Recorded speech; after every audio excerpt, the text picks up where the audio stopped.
Test. Good morning. Sorry, grabbing a coffee.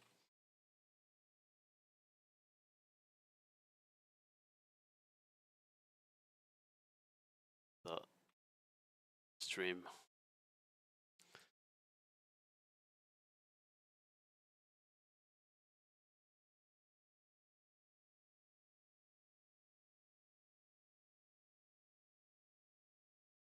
Okay.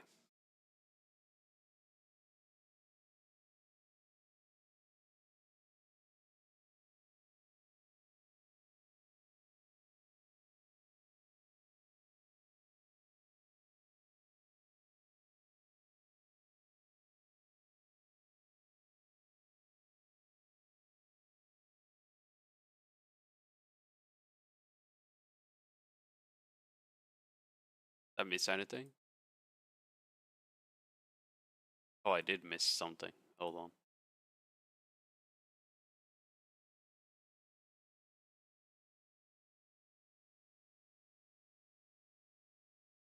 Wait, the fuck? Went from 30 seconds to this.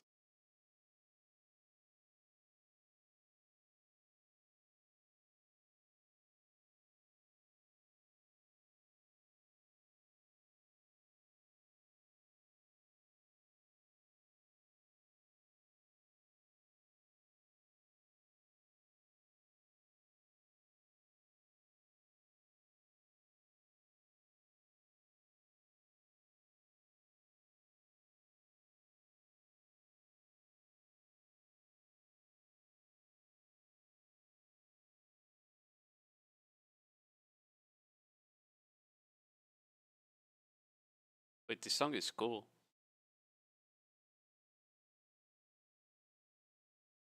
It's a banger.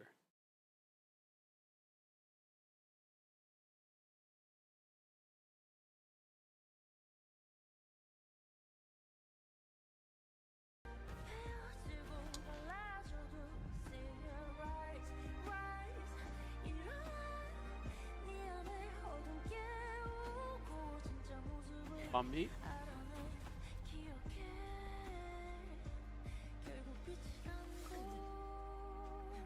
Bro. This looks so cool. I swear to God. Like the things I would do to her, you know?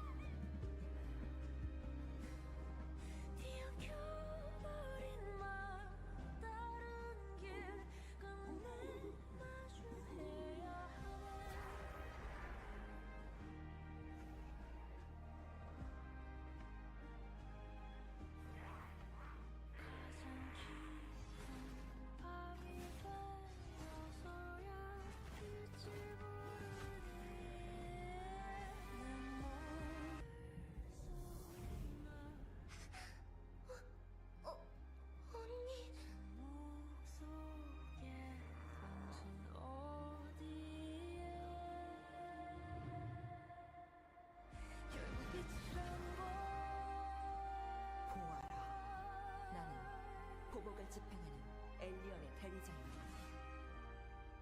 죄인들아, 내가 너희를 심판하러 왔노라.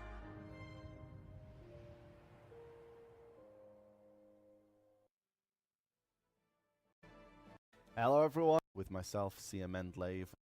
Is everyone ready? What do we think Okay. of Savior there? It's looking good. Looking really That was a exciting. cool. That was a cool And it seems cutscene. we have we usually have a new face on our Korean host actually today for our Yes. stream, and they're introducing themselves. And I think we're gonna go into this picture-in-picture mode. Get ready, guys. Get ready. Ah. Get ready. You're gonna see us again. Get ready. Get ready. But we can just go over how we're going to do the stream today. So we're going to each play a different role, going over the, voicing different of our devs today. So we'll try and Same picture. We're just about to actually invite them to. service. And now Earlier this summer, we first revealed our new class soon as That's right. So really going to be 하라고 하셨는데 싶다고 하는데 이거 한번 챙겨주시면 좋을 것 같고 이번 Is online for adventurers and develop exciting activities for you. Across all chats and a lot of hype. Time to start, I guess. I'm trying to catch up a bit. Okay. That's a grab. He has a grab.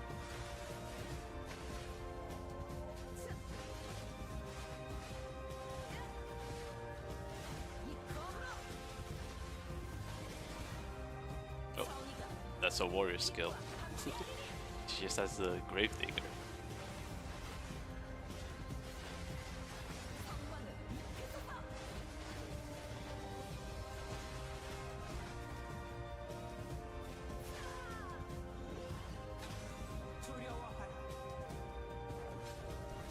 What the fuck? Oh my god.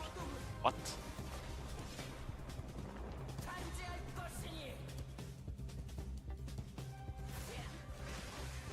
What is... You're like transformed.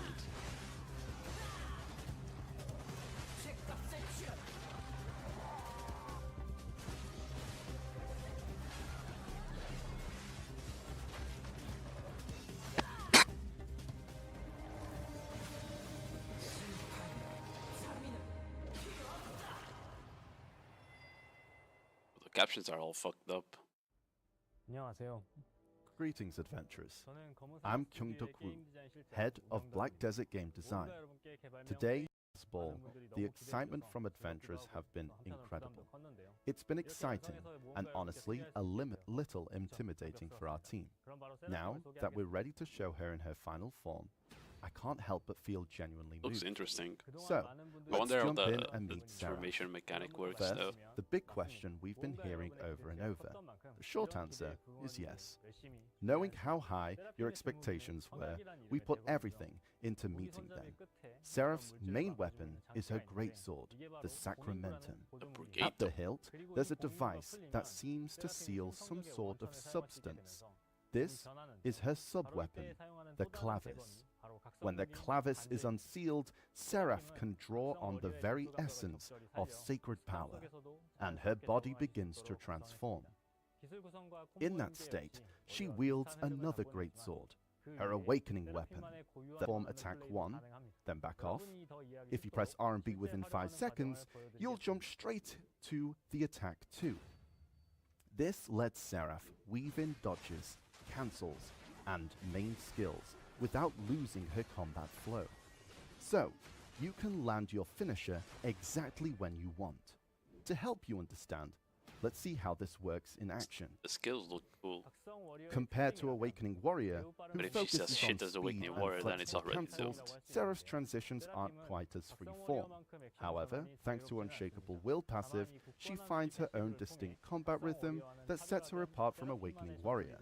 Since both wield the great swords, it's natural to compare the two, but the lore highlights their differences even more. Seraph's mentor is Enslar, while a warrior's is Goyen. In fact, the two share the same sword arts lineage. Enslar's learned the great sword directly from Goyen's grandfather. So, in Eastern martial arts tradition, Seraph and Warrior are like martial siblings. Since Seraph began her training first, Warrior is technically the junior. Goyen and the Warrior's greatsword style, shaped by a mercenary life, is raw and practical, whereas Enslar's and Seraph's, as knights devoted to the divine, emphasize form and style. Comparing their approaches is part of the fun. Now, Seraph is an Ascension class like Scholar and Deadeye, but unlike the others, her weapon doesn't change when using Ascension skills. As explained earlier, her base skills use her greatsword, and her Ascension skills use an even mighty. Let's talk about the light-empowered Sacramentum. When you select Sacramentum using or absorbing Black Spirit Rage, maximize Seraph's secret That means power, she doesn't have an letting awakening you weapon? enjoy a I'm fast, relentless confused now. combat style that can rival Awakening Warrior. The 100% Black Spirit Rage effect lasts for 60 seconds. It's not a long window, but during that time you'll feel the burst of speed and impact. Compared to the Darkness mode, light skills have a smaller attack area, so they're better suited for PvP. But you're not forced to use Darkness mode only for PvE. If you prefer the playstyles of a Holy Knight, Sacramentum works well in Monster Zones too. Just be ready, your hands will be busy in short bursts. On the other hand, if you choose Pergatum, Seraph taps into primordial energies. When she was first revealed, many of you noticed the black symbiote-like substance on her greatsword. When activated, it envelops Seraph, changing her hair and outfit, and making her sword even larger. Her skill attack area expands dramatically, and in exchange, her actions slow down and her mobility drops, but combat becomes easier and more comfortable, making it an ideal choice for PvE. To Give sum me up, Wukong Seraph's vibes. Unshakable Will passive will lets you keep your combat rhythm And without Wukong didn't interruption. go well last time. And through Black Spirit Rage or Absorption, you can Oh, call the light yeah. or the darkness to match your playstyle. We hope you'll enjoy Seraph's unique feel and action. Thank you. The transformation looks cool. Okay. And it kind of looks like I Corsair. think we're a little We're a ahead, little, but Like you're, the way the I outfit thought I was is, actually a looks little like the bit Corsair behind. Yeah, you're transformation. a little So I behind. tried to catch up when I looked caught up. with the subtitles. Yes. Yeah. Now, 자, 우선 Also, do you think we can get the audio back? 실장님께서 Okay, yeah. 세라핌에 대한 소개를 Right. 해주셨고요. and now, yeah, I think we're pretty excited. I'm pretty excited. And 지금 looks cool, right? 채팅창을 보니까 정말 많은 분들께서 And 뜨거운 반응을 보여주고 계신데요. 자, 그럼 두 For- 분께 although 마이크를 넘겨드리겠습니다. It's a bit weird now. We usually said Savior, now it's Seraph. So Yeah. let's go into what? Thank you. Allow me to officially introduce Seraph, the 31st new class coming to Black Desert. Earlier this summer, we teased her under the codename Savior, but today, we're excited to reveal her official name, Seraph. We've all just seen her in action, and we're genuinely curious to hear what you think. We've already seen a lot of discussion in chat about Seraph's unique presentation, split between light and darkness. Let's start with the combat design. Unlike other classes, Seraph uses no unique combat resource system. You can just focus on fighting. And it's only when you use or absorb Black Spirit Rage that you make a choice. Resource systems can make a class stand out, sure, but they can also break up the flow or feel cumbersome. So for Seraph, we wanted to minimize those elements and let you focus on the combat itself. The second big focus was the action feel. When designing Seraph, our top priority was keeping that fresh feeling of a new class, while recapturing the vibe of our old classes. Veterans might know what I mean. Recently, new classes have been designed to lower the barrier of entry and reflect the preferences of long-time adventurers. So we've made them as approachable as possible. That's been great in many ways, but it also led to feedback that the thrill of all the classes, the structure and speed of their skills has been missing. With bigger skill attack areas, flashier effects and easier controls, many adventurers have said newer classes feel too mage-like. We totally get where you're coming from. So with Seraph, we wanted to break away from the trend a bit. That's why we referenced Awakening Warrior at last year's Kaufman Ball. We wanted Seraph's greatsword to shine with classic actions, including cancels and skills, all laid out in a way that feels tight and responsive. And with our Unshakable Will passive, we aim to restore the precise control and satisfying gameplay feedback in all the classes. Of course, we made sure her controls aren't too complex. We've tuned them to hit the right balance. So in short, Catch up here. Seraph blends the familiarity of classic classes with the freshness of something new. I'll just click. When am I caught up? Were you keeping up with the subtitles? Yep, no. I'll find in that, but I Put a don't lot of effort them into to her, so actually- we hope all adventurers will give her a try and discover what makes her unique and fun. I've also seen a lot of questions in chat, so let me quickly clear up a few points. Seraph is a damage reduction class, just like Warrior. She has both grapple and block skills. We'll go into more detail on her lore and backstory in our next video, so stay tuned. Bro, that transformation looks so much cooler than Wukong though. Yeah, I feel like they just making similar to Wukong right now, We're slightly in the future, chat. even though Yeah. it didn't work out. Classic Laffy spoiling stuff once again, you know. But I'm no we longer have one spoiler. more video actually waiting for us. Bro, why are the On the Yeah, we're in the lore future. and the backstory of the class very soon. why are the fucking captions not Indeed. Roll the footage. pink? Greetings, adventurers. I'm Like- Je-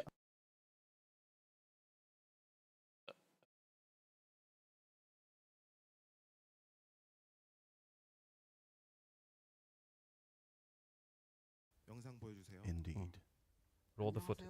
Greetings, adventurers. I'm Jesse Ju, head of character and quest design here at Black Desert. It's been a while since we last connected, so it's great to be back with you all. Most of all, Just don't I'm read excited to the- finally the introduce things. Sarah, a class so many of you Don't have read been the eagerly captions. waiting for. You've just seen her combat in action. I hope you enjoyed the showcase. We poured our hearts into her story to help you fully immerse yourself in her journey. During development, we revisited concepts that have been shelved for years. If you visited the Holy College of Calpheon, you might remember Valkyries wielding great swords. And back during the closed beta and open beta, we considered giving Valkyries great swords, but the idea was never moved forward. That was actually our earliest concept for a female greatsword class. The very first spark that became Seraph. Now, that vision has finally become reality as a playable character. Her main outfit reflects the history, blending elements from Enslar and Valkyrie's Innocentes outfits. Our goal was to make Seraph feel fresh while fading naturally into the ranks of the Holy College of Valkyries.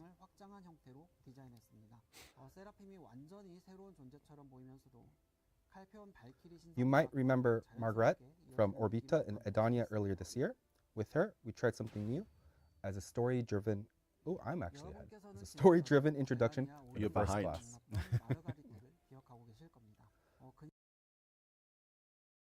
My God, bro. With her, we tried something new as a story-driven buffering. as a story-driven introduction to You're the first behind. class. Prestigious House Brandt, longtime court priests of Calpheon. But one mistake changed everything. Her father vouched for a friend's debt, which eventually brought the family to ruin. Despite their best efforts to recover, her parents passed away, leaving her alone. Orphaned at a young age, she was taken in by the Church of Elion. There, she escaped the cold and hunger, but everything came at a price. Chosen for a project to create holy knights, she had to endure harsh experiments. And what fate waited her next, you'll discover in the Savior audiobooks and in-game story quests. Her Ascension questline is fully voiced, featuring a talented cast, including the returning voices of Margaret and Lara. Every line is fully voiced, and in Edania actually or put Beta main effort quest, into you'll find exclusive stuff. dialogue when playing as Seraph.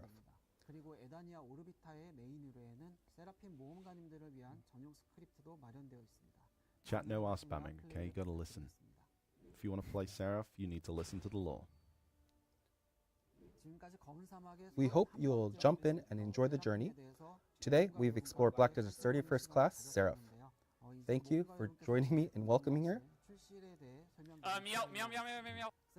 Now, the question you've all been waiting for, her release date. How you doing? Seraph is available starting today on the Global Lab, and you can try her right now. Her official release is next Seraph's Wednesday, sick. starting in Korea on December 17th, with a simultaneous global launch planned. We've worked incredibly hard to bring Seraph to life, and we hope you'll love playing her. Please spend some more time with her and share your feedback with us. Thank you. So, what did you all think? Since Wusa and Megu, we've been putting extra effort into the lore behind each new character. We know a lot of you appreciate that approach. With your feedback in mind, Yeah. for Seraph, you I'm might a have bit noticed better. she'd appeared Still like early coughing a bit, in but Edania main questline, and we've shared her least my backstory body's through not hurting various anymore. media, including her audiobooks. We've really poured our hearts into Seraph this time, so we hope you will show plenty of interest and support for her lore and the main questline. Looking at you, chat. I mean, it can't be Now, worse than we've been keeping like the woke didn't give a fuck. Stop buffering. media, including her audiobooks. We've really poured our hearts into Seraph this time, so we hope you will show plenty of interest and support That's great. for her lore and the main questline. Looking at you, chat.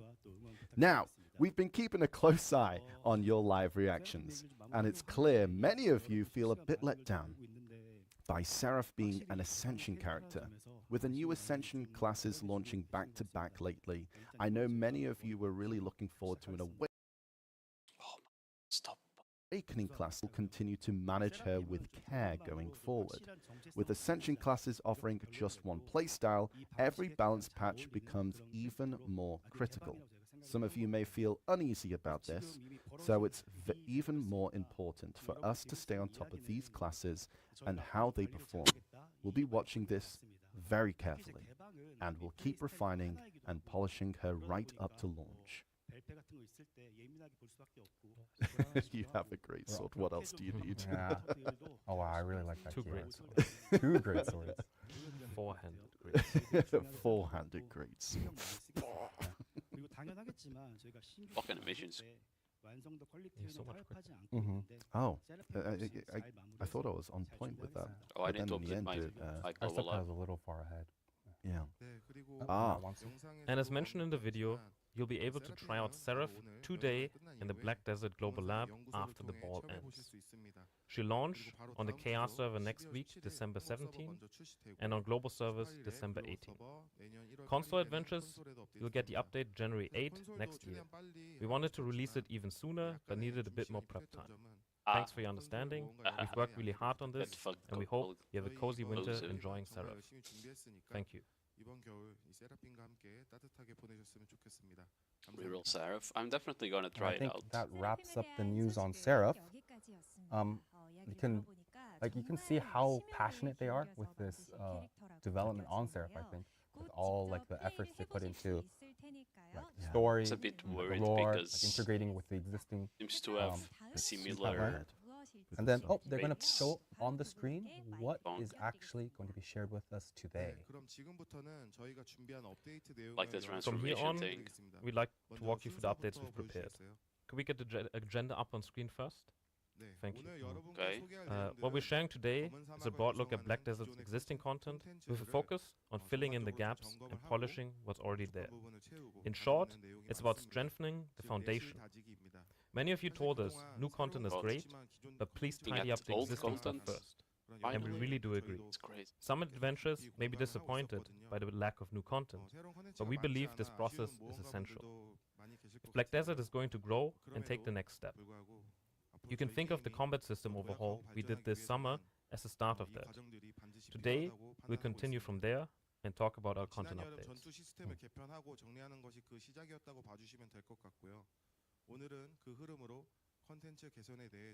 Yeah, the subtitles are zooming. I was like Again, sorry Yaro about buffs. that. A lot of you have been wondering what the state of the game is after Adania and where things are headed from here. We might not go into every tiny detail today, but we'd like to share the direction we have in mind for Black Desert going forward. It's honestly a bit of pressure, but we'll do our best to explain what we've prepared.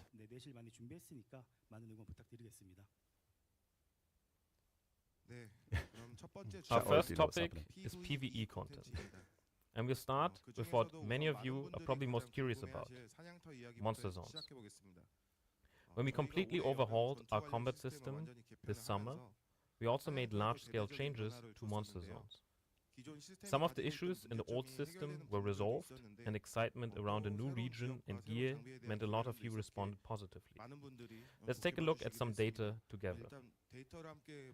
Since July, your progression has climbed significantly. I mean, that's disingenuous. on We got the sub. chat. got With the Sovereign sub-weapon. sub-weapon and Adana's defense gear, average gear score has jumped up a lot. Gear scores have almost never risen this fast in Black Desert. Even if you factor is in that? displayed AP increases from enhancements and upgrades, these numbers alone show how many adventures have been pushing their progression. As you can see, From April to November, 750 Yeah. was 17%, went up to 35%. and now the monsters. Next is the distribution across monster zones. When we revamped the combat system, we aim for a structure where you choose your monster zone based on your gear score. And you can see that usage of monster zones is fairly spread out in line with that growth. There's one notable exception though. With the Dark Hunger in high demand, Ulukita has become a hotspot. Because of that, we're seeing adventurers who should be at higher tier monster zones coming down to spend their time there instead. Looking at the data, the gear score of adventures in Ulukita is a bit higher than we originally intended. We saw that as an issue, so we increased the Bereka accessory drop rates in the Edania monster zones. But we still feel it's not quite enough. We'll come back to how we plan to address this a bit later. Aside from that, you could say that overall monster zones are operating roughly as envisioned. But if you ask whether this situation is good, I'd have to say no. In the end, Sorry. Oh, it's buffering again.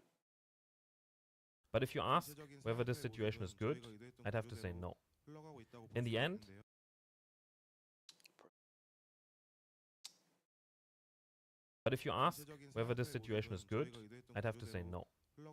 In the end, what matters isn't the data, but how the game actually feels to you. If we look at your growth over the last 6 months, we can see you've progressed much faster than we expected. Of course, we did make some forecasts based on past data, but maybe because it's been so long since new gear was added, you've grown even faster than we anticipated. As a result, we're now in a situation where geared up adventurers have fewer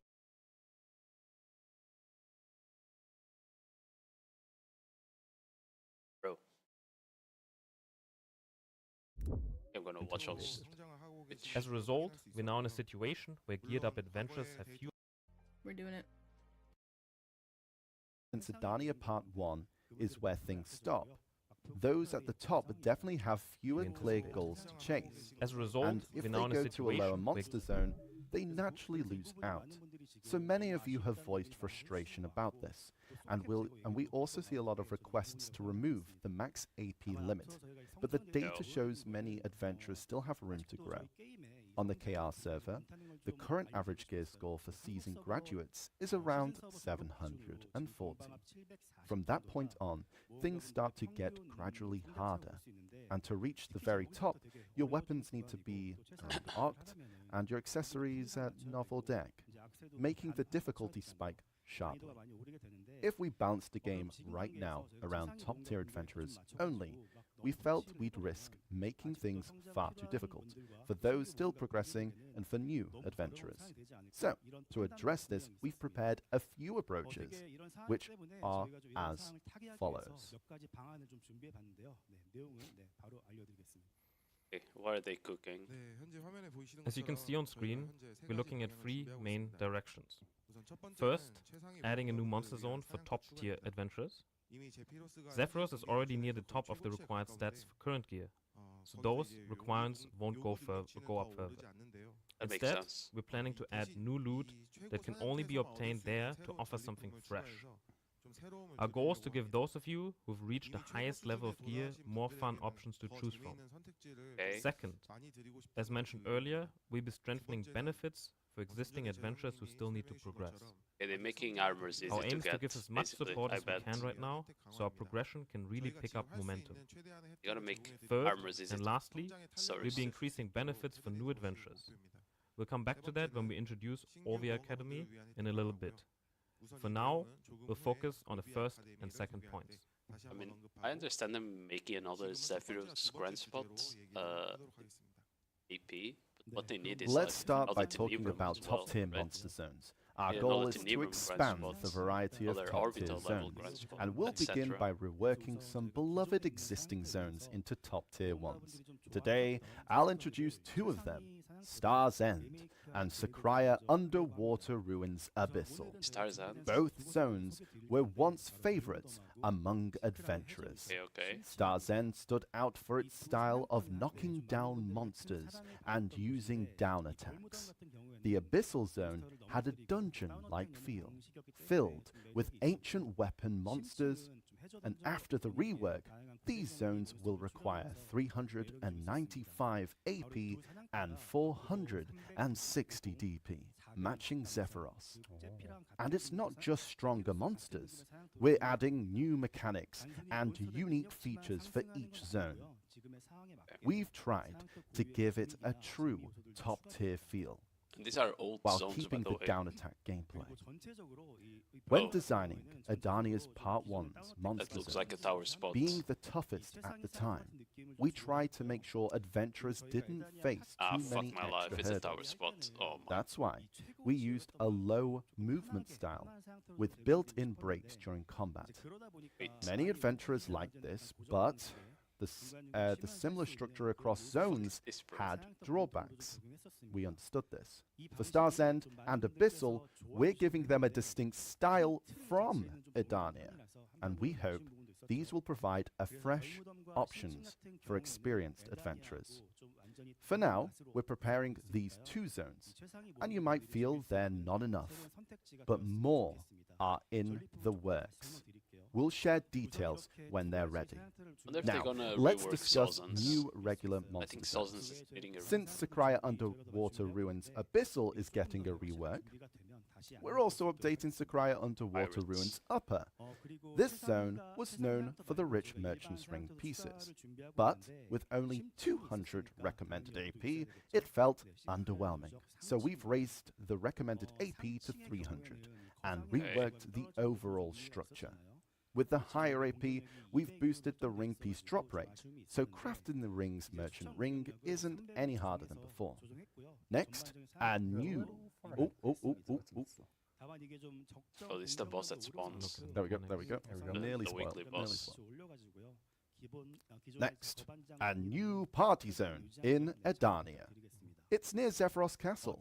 Designed for 3 adventurers to team up like Dark Seeker's Retreat, it has multiple points for players Okay. to rotate through in This is what I'm battle. talking about. Required stats are 380 AP and 440 DP, similar to Orbita. Oh, let's go. Party Monster Zone. Let's go. Okay, well, Okay. this is what they need for every AP Black level, Desert's you mostly know? focuses on solo zones, and we'll continue that approach, but we know many enjoy party PvE, and we want to keep those party zones alive, okay? After Olin's Valley, there were no new ones until now. We're adding more party-based zones to give you extra monster zone choices. And speaking of party zones, last year we announced updates to Gaifin Russia Temple and Miramok Ruins with Dekia's Lantern. Today, we can finally show you these changes that Oh were my never god, cancelled they're actually gonna do Miramok too. Miramok Just Ruins Let's go. Get ready. was famous for its high EXP Oh, 350. a nostalgic spot for helping friends and guildmates. Gaifin Russia Upper has been popular during treasure events. With Dekia's Lantern, Gaifin Upper will require 370 AP and 440 DP, while Miramok will require 350 AP and 427 DP. And you can see both of them on screen. And there we go. I think some of them have already seen these. Yo, looks kind of familiar. For adventurers still growing, these zones bring more chances to team up and fight together. We hope you'll have a great time. Yeah, our stuff is Thank a you for little being bit in the patient, chat. future. Yeah, sorry about We that. appreciate It's been that. a long time coming. Yeah. Now, let's move on to loot. Loot! We've been exploring ideas for top tier zone loot, and here's our plan. Top tier monster zones are becoming an official category in the monster zone info. It's not just a label. They'll be properly categorized. For now, the reworked Star's End and Sakraya Underwater Ruins Abyssal and the Zephyros Monster Zone will be the 3 top tier zones. And they'll stay that way for a while. If new zones with higher stat requirements are added, the top tier label will move to them. For example, if zones A, B, and C come out with the highest stats, the current 3 will become regular zones. And A, B, and C will be the new top tier. Nice. We choose the system for a clear reason. Exclusive drops will only come from top tier zones, making them truly special. Combined with the highest profits these zones offer, the What are the exclusive drops, make though, I the wonder? loot truly worthy of the name top tier. Oh, sounds nice. Okay. We Tell also me more. plan to add more exclusive drops in the future as needed. The first exclusive drop is Corrupt Oil of Immortality. Previously obtainable through seals or events, it's hard to craft and thus always in high demand. Now you'll be able to obtain it directly from top tier zones. This means high-level adventurers can craft what they need and sell any extra on the central market, becoming the market's sole supplier. For the second exclusive loot, let's watch a video in probably An actual 30 source seconds. of I toilet wonder without is crazy. What could it be? It's actually good. Actually good. I'm gonna make elixirs so much. And I wanted to make sure we said soul That's a drop supplier. rate, a good drop. Yeah, yep, rate yep, is. yep, yep, yep, yep. This is actually real nice. Let's have a look at the video. the Black Star raid. It's the Black Star raid thing.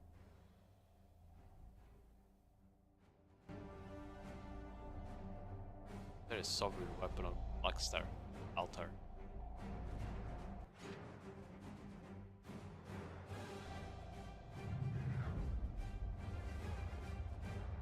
And color? Weapon glow?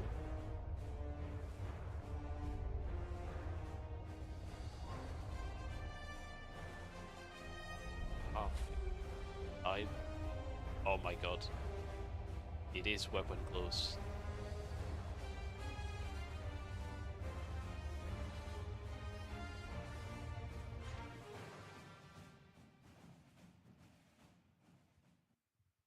Okay, Oh, there. it's weapon and defense gear effect Let's die. go. You Let's may go. So fucking recall long, when bro. we introduced a feature to change your weapon's effect color. The quality wasn't up to our standards at that time, so we held it back. Still, it felt like a waste to drop the idea completely. This time, instead of letting you freely choose colors, we've selected specific ones and fine-tuned the quality for each. Currently, Annoying, but we have I'll two take colors it. ready. Red and purple. These dyes can be obtained in top-tier monster zones. Red is for the sovereign weapons, and with purple works on both sovereign weapons and Adana defense gear. Adana defense gear is already red, so obviously it won't work on that. For sovereign weapons, not only does the effect Adana change, but parts of the weapon's Black? appearance also change. So, we think you'll love it. You can get the complete dies directly or collect fragments to craft them yourself. Both the die and its fragments can be traded on the central market. That's So interesting. you can use them or I like- sell them as you wish. Gives Orzeki Effect outfits dies vibes, don't you know? offer the full customization of the original idea, and gathering materials will take effort, but we ensure they'll be top quality. Aside from red and purple, other colors will be equally rare and introduced gradually through top-tier adventurous zones. So more is coming, chat. We appreciate your patience. We understand. But, you know, Yeah, at least it's I think happening. everyone's been waiting for this Yeah. for a long time. I swear, purple, Zethian's color, and underwater. Give me red. So, Beyond these two exclusive drops, we'll keep adding loot and improving basic rewards. We know some may feel it's still not enough. We understand, and we're working on more incentives to keep you motivated. We made big changes this summer, some of them still ongoing, and there's still room to improve. It's still a work in progress. We'll keep refining content to fill the gaps. It's important that top-level adventurers feel rewarded, but we won't make the gap impossible for others to close. For current and future content, we'll balance the fun for veterans with opportunities for those catching up, ensuring a fair and enjoyable experience for all.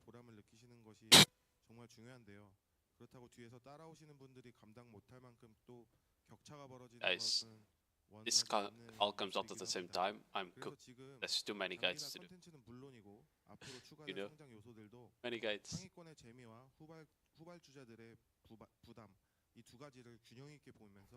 I think he's explaining it very long. in depth, you know, added in a few words here and there. Okay. This time, we want to talk about what we've prepared for adventurers still I like gearing these up. changes, by the way. Okay. Technically, these they didn't benefits are available to all adventurers, but we felt they'd mean the most to those still progressing. So we decided to frame it that way. First, we're upgrading goal-based rewards along your progression path. Previously, Blacksmith Quest rewarded you for reaching certain AP and DP targets. Oh, that's so old. It's faded into the It's like background now, for but up early to on in your 600 journey, gear scores, it was but- actually a pretty strong motivator. Interesting. So we wanted to bring that sense of achievement back with what we're planning. We did consider basing these rewards on gear score, but in the current environment, AP clearly comes first. So this time, we've left DP out and created challenges that unlock based on AP milestones. Oh boy. As you can see on screen, from 340 AP up to 385, every Wait. 2 to 3 AP you gain, 20 you will earn boxes. one choose your rare hammer box You asked for hammers. You shall for receive the a hammers. total of 20 boxes. 20 hammer boxes. From these huh? boxes you can choose between an ancient hammer or primordial hammer, whichever you need, and use them in a way that fits your current progression. And for those who don't need hammers, we've added 1000 cronstones as an option as well. We also considered easing ancient anvil stacks instead of giving hammers. But right now, Sovereign and Karazad are still very much endgame, and many of you who have already fought through those tough enhancement levels. So rather than suddenly undercutting their value, we decided to simply give you more chances instead. And yes, starting at 340 AP might feel a bit high, so we're also preparing separate support for those below that. Please think of these challenges as aimed at adventurers who are really feeling the mid to late game progression A curve. spade. I mean, a All spade adventurers cover. will be able to claim these AP. rewards, and if you've already met all the AP requirements, you can grab them all at once. Of course, even with all this in place, progression can still feel tight and demanding. So I'll please tell you view what's this reward tight. boost as just the first step, and we'll keep working to ease progression going forward. Yeah, that sounds all Nice. good to me. We're gonna see 20 some hammers? spoilers on the I Think was big I was product. just in time with the sub. 20 Next, hammer is kinda for our cool. second point, you'll also be able to earn cronstones directly through certain types of content. Right now, Sexy boy. the Pit of the Undying is Bro, I'm- basically the I'm only sick. real source of cronstones. Looking at the numbers, about 18% of adventurers are consistently playing Pit of the Undying. Only 18? Being That's able crazy. to play is playing it casually and still stock up on crons Oh my felt god, the consoles meaningful are to dark us. rift. Yes, So please. we want to slowly extend that flow across more content. Oh my First, god, finally. Dark Rifts, which many of you have Finally stop all the garbage. already run, will now also award cronstones. 100. Their loot boxes will be fully updated to match the current environment. And on top of that, It is each 100, Dark Rift okay. boss will grant 100 cronstones. So, roughly 600 every 5 days. Wait, that dungeon? Next, Ataraxian. Boss 500 clears will crons also per dungeon. reward cronstones. If you defeat the bosses in Oh, all you need to kill all 4 4. biomes, you'll receive 500 cronstones. Some of you might wonder, Ataraxian is harder than Pit of the Undying, so why are the cronstones fewer? The reason is that the base rewards are already quite different. So, we As they hope got you'll above the understand base this reward. wasn't balanced on cronstones alone. With these changes, if you clear Pit of the Undying, Dark Rifts, and Ataraxian, you'll be able to secure a total of 1,600 cronstones per week, just from content rewards. But seen this way, it might feel like we're just adding more to your routine. So, for Ataraxian, we'll be changing how weekly clears work.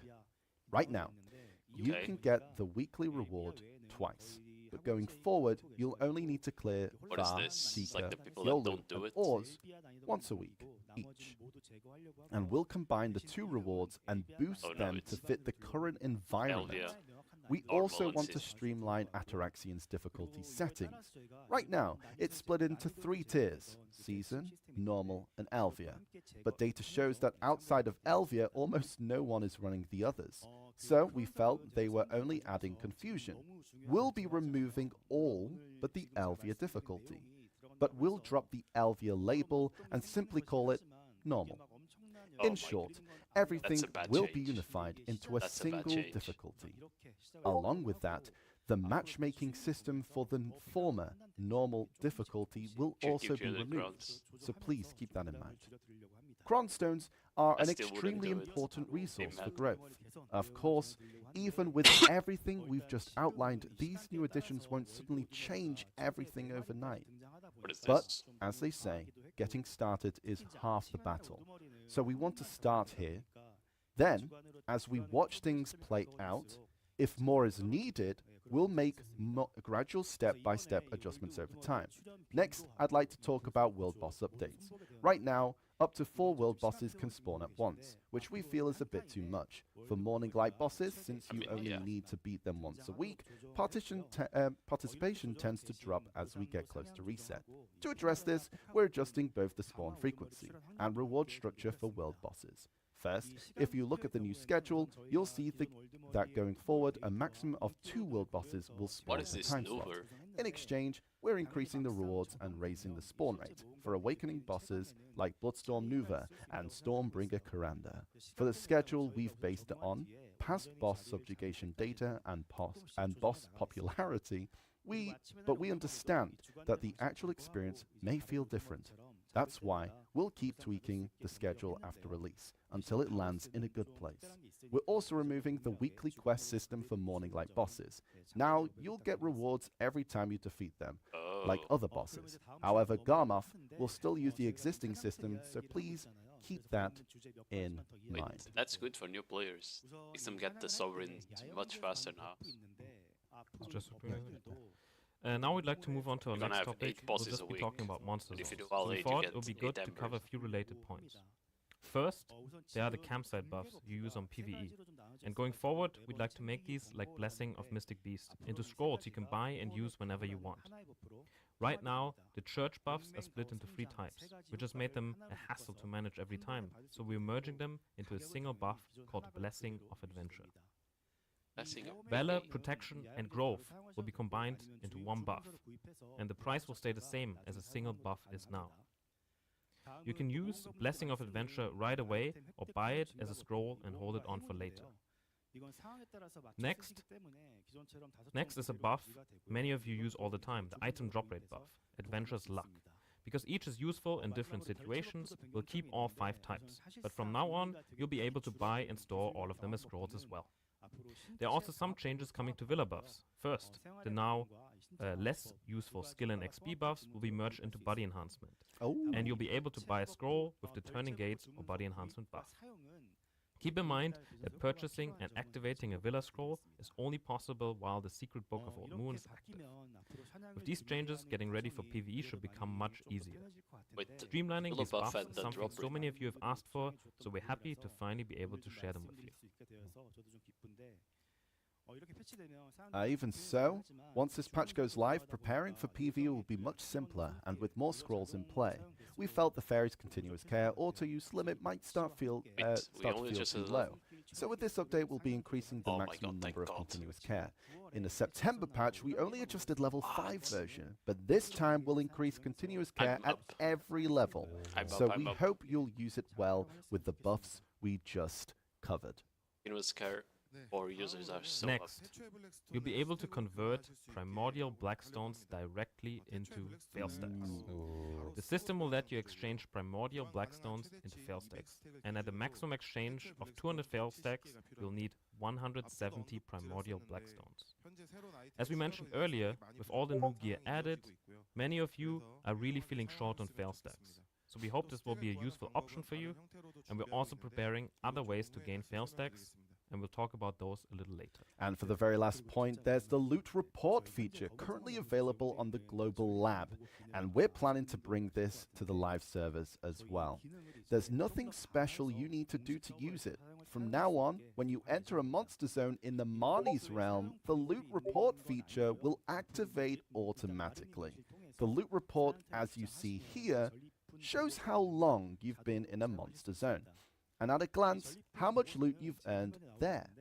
On the Global Lab, you could only use it as a one-off, but on the live servers, each record will show which character you used, along with their gear score. And you can see the full results for the entire session, since every session is saved with date and time. So you'll be able to compare them as your gameplay and progression change, and check just how much you've improved. We hope you'll enjoy using it as a fun tool. Oh, let's go. Getting a grind tracker. I know a lot of people have been looking That's so like random. Now let's really move on to the next big announcement. This is the very news many of you have been waiting for: the Alchemy Stone system rework. We ended up postponing the schedule for the rework after it was introduced after the last Heidel Ball. First, we'd like to sincerely apologize for the delay. There are lots At the of time of the good announcement, changes, not we gonna thought lie. we were reasonably prepared, but as we actually prepared for the update, we realized we couldn't ignore the impact on Vel's heart, as stones of splendid grade and above were already That makes extremely sense. difficult to obtain. This was Not obvious. having displayed AP felt awkward and not as rewarding. Bro, With this like my rework, asshole. alchemy stones What is of this? resplendent grade or higher can be used after combining it with Vel's heart.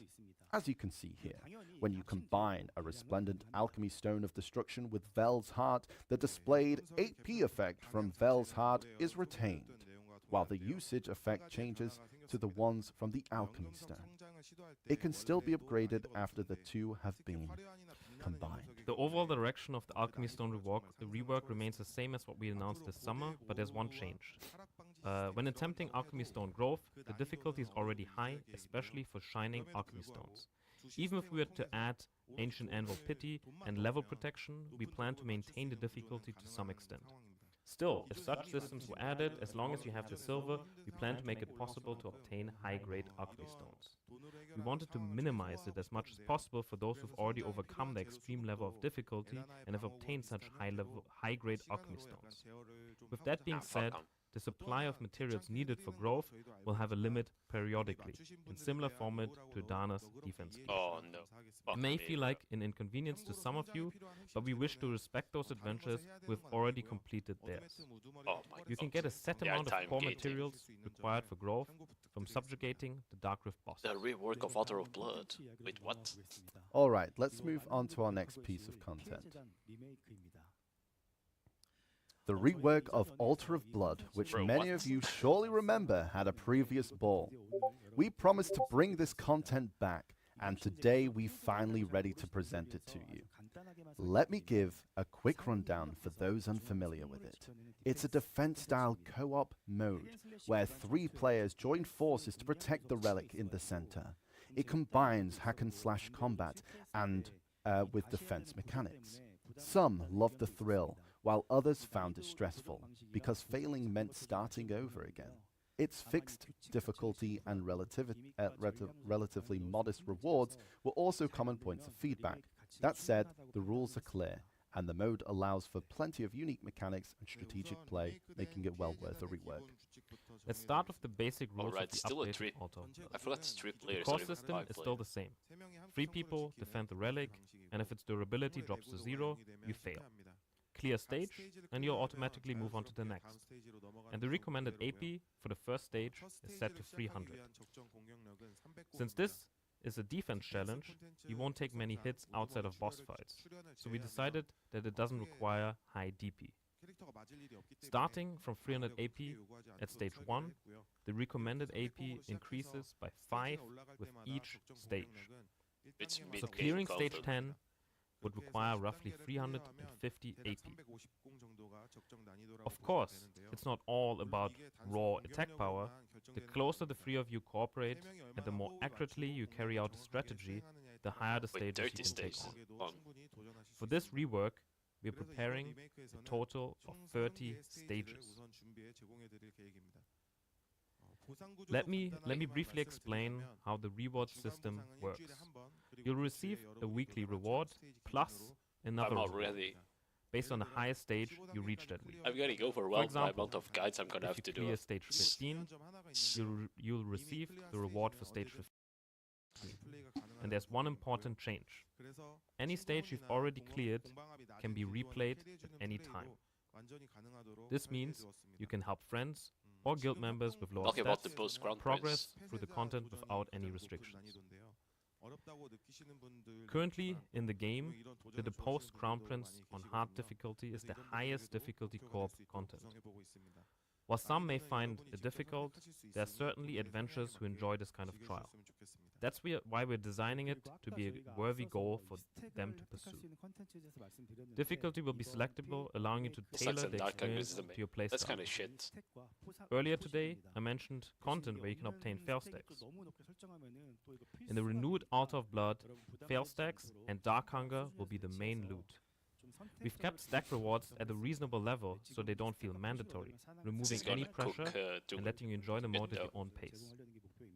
We're committed to making sure it's both fun and well designed. So, wow, that's quite a lot of news, guys. Since we've gone from Seraph to Yeah. Monster Zones PV, and we're spent an hour on that alone, actually, so far. Yeah. Like And for the long-awaited Altar of Blood is back. Yeah, Altar of Blood. Yeah, So right. it seems that we're going to be taking a quick break to hand out gifts to adventurers. Oh, my what's our God. first gift? What's our first gift? I don't care about gifts. At this point, they just give like. find out. Let's find out. There's a lot of Honest info, fuck off. so there should be a lot of rewards, right? Right? Codes? Codes? Question mark? Codes? Question mark? Pause. Pause. Codes? Uh-oh. They prepared a surprise gift. Wansu is going to be revealing it. Wansu? Get ready. What are we cooking? Cooking? Waiting. Pause. Let's see. Well, since this is basically a long tour of all of our updates, we thought a little mid-event reward would be nice. 5,000 crowns. Mid-event. First up, you'll Bulk. get 5,000 Kronstones and an advice of Let's plus go. 250. And so it go. begins. Let's And go. thus it This is begins. just a mid-event reward, chat. A very Mid. mid. It's a there's more. He says this is. Chad, why are you spamming L when this is just the beginning? And we'll be sharing the coupon code at the end. We can also just With everything not else. give more. Oh, we could just take them away. Yeah. Yeah. But yes, they're promising more, everyone, because we really your support means a lot to us, everyone. They forgot about the 20 hammers that we just Ah, talked yeah, about that's true, before, that's true, and yeah. now they're like, Yeah. "Ooh, they don't exist, Enliv." Yeah. Our host is mentioning how we are reading the live chat, and we are reacting to you guys. Yeah, of course. I saw someone posting solo content being left behind. Oh, Really? our next Chat, you know topic what to do. is PvP. So let's get ready to Wansu. Oh, PvP. Okay. We're getting to PvP. But Go the on. original All right. content This time, is- our main topic is PvP content. I can already see everyone sharing all kinds of thoughts about it in chat. Yep, I see him right now. So let's go through things one by one together. I see a lot of talk in chat about balance right now. So before we get into Node Wars, let me touch on balance for a moment. Am I skipping ahead? You're one son. It's fine. Right now, our biggest concern is DP. So let's look at that first. Oh my. For, Ooh, for example, there are cases where you don't get one combo, but you can still one combo your opponent. Yeah, In but Guild we League, can stick. DP heavy builds can really kill the fun. And then we In can- Node and Conquest Ash. Wars, those same tanky builds just run around deleting annexes. Sometimes, even with top tier AP, it's hard to break through a DP build. We know very well that these are all things you see as real problems too. So we're digging into why this is happening and looking at several ways to fix it. To explain the situation briefly, right now, depending on your displayed AP and DP, you get extra bonus stats. But once you pass certain values, those bonus gains drop off sharply. From there, your displayed AP and DP become a lot less efficient, and when that curve overlaps with the AP and DP you get from Dawn Crystals, DP heavy builds hit breakpoints where they become too strong. Yeah, I see a lot of agreement on chat about this. We're using this Chat analysis mothers. as the basis for how we approach the current issues. We'll nail this down as quickly as we can and first share it on the global lab before rolling out the changes. Nice. Yeah, I Are see they a lot gonna of agreement. what they plan to do? Yeah, Because the DP app rock about- meta has been... Yeah, We're we're aware. We're- we're addressing We it. are aware. We are looking into it. So this is like the start, and yeah, all the full details will be on the Like global lab. they But they eating kind all of the logic is points that, that hey, are the crystals issue right and now. the kind of synergy Like there. they do Yeah. understand what they There's do. an initiative we want to So I'm assuming that this time for sure they're gonna Yeah, fix keep it. your eye out, chat. We'll keep looking at Not your sure, right? feedback on that as well. Still not sure. Actually, Thank you for the patience as always. Okay, so then continuing on, let's move straight into Node Wars. Oh, they- First, if we look at how you're enjoying Node Wars in each region right now, you can see just like on this slide, that the way node wars play out differs quite a bit by region. Yeah, you can This see is how probably there's occupation. a lot of occupation, While- construction. Yeah. NAEU and not so much in. While there are some differences across regions, adventurers seem to be truly enjoying both modes we've implemented. In Korea specifically, not node war enjoying them. participation has been steadily just declining. There Construction are a is lot really of reasons shit for right now. that, but overall, the experience itself, especially motivation, needs work. So we're planning 3 main improvements for Node Wars. First, New we'll Node War refresh regions. combat flow by adding new Node War regions. Second, improving the rules and overall convenience. And third, strengthening the rewards. Alright, let me go through these one by Look at one. the third one. First, who cares? we're adding new territories to Node War. Those will be Ulukita and Edania. Both regions have distinct atmosphere and the vistas alone are beautiful. So we think they'll give you a fresh feeling in Node Wars. If we followed the original order after Kamasilvia, it'd be Odalita or Drigan and then Mountain of Eternal Winter. But when we actually tested them ourselves, we found them too much rough terrain and too many obstacles, which made it hard to have smooth, large-scale Node Wars there. So for now, we've chosen Ulukita and Edania as the territories But is this that feel the most replacing? suitable for Node Wars. Placing When you look at any of the Ulukita's current terrain, regions? the first impression you get is how wide and open it feels. And because the land is mostly fairly flat, it's a great fit for large-scale battles. In Edania, from Etherion and Nymphomare to Orbita, Tenebraum and Zephyros, each area has its own identity, built around a central castle, so you'll be able to enjoy a different kind of battlefield. Since Edania is the top-tier region, we also wanted it to feel unlimited as a true battleground for the very top guilds. With these 2 regions added, Tier 1 Node Wars will now be held in Okay, there Balenos we and go. Serendia, Tier 2 in Valencia and Ulukita, Oh my god, they're and dropping, Tier 3 they're in dropping Halfyon Kama and and they're dropping Edania. Medai, the two. Thank god. Oh. Tier 1 will stay fixed for the time being, while Tier 2 and 3 will rotate over time on a regular schedule. If you're sad to see Medaya and Kamasilvia go for now, please know that we'll try to keep the choices of regions flexible so we can respond to the situation as we Oh, go. this could be cool. Like the owner I of the think some castle people are that happy decides about the no mode Kama. also decides the region. I'm happy about no Medaya. And That could be Madeira as cool. well, it seems. Okay, next are the rule changes starting with occupation mode.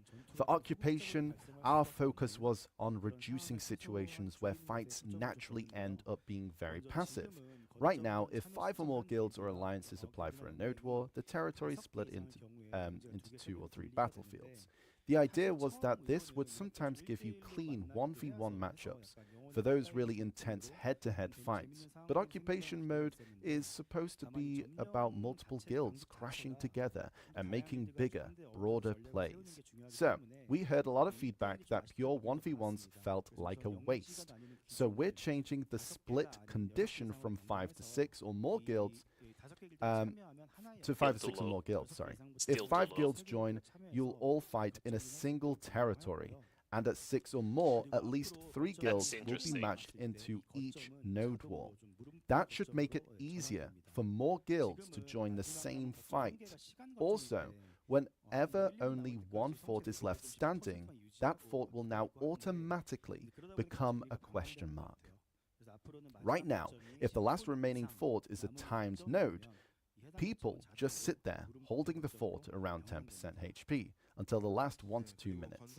That really kills the excitement. So going forward, if the last remaining fort is a timed with more than 10 minutes left, it will automatically be converted into a question mark. In construction mode, the condition to get your participation opportunity back is surviving 10 minutes with your fort intact, while reaching a total of at least 100 combined kills and deaths. Wait, Node Wars is back to We 2 have hours, removed so the survive 10 minutes part to match the new rule set. So once you reach the required kills and deaths, you get participation opportunity back. Last, for construction mode, the duration of node Stop buffering. almost every day, we worried that longer battles would add too much fatigue, but construction mode doesn't have a fixed end time and can end quickly or drag on depending on strategy. so we felt it needed a longer time window. This is something adventurers mainly enjoy construction mode have been consistently asking for us for, and we're happy to finally bring it into this game. It's a bit late, we know, but thank you to everyone who kept sharing feedback. Just to be clear, the 2-hour duration only applies to construction mode, while occupation mode will stay at 1 hour, as it is now.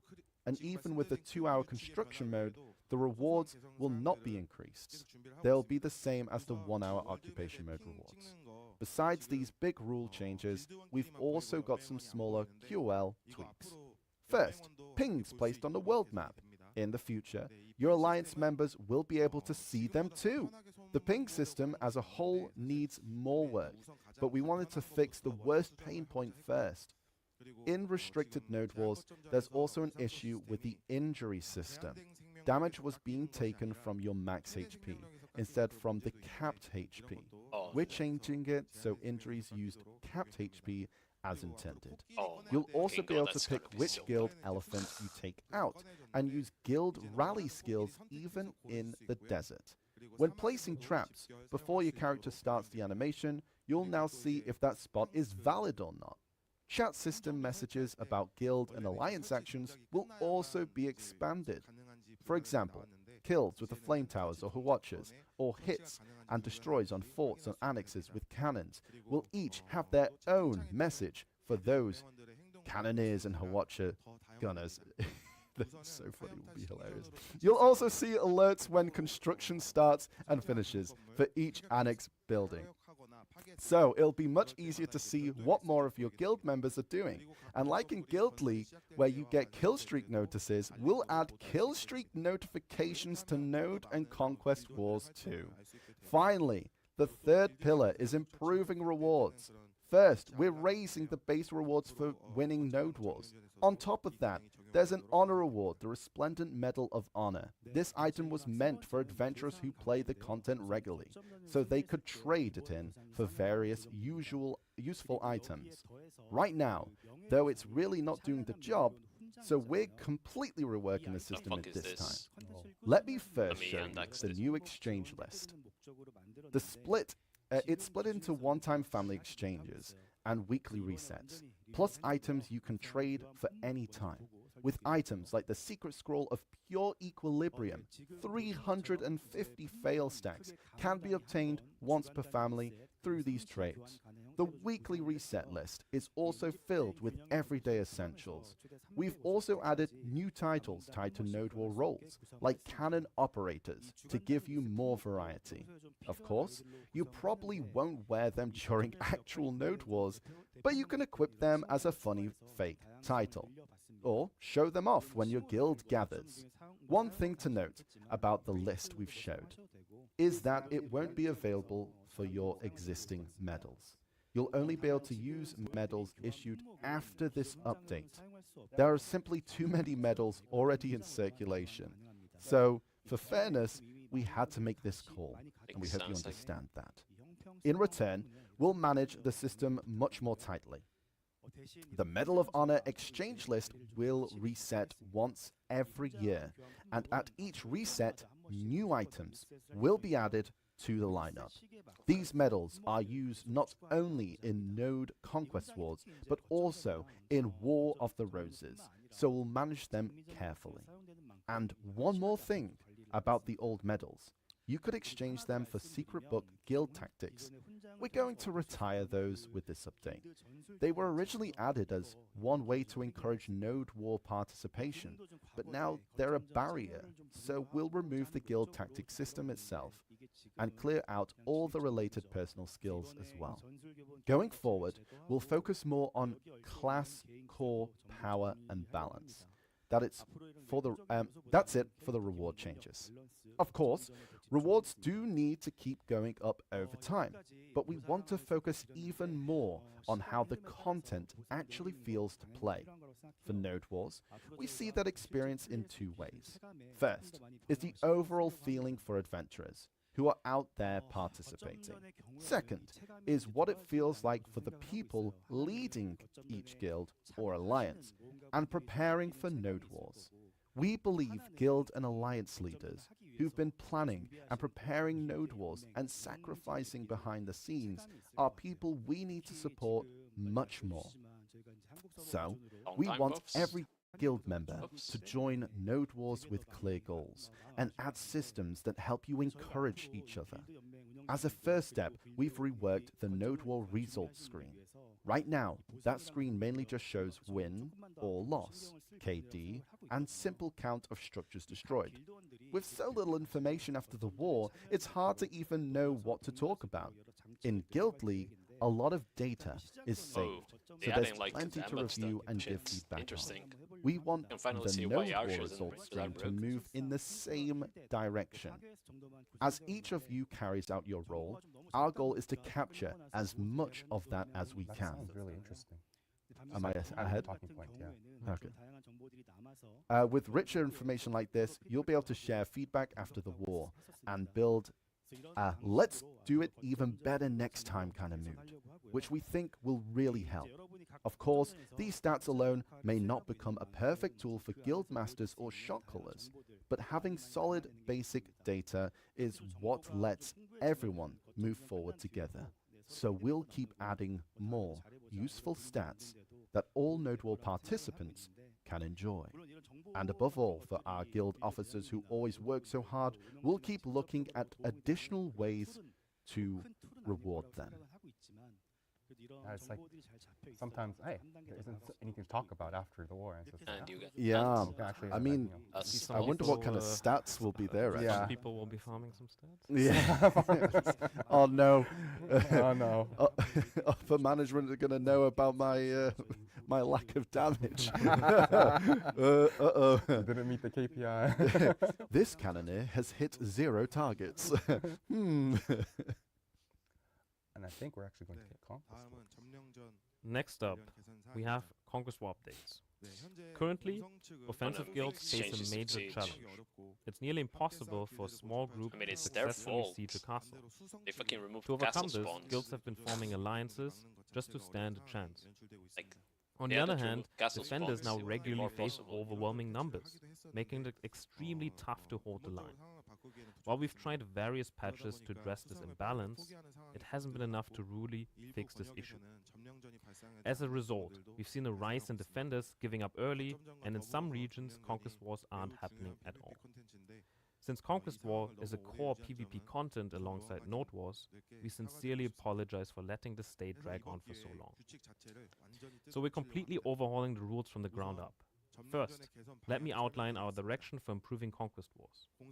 For attackers, we want to minimize the hassle of having to constantly form alliances. For defenders, we're aiming to make the defensive process more engaging. So even if you lose, your efforts still feel meaningful. Here's a quick rundown of the new rules. Conquest War now ends immediately once the defending command post is destroyed. The guild with the highest conquest score becomes the new lord at the end. Oh, All other they fucking participating killing guilds Siege. will receive tiered rewards based on their scores. This means attackers will no longer have to worry about endless fights after the command post has been Oh destroyed. my god, And they more actually guilds destroying can Siege. participate without fearing total They defeat. keeping the worst part of Siege Simply joining alive. the fight and doing your best will earn you Oh rewards. my god, that's a with performance. complete L. That's the biggest L. Defenders will aim to hold out as long as possible, while attackers will race to destroy the command post as quickly as they can. Look at the chat, guys. L, L, L, L, L, L. Only a couple of fucking retards are typing W. I think we're still attacking. They actually Let him destroying finish, Siege. chat. Let him finish. Let's move on to the next update. Let's have a Let's look. move on to at the next video. part. Let him finish, he says. They finished. They just killed Siege.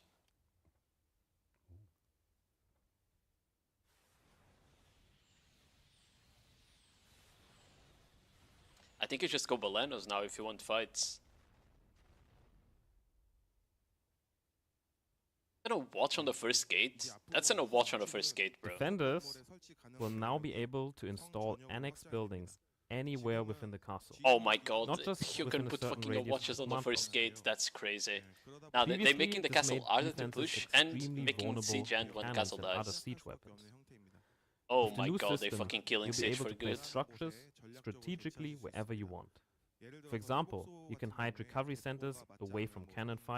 Yeah, and I think shield them Siege is with flame towers. it's gonna be The a watches Balenos can now be only set thing up on at outer this walls point. for stronger defenses. We're also planning to increase the number of siege weapons you can deploy. You'll be able to More summon siege trolls, weapons. ogres, Oh my god. cannons, and Shut even the fuck Doomcrawler up. inside Shut as the well. fuck up. Who's letting this guy Our cook? goal is to make defending feel less helpless, so even when you're outnumbered, you'll have every tool at your disposal to fight until the very end, embodying the true spirit of defense. We're also adding a new universal reward to Conquest Wars, separate from win and loss rewards. This additional reward will be granted based on how long the war lasts. The longer the defender holds out, the more universal rewards they'll earn. Attackers, meanwhile, get more by destroying the command post quickly. For each side, doing what they're supposed to do will lead to greater rewards. If defenders succeed, they'll get all the universal rewards, plus the victory reward.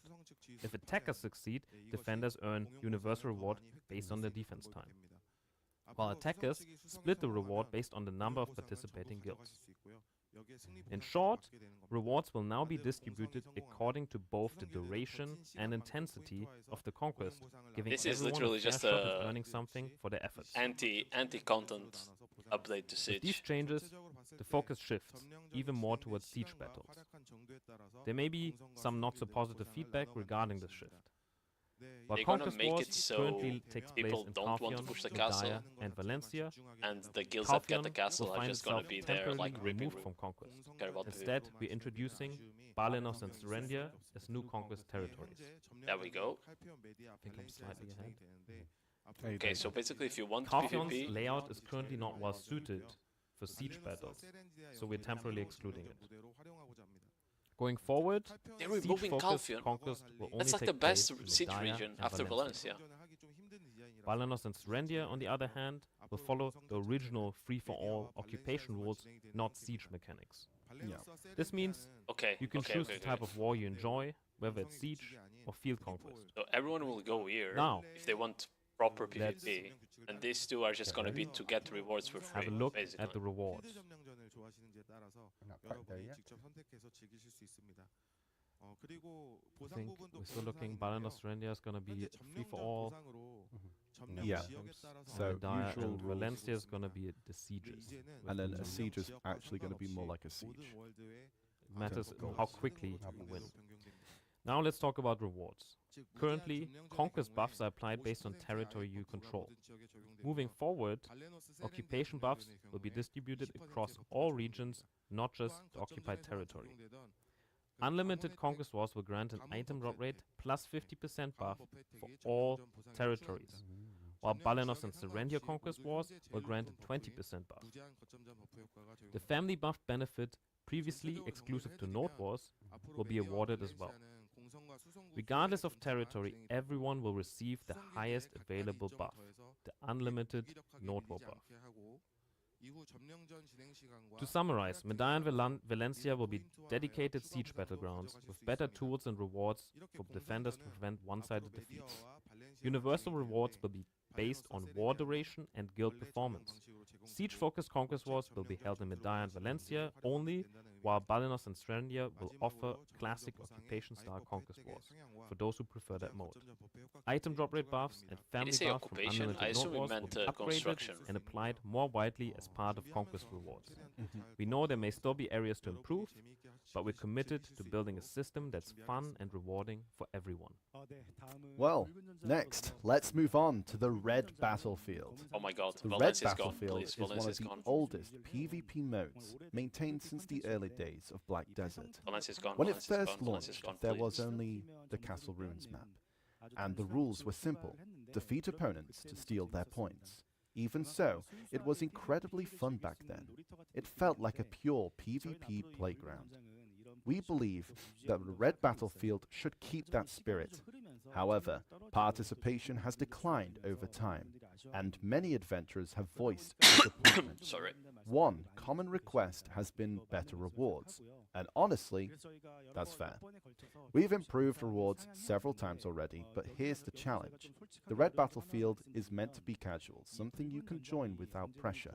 If rewards get too high, it could turn into a win-at-all-costs competition. Okay, but That would come on, require guys, just more get rid rules of and Valencia. restrictions to prevent abuse. So until now, we've kept rewards I modest. don't care about the rewards. I just want Valencia gone, bro. This time, we want to improve the environment without losing the original intent. First, we're updating the matchmaking system. Currently, adventurers must manually choose a red battlefield channel and start the matchmaking. This spreads adventurers across channels and reduces matchmaking efficiency. Multiple channels were meant to help guilds play separately, but now they cause delays. Going forward, channel selection will be removed. Like Arena of Solare, you'll simply queue up and enter automatically once enough players join. Rewards will also be improved, but first, we'll introduce minimum participation requirements. If some join only for rewards and leave early, it ruins the fun for others. So, rewards will require meeting certain criteria such as kills, deaths, damage dealt, damage taken, and in Valencia City, occupation contribution. We'll share full details before launch. Oh my If god. these changes work well, we'll add 2 new reward types, honor rewards and long-term rewards. Honor rewards will be tied to a new How you ranking doing? system. I haven't seen you in a The while. current ranking system is outdated My and god. not very meaningful. Since you use your own gear in Red Battlefield, some adventurers go all out with the buffs to win. We want to honor those efforts with special recognition name. and rewards. Long-term rewards will work like the cumulative challenge that was first introduced in Arena of Solare, offering rewards for cumulative victories over time.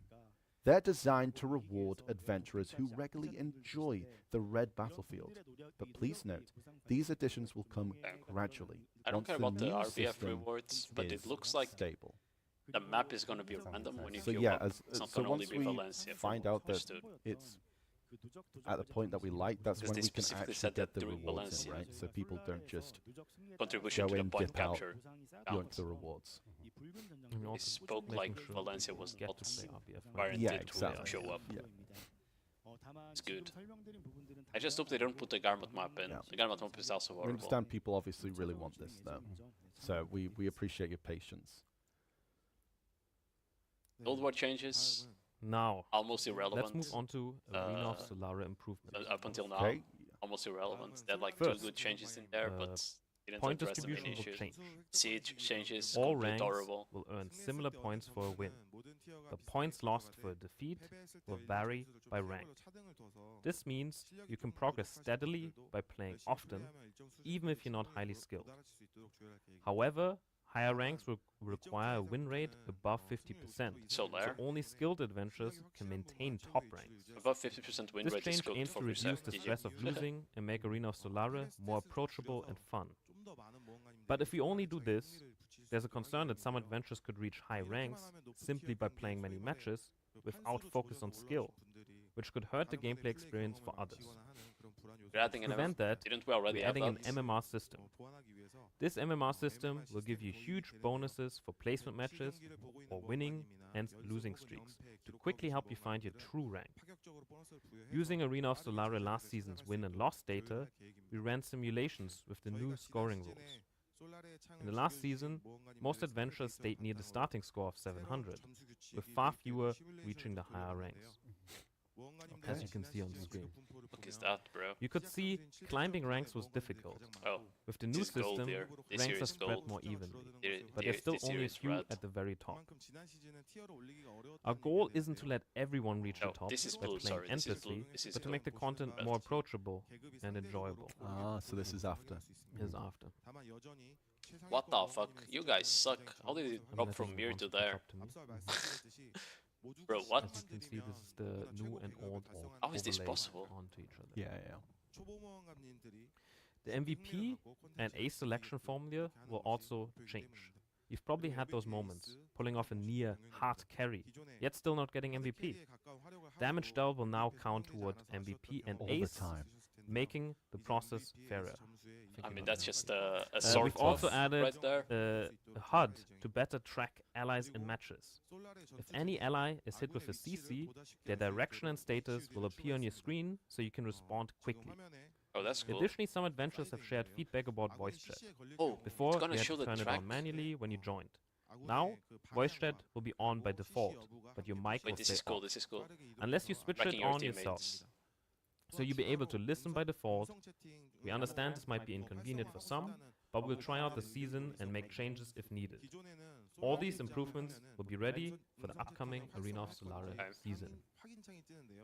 That's We're nice talking though, about so voice they chats, though. automatically can just Yeah. listen in. You're there like It's trying to always, get them in chat like, just listen please, I So beg. It's always annoying joining into a match and then you have someone that doesn't join voice. The only and you problem can't with talk to them. automatically joining Okay. voice is that people can just say the N-word bit, right?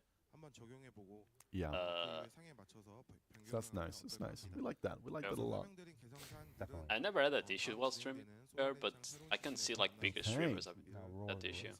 Maybe. Okay, next up, let's talk about War of the Roses.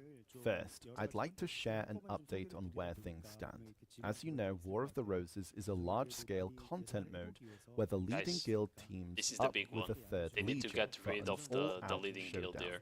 Because you of know? its scale, the leading guild shoulders a lot of the burden. Just as many of you have pointed out, there's a ton of prep work before the war even begins. They're gonna get rid of it finally. And once it starts, the leading guild I'm has to telling coordinate you. strategies all over the battlefield. In practice, this means they end up handling all the tough tasks and are often don't get to actually enjoy the fight. Say As a it. result, We're sometimes removing War of the it. Roses barely takes place, or doesn't happen at all. Say it. Clearly, We're gonna remove there's the a leading lot guild. that Say needs to it. be improved. And today, I'll cover some immediate changes we can make. And for the areas that still need work, we'll share more details once we're ready. First, we want to make the battlefield more focused by scaling it down. Oh my god. If you look no, at the shut current the War fuck of up. the Roses heat map, you'll see the most of the fighting happens in central and lower portions, while the upper part sees almost no action. Still, because capturing the Sanctum is necessary, the leading guild often has to sacrifice themselves to push up top, sometimes even running PvE builds just for that purpose. Going forward, we plan to remove the uppermost portion from the War of the Roses. Okay, that's The fine. goal here is to reduce the distractions. Or PvP, that's fine. Reduce the distractions and help everyone focus more on combat. Then you move this here Second, to there. we're making adjustments to overall balance. One of the biggest factors currently deciding victory is the Spirit's Blessing effect, especially the monster damage reduction, which is just too strong. The side that gets this effect ends up with a massive advantage, so we're going to cut the core Monster damage reduction gives effects us in advantage. half. What? This way, it's still valuable, but not overwhelmingly so. We did consider removing the effect entirely, but when both sides are deadlocked and the fight drags on, we feel there still needs to be something to break the stalemate. Instead, the Spirit's Altar will now appear 45 minutes after War of the Roses starts, instead of 15 minutes in. This should make its role much clearer. As adventurers' stats have increased, we're seeing more situations where adventurers rush the castle and attack the commander right away. That's not how we intended things to play out. Don't you need to kill the So we're first adding point? a new protective effect to the commander. This Okay. protection will only be removed when your faction captures the first Sanctum S1 or N1. Think of this as a basic rule to keep the core victory conditions I intact. thought that already worked like that. First, we want to Ah. reduce the burden of the leading guild, the main issue filling the 100-member roster by themselves, which is a huge ask. Oh, just So, get rid if of you them, don't have bro. enough members, Shut the fuck up. you'll be able to fill those spots with the 3rd Legion. Before the War of the Roses begins, the leading guild can now set how many members they'll bring, and any remaining slots will be filled by the 3rd Legion. That's For example, stupid. They if your much guild brings rather- 70 members, they much rather the bring 3rd mercs, Legion bro, will provide than 3rd the other Legion, you 30, know? making their ranks 230 strong. We also know there's a lot of prep work before the war. To help with that, Team Chat will now activate at 3 p.m. as soon as the participation is confirmed Okay, bro. instead of 6 They p.m. taking War of the This Roses in gives bad you more direction time too. for briefings Just like and role Siege. assignments Fuck me, bro. earlier via Team Chat. Additionally, leading guilds often don't have enough info on the 3rd Legion members. To address this, you'll now be able to see each adventurer's affiliated guild in the 3rd Legion list. Finally, let's talk rewards. Oh, Currently, the main rewards for War of the Roses are Silver and Traces of Thunderbolt, a key material for Voltarion. We're significantly boosting the rewards for the leading guild's victory, and the 3rd Legion members will earn more Traces of Thunderbolts as well. We're also adjusting the value of Resplendent Medal of Honor to match these changes. Overall, we want everyone who participates to feel like it was a rewarding experience. Of course, there's still a lot more work to be done on War of the Roses, and frankly, we haven't given it the attention it deserves. But today's changes are just the beginning. We'll continue to fine-tune the content and share more improvements as we go. That wraps up our PvP updates for today. Fuck me, Yeah, man. that's a lot of topics. We've covered everything. That's I a think. lot. Like We've War of gone the through Node Wars, Roses. Conquest Wars. If they just Yeah, gave up on the yeah. leading The- guild, the- War of the the- Roses was fine Yeah, content. regarding The rest of the actual changes content, were yeah, fine, for you know. sure, yeah. Like But, making them up smaller, I think since we've making kind the of buff gone only PvE appear and then later. reward, PvP, Those changes are good. then Oh, are you saying, Nox, But- that there could be a possibility for additional codes I right don't, now? I don't think chat No. wants more rewards. Oh, they don't want. I just think that they need to understand that the leading guild doesn't work. It's the reason it makes War of the Roses unfun every time. And them trying to adjust it so it's easier for them to bring 100 people by putting in 30 more guilds, it's not going to change anything, right? That's the problem. No one that goes to War of the Roses cares about that. If you're gonna need 30 more people, you're gonna take 30 mercs with proper gear. Because if you take 30 people from the Legion, you're literally just griefing yourself. You are just griefing yourself if you take 30 people to fill up from the Legion to fill up the 30 you're missing. It's gonna be PvE Andes, or people without gear. Because there's no priority system for the 3rd Legion. Like, I don't know, just get rid completely of the leading guild. Like, they just need to admit that. We've been telling them for over 2 years. Telling them that they don't need leading guilds on War of the Roses.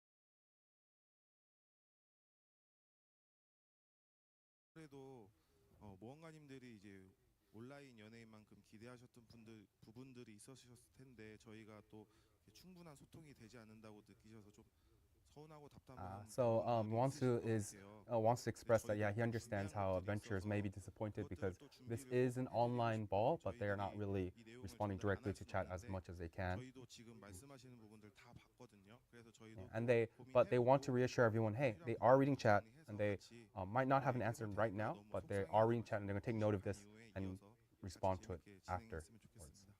Yeah, I don't know, man. So, yeah. They are reading chat. Everyone. Yeah. Yes. Like they have stuff, they prepared we stuff, also of read course, but yeah, they can't just respond right away. Yeah, You have so 10 minutes we're going to have a break break now. They're going to go over what you guys have all been spamming and saying. I don't know. PvE changes looked good. Like all the PvE content they showed and stuff, that looks a good direction to the game, you know? Finally addressing the fact that dungeons aren't worth doing, dark rifts aren't worth doing, like all of that makes sense for them to finally address. I was expecting the dungeons to maybe get the reward buffed, but or them removing the useless like basilisks and shit they did drop, but they didn't talk about that. Rest of the PvE changes look fine. Like they finally adding more diversity in grind spots. You don't have like the fucking after 370 AP, so after an Infa, you only have one grind spot per AP tier, right? They're finally fixing that. You're gonna get an Orbiter spot, 2 Zephyr spot, 1 Nympha spot, I think. And Miramok was like Darkseeker's AP requirement. everything past that. So once we got to the PvP changes, it went downhill. That's basically it. It went downhill when we got to the PvP changes. Node board changes not nearly enough. I'm gonna assume they're gonna address it later if they talk about balance, because they mentioned like all the DR shit and the fact that DP builds attack recoveries and stuff too effectively. So maybe they'll still mention it, but right now the changes they said to Node War are not enough. The thing of splitting guilds at 6 instead of 5 for occupation is not enough. Shouldn't be 6, should be like fucking 15, like that, right? Seed changes, complete fucking hell, complete horrible. And the War of the Roses changes, they just need to admit that the leading guild shouldn't exist and get rid of it. And they have not done that. Overall, the only thing they did good on the PvP changes was like, okay, let's do a question mark fort if there's only one fort remaining. I think that one is an interesting idea. So to force people to fight more, that one is a good idea. The RBF changes look like a decent idea. I would rather they remove Valencia Castle, the Valencia RBF, but they're not gonna do that. The Solar changes looks fine. I think that's it. I don't think it's worth the fact that we're gonna lose. Honestly, I don't even mind losing Castle Siege because it's the worst part of the game. And you can just go Valenos and Serendia. So as long as Serendia is uncapped, I think we're fine, actually. If they have like Valenos capped and Serendia uncapped, I think that's still fine. You avoid the castle fight entirely, which is already shit. No one likes the castle fight, by the way, like at all. And you just go straight for PvP from the start. The only problem is that they are buffing the rewards really hard for the castles, which is just gonna make like people ogling the rewards progress faster, I guess. But whatever, who cares?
Jesus.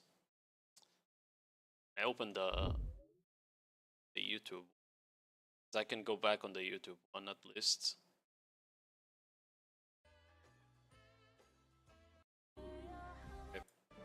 Going over meet in person, and we feel the same. Normally, this was a chance for adventurers and developers to celebrate together, so we understand that some of you may feel disappointed. We're truly sorry. Let's see if I can. How much water does it take to beat Mario Sunshine? We're gonna watch that later. Yeah. Form attack 1, then back off. If you press R, Enslar's I would say the ball started off good though, right? The savior class looks cool. I kind of still need to download the patch. We do that now.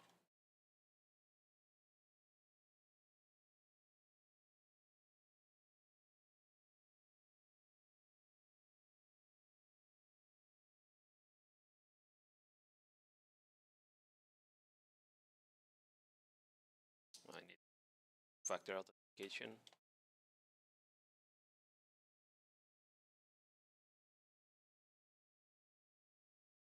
Symbiote. Really curious to great It's all about Savior. issue. So The only thing that worries me about Savior is the Wukong-like mechanic of transforming. Because like Wukong is completely useless when it doesn't transform, right?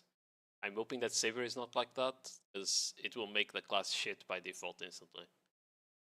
Any class that's like locked behind the e-buff or shit like that, it just makes it bad in general.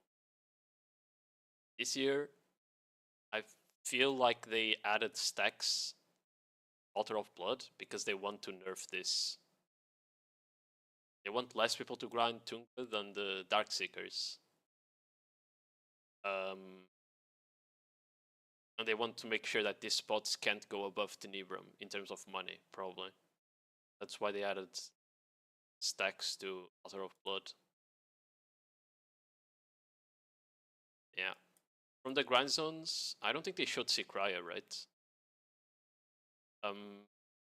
My biggest issue is that this year looks like a tower spot. The Stars End one looks like a tower spot. I hope that the Sekraya one isn't. But this one looks like a tower spot, which is a bit annoying. Keeping the down attack gameplay. Like, look at that. That's when a tower designing spot. Adania's Part 1's monster zones, being the toughest at the time, You know? we tried to know many enjoy party PvE, famous for its high EXP zones. environment.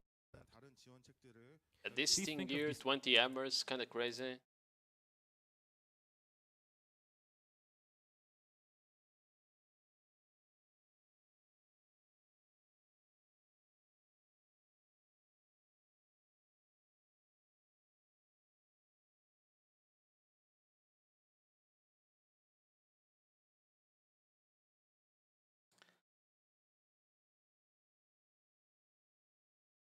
This year is kind of crazy, 20 hammers. Okay, the Dark Rift changes are fine. That's a good idea. Dungeon changes are fine. The world boss changes are really good. I like the world boss changes. That makes sense. Them uncapping the reward limit on one of the more light bosses, for example, that also makes sense. Good quality life change, finally getting rid of the buffs here. I didn't understand it's the tent buff.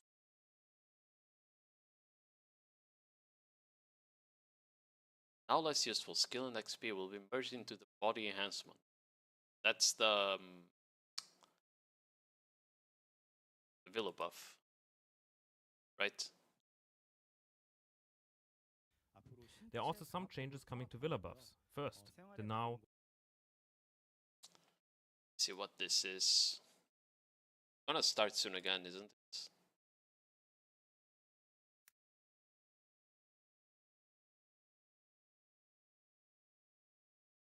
Yeah, it's XP skill, combat skill, combat XP, skill XP, and eye filter.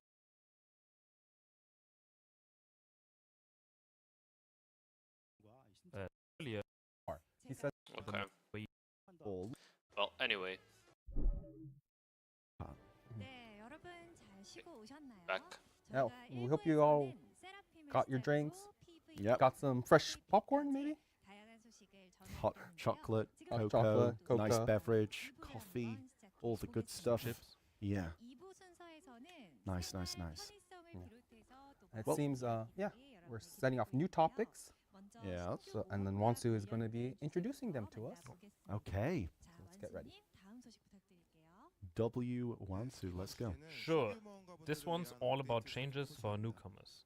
As you can imagine, if you want the game to keep thriving, helping new adventures settle in is absolutely vital. After reviewing the current situation, we've seen that most players adapt well to the main quest and the seasonal service when they start. The real hurdle comes after graduation.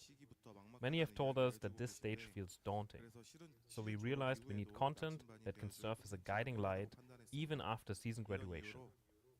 That's why during the Heidelball we announced plans to create a dedicated space in Olvia for rookie adventurers.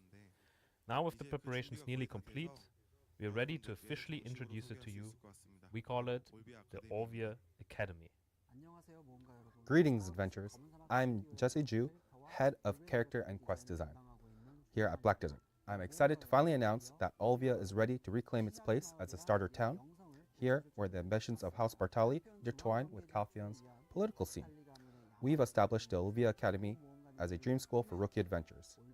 On behalf of Headmaster Justin Bartelli, we'd like to extend our deepest thanks to all the patrons who supported the founding of this academy.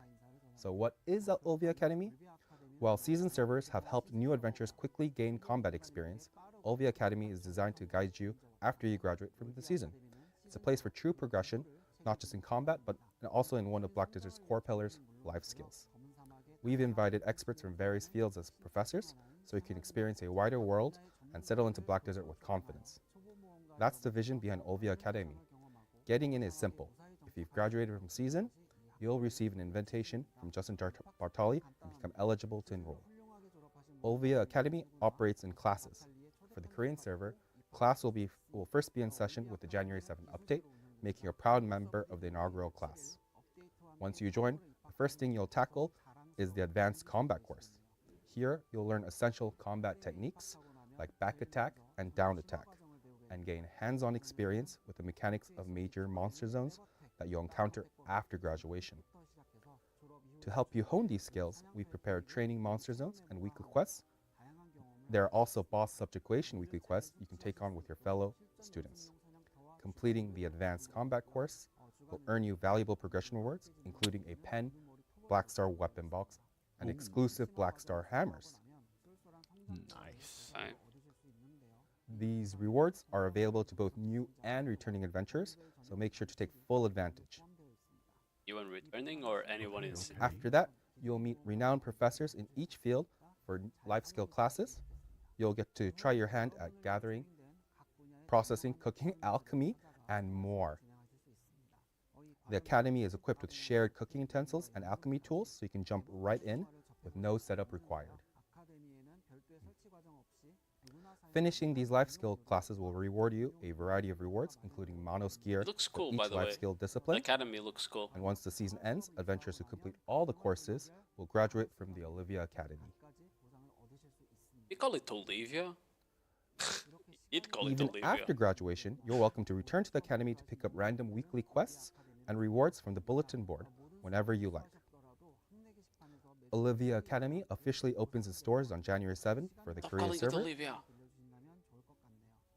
As each new class begins, we'll continue to refine the academy, making it easier for rookie adventurers to settle into the world of Black Desert. We hope our veteran adventurers will welcome newcomers and lend a helping hand. With everyone's support, we believe Black Desert will become more enjoyable. We look forward to your feedback and continued support for Olvia Academy. Nice. Nice. Nice Thank save you. at the end. Yeah, I just realized what I was doing. Just realized what I was doing. Doesn't sing it right. W. Okay. Alright, that wraps up the introduction to Olvia Academy. Some of you have played for years, but never cooked a proper dish, and many have never made an elixir either. We just wanted to give everyone the materials and have them try it at least once. Plus, we wanted to share useful tips about life skills like fishing and farming. After graduating from the season, people often say you should make potions, get pen gear and accessories, then work on slumbering origin gear, collect hearts, and so on. There were so many guides you had to search for yourself. So with Olvia Academy, we wanted to offer a clear starting guide to show you exactly what to do next. Life skill. That's an imugi? That's an imugi. As we mentioned in the video, That's a cool imugi Olvia shot, not Academy gonna lie. will run on a class-based system.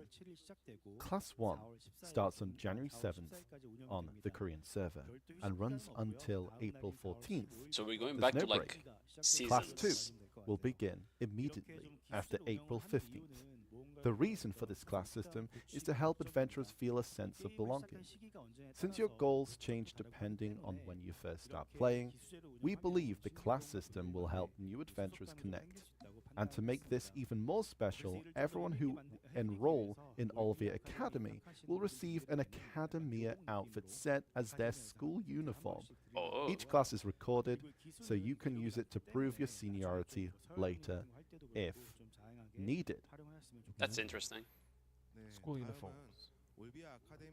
Now, let's go over the benefits you'll get after graduating from Olvia Academy.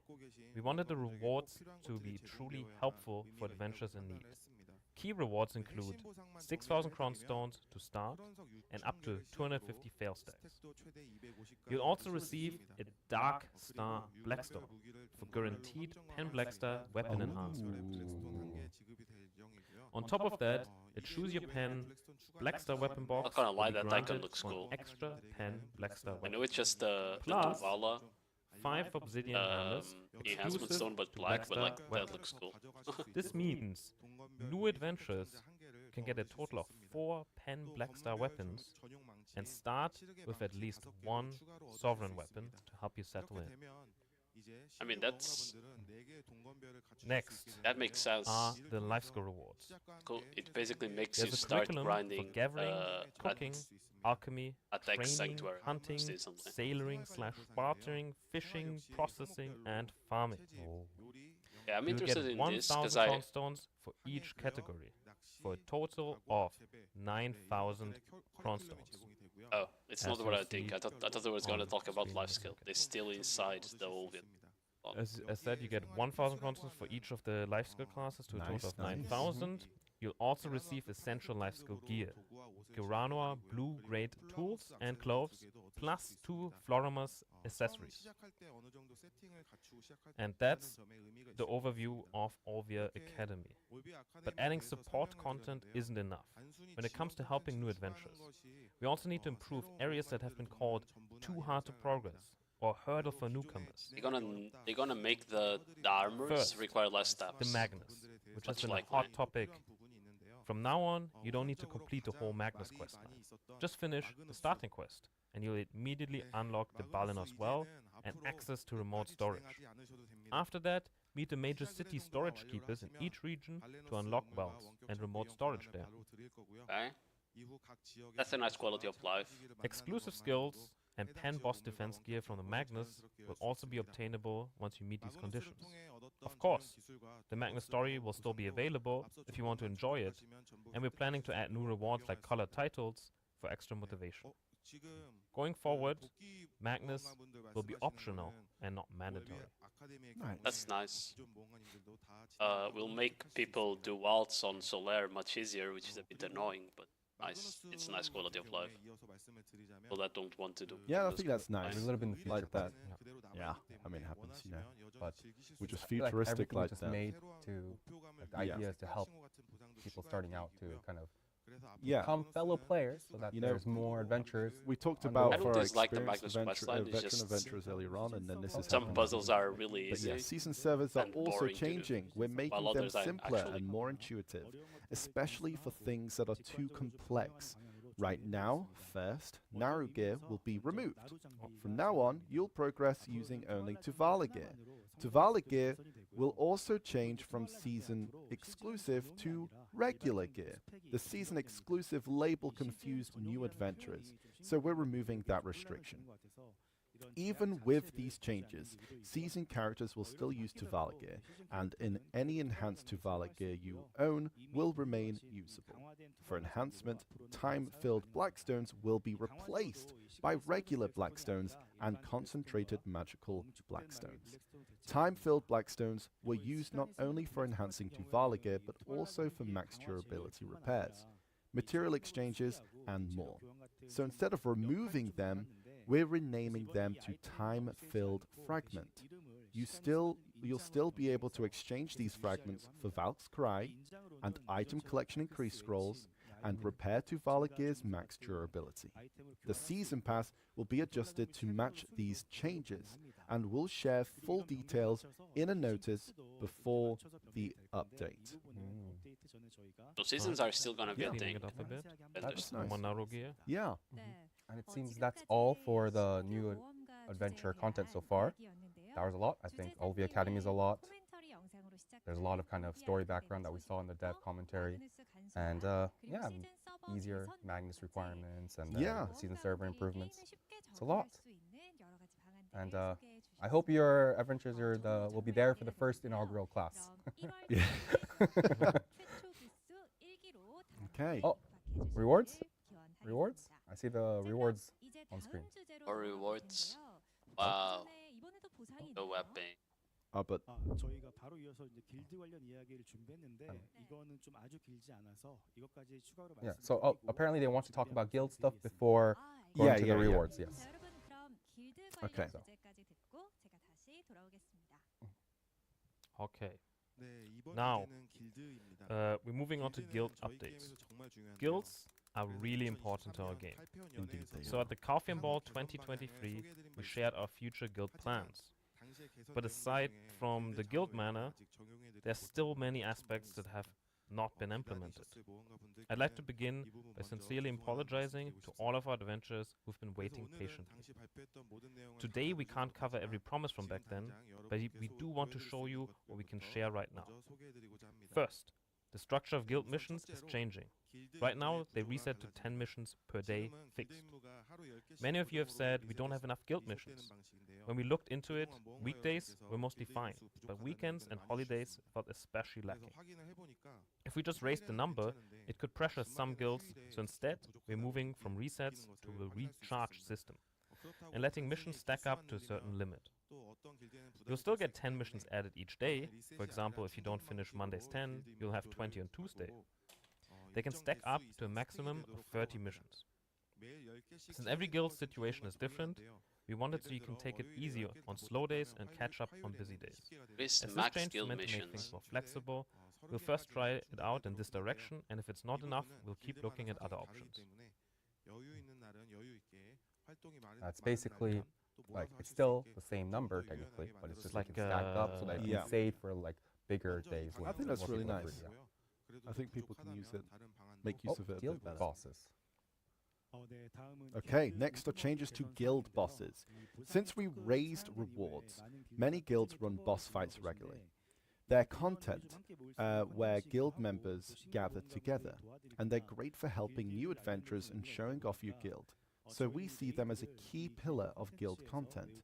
We want to keep adding more events around them, and also raise the rewards even further. But one thing kept blocking us. It's the war hero system, what you usually call mercs. By joining guild boss content as a war hero They're so over and worried over, about this. you can still earn What's a the decent problem amount if of someone rewards. like joins So many and gets a join bill that an way. extra every day? It's hard to say if that's purely good or purely bad. For actual guild leaders, it's a helpful system when you're short on members. You can fill your boss fight with war heroes when you need them. But to expand guild boss content and push rewards even higher overall, we needed to set some clear rules here. They're gonna make If it a we just quest increase so rewards, warriors can war do. hero repeats would inevitably lead to way too Yeah, many they're gonna make rewards. the rewards So quests after a lot of so eternal the debate, warriors can't we've abuse it. decided That's to crazy. lock war heroes to node and conquest wars Oh, baby. Oh, only. okay. and they will no longer be able to join guild boss content. For those who've It's similar relied to what I on said. war heroes to fill your guild, this may sting, but it That was a necessary bots- step, Like just for that future PvE bots to systems do growth. that much. and we ask for your understanding. Adventurers, in return, since we're tightening things here, we'll raise the rewards you share with guild members and run many more related events as well. There are also changes to guild boss lineup. The distant ancient Putarim, out on its own, will now retire, and new raid targets Org Chief Org and Morgulis, Lord of the Golems, will be added. Their Crazy. spawn locations, as you see here, have Been been so long adjusted since I've seen a so they're Morgul, not too so far from other Used to do them on bosses. the scrolls. When you which you tackle got weekly. several bosses in a row, your overall route should feel much smoother. And from now on, when you summon a guild boss, a guild-only field will open. just like with Khan.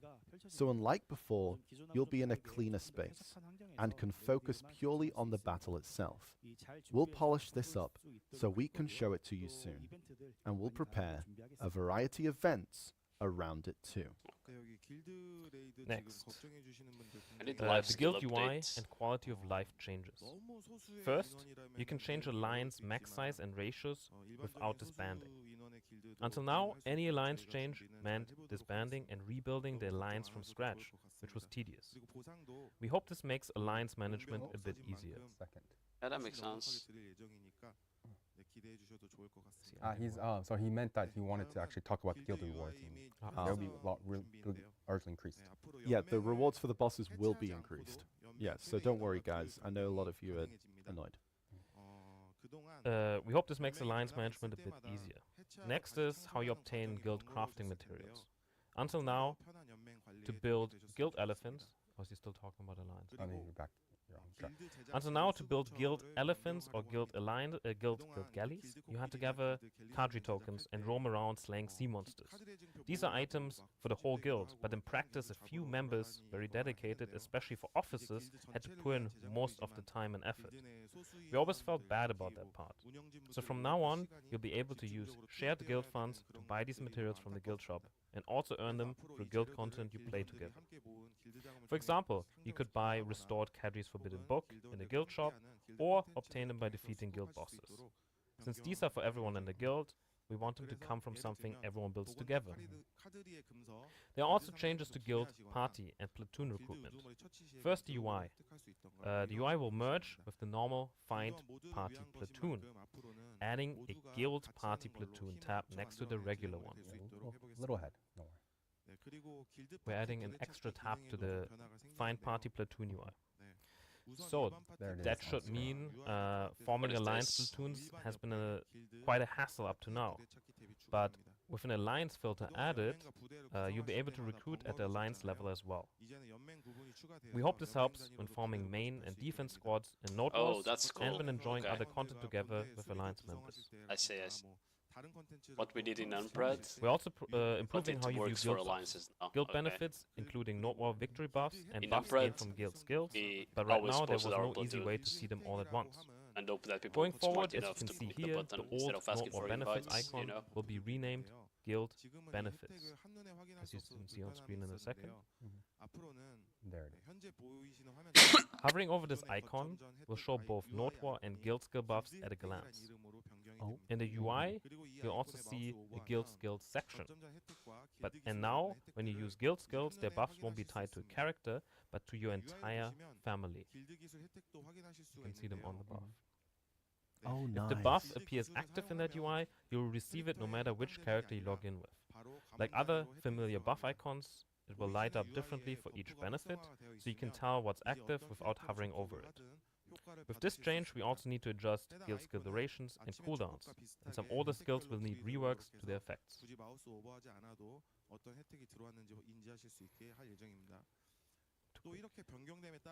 It's fine. Chat enjoyed it. We'll share details on that separately once they're ready. Lastly, we're improving the guild history page. Right now, it only logs moments like member joins, leaves, and where guild bonuses are paid out. But as guild ages, more memories and stories pile up. And we wanted a place where those could remain. So we are changing this into guild records. A space to remember your guild history. It will keep things like your guild's founding date, conquest and Node War records, blue battlefield, and You're gonna guild get records. stats for the guild. That's Guild cool. boss fights, guild mission completion counts. So basically, everything. Please note, it will only track records from after this update. Oh, okay. Gotcha. That's it Thought- for the I guild thought they would improvements so change. It would show like old stats. I guess they don't have that There seems to be information. one more thing they want to wrap I up thought they before would, the because they section. send mentioned, the info. the Calpheon Ball 2023, we said When they we'd do like raise the recap daily guild yearly. wage up to 100 million silver. It's not a huge amount, but since it's daily, it really adds up over time. However, because it's tied to guild wage, there were concerns about silver abuse and exploits, so we're changing direction a bit here. Instead of boosting guild wage, we're shifting that increase to family fame fund sent to your guild Black Spirit safe each day. Family fame fund is collected from your combat fame and life fame and special fame combined. The amount isn't huge right now, but it's still a nice little bonus when you can cash it out. Bro, it's like 7 So we'll mil a raise day. the It's complete fame garbage. caps and add more fame brackets. So as your family Wait, grows, okay, your that's a fame big fund change. grows too. Okay. After this change, adventurers with top-tier family fame will be able to receive over 100 million silver per day. That's me.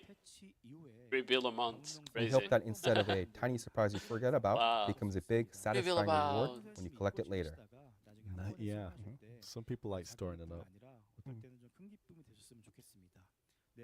And that actually wraps up guild-related improvements. Okay. Hey, I mean, and ironically, it's more Yeah. money than Chat, what do you think? doing the Land of the Morning Light More daily silver from family fame, workshop thing. more guild records. I think like More nice money buffs per- just going per across month all, than all doing that. characters is just a nice QL. But it's that time again, guys. Oh. Everyone? Oh. Another Oh, gift. hold. Wow. At this point, I remember when the Calvin Ball Okay. codes There were it like is. hype, Choose your transcendent hammer but box. nowadays it's like, yay, more plus crons. 350. Woohoo. Plus know? 350. The 350 is nice So though. far That's the we've first time already they give a 350, no? Hammer box. I feel like that's the first time they give a 250 350. stack, 300 That's stack, nice for my and deck. 350 stack. That's a lot. Okay. But But yeah, in general, like the next part, nowadays, you know, life when you see skills. a new reward Take it during away, the ball, Marcy. it's just like, yay. Soon. Soon. Take it away once so soon. Yeah. Soon once.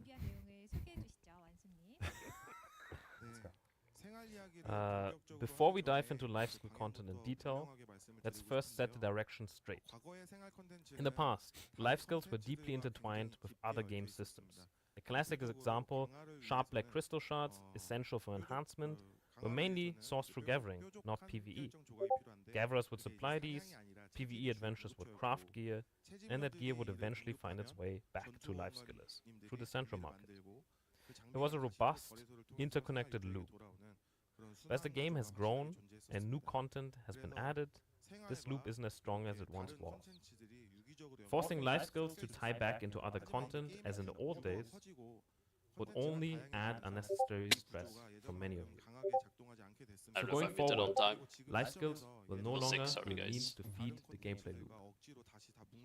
They'll be reworked and strengthened as a core content in their own right. Okay. With this winter's update, we're planning a general increase to profits across all life skill activities. Tell me more. Of course, we're not just arbitrarily boosting numbers. Our goal is to make sure your investments, gear, mastery, and know-how are properly rewarded. There's one important point I want to emphasize. Fishing. Today, we have a couple updates for fishing. Or New But York after King. these, we're not planning any major changes for the foreseeable future, for fishing already offers a solid revenue. Yeah. So our focus will be on bringing other life skills up to par in terms of Yes, effort and okay. reward. Let's see. Bartering, We hope lucky you understand our arrows, approach as we move trading. Before we and get into the training. specifics, That's the only let's things I talk about care. life skill byproducts.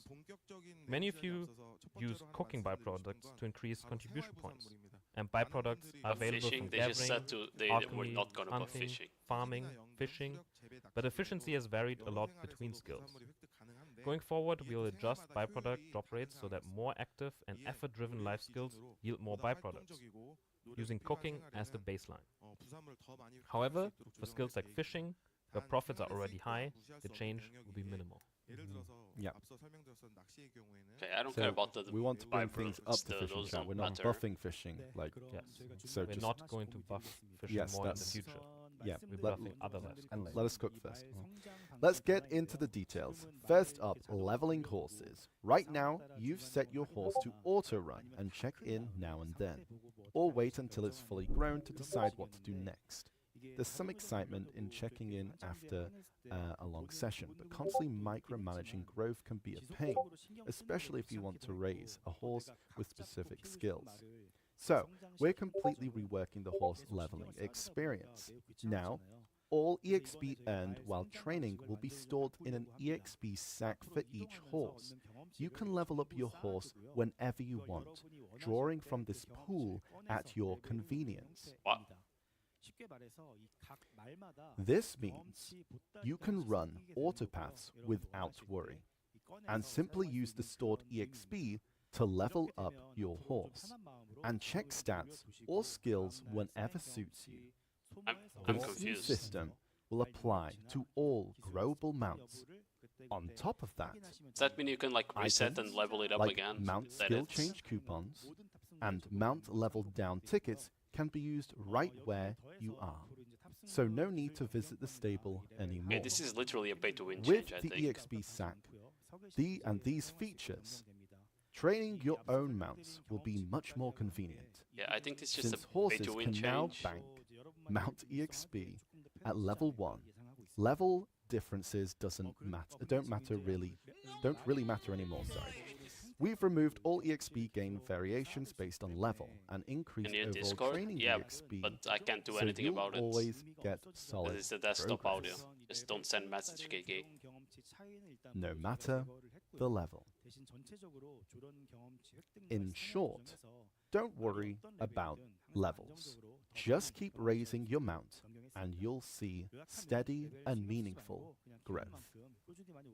That's nice. The shared EXP soul sounds really So cool. adding Yeah, new yeah, wild yeah, horses. that's really Oh, we nice. saw this one data mined already. We're also adding new wild horses. Oh, We've, Take a we've look at seen the screen. we've seen this. We've designed them to make catching wild horses more exciting. okay. Some What may the fuck come is with that? special Let Corsair me skills, yandex this like one. S Instant Exo. Or you might find one that grows 5 times slower but sells for 8 times more. We Oh. want catching wild horses to feel fresh every time, and for your efforts to naturally result in greater profits. Okay. Another much requested feature, Oh, this is cool. you'll soon be able Might get to like store. actual good training Am I changes going a then. bit ahead? Another much requested feature, you'll soon be able to store up to 5 horses in Crocdalo's sanctuary. Okay. 5 horses on Crocodile. Many came to ask, why can't Crocdalo be stable in his own sanctuary? True. It can now. Let's fucking Now go. you Okay, can. that's a good change. Let's go. Previously, only mythical horses were allowed in the sanctuary, but now that Voltarion, a dream horse, is included, we figured, why not let you store any horse? Why not? That's So a good any change. 5 horses, regardless of type, can be stored.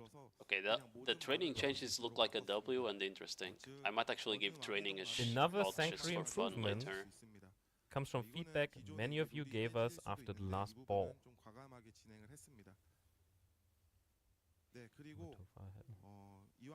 If you tried to move the sanctuary between characters, but had a horse taken out on the other character, you couldn't move it. True. Now, simply attempting to move the sanctuary between characters will automatically store any checked out horses back in the That's sanctuary. also a good quality of To life be change. precise, we've added a remote collection feature. You can now remotely retrieve a horse from a character with the sanctuary. Attempting to move the sanctuary between characters will automatically collect any taken out horses before the sanctuary is moved. Can you abuse this for Keep in trading mind though? that this feature only works if you have the celestial horse calling horn. To prevent abuse, mounts will no longer be able to carry trade goods or treasure items. When moving processed I trade fucking goods, knew it. you'll need to use a trade wagon. We'll also be expanding trade wagon capacity and adjusting cost. I fucking knew it. That they were gonna be worried about that. They were gonna be worried about the fucking trading crates. Why is it buffering? Adjusting cost. Oh, it died for everyone. Okay. Bro, the change was so ridiculous that they decided to kill the stream. Let me see if YouTube is still running.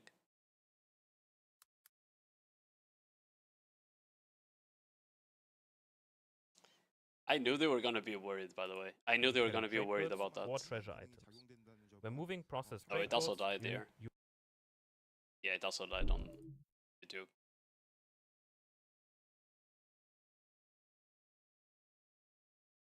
I mean, they didn't kill trade crates. Someone said they killed trade crates. They didn't. Just because nowadays people were just transporting it with the transport system. So I think it's fine. It didn't really kill trade crates that much. It did make a bit more annoying because even if you transport them, you still have to like run them from the storage to the central market pitch. Unless they changed that too. Maybe they did.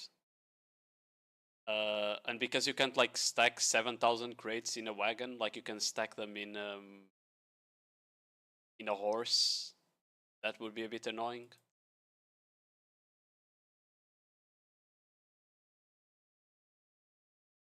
Right? Or at least I think you can't stack trade crates on a wagon. Maybe you can. I have not tried. Fair.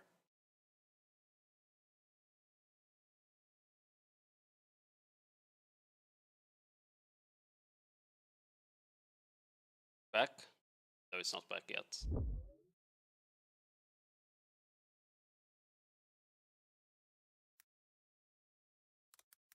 Fuck! Holly? Oh, it's back. Oh, I see. I see. YouTube's We're back. still We're up. back. No, We're back. YouTube also died. YouTube also died That's earlier. I checked. No, I checked Hello, YouTube chat. earlier Can and it you also hear died. us? Can you hear us? I don't think we're back. We're back. We're back. We're back. We're back. We're back. Okay, chat. Let's we need to catch you all up really quickly on this. Okay, so we do apologize for this. You Oh, the missed console one was live. a new introduction of a new life skill treasure. It's called the Nostos To make Returns. this experience more streamlined for people who do I'm going back here on the console one. distribute that EX.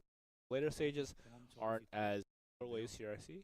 For leveling like a horse on the side, he mentioned there sometimes it would be kind of annoying for you to just try to pull.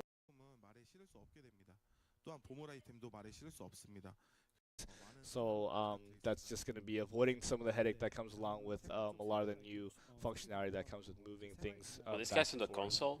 I know him from Now we're going to be the going NA. over the new life skill item, a treasure nonetheless, called Nostos Return Stone. Is this? Okay, so you can instantly move this stone around. Looks like it's going to be placed onto your campsite. Okay. Cool. So basically allows you to teleport to Like a your map, campsite, but for your residence. Residence or campsite? Yeah, That's really awesome. nice. Yeah, using your campsite as kind of like a waypoint. Very, very niche items from various like a waypoint. And it's gonna be created via getting some of these very, very niche items from various life skills that you will be Oh participating yeah, in. no, I'm not going for this. If you need to Pretty do cool, actually. all these types of life one of the skills, that's things that I kinda shopping, liked that's with the, fluid, this is for gathering, life clearly. essence as well as the Right, Odorous this life is gathering essence and that hunting you materials. did have to do a little bit of life skills for one of them, and to let everyone know that with this new change coming to trade items not being able to make this experience more streamlined for people who do trading, so that it's much more relaxed experience for them to interact. Now they're changing all day for yeah, looks like a lot of good news coming out for our life skills here, especially with the Barter, yeah, okay. Armin in the chat here. What's up? What's up? Good to see you. Good old Armin.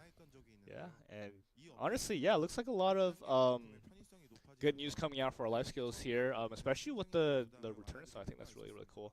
그래서 이번에는 2단계 교육품도 무게를 완화드리려고 하고요. 현재 대양 같은 경우 교섭력에 의해서 최대 수익의 최대치가 정해져 있기 때문에 It won't impact balance much, but do you Weight need to change impact the on balance? The some of barter items money that is we shit have right here now. for life skills, really, really nice. Sorry, Like bartering. this is good not because life it skills. makes you So travel cutting, less for yeah, tier it's still life 2s. skill, but more specifically, and they're going to be cutting everything in half. So for all you barterers out there, now you have much more space. Oh, in okay, the okay, now ship we're talking. for more Level barter 6 and items level that 7 you barter goods. lug Now we're around as talking, you okay? visit these various islands. Changes to level 6 and 7 trade good routes. Yeah, gonna be really nice. Prevent abuse. There is no abuse, bro. You're locked by parley. You're not gonna get.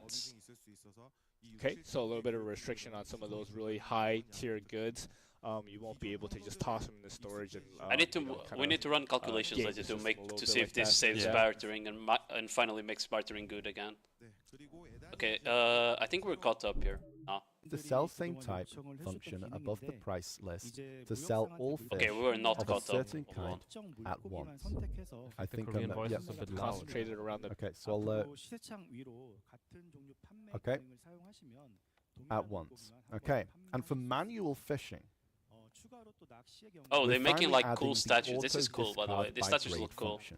Previously, this was only available I think this is for nice for auto life fishing, skillers but if they now like the you'll be able statues to and use stuff, it and seems to during look manual give fishing buffs. too, making the process much smoother. But yes, guys, as we said, there was two things that we missed there that we will go over at the end of the ball. Okay, do not worry. Next up are some quality of life updates. This time we've mainly focused on improving existing content, so we couldn't prepare a huge list of changes. But we all know you can never have too many quality of life updates. So today we'll still go through them one by one, even the small ones. First, remember the feature I showed you last summer? Oh, The one I mean, that doesn't instantly really. tags out Yeah, your whatever. tag character with no loading? You really loved it back then. So I've been working hard again to get this mission done. Okay. Okay, tagging without loading screen. Don't care about that. I don't even use the tag system basically. First, let's take a quick look at the video.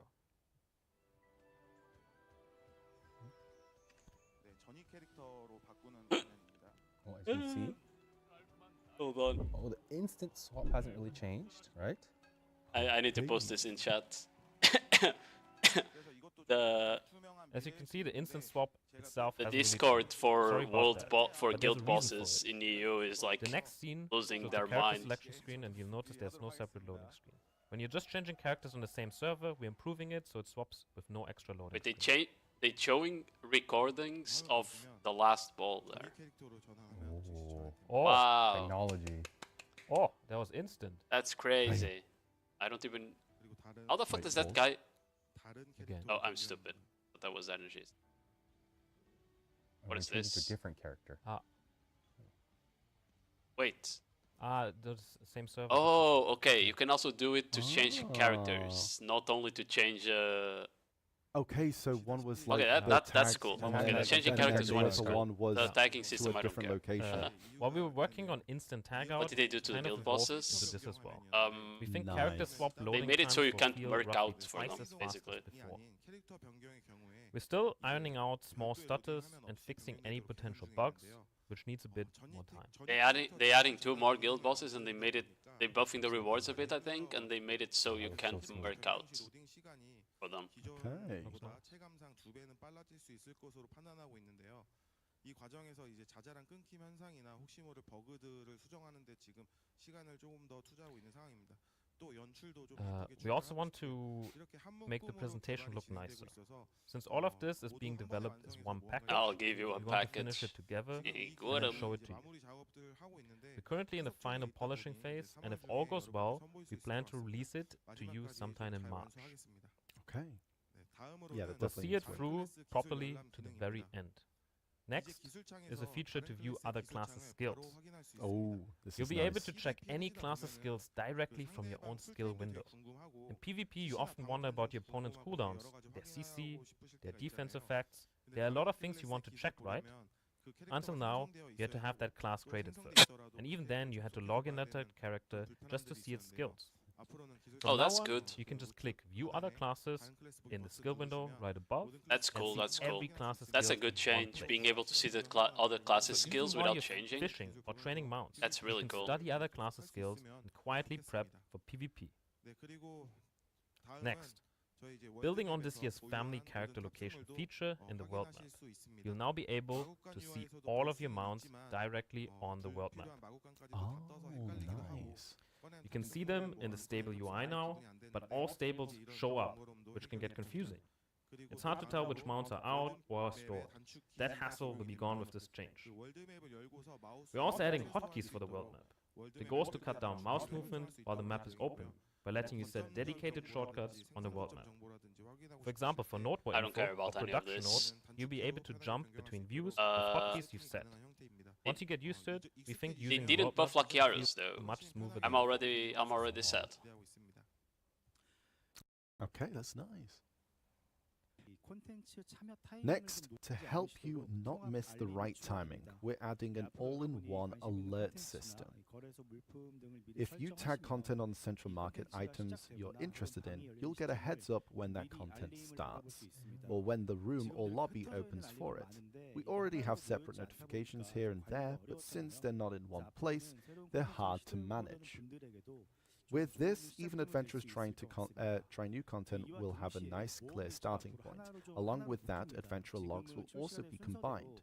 Right now, each book sits in its own tab in release order, and Morning Light and Adania even have character-based logs, so it's really hard to see your overall progress at a Okay, glance. no one cares about this, doesn't matter. We're but merging I all of guess. this into a single UI, with the main questline included, so you can check your current progress much more intuitively. They show a Bugcat That's collab? it for the Yes, they quality of did. life updates. Even if we didn't But cover I'm not it gonna today, tell you where we're it is, always you need to looking watch the make whole VOD. improvements and add quality of life changes. Your feedback fun. is always welcome. That's a lot of good quality. I that's actually a lot really of like real the nice stuff. tagging, Yeah. server swap change, or the character swap changes. Yeah, we've been here for 4 hours. nearly 3 hours. It's been 2 hours It's a and a lot. half. It's been 3 hours You already? lying. It's been 3 hours already. I'm looking at chat, some Content template no news focus is on over. solo content, no focus on party content. Really? Yeah. You actually see that? Duality of chat. Yeah. Duality of people. Ah, fuck me, Oh, bro. and then we Yeah, have they're not actually buffing a like Yaras, special guys. guest It's over. from our Oh, our very own CM Atsu. Siametsu. Be right back, chat. What is this? Are we getting more snowboarding things?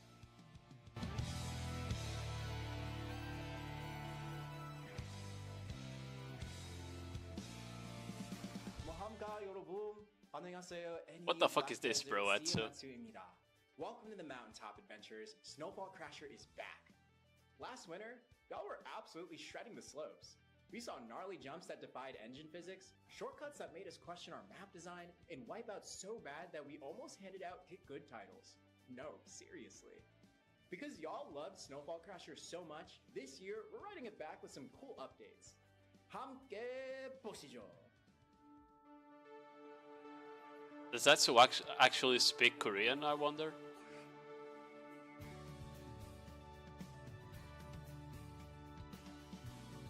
That items? I think that's items. Is it items? No, it's not items. Okay, it's not items, I lied.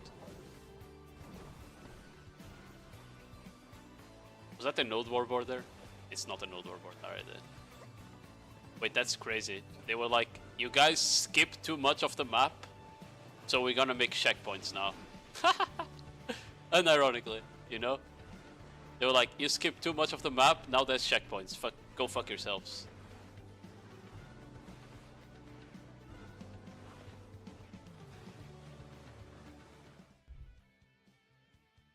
Introducing Score Mode.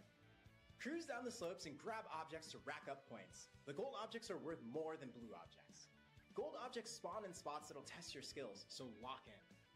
Points turn into, you guessed it, The same map, yeah, it currency, looks like the which you same can map, exchange yeah. for rewards in, well, you know the place, the Manage Currency tab. Flex your trips in jump mode filled with cliffs, shortcuts, and brand new checkpoints. Miss one, and you'll eat a penalty, and that's no good. Speed mode. This will be where the best riders lay down track, as there will be more and narrower checkpoints. Miss one, and you'll eat a penalty. On top of the new modes, this year, you can see how you stack up against the best with the new rankings. Oh, there's gonna be a ranking. Here, you can also watch the top 10 riders carve up snow. Wait, that's crazy. With the replay system. If you're feeling extra competitive, you can also challenge them in Ghost mode. The Ghost is a copy Bro, of their character. video is becoming Here, SSX, you can know? follow their line and even lose them when they're offline. Or So, SFX? I don't remember the using name. Ghost, I think it's that's SSX. proof that you're not as good as you think you are. If you've played We're also PlayStation making back in the a few day, you know what quality game I'm talking about. including No. getting rid of Lando signal flares for getting back up Yeah, the it seems like it's You'll the be same able to map, start which is over kind of after sad. wipeouts by using the event menu. I thought they would Pressing add a new escape will map. allow you to restart or quit. So with just a couple of clicks, you'll be ready to full send it down the slopes again. And finally, for the ski bums out there who live and breathe snow, rewards will be coming to riders who hit the top 100 in the rankings. We're also preparing some potential cross-server competitions, so if you are stoked to rep your region on the mountaintop, keep your eyes open on the official website for more information. Snowfall Crasher goes live on December 24th. We'll see you on the slopes, adventurers.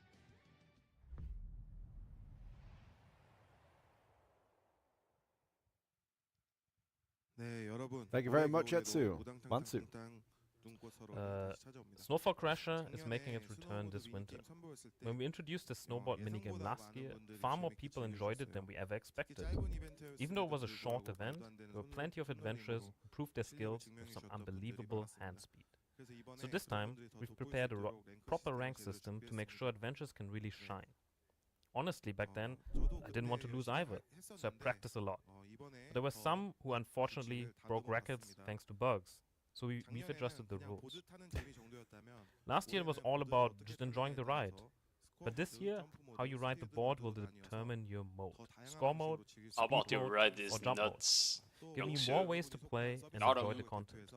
We're also adding a region versus region event, where adventurers can represent their region and challenge for the best record.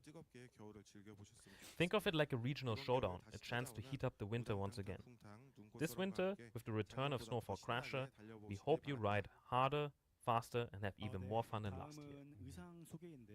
Next up is the outfit showcase. Before we jump into the introduction, there's something I'd like to mention.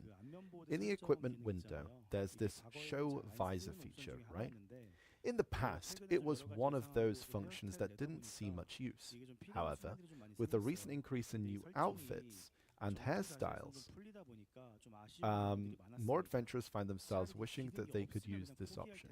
The issue is that it gets disabled when your character enters combat, which has been a bit disappointing at times. Wait, does If it? I had didn't no exist, idea. Adventurers would forget about it, but having it there and not being able to use it is frustrating. So, going forward, the show visor setting will remain active during combat. I It didn't would have even know been it great got if it was disabled during available combat. the Snowfall That's sales crazy. when it was most requested. But even though it's late, we've made sure to include this change. It will be patched in time for I didn't the even know upcoming the winter role outfit players release. noticed that. Now then, let's I move thought straight they were into too busy introducing the new role-playing, winter wear. not PvPing. Adventurers, this winter we've crafted a brand new outfit called Spotlight. Since last year, we've been steadily releasing a variety of styles for adventurers to enjoy. What the fuck is that? And for this year end, we wanted to continue that trend, while adding a fresh new vibe. Around that time, we noticed many adventurers posting videos or screenshots using our modern style outfits to create an idol-like look. Seeing that, we thought it would be great if we could help bring that concept to life. Wow, that's... So, we designed this attire with a holiday music festival Does it say feel. Blackpink there? I think it Complete says with a mic, Blackpink, doesn't it? It complete with does. a mic and the signature item of a singer. Wait, they actually... No, it said Black To capture the Spirit, not essence stage of Blackpink, I think. costumes, this new outfit was created to look natural and fitting on any character. And once again, we've offered multiple style variations, so you can choose the look you prefer without the mic. It works perfectly as a comfortable Okay, yeah, everyday it says look. Black Spirit, not And Blackpink. while it looks stylish on its own, we've matched the tone and style so that when multiple characters stand together, With they look like one team. The Whether you're Jinxian guy, adventuring, the one that taking does the... screenshots, or coordinating colors with friends for people you know, The one that does this outfit the will blend in video music beautifully. videos This is winter, eating we good hope today. you will enjoy the festive year-end atmosphere in Black Desert and have a great end of the year. 네. 지금 이미지들을 Yeah, 이렇게 I think 쭉 K-pop 보니까 is the word that 뭔가 comes to mind. 순간순간 스치는 Yeah. 아이돌분들이 좀 떠오르는 것 같아요. And see a lot of 채팅창에도 people 지금 계속해서 여러분께서 talking 의견을 about 보내주고 customizing it. 계시고요. 자, 이렇게 해서 겨울 이벤트와 신규 의상까지 소개를 But 해주셨습니다. how are you guys 저희 going to customize it? 보여드렸던 목차대로 Me? 이렇게 I 지금 mean, 진행을 해왔는데 I like the 가장 Adania armor 신규 style. 의상까지 I like my 소개가 glows. 모두 And I'm 마무리됐습니다. going to aim for 자, those new 원스님, glows that we got 그래서 earlier on, 이벤트 you know? Yeah. 언제쯤 만나볼 수 Purple yeah, or yeah. red? Oh, they're actually. Let's look at the Purple or red? screen. Oof. Okay, let's check out the schedule together on screen. As you can see, unlike the last title ball, we've bundled together updates planned for the more distant future. So, Seraphim, What is December this? 17th. Oh, this is the schedule. The Okay. season item and pass revamps. Give me a second. I can the Yandex hammer all of selection this. box. The Kronstone support from like Dark Rifts, Okay, that's Actoroxion, 12/7. and the Actoroxion improvements. All December. Oh, so December 17th for the Korean server and December 18th for us. Corsair. December 25th or Okay, 24th for Korea. let's take a December 25th picture for of us. that one too. The snowboard event, the world boss improvements, the wild horse, the new wild horses, the War of the Roses improvements. Right. And then for December 31st, we have the Alchemy Stone renewal, It's a Bronco type. Villa buff improvements, Okay. the Gatherings improvements, and then January 7th we have the Family Fame Fund improvements, the Blackstone selection box, and the Red Battlefield improvements. January, I can't keep up. during with them. January, Dekia party zones, the Miramok, Gaifen Rasa, the guild system improvements, and the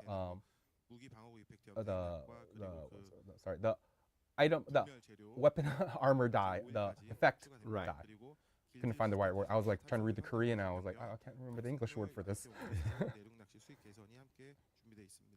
Oh, and the mount improvements, such as the mount EXP stack. Right. Yeah. And then in February, the new season of Arena of Solaire, Node War Conquestor improvements, War of the Roses improvements, and the Edania hunting improvements. That's a cry. War of the Roses improvements again. And in March, we'll have Altar of Blood and the tag character switch improvements. And there's also all these other improvements that we march, like such as the class scale alerts, the world map improvements, all the hotkeys. Those will all be haven't finalized date yet, so they'll share it with us once it's ready. Yep. Yeah, and they want to mention that like it's often a challenge for them to make a precise schedule, and that's why we had like delays lately. In March they barely have anything because they probably for don't these know. Idle Ball, Calpheon Ball events, but like we hope you can understand that. Yeah, What the sometimes fuck is plans it? do change. Yeah, and that's- Edania party. Starting next week, we'll have a series of updates coming right after another. Basically. Yeah, absolutely. And we still got more to talk about. Looks of it, they kind of planning to release most of this content up to February, Jeff, there's right? one And then more probably thing to delay share. it to March. Because they barely have things in March. So today we have some special news to share. Many of you may already know, but our new title, Crimson Desert, will launch on March 20th next year in Korea. March 19th for us. March 19th for us. Oh, This that's is a very why March exciting doesn't have moment for anything, us. because it's But Crimson first, we want to Desert. express our gratitude to our adventurers. The reason we keep challenging ourselves is ultimately because of you. So today, we wanted to take this opportunity to say a sincere thank you. Of course, words alone aren't enough, so we've prepared a small gift. Okay, but 10,000 Cornstones, for all wow! adventurers. No one cares. Anyway, show us Crimson Another Desert 10,000 gameplay. as a That's what you're gonna do, as right? Token of our appreciation, because like yeah, we're I assume they're gonna show us Crimson Desert gameplay, right? Yeah. and There is no want to way they express, don't. Our thank you. And with Crimson Desert launching soon, we know many of you are eager to play it. Pre-orders are open, and some may have already pre-ordered. We spoke with the Crimson Desert team and prepared some pre-order bonuses just for Black Desert adventurers. If you pre-order Crimson Desert, you'll receive special Black Desert items after its launch. We've prepared a short video to show the details. Okay.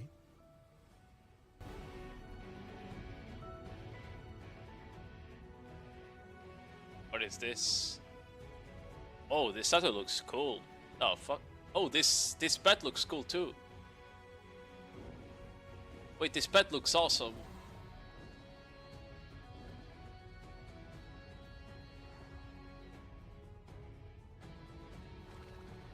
What is this? Oh, this is a horse outfit.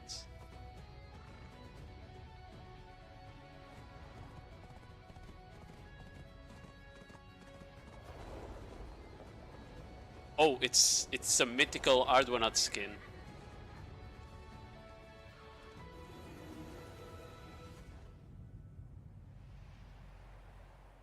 Wait, that looks actually good. Pretty cool. Pretty cool. As you saw, when you pre-order, you'll get the Ashen Crow horse gear for Arduanot, Mythical Arduanot, and Crocodalo. A tier 4 pet, With golden Crocodalo star, too, and that's... a golden star statue. I can finally not be a fucking Doom. Nice. Thank God. Oh, and one Arduanot to equip your new horse gear onto. Okay. We did wonder Oh, I if don't these care about the bonuses free- would truly please adventurers, but we felt that offering nothing at all would be even more disappointing. True. I assume you need to buy the game for that, right? Our art team worked hard on these rewards. I mean, I was and gonna play Ashen Crimson Desert for our anyway, horse- because it looks like a Ashen for horse Souls-like. gear, in You know. particular, captures Crimson Desert's feel. I can't We not felt it was play a fitting to Souls-like. offer it as a pre-order bonus. I hope it becomes a meaningful gift to all of our adventures. Thank you.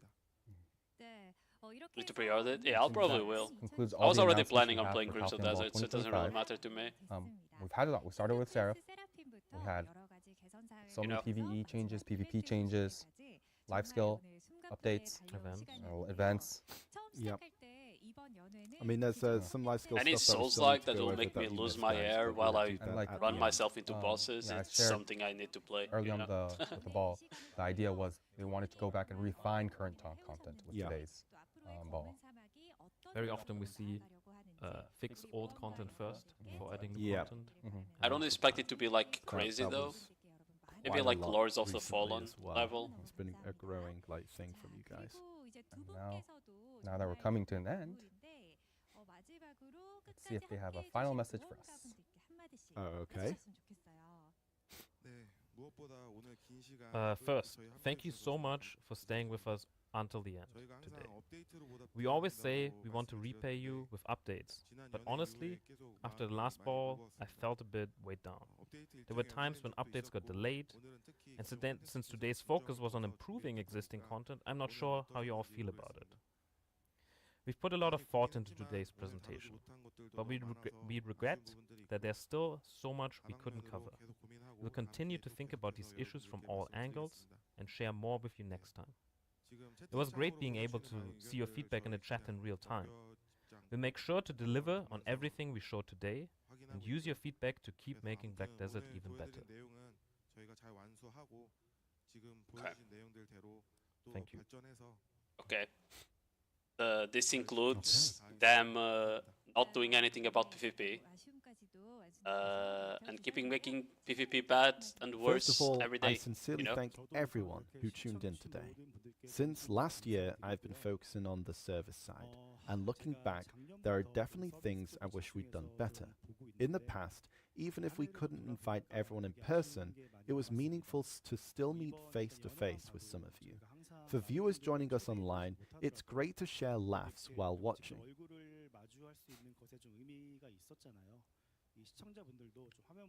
And it's always nice to spot familiar faces in the audience.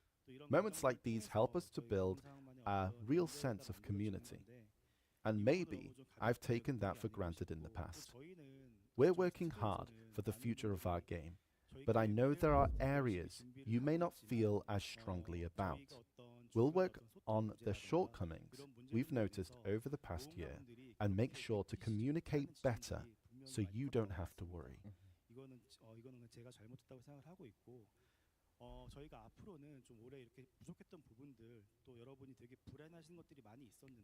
Yeah, no, we really do appreciate chat, the patience on some things. We always appreciate. We see the hearts in chat, and we do really appreciate that.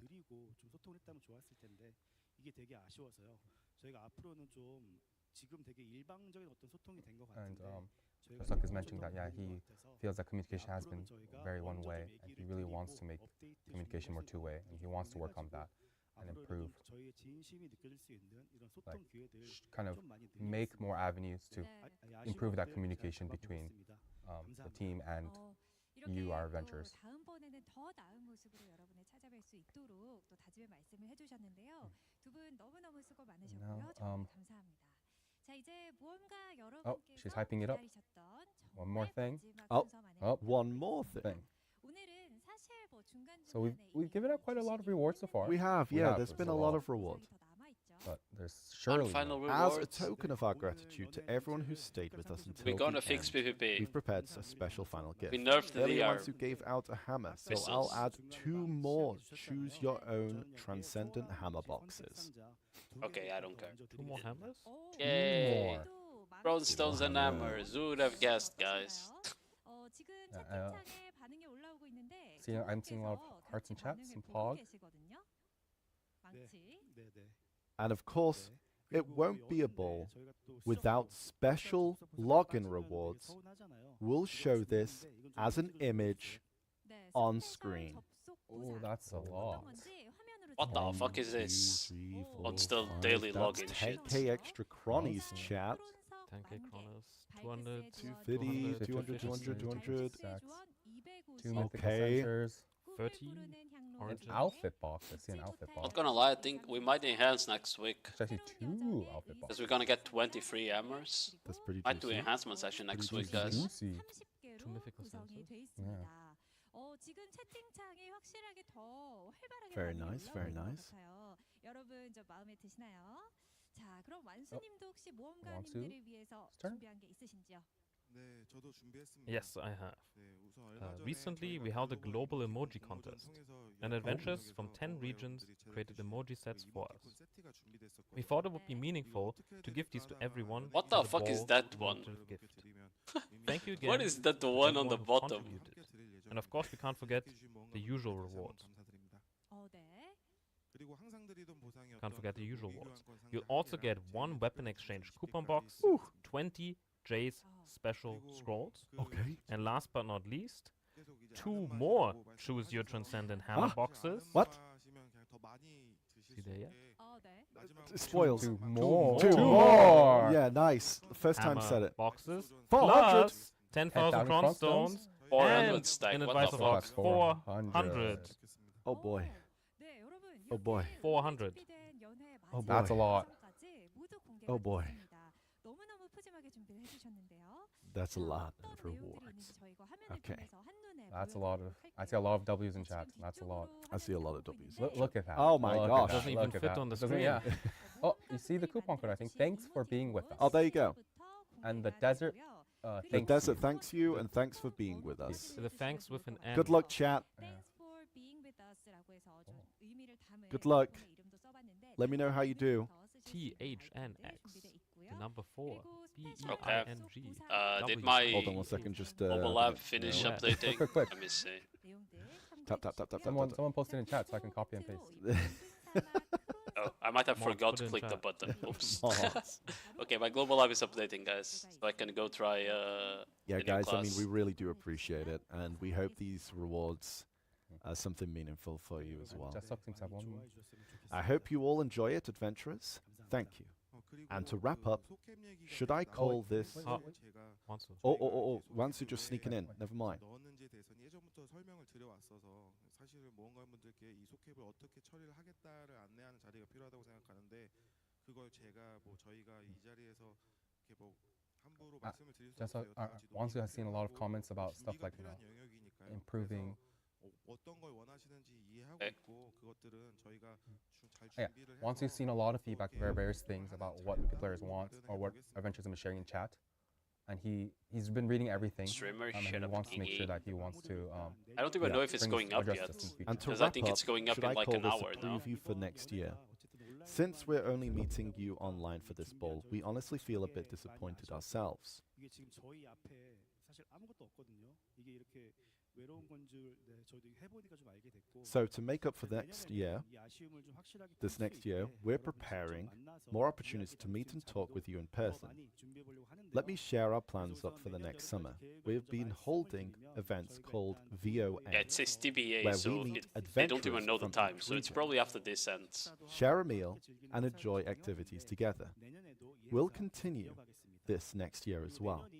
2026 marks the 10th anniversary of NAEU services. To celebrate, we'll hold the VOA in Europe in February. And in April, we'll meet adventurers in Taipei, Taiwan. Then in May, we have 530, right? To celebrate, we'll host a VOA in Korea and meet with adventurers. We've held them in Seoul before, and last year in Daejeon. So this time, we'll find another great place. As I mentioned, next year is the 10th anniversary for our NA EU services. To celebrate, we'll continue the festivities with a Heidel Ball in the US in July. We've held many small and large offline events in different regions this year, and we'll keep that going as well. Next year, I hope to see more of your faces in person and say hello. Oh, is getting up to both of us?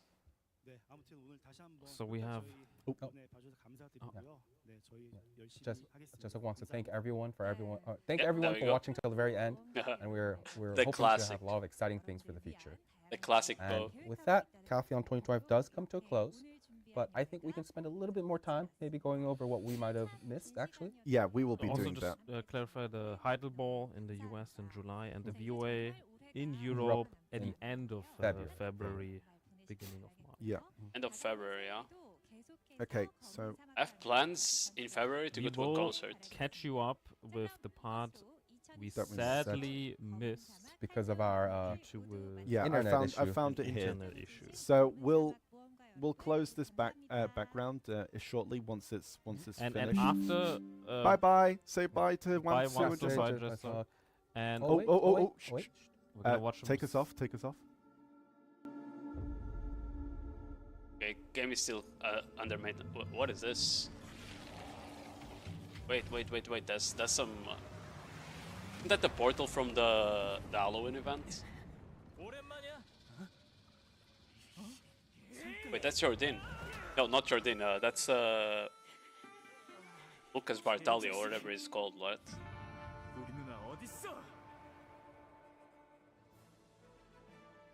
That's a new class. Okay. I think that was like a new class. Any guesses in chat? All right. We're not going to talk about that. Yeah, that looks like a new class. Okay. So going back to the life skill section, I'll start off with what Jesok announced. And after the life skill section, we'll also show the huge update schedule in English one more time, so you can actually read it and have it in nice. Absolutely. So again, we do apologize that it did cut off. Yes, chat, this is live. Hello, how are you doing? So let's go over it. So Jesok mentioned, next we have a new item to introduce. It's a treasure item for life skills called Nostos Return Stone. Nostos is an ancient Greek for homecoming, and as the name suggests, it lets you instantly travel to your residence. It is easy to use. Set up your campsite, equip the item, and you can instantly move to any manor or residence you've designated. You can also return your campsite from there. Being able to teleport to your residence opens up a whole wide variety of possibilities. Materials for crafting the return stone can only be obtained through gathering activities like lumbering and butchering. Unlike previous treasures, these materials can be listed and sold on the central market. The difficulty is set that gatherers can obtain them without too much effort, and any extra materials can be listed on the central market to be sold to other adventurers. We hope this gives life skillers a fresh goal to aim for. And then we're gonna head to farming. Yeah. For farming, harvest times are changing. Previously, we discussed this as bountiful seeds via Global Lab, but we've decided to update the magical seeds you're currently using instead. If your crops grow within the optimal temperature range, growth time will be unified to 20 hours. This is roughly 4 to 5 times longer than before, but you'll also get more harvest and farming EXP to match. We made this change to reduce the time burden for crop management. With the new system, you only need to check in once a day. We hope this makes farming less stressful. Fertilizer and irrigation system items that affect growth time will be removed for now. We'll revisit and redesign these items to be more meaningful in the future. While the global lab doesn't come up, because we already saw that, because I went back, right? While the global labs doesn't come up, let's yap a bit, okay?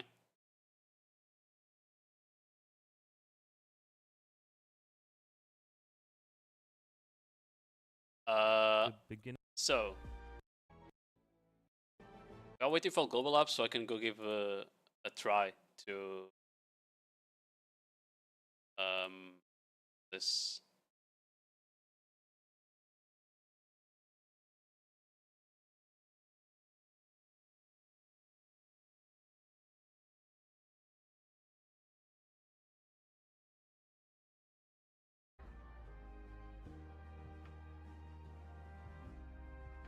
Okay. I don't know. The ball was fine. I think it was like probably one of the best balls we had in terms of like what they showed. But the PvP changes, as always, they managed to make it look horrible for some reason. I swear to God, every ball we have, the PvP changes look shit every time. And because of that, every ball, PvP becomes worse and worse because every change they do starts being worse and worse. And it starts stacking up, you know?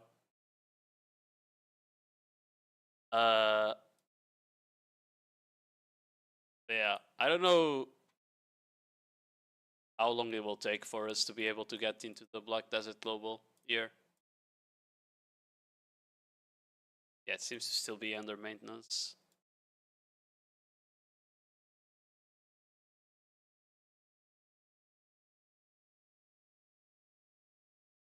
Oh, we got the translated roadmap already. Big. Was that at the end there? Yes. One day due to oh, okay. holidays. They're showing a Okay. translated So roadmap. Seraph Let me watch should this. be, December 18. Yep. With the Magnus simplification. This year is the 20 season box. item and season pass This year is the design. 20 hammer box. Choose your hammer box challenges, the 20 hammer boxes that you can get through APDP upgrades. And the addition of this year is Cronstones nice for new obtainable from players. Dark Rift. These two changes.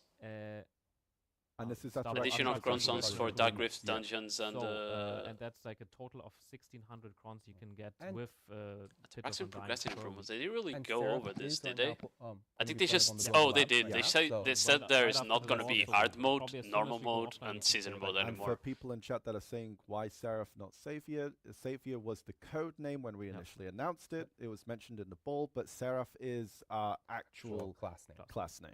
Yes. Okay, so for the 24th, we have World Boss. Oh, you went over that, did you just now? No. Okay, World Boss Improvements. Sorry, World Boss Improvements. Addition of Wild Horse. For the World Boss improvements, we made a schedule, or we will be making a schedule for you, and we will be looking into it. If you have any feedback, leave it on the Yo, forums. Silo, how you doing? Let us How was the know balls? because NAEU is such a wide region. It was good overall. It's just the PvP changes seemed kind of cooked again. Completely, so If there you is have no any- perfect time. We understand So if there's any feedback on the new schedule, it For won't life be skill that different changes, from I the kind of first one. liked It's what they're gonna be doing. maybe We a lot kind of less spawns, but at each least- spawn will benefit you more. they So, kind of World took Boss Improvements, them. addition of Wild They took Horse the life skills that varieties are falling we behind saw, in money, earlier. and they're trying to War of improve the them. Rose balance The only thing they improvements, didn't address from adjustments the to life is skill the fact that they byproducts didn't bring back trading, right? Obviously, they didn't bring back trading. And on They fucking December ate trading 31st, for the some last day reason. of the year, we'll get And a spotlight outfit. Lucky We will Arrows also get, didn't get touched. the Alchemy Stone. It would have been a Lure, good change if they did. The campsite ferry buff improvements, farming growth time, 20-hour unification, and the show visor setting improvements. Okay, nice. January 7th. And then January we 7th. have That will be January 8th for Yes, us. yeah, Yes. January 8th. We have the inaugural class of Olivia Academy, and Olvia? Olvia. I'm going back. The I'm going Olvia back. Academy? Olvia Academy. Olvia of Frontier. Increase to Family Fame Fund. Yeah, Primordial Black Stones to Fail Stack Exchange, and Red Battlefield improvements, Guild Raid improvements. To be fair, back in the day, a lot of people used to just say Olivia because I can't break the habit. we can't read, can we, chat? So yeah. Yeah, and then Here's more. in January, this is not a set date, but within January we will Yeah, planning to do the I staff can go sample over the work, changes in a so bit, it'll be Silo. one of the top You gear probably monsters didn't watch it, next right? to Zephyros and Sakraya. Probably didn't watch it. We I can will go over also the be changes in a adding the bit. Dekia I'm just party kind of monster seeing zones, Mirror Mock the and roadmap Dyken right now. Upper, and the top tier monster zone loot that I mentioned, which is the dye and the Yep. corrupt oil of immortality. I was sleeping. Yeah, I kind of woke up early whatever just to else watch they add. this. That will add in the future. Still a bit sick, but not as bad as yesterday. Yesterday, I don't know. It was just my body was just hurting all over. I felt like an old man. Okay, Like my nice. back In hurt, my February. stomach So, hurt, sometime in chest February, we're hurt, going to get everything to fucking quiet hurt. It's underwater crazy. rooms, Abyssal and Upper. I had to take Renewal, a so it is both of them.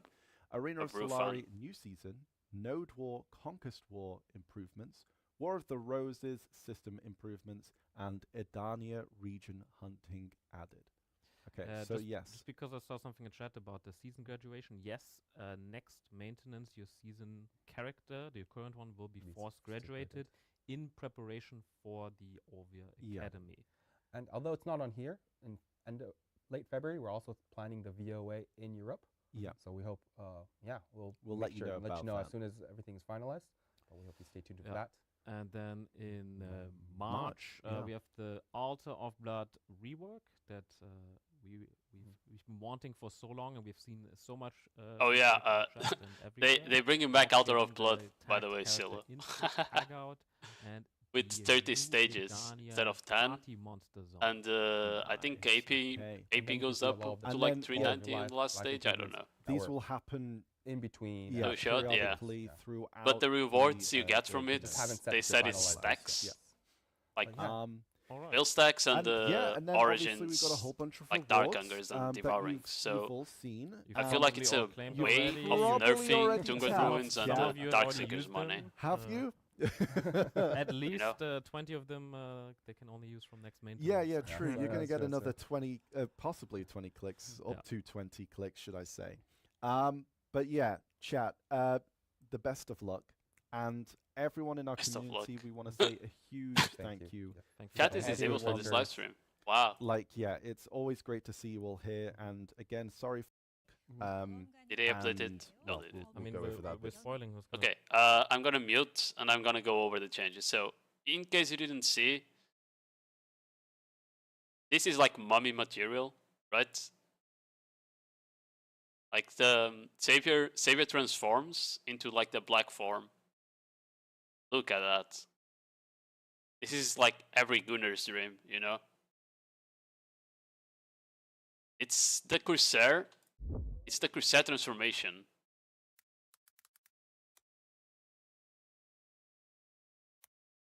Video Corsair trailer. It's literally the Corsair transformation, but cooler. Does it show the transformation here? Yeah. It's not even like a cool animation on the transformation, I think. Like it's the same outfit or like similar, right? It's a cooler transformation than the Corsair one.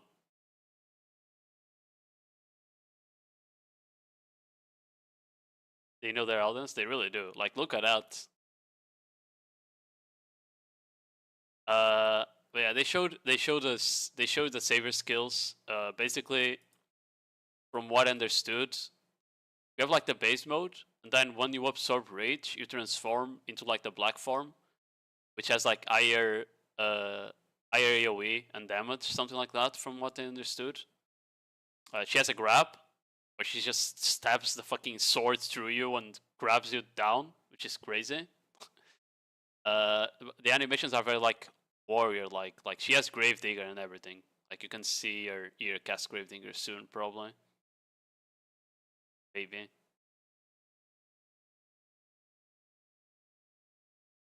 Yeah, there we go. Like that's Gravedigger, right? Then she has some skills that look like Valk, so it's like a mix between Awakening Warrior with like Awakening Valk in terms of skills. No vacuums, I think. We'll have to see that. Hopefully no vacuums. We don't need more vacuums in the game. Yeah, that's the thing. Like when she absorbs rages or 100%, that's probably full iframe there. And she transforms into the black form. Then like the skills just get enhanced, I guess. I don't know if they're different. It looks like a suck drag skill there, not gonna lie. Yeah. That's like the first part of the ball. They went over like the savior shit. I think that was fine. The class looks depends how they balance it, right? My problem is that with Wukong is complete garbage when he's not in Buddha form, and even in Buddha form is really underwhelming.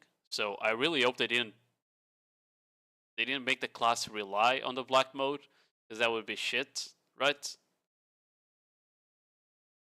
So that's my biggest issue, is like if they actually gonna make the class fucking play like shit. But yeah, that was the first part. Then we went into PvE changes. I think PvE changes were like the biggest W.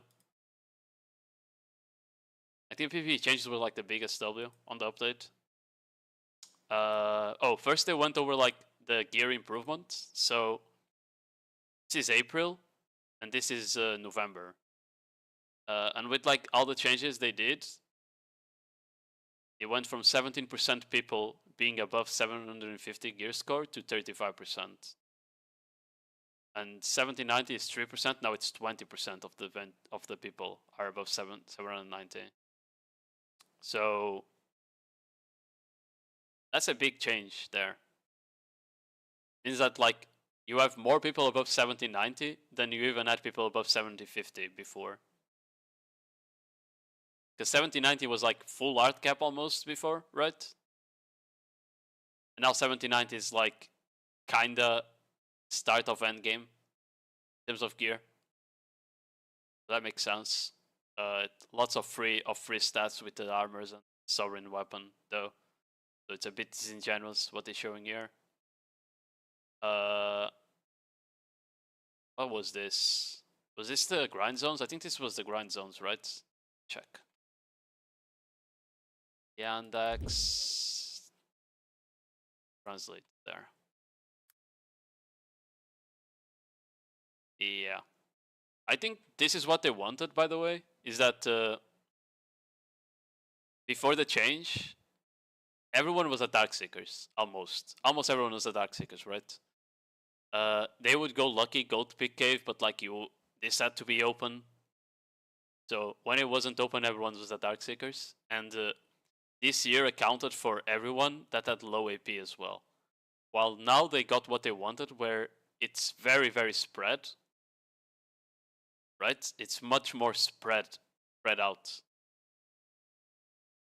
I think that was like the objective they wanted for the monster rework zone.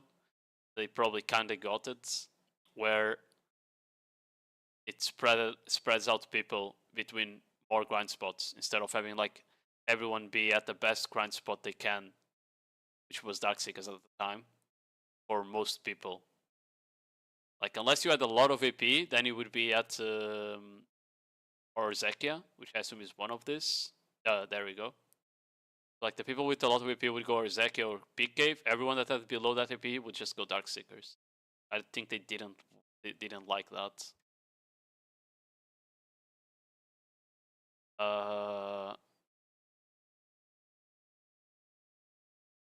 Yeah, and they mentioned specifically that they like the current distribution, but they don't like that Darkseekers and Tungrid Ruins is making more money than Tenebrum, Nymphomorae, and all of those spots, I think. So that's why I'm saying the Altar of Blood change and the rewards they put there is to nerf those spots money, because they don't want these spots here to be as popular, I think, as they are currently. Which is a bit of a shame, because Tungrid Ruins is like the only non-tower spot basically in the game right now for IAP content. But yeah, after that they showed new grind zones. So they're gonna add 2 new grind zones for Zephyr's AP, which is Star's End and Seacry Underwater. This year looks like a tower spot, so I'm already a bit annoyed, because this year looks like a tower spot. The Underwater Ruins, they didn't show anything, I think. Yeah, like that looks like a tower spot, right? Like, look at that. They killed something, and now a boss gonna pop up. OG Pillar's back. I don't think you can pillar this, because it's Zephyr's AP, right? Like, yeah. And then the fucking corruption monster that you fight on the Black Star quest shows up. They didn't show or underwater Sikraya, so I don't know if it's gonna be a tower spot. I hope it's not, because they said they were gonna rework the whole Sikraya thing. So Sikraya has a lot of grinds areas, so I'm pretty sure this one won't be a tower spot, but we know how PA is. They might actually make it a tower spot. The only issue I have with this is that adding more grind zones at Zephyros level is nice, but what the game needs right now is more zones at like the orbital level, right? At the Nymphomere level, at the Tenebromere level. I think they should have tried to make more grind zones around that AP and not around the max AP, basically.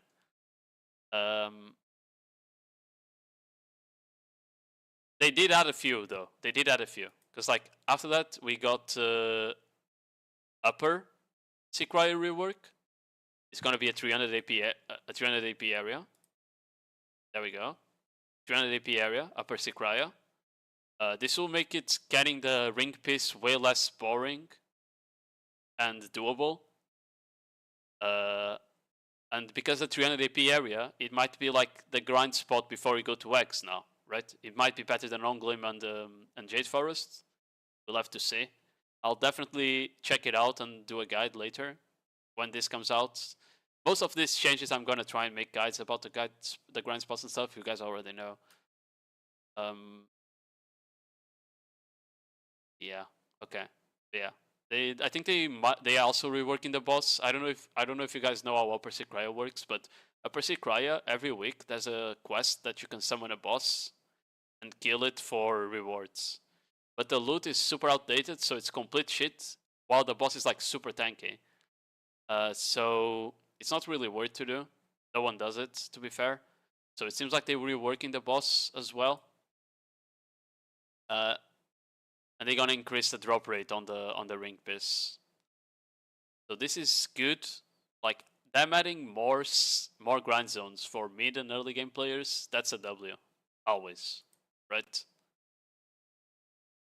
Oh, and after that they showed party spots. So we're gonna get 3 new party spots. One of them is 380 AP, and it's gonna be in Edania. So it's a 3-man, I think it's 3-man party zone on Edania. Like there's some mechanics here where you kill the force field. We don't really know. Anyway, they didn't really show much more than this here. Like this is good. People were saying that we need more variety and more grind spots, so this is good. My biggest worry about this is that they didn't address the fact that Dolan's is falling off really hard. While it also has like one of the hardest ring pieces to get, which is a bit annoying, right? I think they want you to use the painting system to bypass that.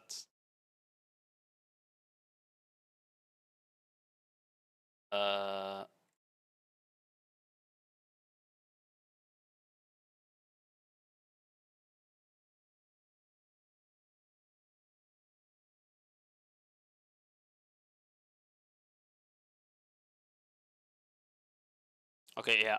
And after that, they showed 2 more grind zones. We have a 350 AP party grind area, which is Mirmok, and we have a 370 AP party grind area, which is Gyphon Upper. Both seem to be for 3 people, not 5.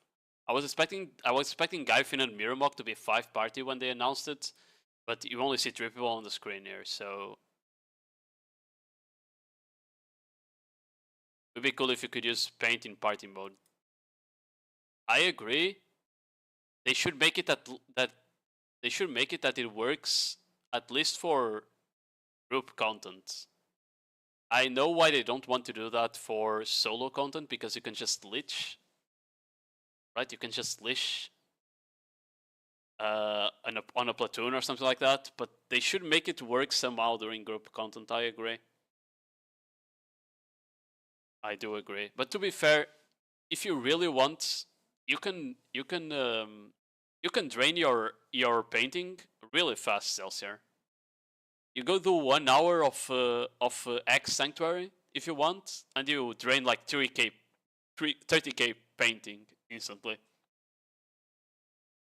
So it's not like too bad, because X Sanctuary is still a good spot, even if you go there. But yeah, it seems to be like 3-man party spots. No 5-man party spots. 350, 370, 380. I think that's a good distribution for party spots. I wonder if they're gonna add one for 395 as well later on. We'll have to see. They didn't really go over on what drops from these spots though. I'm gonna assume it's gonna drop Dekia fragments and shit like that, but they didn't go over like any specific drops on this area, on these spots. From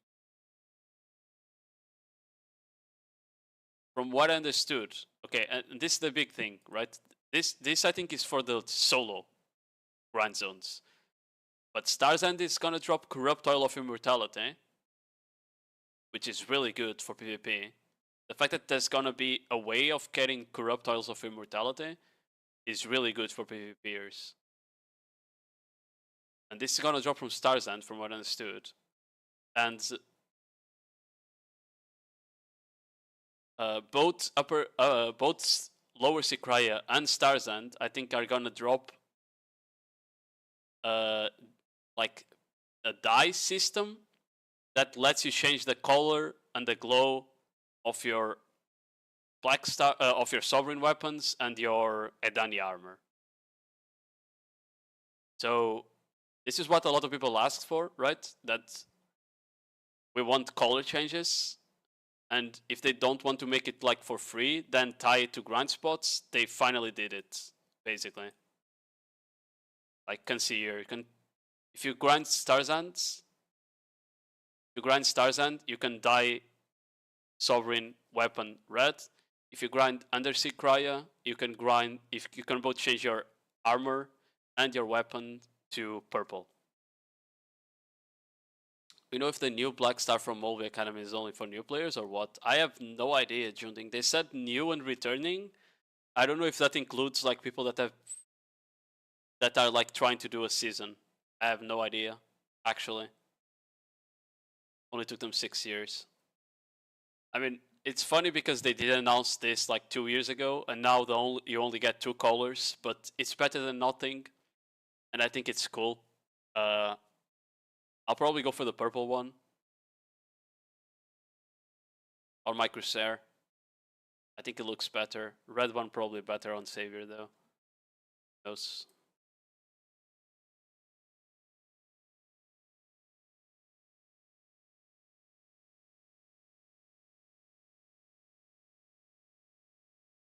Who sent me a message? Oh. It was on Guild Discord. Okay.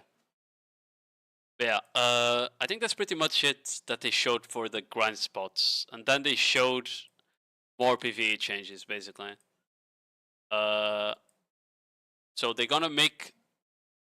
They made some rewards, and basically like from 340 shit AP until 385, you get 1 hammer box per bracket, up to 20 hammer boxes. So if you have more than 385 AP, you're gonna get 20 hammer boxes, which is crazy. Yeah, like I guess this is nice for. I guess this is a nice mechanic for mid-game players, but I wouldn't say it's a catch-up mechanic because every end-game player is gonna get the boxes too. So I don't even know what to call this. I wouldn't really call this a catch-up mechanic, right? Just some free clicks, and it's nice. It will help people push for deck as stories, but I wouldn't recommend anyone to use hammers on anything other than deck weapons. That's why I'm not sure if this is a good change. It's a good thing, to be fair.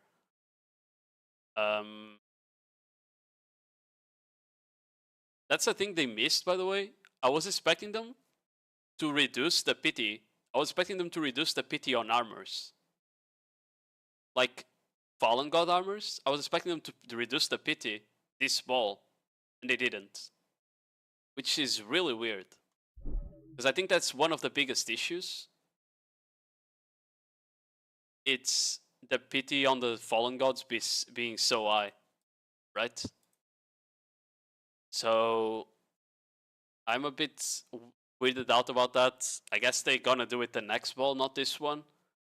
But it's one of the things that the game needs the most. It's them reducing the amount of pity clicks you need for Tet and Try Fallen Gods. I think Pry and Duo are fine, but Tet and Try need to reduce. Yes, I'm with hiccups. But yeah.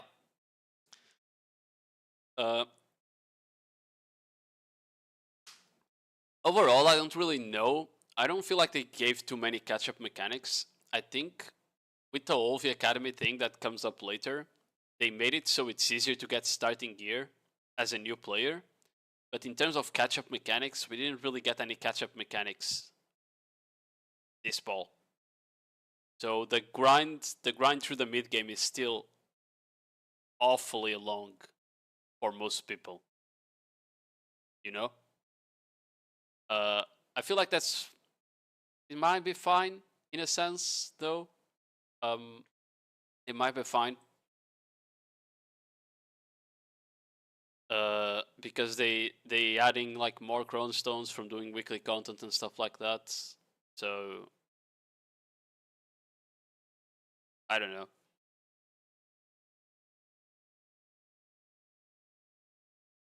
Let me see what I wanted to find here. Oh, they show that like a lot of people are doing Pit of Undying. Like 20% of people roughly are doing Pit of Undying every week, which is a lot, to be fair. That's probably way more than people that do like Black Shrine and shit like that. So they adding 100 Crown Stones to each rift. So from now on, rifts are gonna give you 100 Crown Stones. They finally changed the rewards, and the rifts are gonna be worth doing again.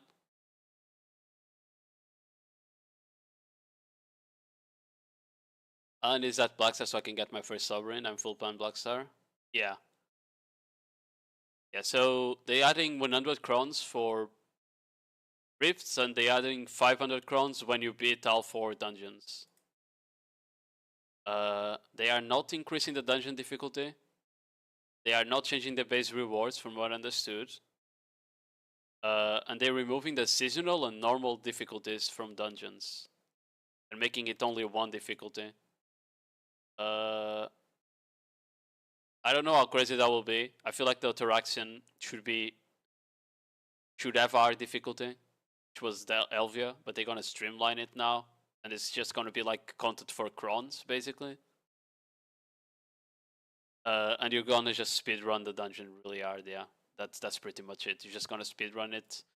Lots of parties won't even do mechanics or anything, which is my biggest issue with like the normal. My biggest issue with dungeons right now is that you don't do half of the mechanics or any at all because the bosses just die, right? That's why I wanted a hard mode when I talked about dungeons. Hard mode with improved rewards. But PA, I think, wants to make this like easy content that you could just get 500 crowns from, basically. So that's up to them. I don't know. I think that's a bad direction, but it's up to them. My favorite part about dungeons. Shut up, yoking. Gay. Oh, they did a good change to world bosses. Yeah, I forgot this. The world bosses, they did a good change. Right now, like sometimes 3 or 4 bosses spawn at the same time. They changed the schedule. Now only 2 bosses spawn. The Land of the Morning Light bosses are no longer reward capped. So look at here. They are no longer reward capped, which means you can easily farm 1, 2, 3, 4, 5, 6, 7, 8, 9, 10, 11, 12, 13, 14, 15, 16, 17, 18, 19, 20. 1, 2, 3, 4, 5, 6, 7, 8, 9, 10, 11, 12. So you can kill, if you try hard, you could kill 32 Land of the Morning Light bosses in 1 week. From the looks of it. And get 32 embers in 1 week. So they... Yo, Ramblian, how are you doing? Yeah, they basically making it so you can get your sovereign weapons so much faster now. With you only need 1 black star basically. It's 1 black star, and then get the farm out the embers much faster. The only world boss that's still reward capped, I think, is Vel and Garmot.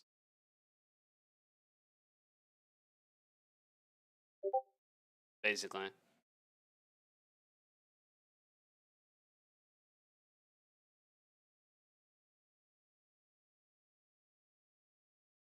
Okay, sorry, I was answering Mr. Draco got Mr. Draco got a deck sovereign. Crazy. Okay, I muted the desktop audio. You won't hear Discord anymore. Sorry. But yeah, they're removing the weekly system for morning bosses. I think they made it so Duver and Karanda are always enhanced bosses now. From what I understood, they made it so church buffs can all be 1 buff now. I don't know where you get this, but basically, like, instead of, you can just buy this buff there instead of all 3. They made it so... Oh, they made it so Villa buff can be a scroll. So you don't need to open your tent, something like that. So you can buy them as scrolls and then use them from your inventory, from what I understood. And same for the church buffs. And for the buff, the Villa buff itself, the same, basically. You can make it scrolls and then just pop it from inventory. Oh, they changed it. They changed continuous care. And this time they changed continuous care 4. So you'll be able to get 20 items on continuous care 4. Finally. That's a good change. This oh, and this is like, you can exchange primordial black stars that you black stones that you get from the Land of the Morning boss fights. You can world boss. You can exchange them for stacks. And I assume they fucking... Hold on. Primordial. Yeah, they pretty much sold out on the market, by the way. They're gonna make like the world bosses actually worth it to do, though, because you can just either get fail stacks or sell them on the market.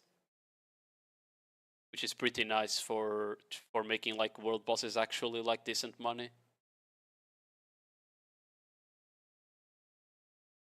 I have 24 embers. Yeah, just remember, embers, Junding embers do not affect. You can't use the embers for offhand. You can only use it for awakening and main end, right? Just remember that. So any extra black stars you have, you should be investing them into the offhand slot and just try to get the sovereign weapon with embers, in my opinion. Like main end and awakening, you should try to farm out the embers. And the black stars would all go towards offhand.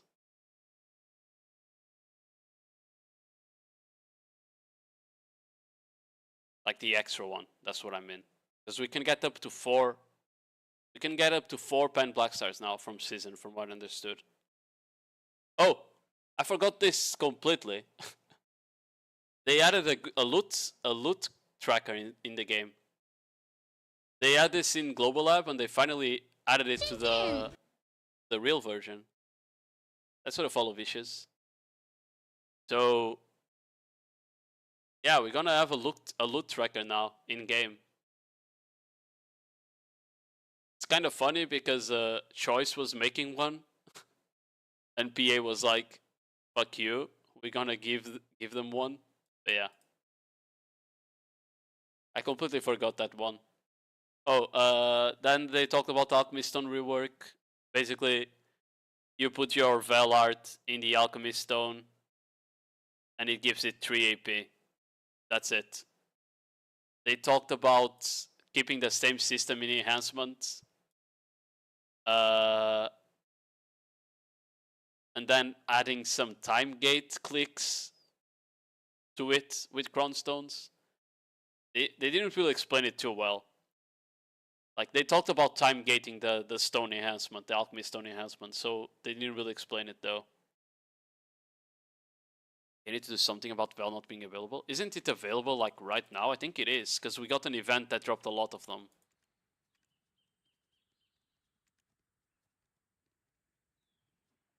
Oh, it is sold out again. Okay. Because there was an event that dropped a lot of them. It was the Shikatu rarity box. But yeah, because a lot of people were expecting people to sell them, I guess. We're getting enhancement changes for Oxen. Yeah, that's what I understand. They talked about them, but then they talked about like time gating the enhancement stone to not undermine the people that got it before. They didn't really mention if the Seraph Life on. I don't think it is. Let me see. No, it's still under maintenance. I'm also waiting Vicious. I already updated the game and everything. It's live? No, it's not. I tried going on a global lab. It's not working. It says it's under maintenance. That's why I'm yapping about the ball. Can't wait. The class looks interesting, yeah. Yeah, I don't understand what they did to the alchemy stones basically. Because they mentioned they didn't want they mentioned some sort of time gate. They mentioned that they didn't want to undermine people that already got it. So they said that we're gonna keep like this the current system, but then they mentioned time gate after. Like, I'm so confused, not gonna lie. We need to see it on the patch. We need to see the patch to understand it, I guess. Oh, then they talked about this is Altar of Blood. This is Altar of Blood. The recommended AP I think is 350 or up to 350. They talked, and there's gonna be 30 stages, and you get rewards depending on like the highest stage you got that week. I don't know if it's that week or like a one-time thing. Actually, they didn't say if it was a weekly thing. You were miming about Altar of Blood. I was not miming. I did say I didn't believe they were gonna bring it back this fall, and they actually did, but I wasn't miming about it. Like, I like Altar of Blood, to be fair. I just really thought they were not gonna bring it this fall because they've been delaying it for like 4 years now or 5, you know. But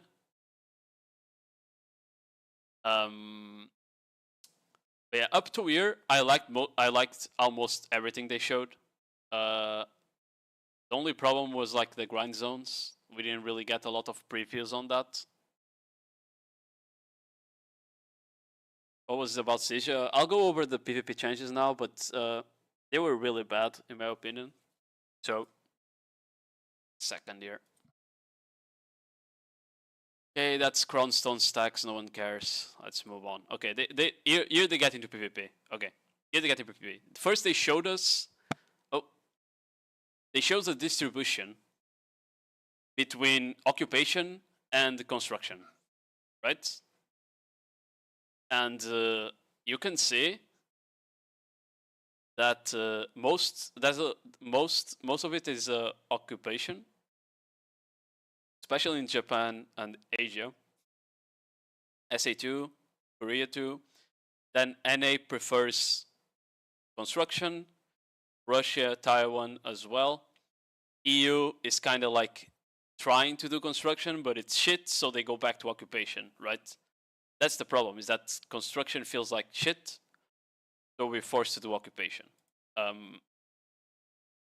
If construction wasn't as bad as it is in terms of body drawing and stuff, I feel like a lot of these regions that are trying it like Turkey, EU would have way more construction here if it wasn't as shit as it is right now.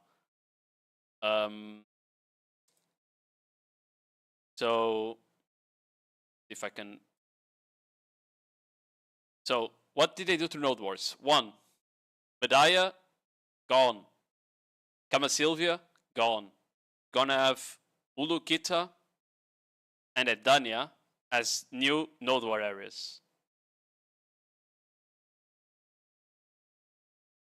Honestly, not bad. Medaya and Kama Sylvia were the 2 worst regions. I think everyone agrees with that, so that's fine. They mentioned that in the future, maybe they're gonna make it rotate. What I expect them to do is like make so the guy that the guild that decides the type of node war would also be able to decide the regions for the week. Yeah, you see here the map. Way less areas though. That's like 6 nodes in both of them, compared to Medaya and Kama that have like 10 nodes each or more, right?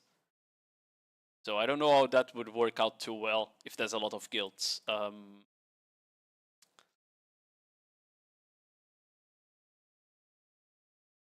Yeah, Medaya and Kama have the worst FPS and really shitty terrain anyway, so it doesn't matter, right?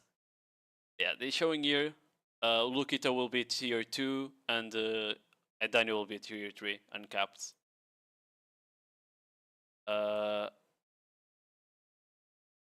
Oh, so this is where they started the node war changes, and this is where they started fucking up the node war changes, basically, in my opinion. So they finally understood that splitting the guilds in 2 regions at 5 is shit. So they increased the number to 6. Still way too low for occupation. It's a good change, still way too low. You should only split the guilds at like 10.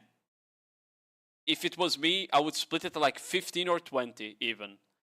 6 is still too low to split the guilds between regions, in my opinion. And the reason why that is because a lot of times there's PvE guilds trying to do node war buff snipes. So it doesn't solve the issue splitting at 6, because the other region might still become like a 1v1 because the 3rd guild is a snipe guild, right? So it doesn't work.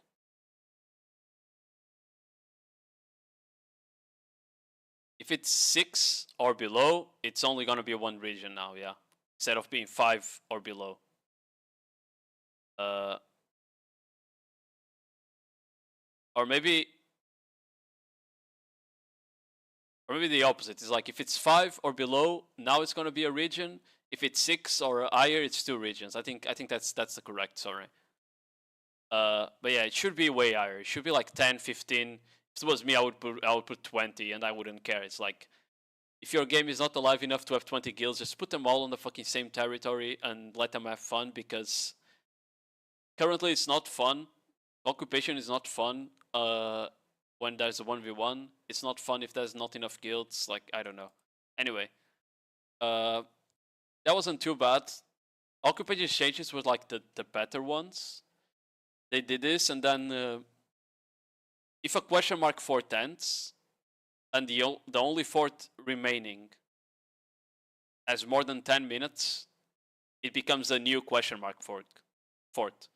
So basically, they transform a fort into a question mark mid-node war to avoid people just sitting around not attacking the fort. So I like that change as well. Promotes a bit more PvP, because people, when there's question mark, there's way more like fights, because you never know when it's gonna end, so you need to kill the fort, right? So occupation changes were like the good part of the node war changes. The node war changes themselves were fucking horrible. Let me get here. So they changed the node war time from 1 to 2 hours. Okay, that's good. I forgot that. They changed the node war time for construction to 2 hours, but they didn't address the body throw. They didn't address the body throw at all. So no one really cares because construction is really shitty right now. And I think that was it for the node war changes, right? Yeah, that was it. That's why the node war changes were shit. It's because the only thing they did was increase to 2 hours. They didn't address the body throw or anything of the sort. That's why the node war changes were shit. Like for construction. Like all of this quality of life doesn't matter. They made it so cannons and the watch appear on the kill feed now. And then they changed the rewards you can exchange for the seals, the medals. You know. Yeah.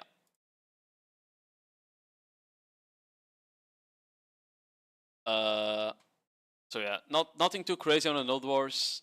Then they fucked everything up when they talked about Siege. Where's Siege? Siege is the one where they fucked everything up.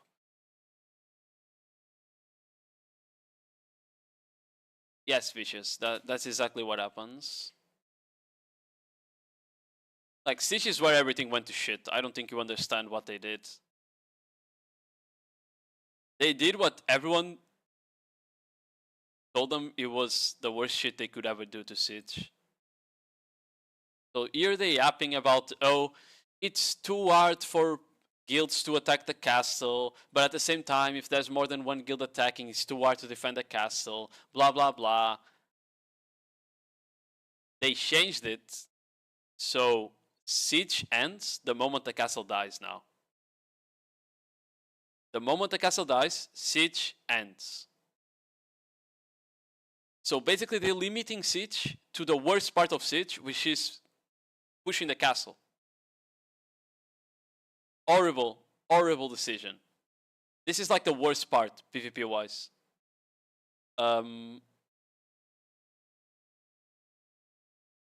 So how it works is that basically everyone attacking is allied now, obviously. And the faster you kill the...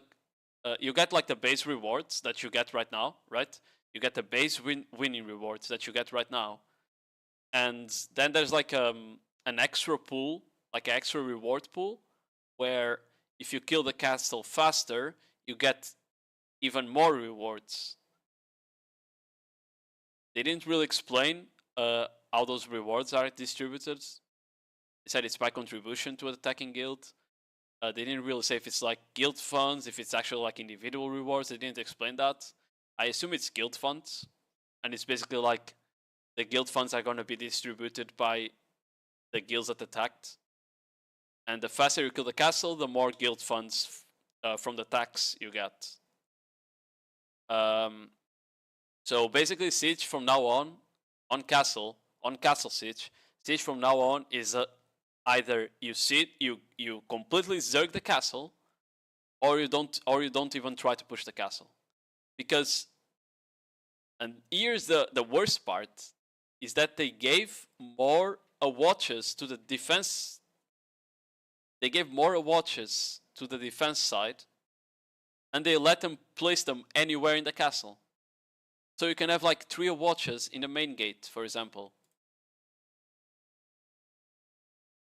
It's literally impossible to push the castle as one guild now. There is no way you can push the castle as one guild. It's already super hard on equal numbers. Like, I don't see it being possible or feasible at all. So in my opinion, they just completely killed castle sieging, which was already shit anyway. No one likes castle sieging. The only people that enjoy castle siege are the suck rangers and the archers that are fragging out because their class is broken as hell and can abuse the high ground of the castle. Like, no one enjoys castle siege. Like, I don't know. If anything, they should have gotten rid of the castle siege part. Now, the good thing, and this depends what they're gonna do, but here, they removed Calphion. They removed Calphion Castle from the game. But they added Serendian Node Wars. And both Balenos and Serendia Node Wars are gonna have the Baleno system that we have right now. So, if Serendia is uncapped, we actually gonna have a better siege environment than we had in the past. Okay? We're gonna have one less region to make fights on, but basically what happens is that you ignore the 2 castle regions, because no one wants to push Medaya and Valencia, unless you're gonna zerg the castle, right? So you leave those to the fucking back chasers, and if Serendia is uncapped and Balenos is capped, you're fine. You actually still get PvP, and you don't even need to push a castle. You only have ball fights.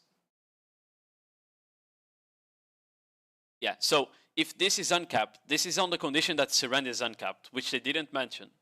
If this is uncapped, siege is saved. No one cares about castle pushes. You can leave Comfy, Mythic, Conquer, like whoever wants the bag, let them stay there, and you just go fight on Serendia and Balenos. That's it. So that's actually like somehow siege might actually be up good just because of the fact that they're gonna add Serendia. So I can't even be mad about how stupid they were with these castle changes, just because we might actually get a better siege environment out of the Serendia existing.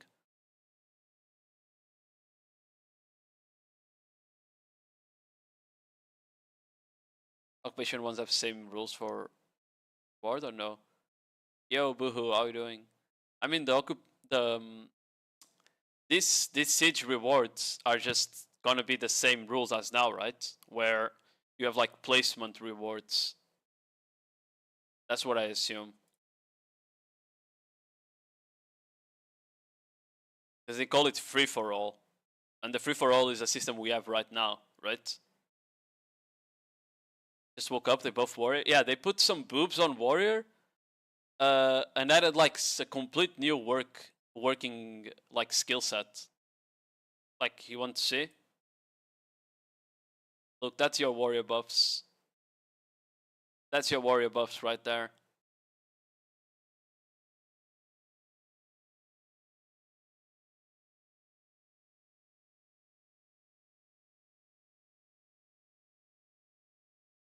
Enjoy them. Okay. Anyway, as I was saying, siege buffs accidentally good if Serendia is uncapped. Otherwise, complete garbage. They completely killed siege by doing this shit with the castle thing.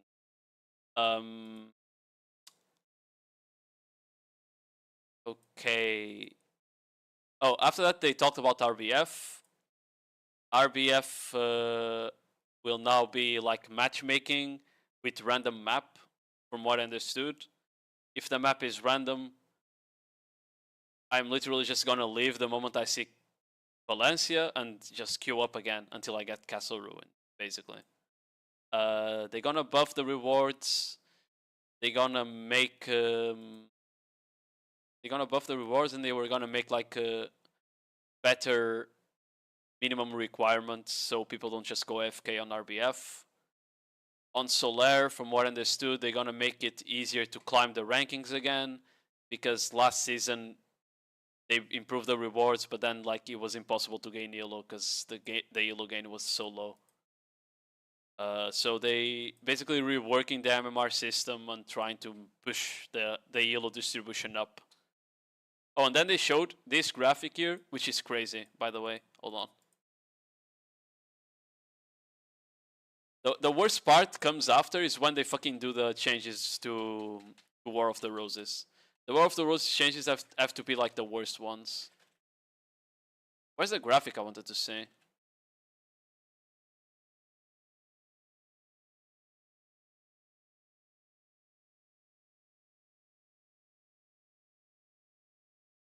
This is not it. It's not showing. It's not showing. Basically, that's... Hold on. Let's see. Oh, there we go. It's this graphic here. This is like the rankings at the start, and then rankings at the end of Solaire. You see? They want to make this like probably this peak here needs to be closer to here, and this year needs to be like shoved into the right. I don't know how people manage to go from 700 yellow all the way to 0, but they do apparently. It's crazy that there's this many people that went down in ranking and then never managed to climb up. I guess just people that like played 3 games, lost all 3, and never played the game again, right? But yeah. Wait, no, because you don't even lose Zillow in the first 10 games. So you need to have played more than 10 games to be fair. Okay, but the War of the Roses changes.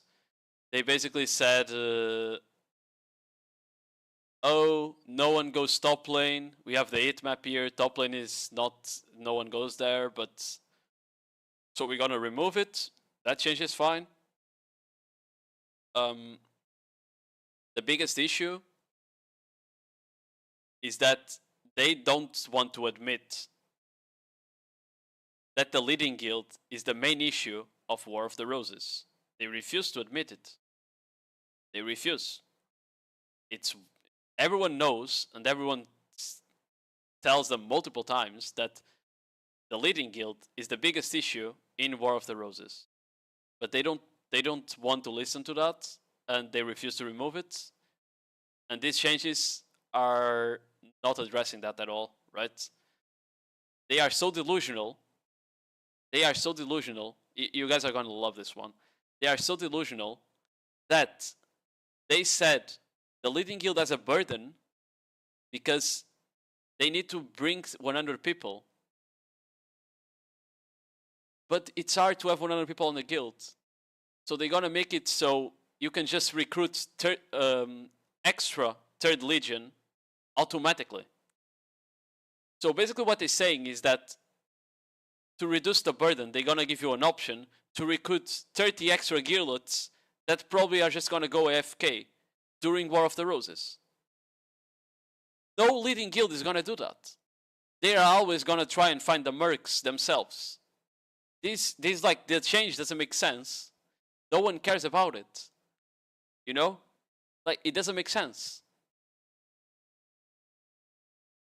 Because, like, you recruiting good players as war mercs is something that the leading guild will always do, right? So it doesn't make sense that they're wasting time making this system where the leading guild says, I'm only going to bring 70 people, recruit 30 more for me, when there's no priority system on the 3rd Legion that guarantees that people with the highest gear score get in. That's the problem. It's because the requirements to get into War of the Roses are 750 gear score right now. That's 40% of the player base.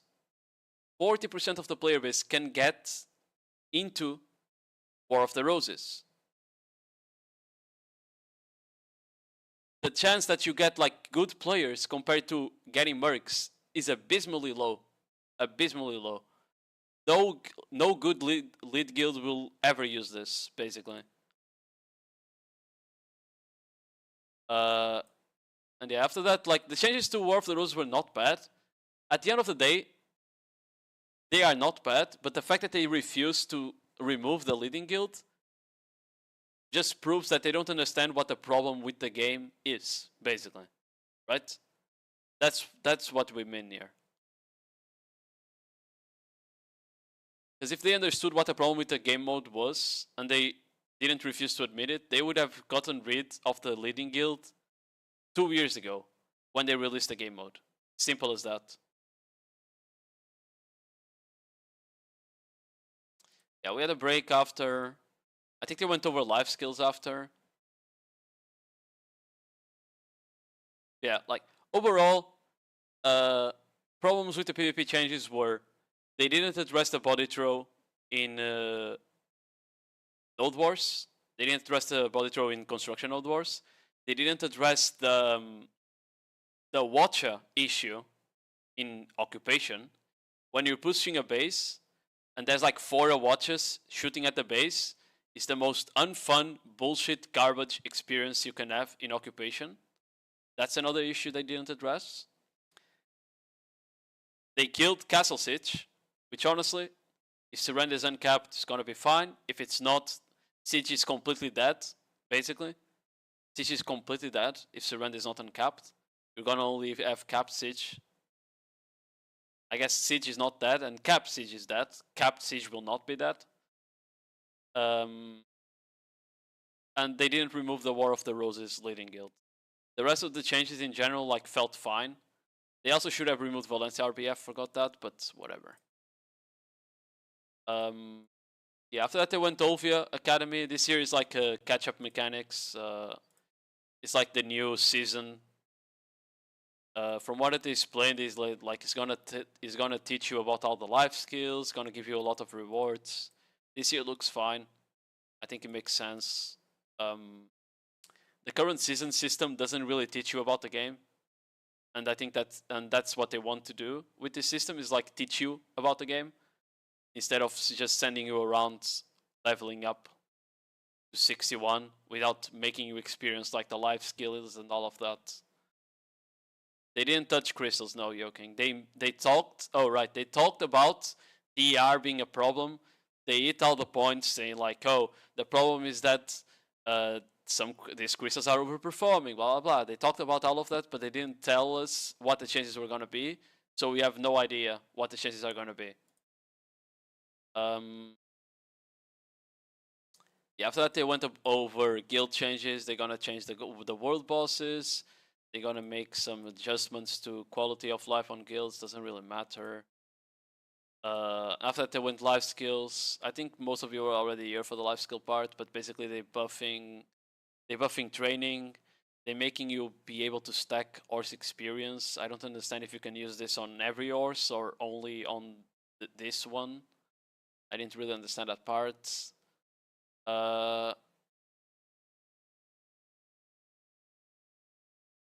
Yeah, they're gonna add more wild horses for you to catch, and they're gonna come with modifiers, like some horses will grow faster, others will grow slower but will sell for more, etc. So this actually might make training one of the highest income life skills if you manage it well.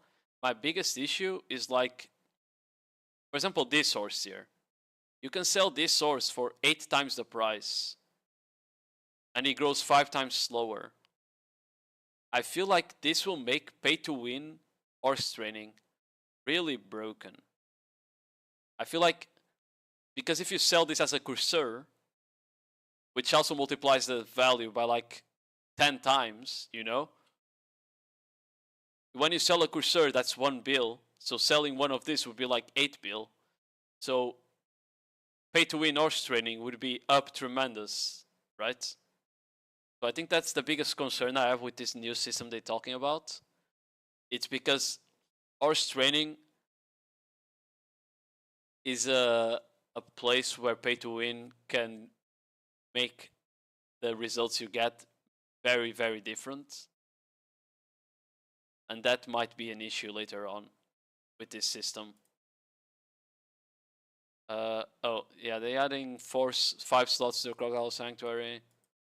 So you can put all tier 10s, Voltarian and tier 11 in there. They're buffing bartering. Gonna add tier 6 and tier 7 materials, which might make bartering actually worth to do again, which is great, right? If tier 6 and tier 7s have like a decent amount of money, of profit, bartering will be up again, which is really good for me. I really enjoyed bartering. Hunting, they're gonna add some statues that are gonna give mastery, I think, and look cool. I think fishing.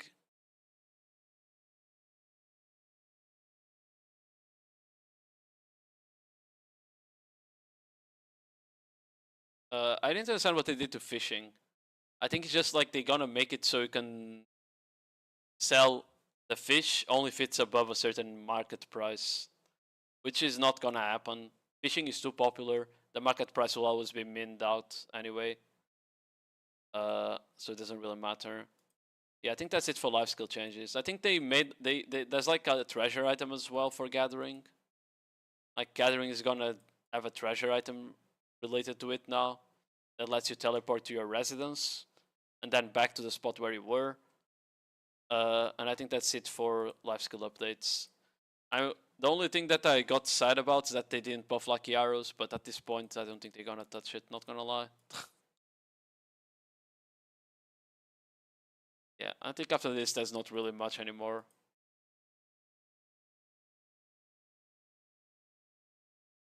The fuck is this? All-in-one alerts. I have no idea what this is. I was not paying attention to that. Then, yeah, after this, just the event doesn't matter anymore. Is the global lab up yet? No, it's not. Are we all getting this pen black stuff from rules? Just return is. But I actually have no idea, Van. Because they did mention it's new players and returnees only. So I actually don't know. Because if it's like that, it's a bit shitty for people that started the game like 2 months ago, for example, right? So I'm not quite sure.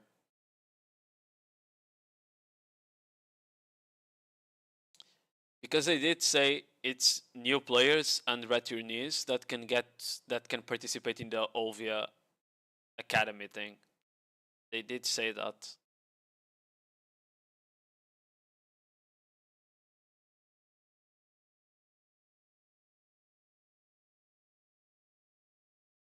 So, Global Lab is still under maintenance. Just doing football, yeah. Yeah, I understand. I understand why it's shit if it's only returning. I assume it's not gonna be. I don't think PA is that dumb, to be fair. I feel like they're gonna let like even know the counts, you know? Because the Black Star is gonna be unsellable. So them giving a Black Star for free is not gonna hurt anyone. It might hurt the market, but in general,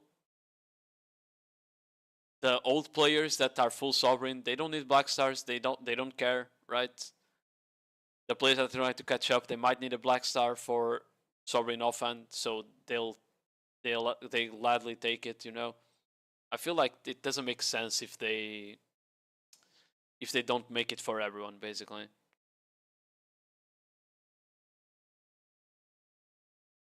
So I very much expect it to not be only for returnees.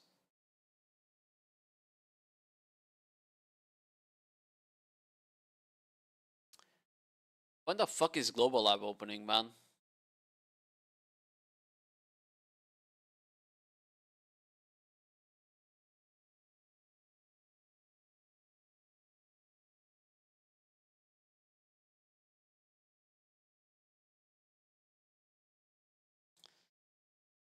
Yeah. Okay. I mean, overall, I think this was like the best ball we had in a while.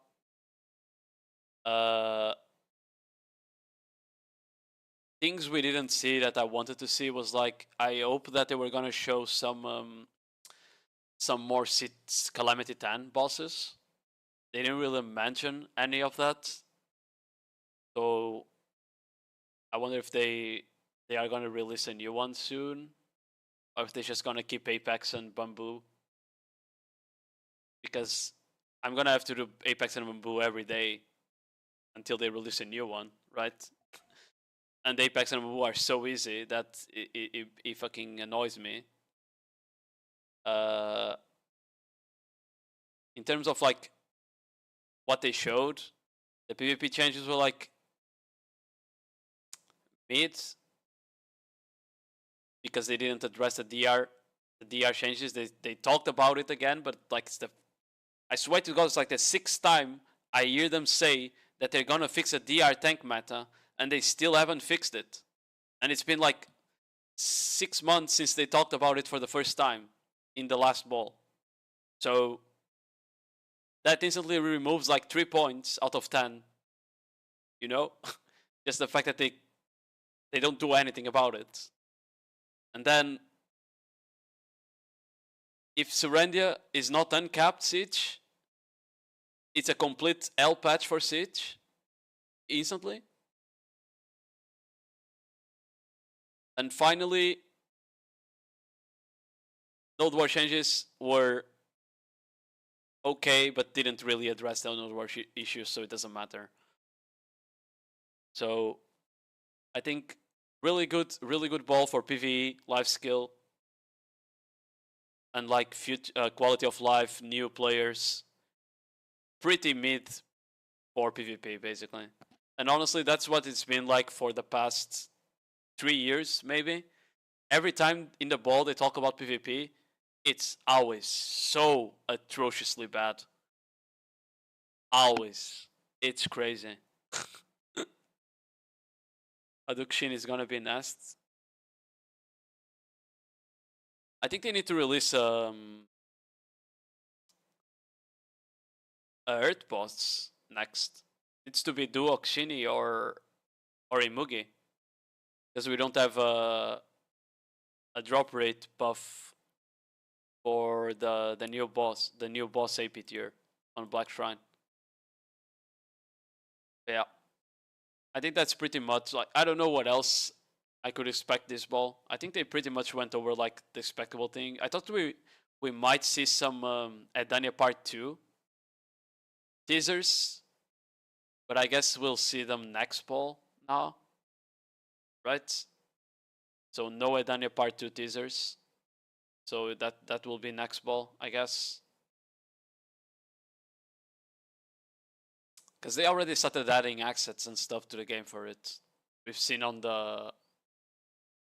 Yeah, for people that don't know, this year is where I go to get my data mine information. Oh, this here is from the teaser. The last teaser they showed at the end. Yeah, this year... Holy shit, this guy has a lot of extra shit now. What is this? This Olvia Academy? Let me translate this.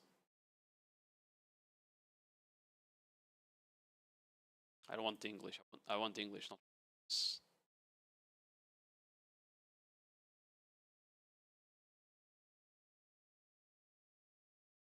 No, that's Calfion. I'm stupid. Yeah, this is Calfion.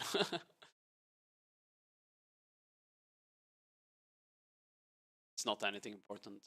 Maybe up here it is though. Let's see, translate to English.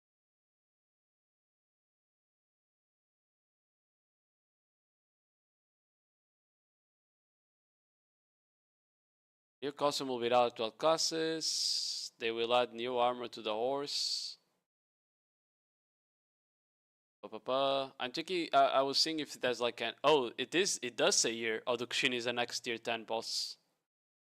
Did they mention it? Wait, did they mention it? During the ball? Did I miss that?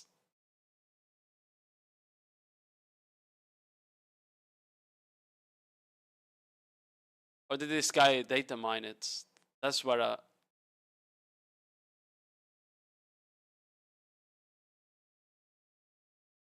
new craft pet is planned.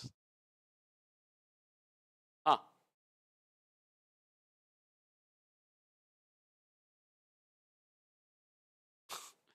I almost understand what this guy's typing here. New territory, Edane 2, Underworld, Arieli, Land of Demons, Northern Valencia. Amelia summoned the Black Star to the Star Tomb. A false meteorite, blah blah blah, the true Black Star, blah blah blah blah blah.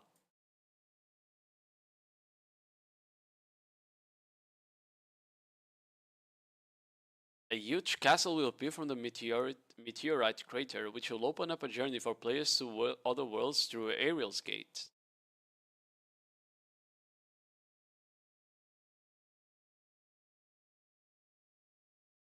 The location promises to darken touch of the backstory as such classes as Assassin and Nova. I don't understand all the fucking data mines so much like random info about like future content. It's crazy. This is why I like watching these posts.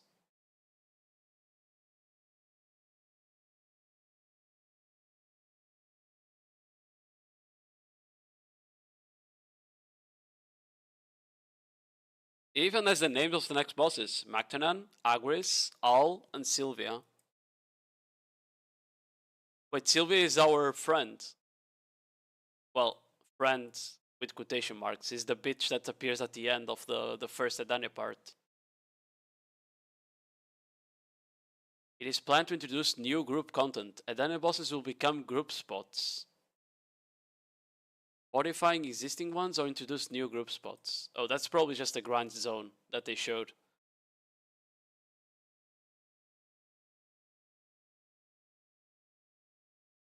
Add-on weapon created from van weapon, maybe announced at the cap. Oh, that's probably the call word.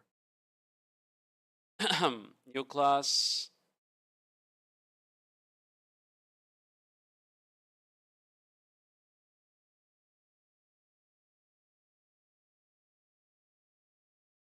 Yeah, they mentioned here there's another new class there.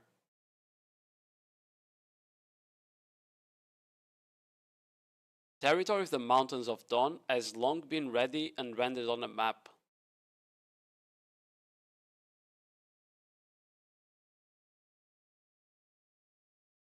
Global Lab up. Oh, Global Lab is up. Hold on, hold on, hold on.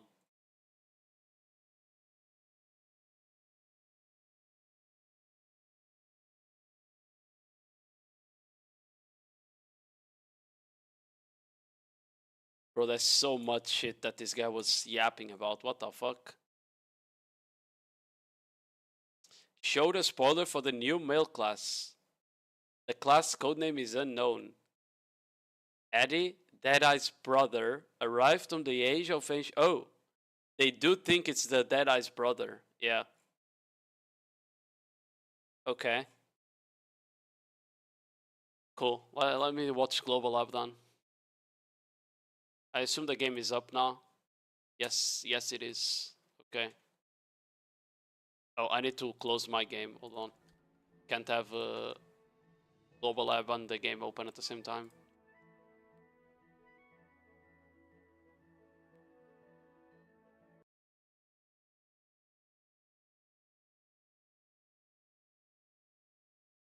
Okay.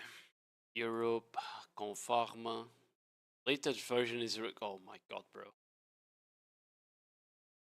Okay, let me translate this. Nope, wrong one.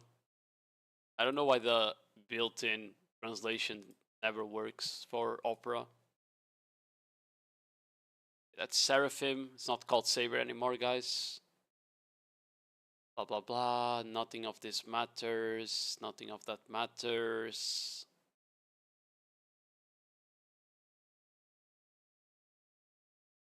The issue where the pull effect of Wave of Light skill also applied to... wait, what? Wait, Valkyrie Vacuum was vacuuming allies? That's crazy. Wait, what?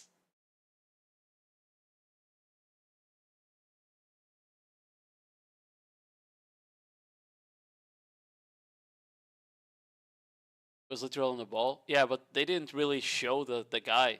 Didn't even show if it was a guy on the teaser at the end.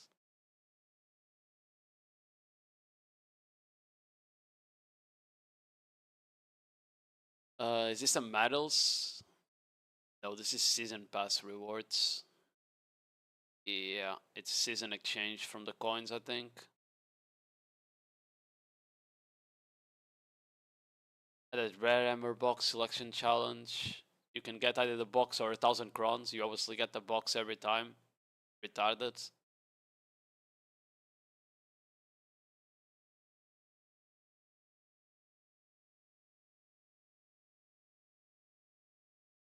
Edania, Line of the Morning Lights have been open for use.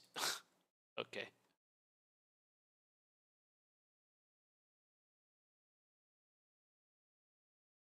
I have no idea what all of this means. Item improvement at the beginning of growths. Oh, are they getting rid of Naru gear finally? Yes, they are. Naru gear is being removed and replaced with Tuvala gear, finally. Naru is so useless, bro. Makes no sense for it to even exist.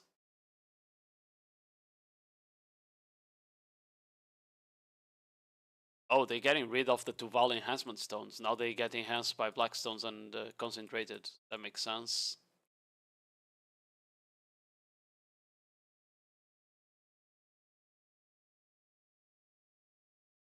Okay. I need to go grab a coffee again. Improve both Dark Rift and interaction content.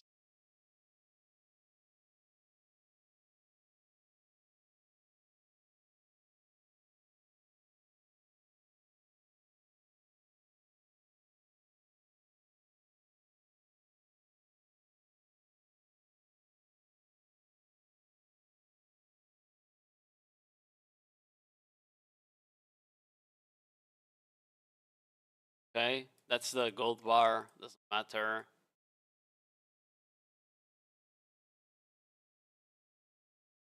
Oh, Orzeki is not the healthy Orzeki anymore, just Orzeki grind spot now. Okay.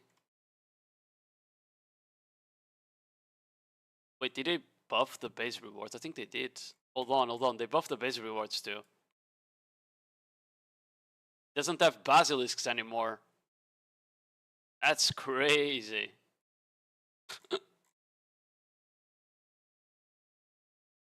This is the base rewards for the first one. Only Davos. And I guess Vaha's done.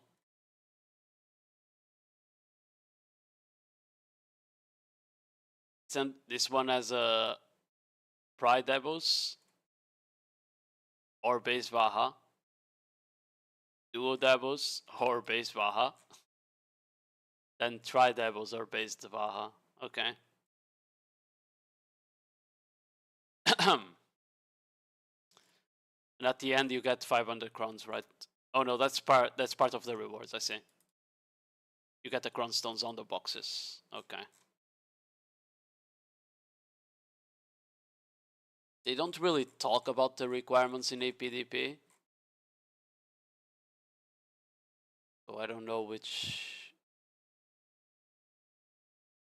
what requirements you need. Okay. Then for Dark Rifts, you get 100 crown stones guaranteed. And it looks like they got rid of the RNG box.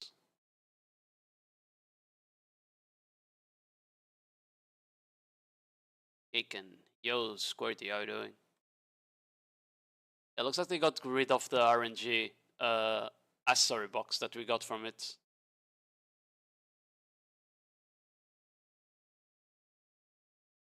Nothing of this matters, blah blah blah. This one Magnus, we already saw that. Okay, that's it. Let's go on the global lab. It's finishing updating. It's 81%. I'm gonna go grab a coffee while this updates.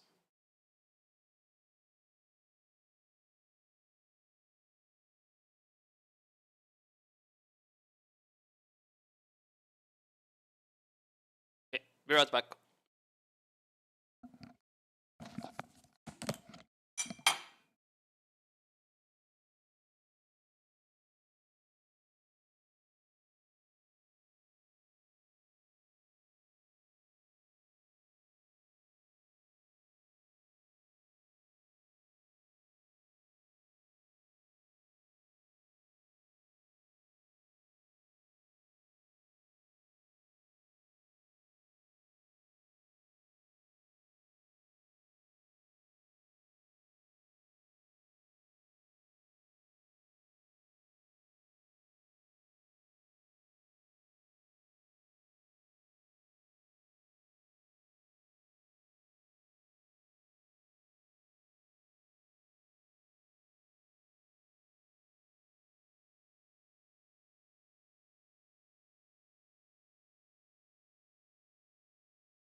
Yo, I'm back. I'm back. You're all gay. Especially the yoking gay guy.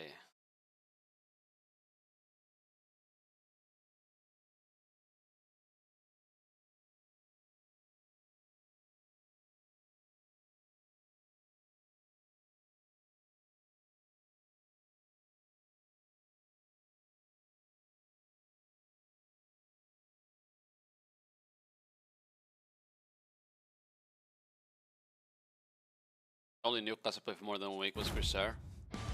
Because it was shit. You only play shit classes, DJ. What? I swear it's not the first time I've been on the global lab.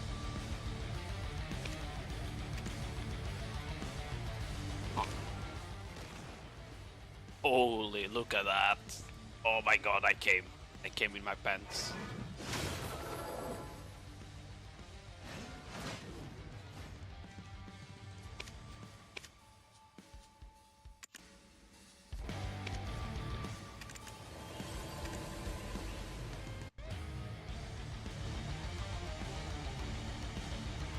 Bro, the intro music goes so hard on video.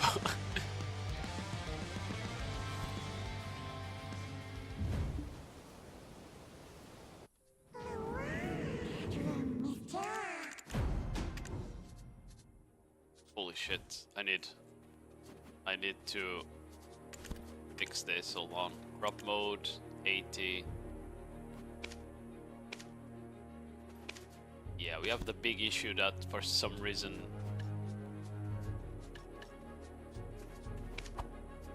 okay, that up.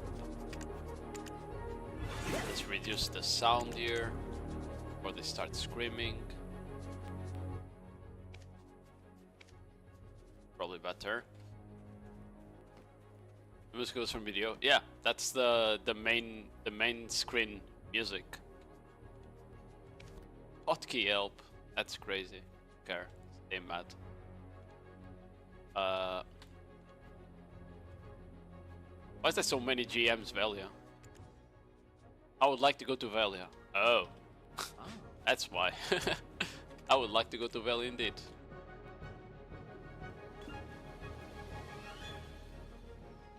Oh, you must have a family name? Okay.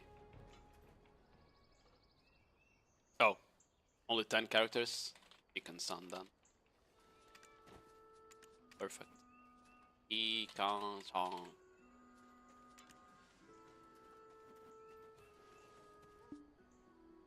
What? Show me my new class. I will. I haven't logged into Global Live for so long that I think I didn't have like anything on the new account or something. I remember making Global Lab characters in the past.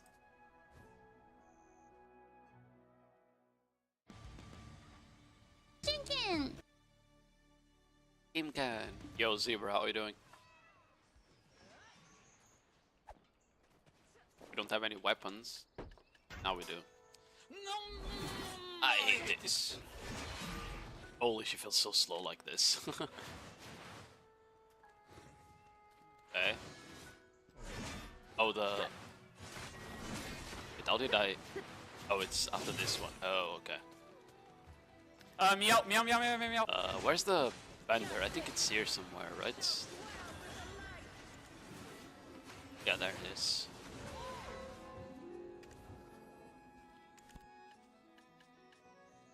I don't have any money. What now?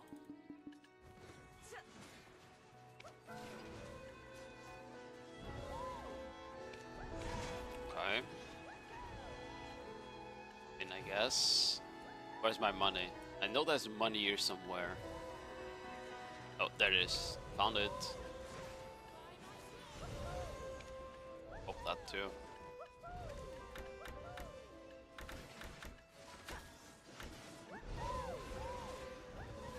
Okay, hold on. We need to go Gunner here. Let's see the outfit. I need to turn off the other effects, bro. These guys are going crazy. Hold on.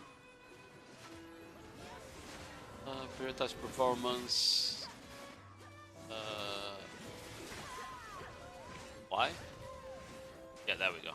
Perfect. I don't need to see the other guys spamming shit anymore. Is this the outfit that they show on the... Yeah, it is the outfit they show on the thing.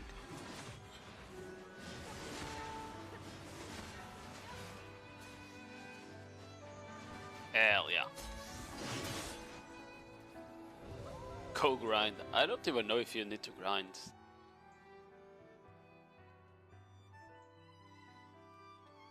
I don't even know if you can grind, sorry, on the global apps. Okay, so this is how you make money in the global apps. You sell your money, and then you buy more money. Meow. Like that. And you sell it again. Wait, did they fix that? I don't think they did, right? Now we sell it again. Now we buy, sell, buy, sell. Man, imagine if video was this easy on the main game, you know?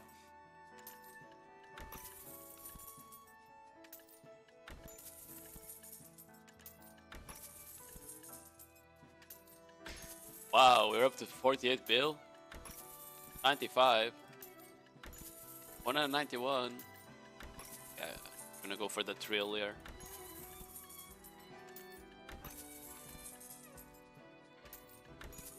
You think you can get so much money that the game just crashes? Okay, we have 3 trillion silver. Think that's enough?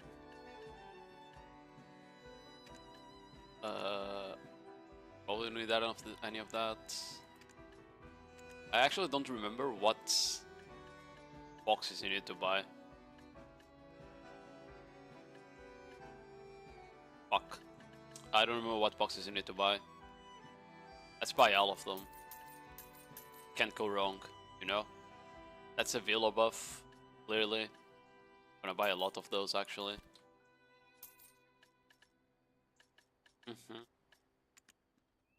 This looks like crown stones. There's 1,000 of them.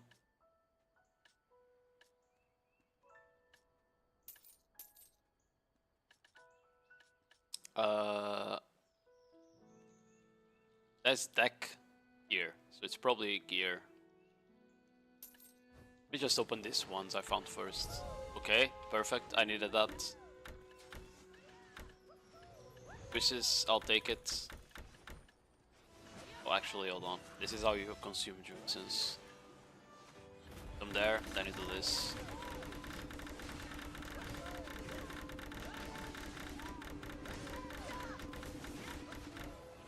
Conditions for using the item is not been met. What do you mean it's being used? Okay. There we go. Okay.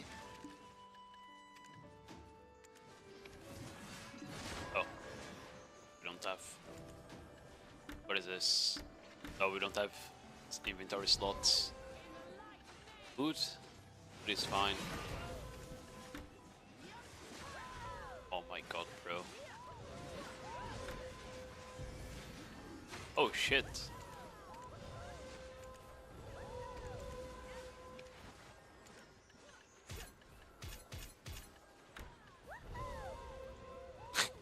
What is this pleb armor pieces that they gave me? Get the fuck out. Okay, Vallard's fine. How do you get more inventory slots? Was there... There's something for inventory slots here? I don't see it. We need a ferry? I think we need a ferry. Hold on.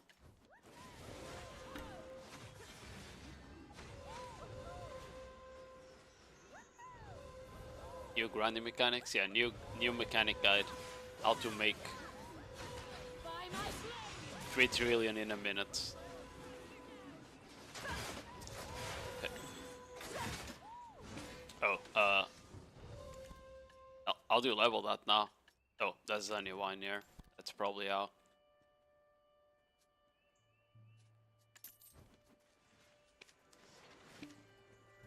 Oh, let me buy the Thea orbs as well, because why not?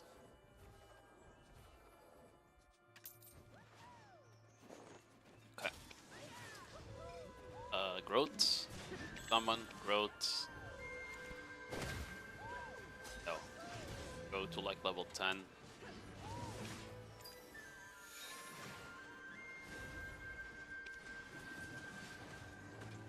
Change skill.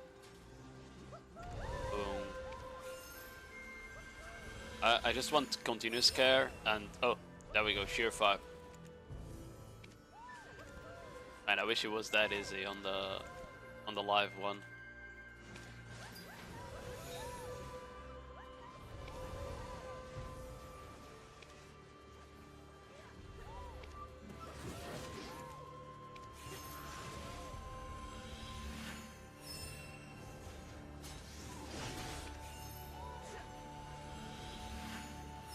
Want continuous care 4, probably. I don't know what the chance is. Honestly, I should just level it up more, increase the chance. We have infinity orbs anyway.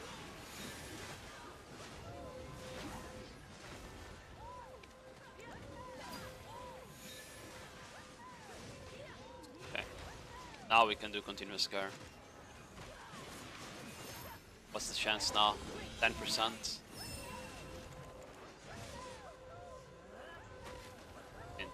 That's enough. Yeah, I don't need more than that. Boom, potion settings.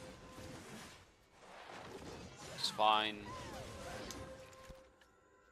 We still didn't find inventory slots here.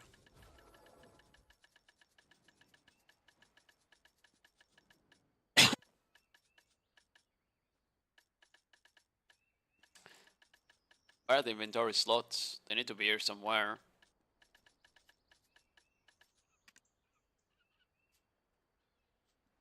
Oh. We got them from somewhere. Hold on. One of the boxes gave us inventory slots. I just forgot they appear on the Pearl item shop.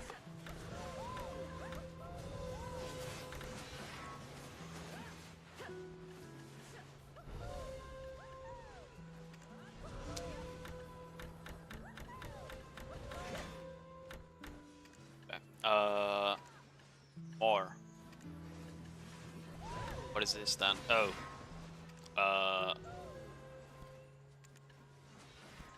Need any of that.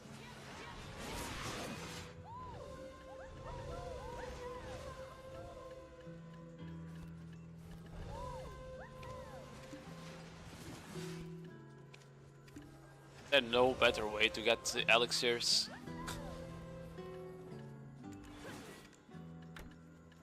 Oh shit, bro. I forgot which box it was now.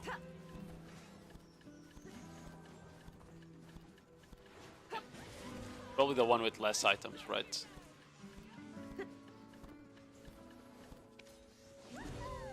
Okay, let me see. Probably the one with less items up here. Yes, probably this one. I'll buy a couple. You have a lot of weight in case we need. Yo, Vans, how are you doing? This class is Sucker Awakening. It's an Ascension class, so it's not really either, right? I don't know if it. Oh, if you mean like if it uses more Awakening skits, like Wukong, right? Because Wukong skills mostly, the class is only playable while it's in Buddha form, right? So I'm not sure.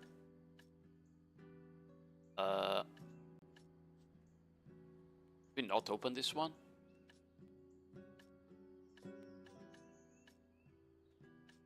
That's the Val art, I think. So I think this is weapons. This is probably lightstones or crystals.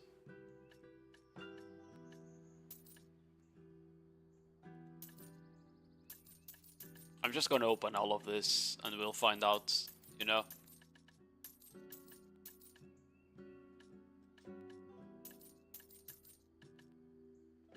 Yeah, that should be enough. Let's see. What is this? Oh, this is Deki artifacts. This is a DR class, so you definitely got DR artifacts. Not gonna equip that. What is this? Oh, AP, AP, AP. Tack, tack, tack. Tack, tack, tack. Ooh. AP. DR.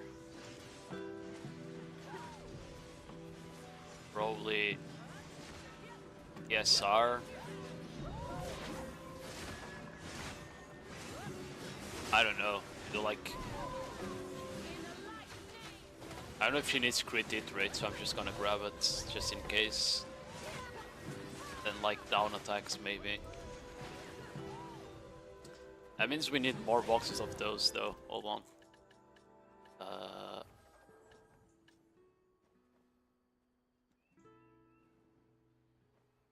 think it was this one. And this one is this one here I think is the hand crystals.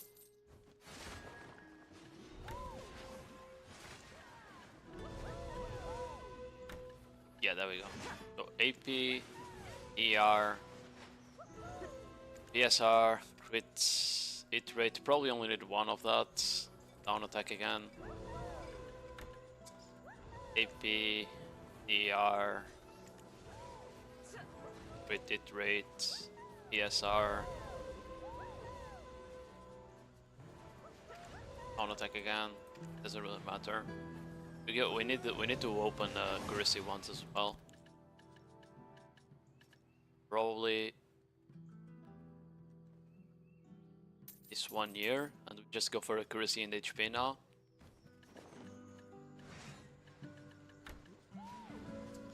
Accuracy, HP, back air, crit. Accuracy, HP. Back air crit.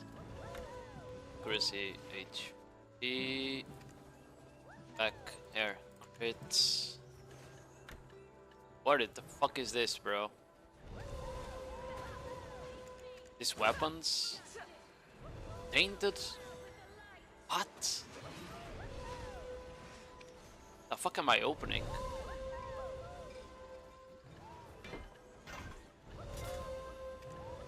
I have no idea what I opened. But it was weapons in there. Oh, this is RBF crystals. Red spirits. Here I think you do karmas, right?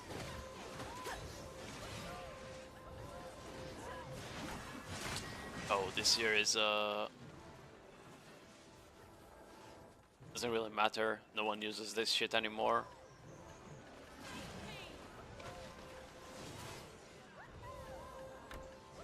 Okay, this is fine. We go glorious, and now. Oh, this is the outfit one. The movement speed. Oh, corrupted, obviously. Bitternesses. Power. Booms, much likely.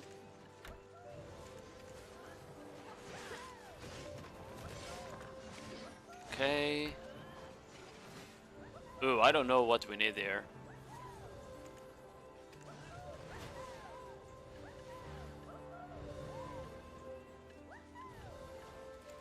Just gonna take the iridescence, because why not? Ooh, here we need the DR1, so 2 of this.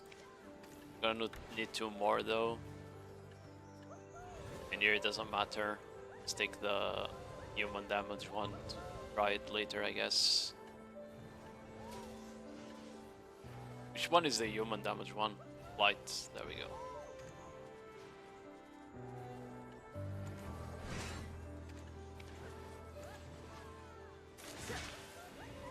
You're about to config with the crystal choice? What do you mean? I haven't picked a single blue cookie yet.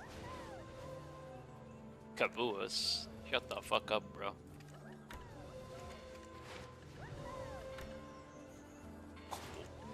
What are these artifacts? Huh? Do I not have a bell already? I do. Oh, it's because I picked the wrong box earlier. Fuck.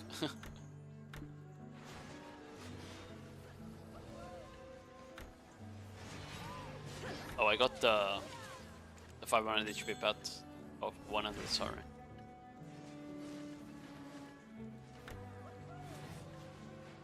I have no idea what I just opened. Oh, it was pets.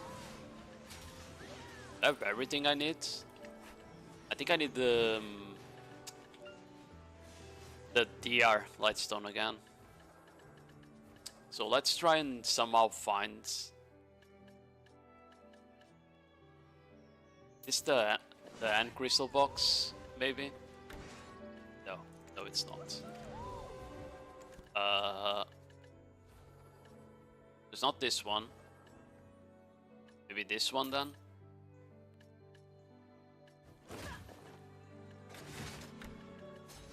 What? Meow, meow, meow, meow, meow. How did I buy the exact same box?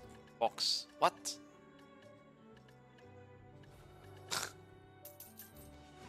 Surely this time? Chicken! Bro, oh my god, what am I doing? Is there a UI? I swear there was like a screenshot I could get for this. Meow, meow, meow, meow, meow, meow. Meow, meow, meow, meow, meow. I remember there was a fucking UI that you could get for this. Like a screenshot showing the thing.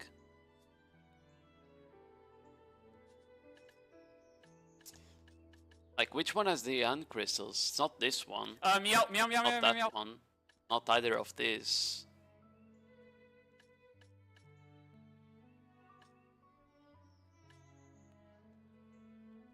Maybe this one? Probably this one. Oh, it is this one. Lovely. Okay. 2 accuracy, 1 DR. Probably don't need more than this, right? Needed the artifacts now. I wanted another set of DR artifacts.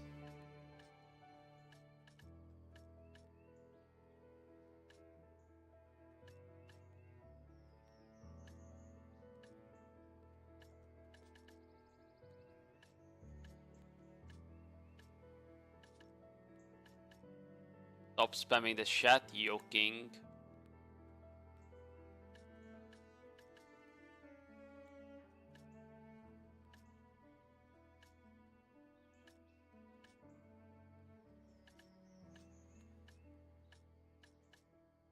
I think this is the DP one, maybe?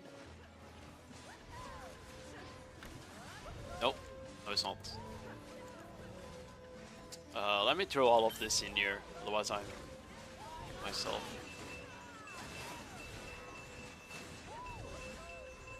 I don't have enough crystals, do I?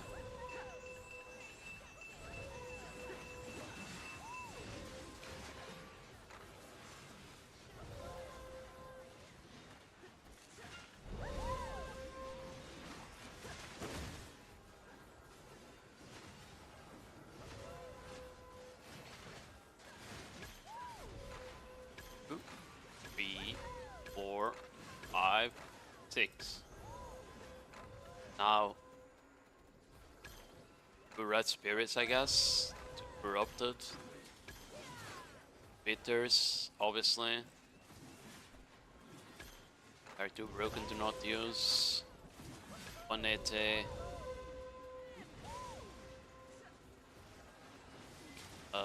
Guess we go for this too. I swear I'm missing shit, bro. Even if I put 2 wombs on, then what? I'm missing crystals here. I guess we have this. Oh, it's the Lucas. There we go. So if I use this, the rest would be wombs now, I guess. I swear I'm missing something here. I don't really care. Oh, I guess it's the Alcars, because I'm running Alcars on my main account. I forgot that. Did setup leaked? It is pretty similar, to be fair. It's just I don't run unless I want to run a tanky build.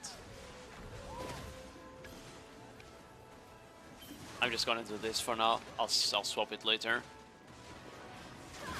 Okay. I just missing this too here. I don't know what box has the iron walls.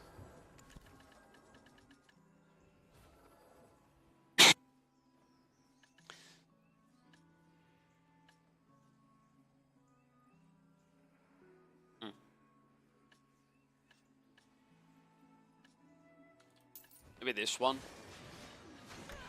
Nope, that's crystals. I think we opened the alchemy stones before the crystals, right? So it's to be a 1-2. It's only 2 options.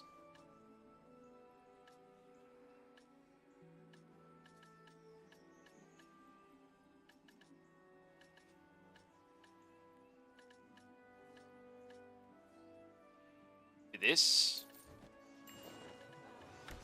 There we go. I'm just that smart. And now, light stones.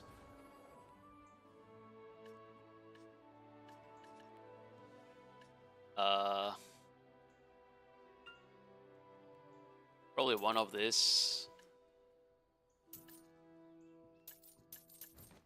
Maybe one of that works. Yeah, it's this one. There we go. And now the blights as well.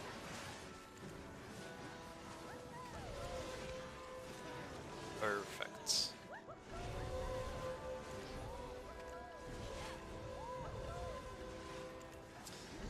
Okay. Artifacts. Infusion. Gonna make 1 iron wall.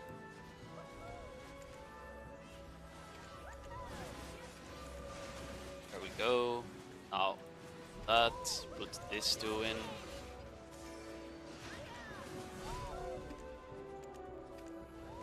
And with light,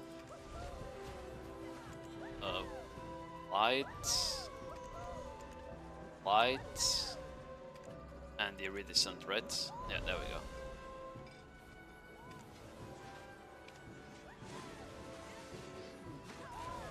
Socket outfit. I mean, doesn't really matter. You usually already cap out movement speed and stuff, right? If I remember correctly.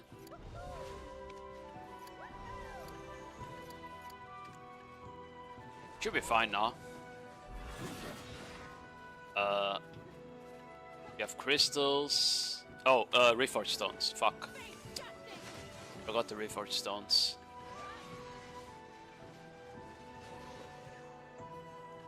What? Why do I have 1 more? Oh, whatever. I guess I fucked up.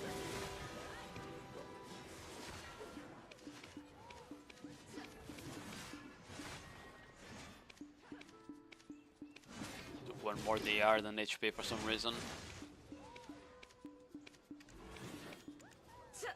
Okay. Throw that one away.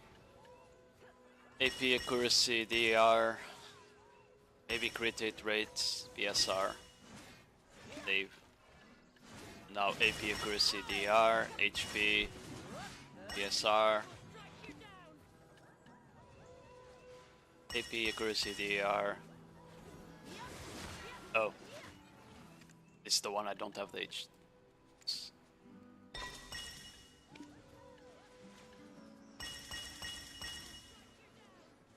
Yeah, I don't really know if she needs the crit hit or not. We're gonna look at the skills now to figure that one out. Apply preset. Forgot that. There we go. Do we have stats now? Looks like we do. Yeah, okay. Let's go BA. Let's go to BA. If I remember where that is. BA 9. Now processing. I can do Karcher now? Wait, that's crazy, Ants. Congrats, man. That's a lot of gear. Karchen. Skills? Oh, yeah, I did forget skills. They should be all unlocked, right? Oh, maybe the Magnus is not actually. Oh, she doesn't have a Magnus by default. There's no way she does. Yeah, she doesn't have a Magnus by default, of course. We can do the add-ons later, obviously. Oh. Oh. Well, looks like you need to unlock the Awakening quest, even though she's not awakening. Back out of the battle arena we go then. Unless you can do it here. Nope. Okay. You need to go out again then.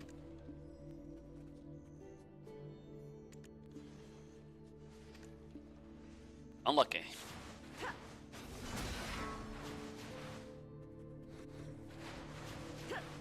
Oh, what? You can do 3 dashes in a row. Doesn't use any stamina, like what the fuck? Look. The hell? How much stamina do I have? Yeah, doesn't look.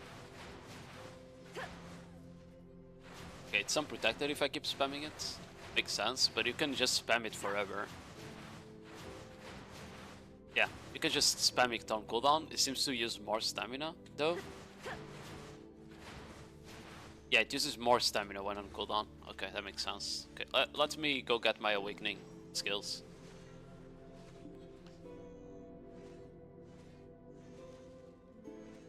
Our savior. Yo, Luke, how are you doing?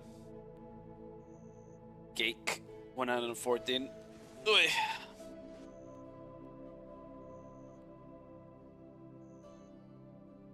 Buff warrior to match savior? Yeah, already buffed warrior. They gave it boobs. What do you mean? I get full legs armors. You're so carried. Imagine Luke being geared. I remember when Luke was a gearlet. Used to be a based gearlet Sork. Now he's not. Now he's a broken class abuser. Is this the awakening skill? No, this is the... This?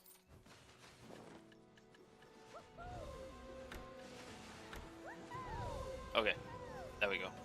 We also need a succession one though. Let me try that. Okay, we don't. Okay, back to battle arena then.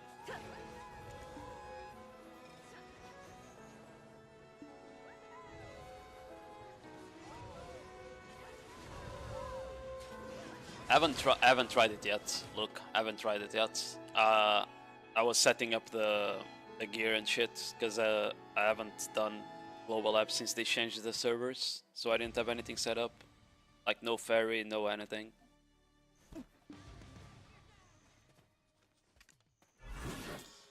Okay, let's take a look at the skills here. Let's level this up. I assume it's all in English, right? Yes, it is. Okay, good. Oh, let's see the passive. HP. HP. HP is one of the worst passives to have, by the way. 1 DR, 2 DR, 3 DR, 4, 5, 6, 7, 8, 9, 10. Okay, 10 DR total. And like probably like 1000 HP.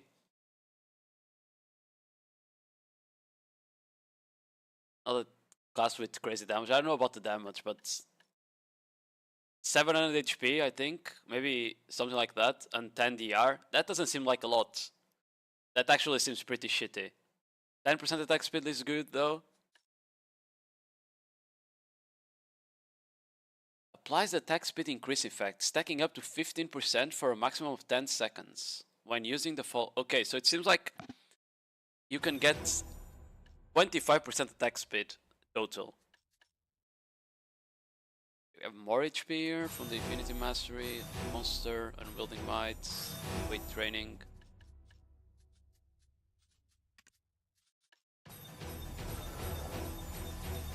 He doesn't have any core skills. Wait. Wait, what? Wait. She has a...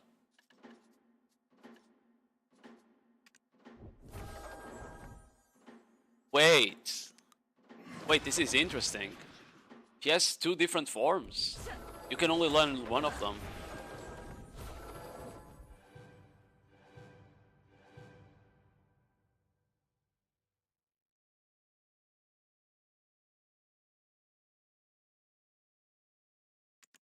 Yeah. I try to understand which. Why is the okay? Hold on. This is an important decision, I guess. When picking it, when you absorb rage, you transform into one of these 2. From the looks of it, you transform into one of these 2 when absorbing rage.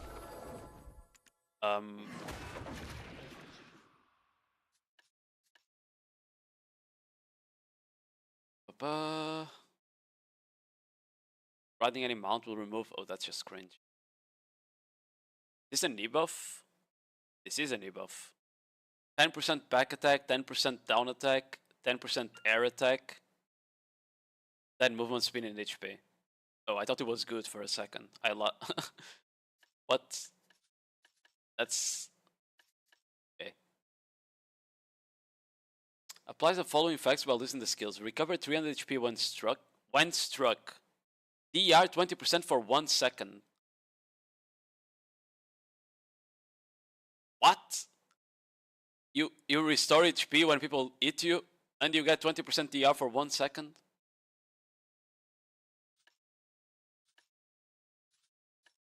Oh, they didn't even mention. Did they say how much DR in S8 she has? They didn't mention that, did they?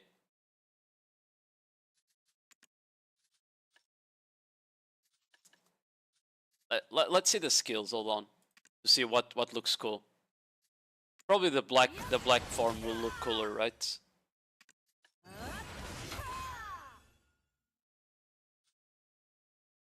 You know what this looks like as well? It's gonna be a Awakening Drag moment where one side is more protected and the other one does more damage, right?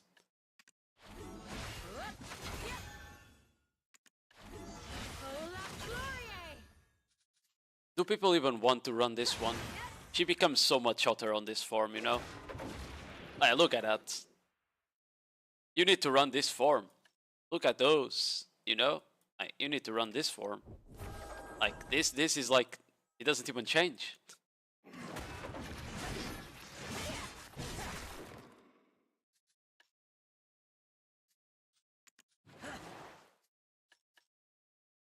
Oh, this just gives an iframe for... Okay.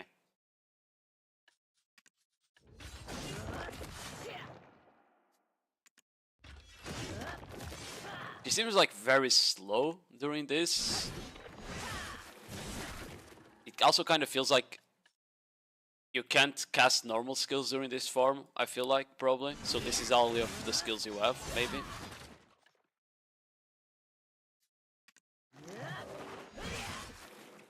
Okay. Oh, should probably be looking like that. Bro, all of these skills look the same, I swear to God. Bro, it's the same skill, but...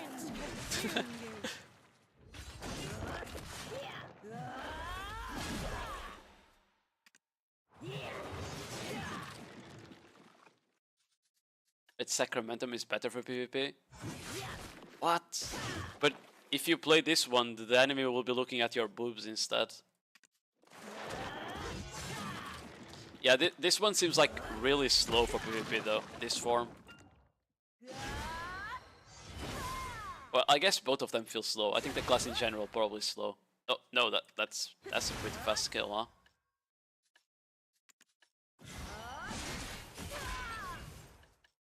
The BSR skill? Is this 100%? This is the 100%.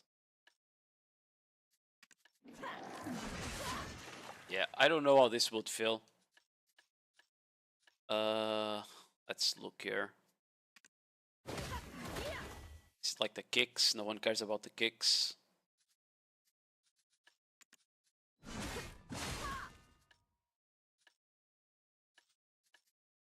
It looks like most of these skills don't really matter too much. Just the combo skills, maybe. They do decent damage though. WRMB. Okay. Stiff on PvE. Oh, it's an AP. Plus 32. Plus 32 AP. Huh. Okay. So you were saying that the passive makes attack speed for allies as well?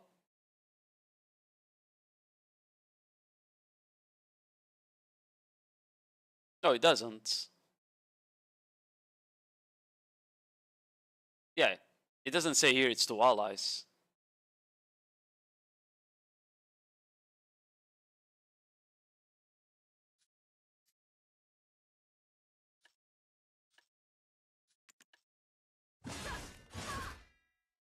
That's PvE as well. Where are the CCs? Because this, all of this is like PvE CCs. You know? I know she has a grab.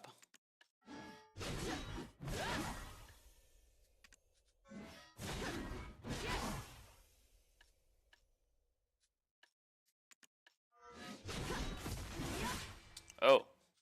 That looks like a non... Yeah, this is a PvE. Stiff into knockdown, huh?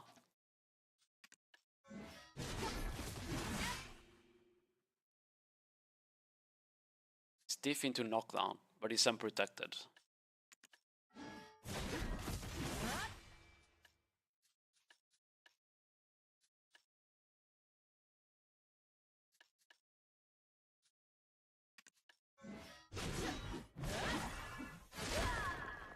Okay, that's full SA.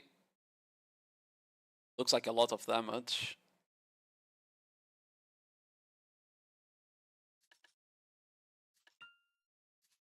Bone Breaker. Looks like a lot of combo skills here. You know?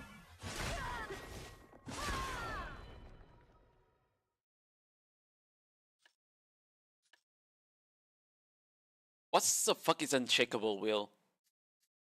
Oh, it's this. Oh, so if you're comboing from certain skills, you can just cast this anyway. Because it's called the... Because this is part of the Unshakable Wheel thing.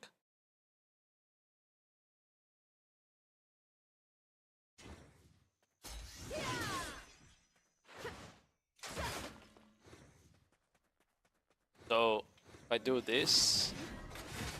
No, that didn't work.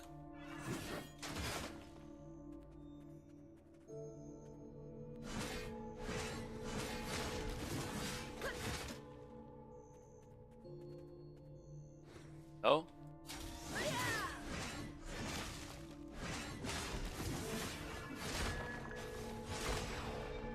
Oh no, Bone Breaker is the one I was...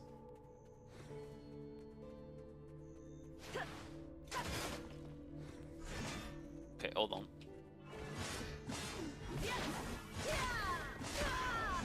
Oh, so it does work like that. Okay. Yeah, it looks like it's a very like combo heavy. In like, you need to know when certain skills are gonna combo from other skills. It looks like this here, the crushing descent into Bone Breaker is like the burst of your damage. Does it have a Q block? It does, and it says save block, like a warrior. I don't know if you can cancel skills with it though. Didn't really cancel that one.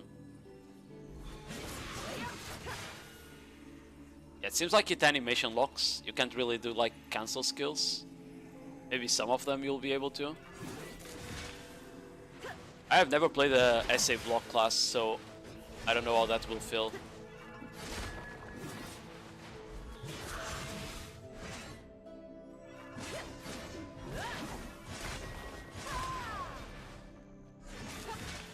Because I'm not used to press Q block, you know.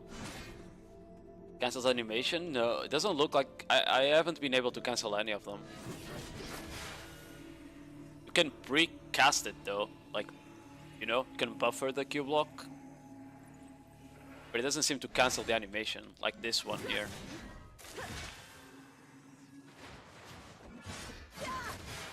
Yeah, I can just hold it before. What's that?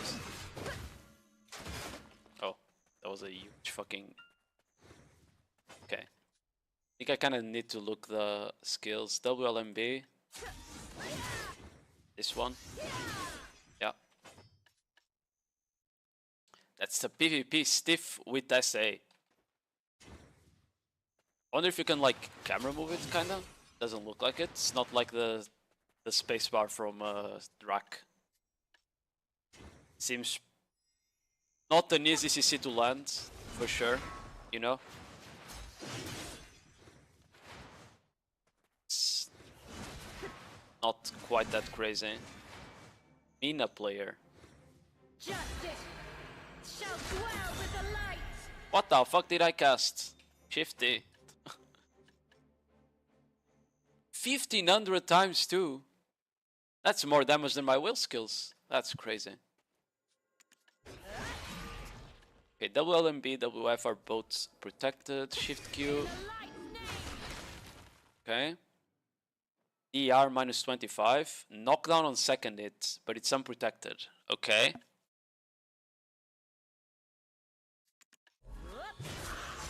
Shift F. Knockback on the... Oh, this is a protected knockback. It seems like you can kind of do this. And follow it up like that. So if you do get like a knockback catch, you can kind of follow it up with the knockdowns after. Does it have a protected KD? Let's see. That's unprotected. Oh! They have Grave Digger, and this is protected KD. Wait, the CCs on this class look broken as fuck. They basically have Grave Digging.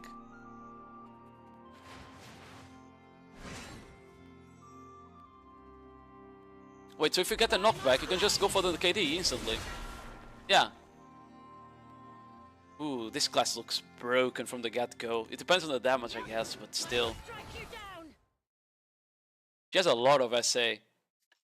It kind of doesn't look like she has a lot of SA because of all these skills here, but once you get down here to these ones, I think we need to start putting the skills on the screen to get a feel for how the class works. WLMB, how is it called? Impelling Thrust. Impelling, not impaling, huh?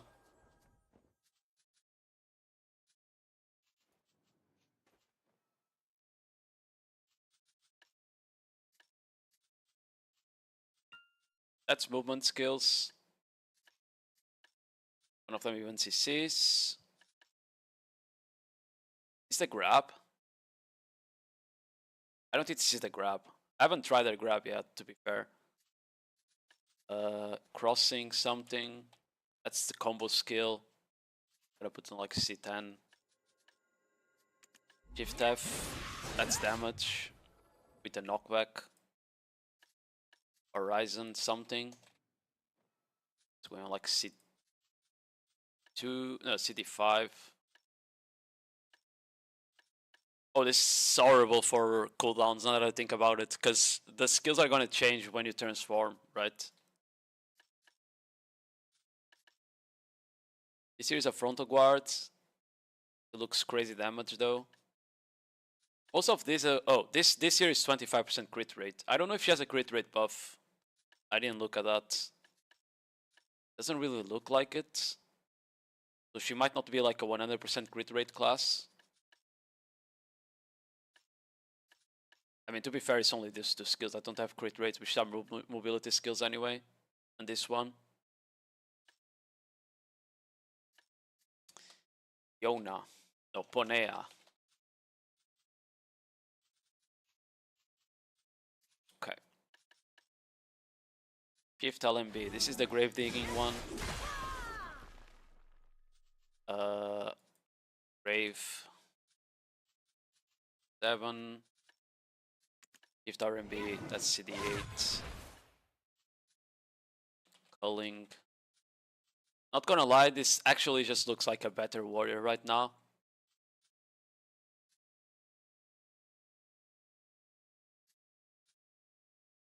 has boobs, and it looks that like it plays better.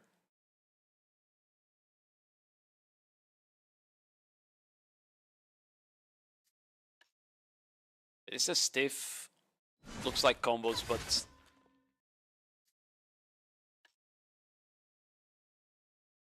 okay, you get DR by pressing Q, makes sense, just like Warrior does. Direction shift, combo attack count +2. Wait, really? Dashing stacks up your attack speed buff. Interesting. It's the grab. It's a float grab, not a knockdown. At least that, you know, they didn't make it knockdown grab.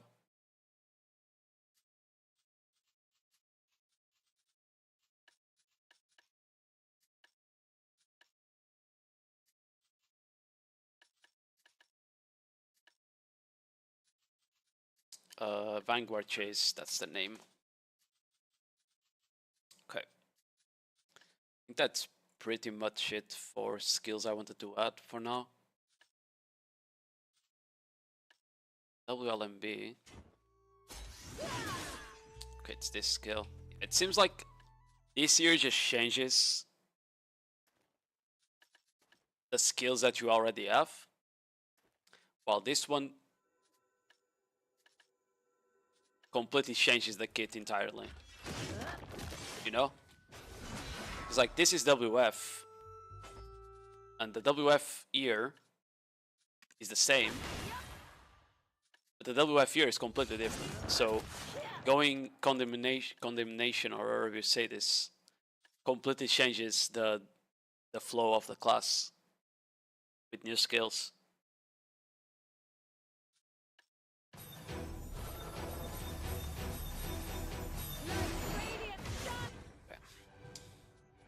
Okay. Edit UI.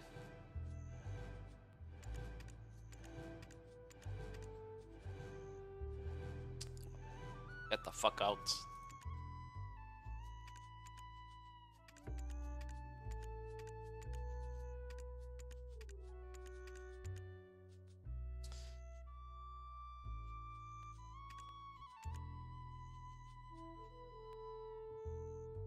Okay. Skill log, that's fine, I'll put that here. Skill notification, we'll put that there. So this is movement skills here. Oh my god, auto align. And yourself.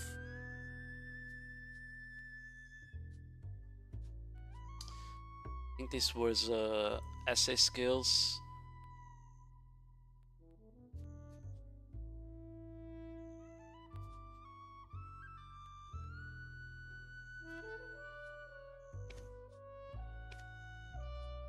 Oh, I fucked up the order. It's not CD4.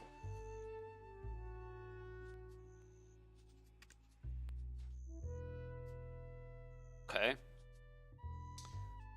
I remember which ones I put more. Look here, City 10.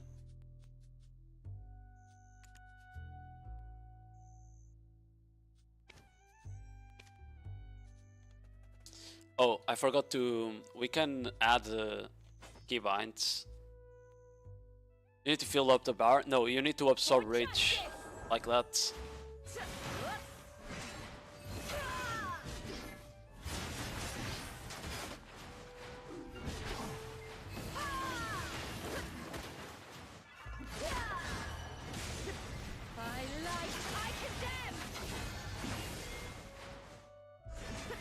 I need to turn off the screen shake, but the class effects look really cool.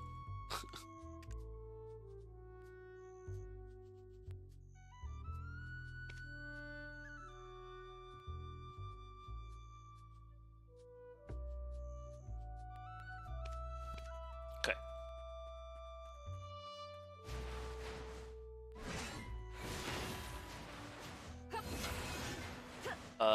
Oh, you can see up there, you see?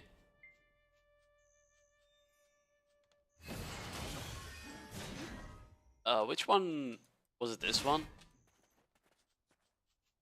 Wait, I had 2 AP buffs. Oh, it's because of the Z buff. I'm stupid. Okay, WRMB, that's it. WRMB gives me 32 AP.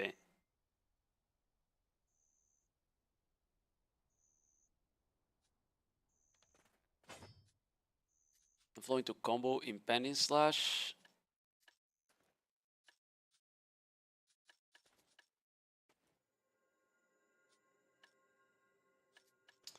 Or Shoulder Smite.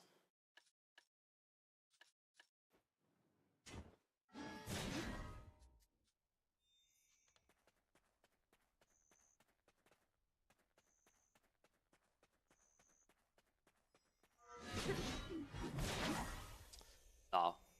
Can combo into Crushing Descent. Crushing Descent is the good skill. This one here.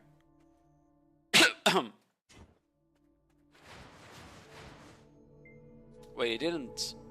Hold on. Oh, do I perhaps need to do it like this? No. No, it didn't work.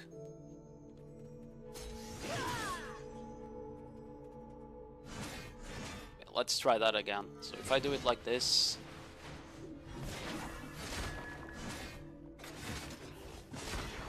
No, it doesn't quite work like I was thinking.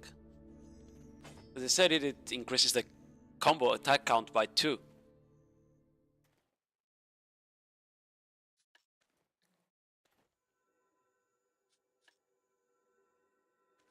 Unless it means that you do more damage.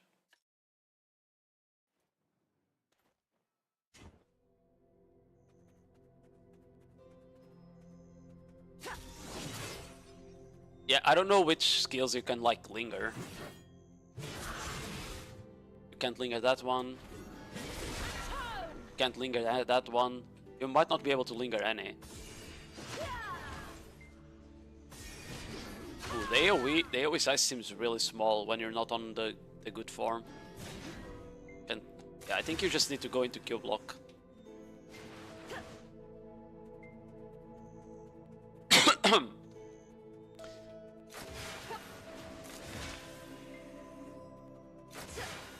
Okay.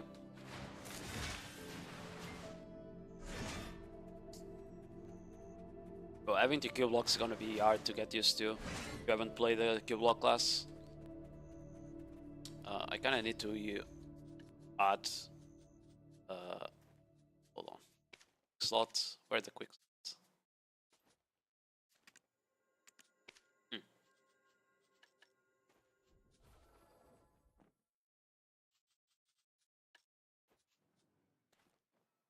Stop getting fucking kills! Chicken! Don't fucking clown! Shift F. Get Shift-T.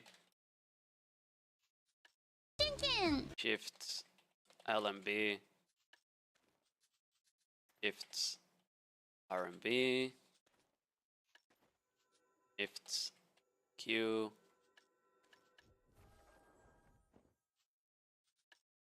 E. Okay. So just go by the cooldowns there.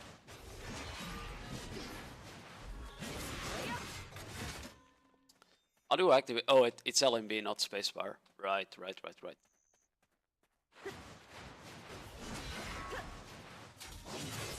the light name.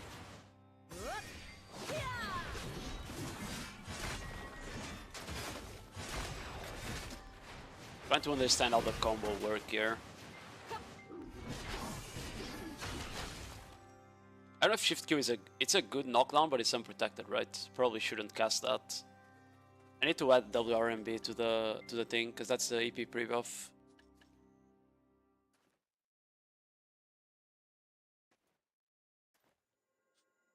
It's oblique something.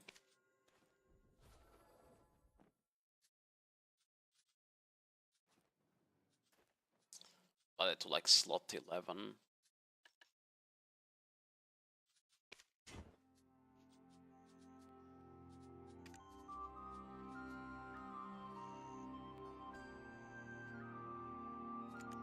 Shut the fuck up with auto align, bro.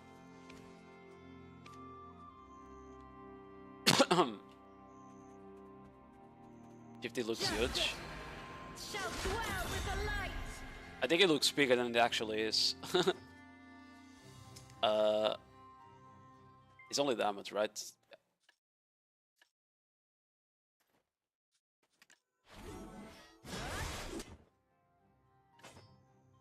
The knockdown here is on the last part, looks like.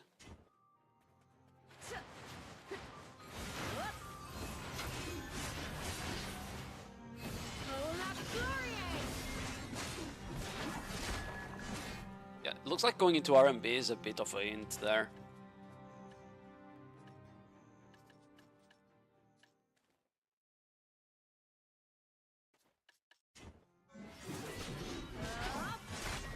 Yeah.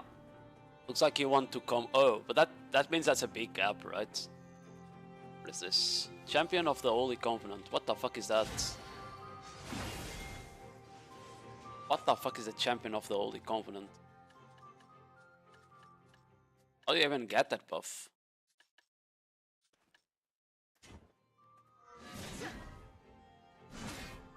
Oh, okay.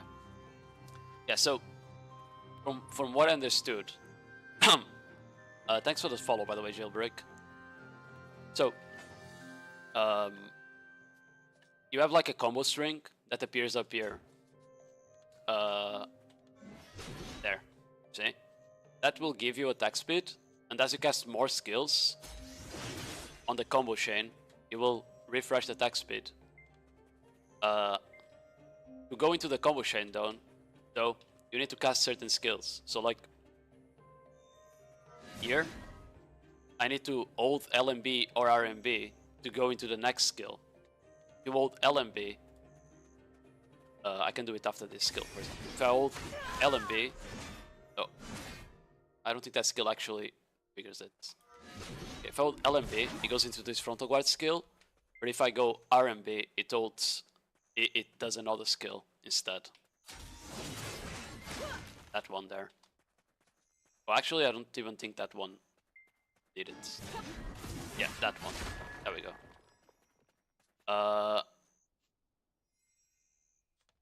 So from the looks of it, you just kind of need to figure out how the combo system works. It looks like holding LMB is the best way though.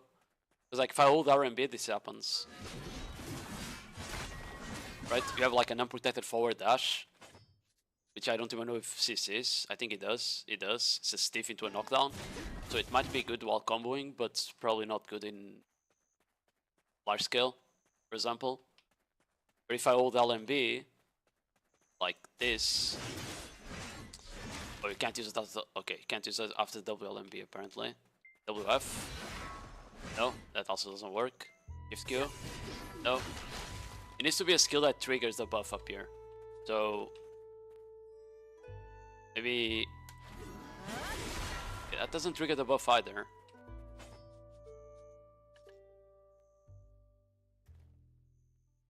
It seems to be like the skills up here, only the skills up here trigger the buff.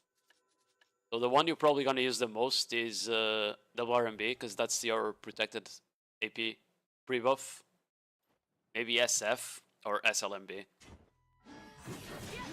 Yeah, that makes sense. Can I like do this? No, it doesn't work.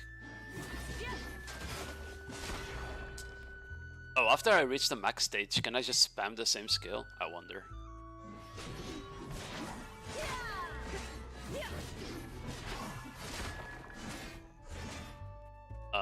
I don't think that worked, no.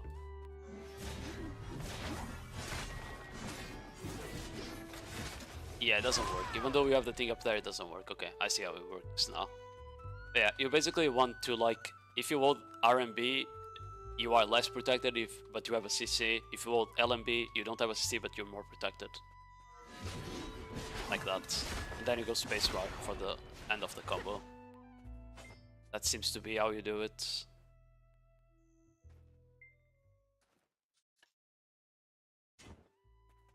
Checkable wheel too. But this...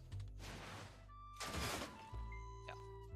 I don't think that's working as intended, because it says you can press spacebar, while you have the buff.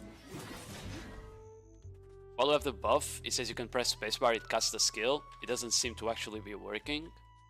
Unless I can like maybe lock this.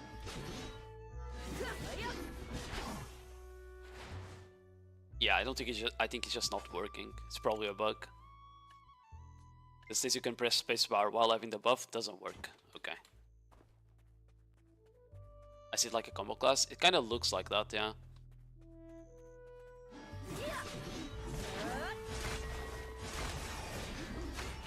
I need to stop casting shift Q because I think it's good and it's not. Oh, that was WF. Okay, I thought I had used that. Then hold on. Justice shall dwell with the light. Ooh, that animation takes a long time. I got animation lock there for the whole cast.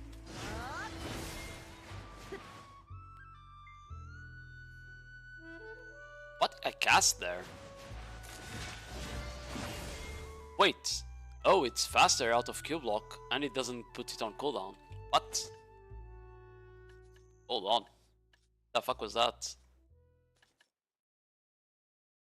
that a bug? Because he was casting this one.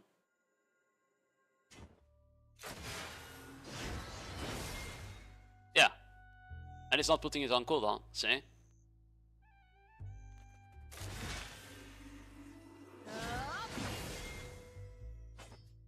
I think it's bugged. It's casting this one here.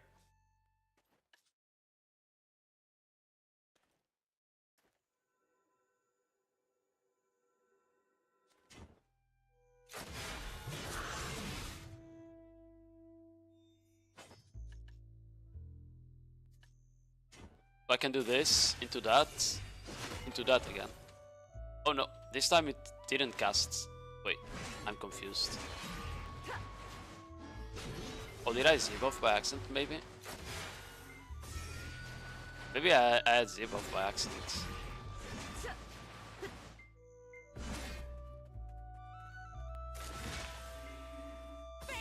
Yeah, now it's casting the normal skill.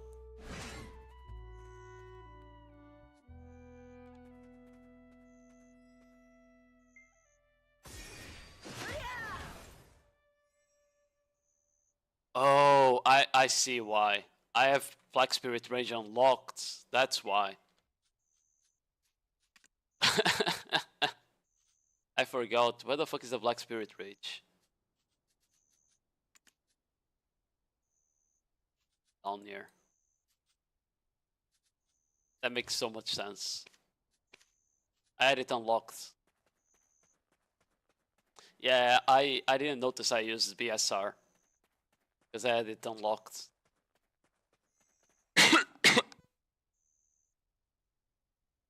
Sorry, I'm still a bit sick. Okay, so let's see. Yeah, I just feel like for me it's gonna be a bit hard to get used to it because it's an essay block class. I think you're supposed to essay block, and I'm not used to that at all. I never played essay block class. Yeah, it's gonna take a while to get used to.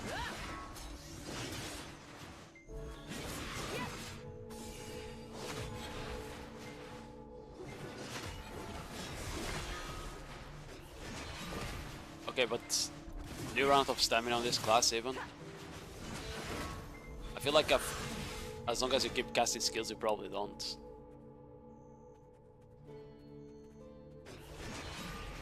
Mobility is not like crazy costs, you know.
I need to get used to some of these K-Vines though.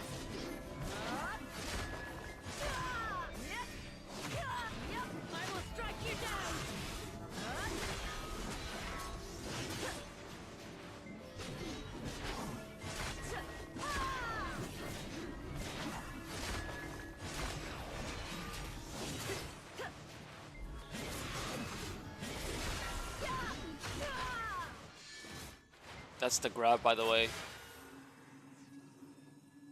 What does she use as a awakening weapon? The same weapon. It's literally the same weapon.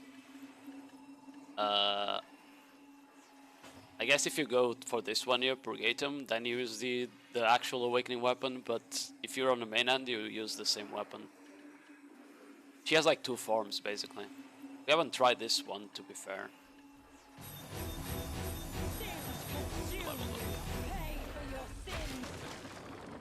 Yeah, I don't know how this feels, this form here.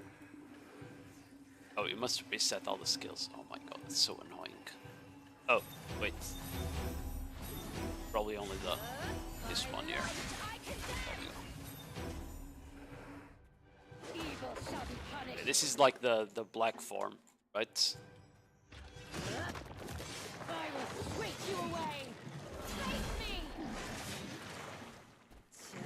Oh, I have evasion roll. Hold on. She doesn't even have a grab during this form. Yeah, the grab doesn't work during this form. Oh, the AoE is huge.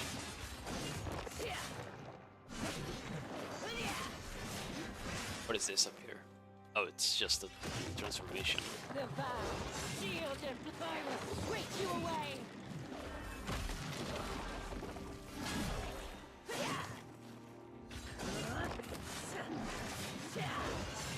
Yeah, this kind of seems shit for PvP, not gonna lie.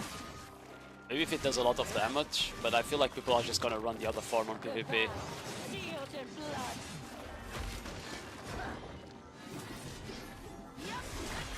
Yeah.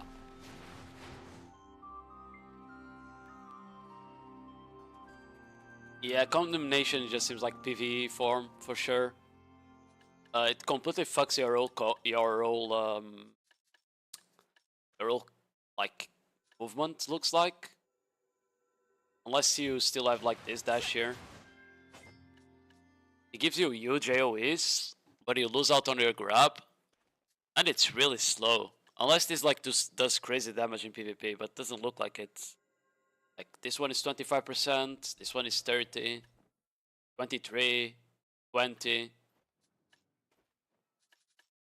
23, 30. Wait, this one does big damage.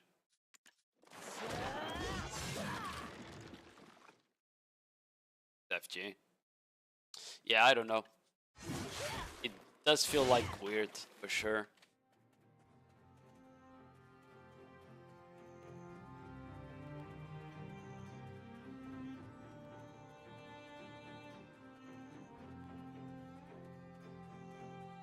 Yeah, at least the AoE looks really good for PvE, for sure.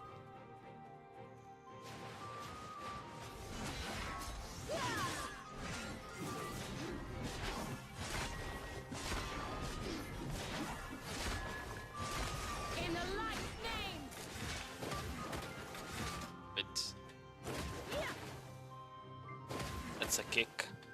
Does the kick CC? I didn't even see that.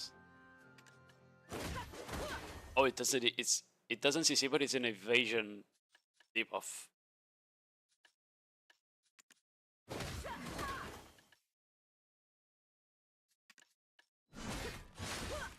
Bounce.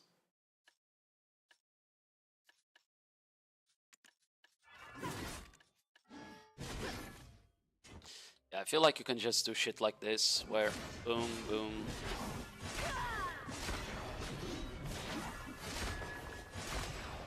Yeah. Honestly, if you ever leave, if you ever go unprotected on this class, you might just be shit, you know? Because you unironically can just rotate these 2 skills here. These 3, sorry.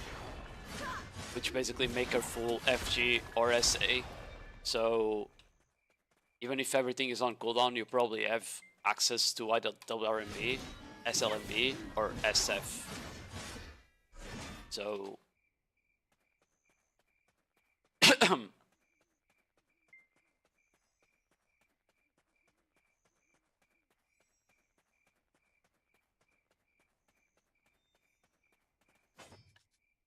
you're talking about this one.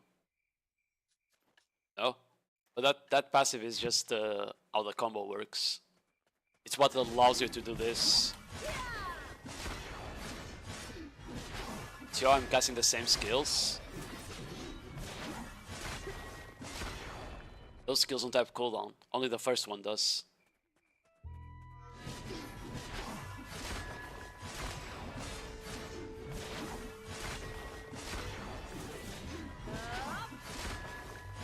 And you can actually just rotate it forever, looks like.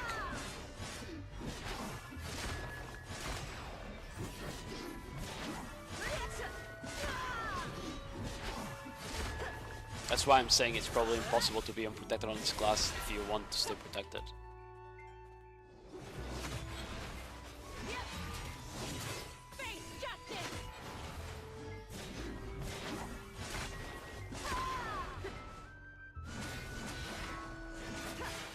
And if you really don't know what to do, just press Q, I guess.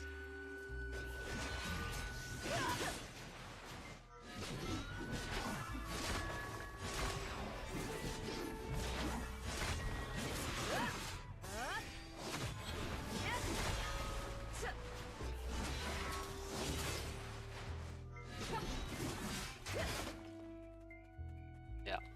The only thing that might be cooked is sometimes like you're misclicking certain skills, but you know how I bet you can just fix that? Probably can just lock some of these skills in case you don't want to cast them. Like this one, for example, you can probably just lock.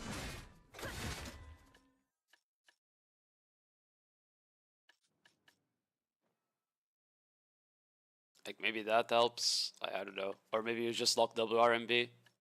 But she already has so many CCs, you probably don't need this one anyway. Maybe just lock that. I don't know.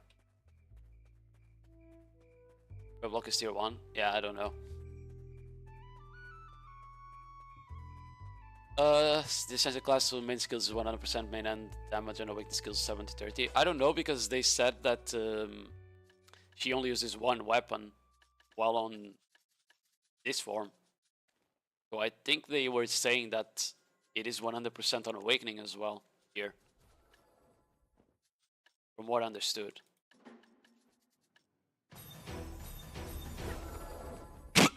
Maybe I'm wrong though.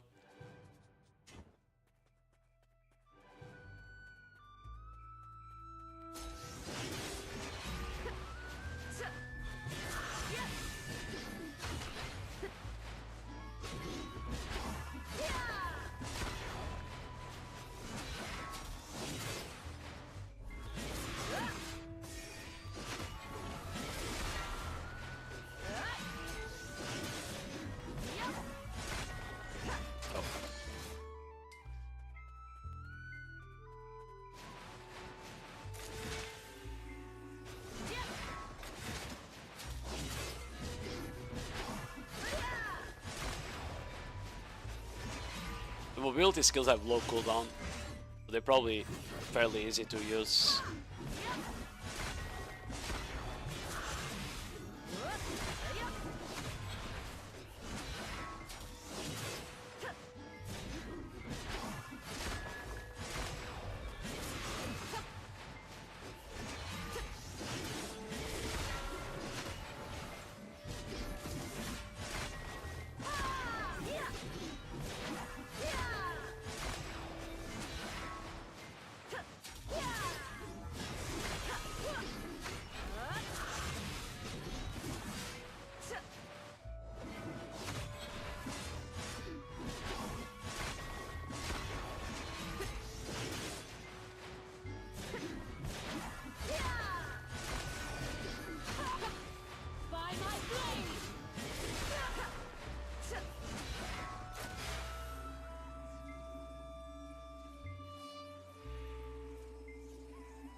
Yeah, Rayfam, that's what I'm not sure, because they mentioned that you don't swap weapons while going Awakening on this class, right?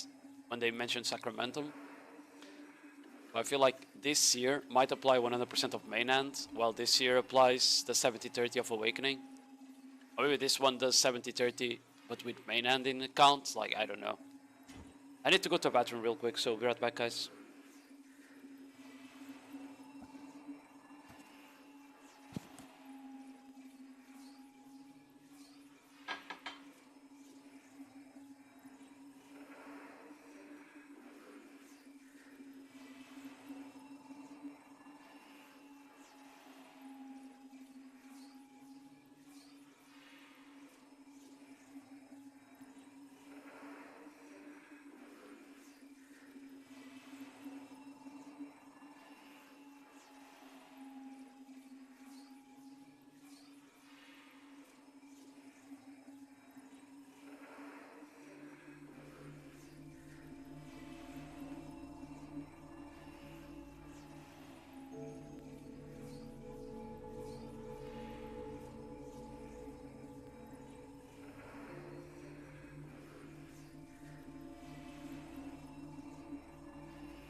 I'm back. Which BA? I'm on BA9, I think. I think I'm on BA9, yeah.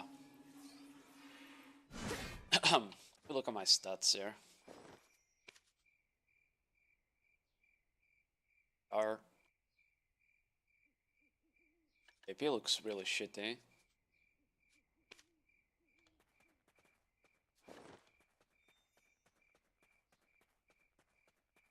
Oh, it's because I don't have the... Don't I have more AP? Oh, I think I didn't get the... Oh, I see. I need to go out of the BA. Hold on. I didn't grab the logs. The APs you got from the logs.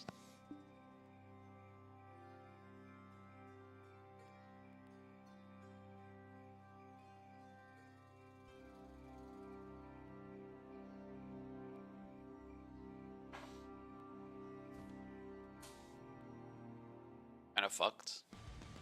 Oh, yeah, because if you have Buyer Awakening. Which one has the logs here? You guys know? Oh, it's this one, right? Yeah. Back to BA9.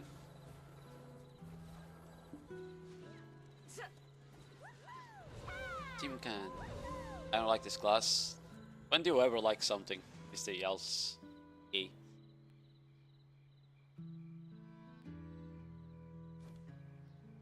The demon form is for PvE though. I mean, you might enjoy grinding on it, who knows?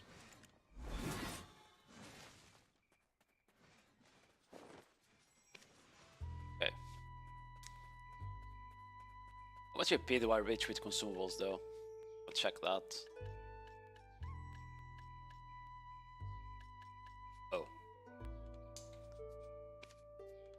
Oh. Ferry. Where's my ferry? There. I want continuous for 5 here.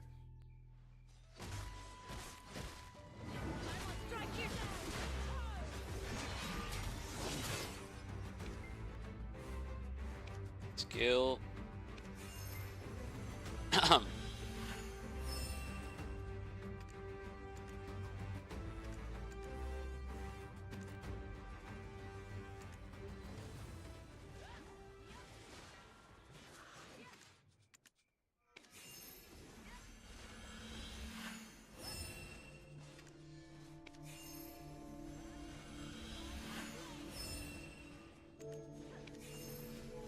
Anytime now I'll get continuous 5, you know?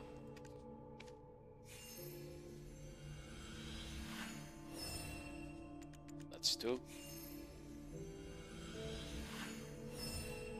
3.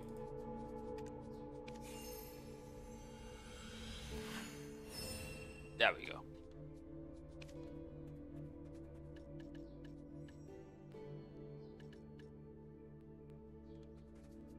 We go for that with this, like that. That fully buffed. I think that's fully buffed, right? Oh, I guess we're missing Church buffs. I don't know where you get the Church buffs, to be fair.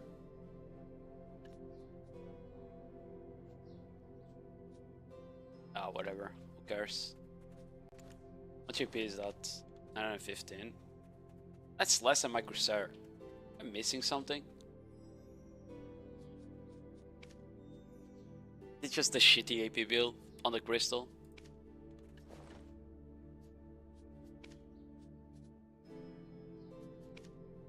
Maybe just that. But I'm close to...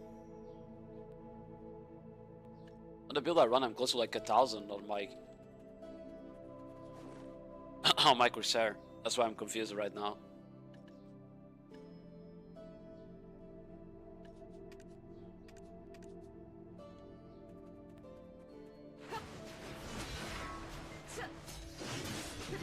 In the light name.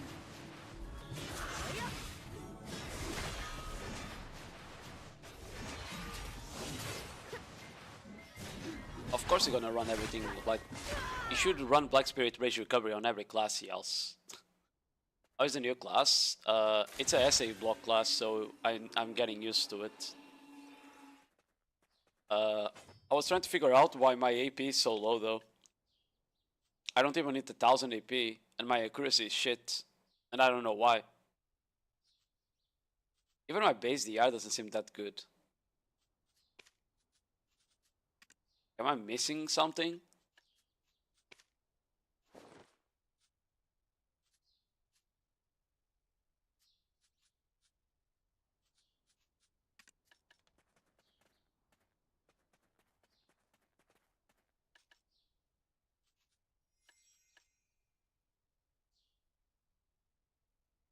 Oh, the reform stones are applied. Yeah.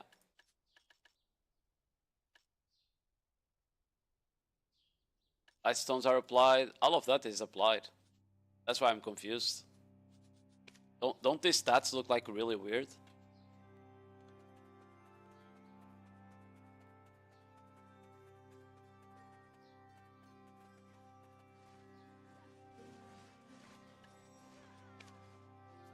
I guess I'm not running Alcars like I do on my main.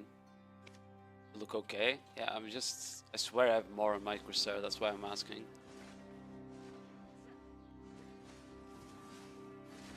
I don't know what the damage is like. Oh. Gets a big AP buff though. Can't forget that, you know.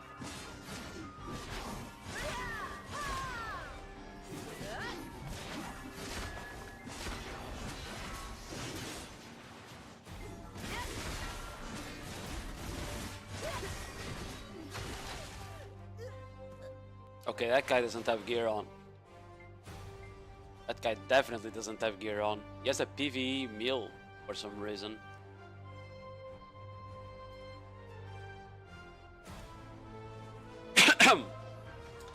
I think I need to add 2 more skills to my bar there. One is this one, Mark of Judgment. SLMB goes into the CD12. Oh, it's SF, sorry. LMB is this one in Rising.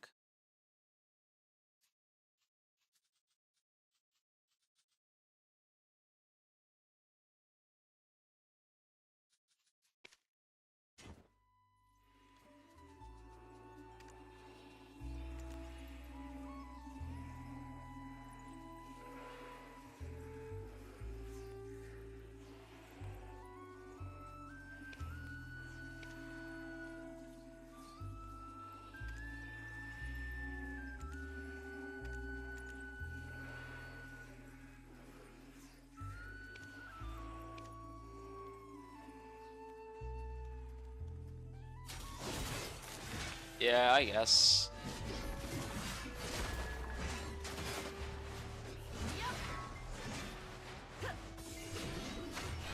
I don't know what is like what the best combos would be. Because you have a lot of leeway in catches. I guess you could test it on the doll, right?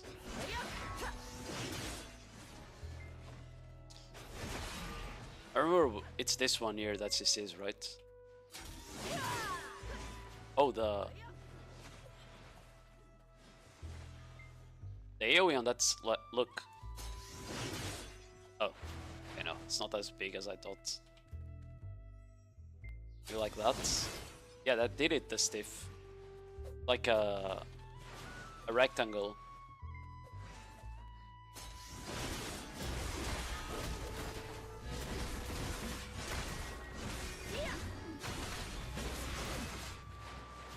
I don't know which skills do damage after, but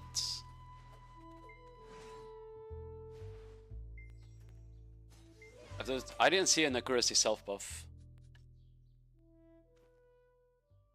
We have the kick though.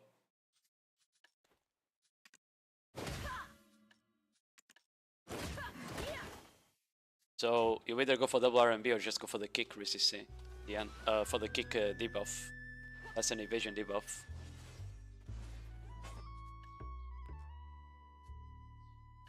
Still impossible to stiff people with solo flare. Yeah, I mean, I feel like you go for this shoulder smite, which is like kind of solar flare. Well, but that's like the other one.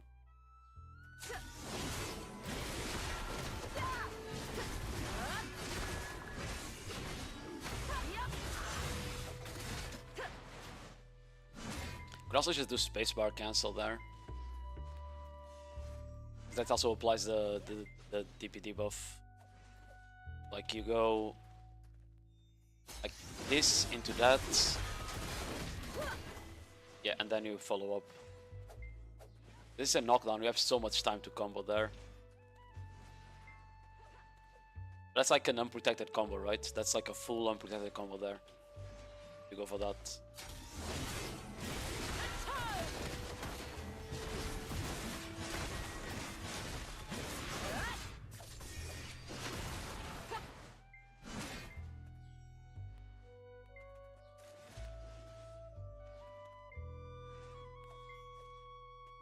I don't know when the guy gets up, to be fair.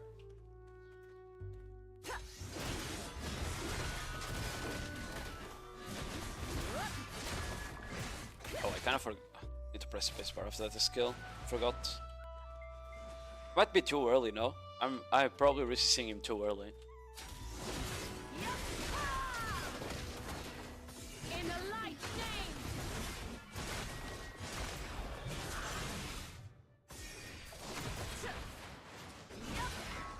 Get the fuck out. Let me see. I don't think she has an accuracy buff though. Yeah, it doesn't look like she has an accuracy buff. Steve KD. Yeah, I meant the second KD. I feel like I'm doing it too early maybe. I'm going stiff KD, spacebar, F, F, knockdown now. And then I'm casting the rest of the combo. Although you need to be careful with down smashes probably. I got up really fast there. What down smash is there?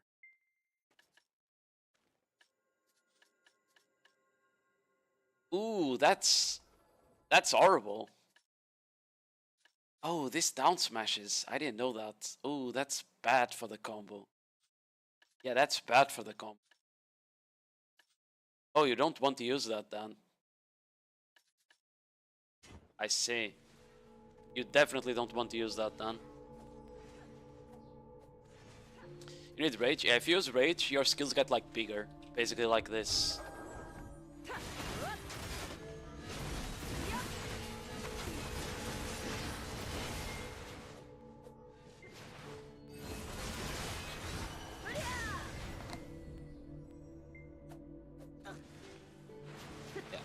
You kind of lose track of your cooldowns though, because it doesn't appear anymore here, you see?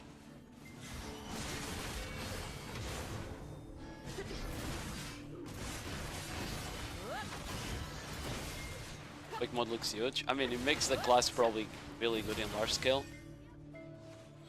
Yeah, the biggest issue is like you lose track of your cooldowns. If you have them like this. Kinda need to get them in or... You need to remember them by default, basically.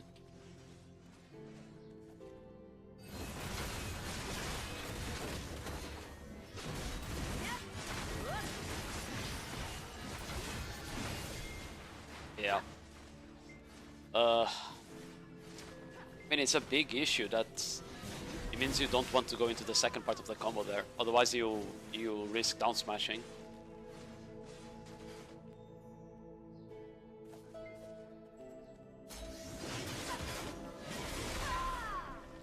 That's what you asked, Raytheon. The space goes for armor break. Doesn't have a CC, I think. This skill here. Oh no, it does have a CC. That's double stiff though. That might fuck your combo. You catch with the first one, no?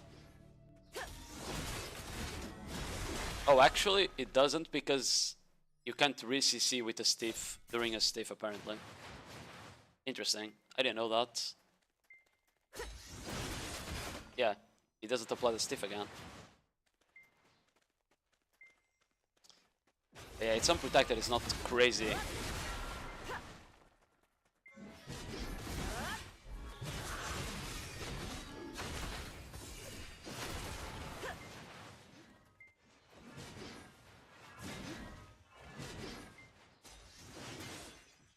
The DR shred? I mean, I think the applying the DR shred after shift LMB is also fine, no?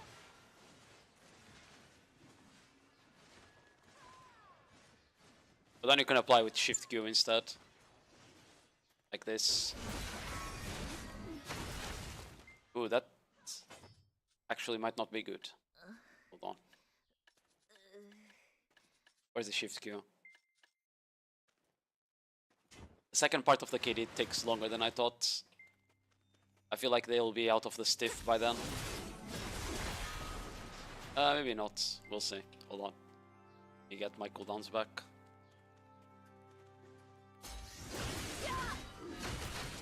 Very, very, very risky, I would say.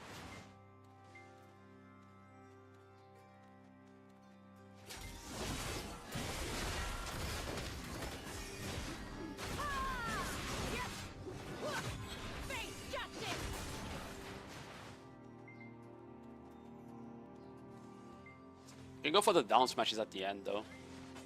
Which skills down smash again? Check.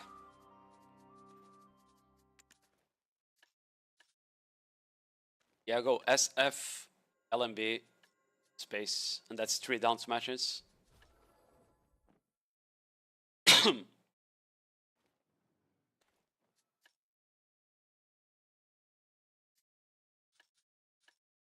know?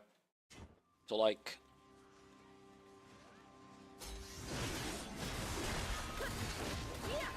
Can you go for that? Check RMB, like SF.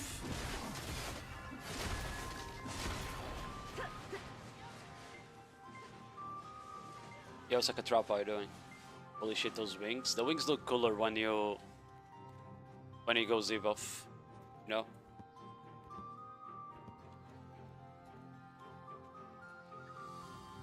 The second part of Shift Q, if you link it, doesn't suggest that you can up here.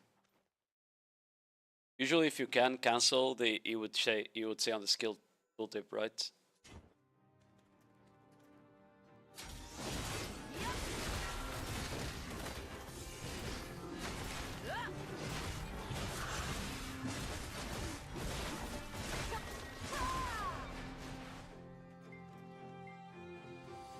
Yeah, I mean that's 3 down smash chances at the end, but I don't think you can actually cast a full combo. Skills are a bit too slow for that. You can probably only cast either 1 shift def or 1 shift RMB.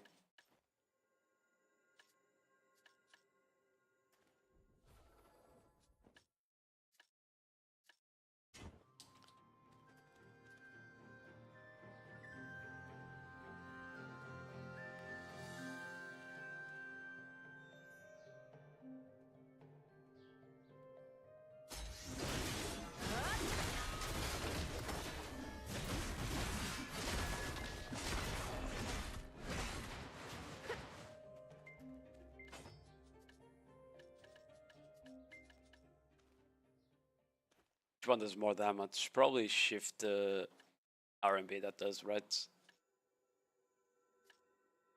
Shifty also does big damage.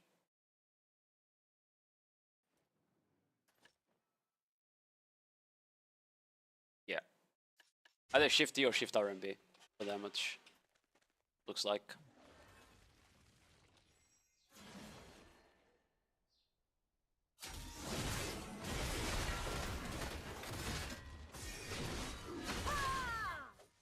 Shift RMB. It's pretty fast.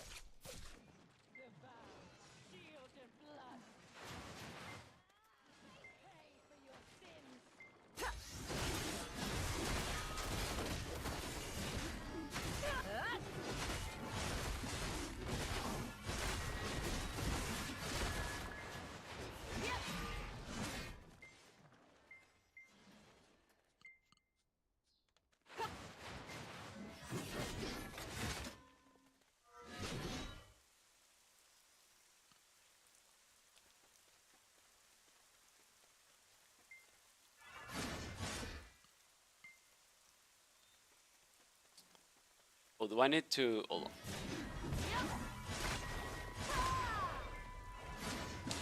Yeah, okay, I see. Attack speed only at the end of the combo. Do I refresh it with 15 now? I see. Okay. Wonder if you can outbar any of this. Look like it.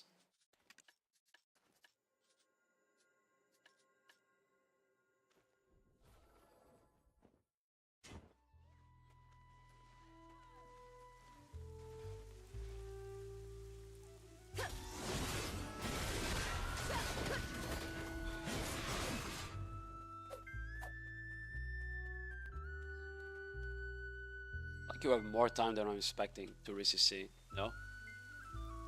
I can probably get more skills in there.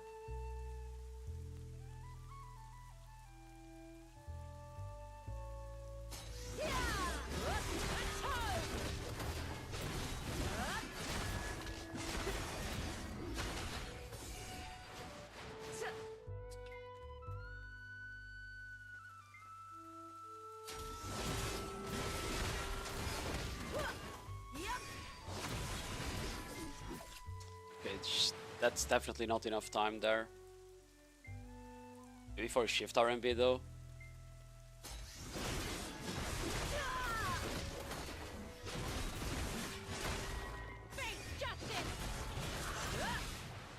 Or shift F. Fucked up the combo there. Can you show a grab? What is that range?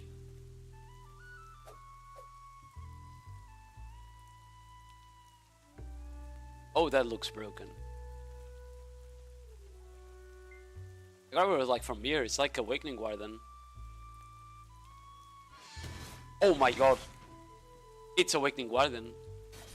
But without dashing you forward. Can I get it from here? No, there's no way it hits from here, right? It's a float, it's a float. Okay, it doesn't hit from here. What? Maybe from here?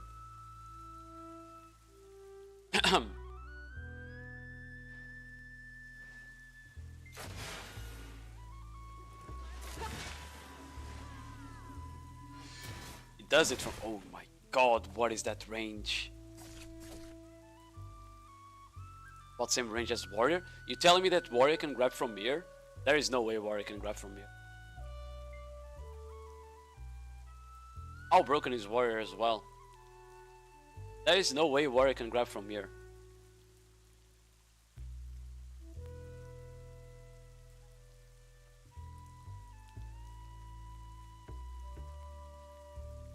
Bro, the guy's in Narnia.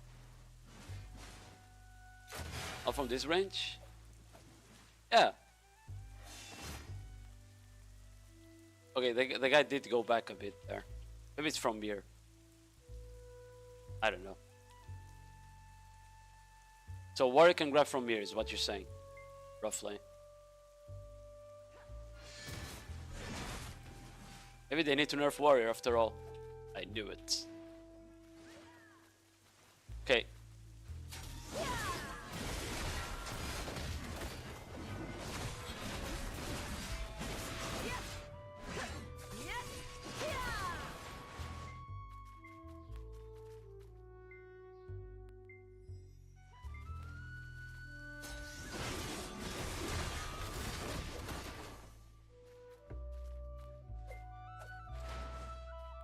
When does a knockdown end? It's 2.5 seconds, right?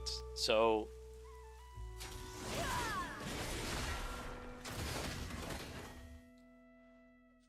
Okay, the knockdown ends there. I still have like a second or so to cast skills.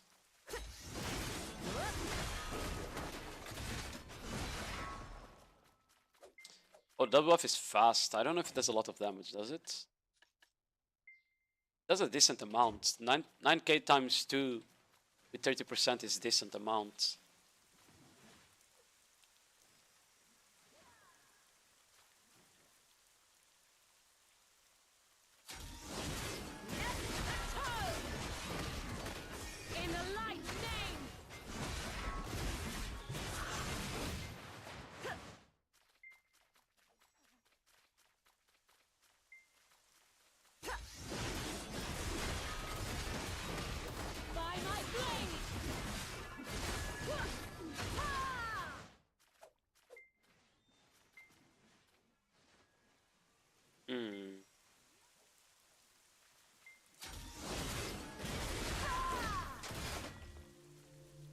EAP buff didn't debuff him though. I guess you don't really need to debuff him though, right?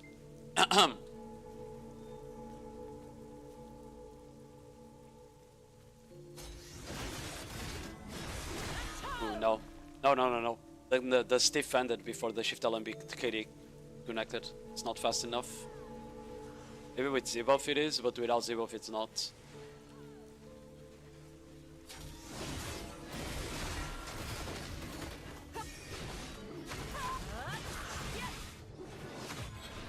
Ooh, the shift LMB you can't turn around after shift F. It forces your camera forward. The shift F skill doesn't let you to camera turn.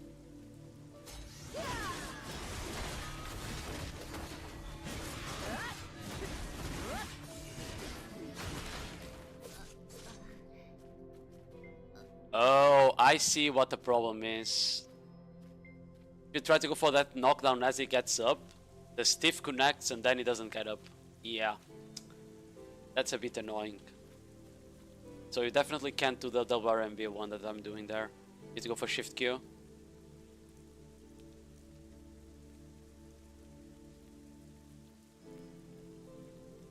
If there's any movement skills? What do you mean? And like connect? It doesn't really look like she flows. Like doing certain skills will make you insta-cast the second part of skills. Doesn't look like that's how it works in any.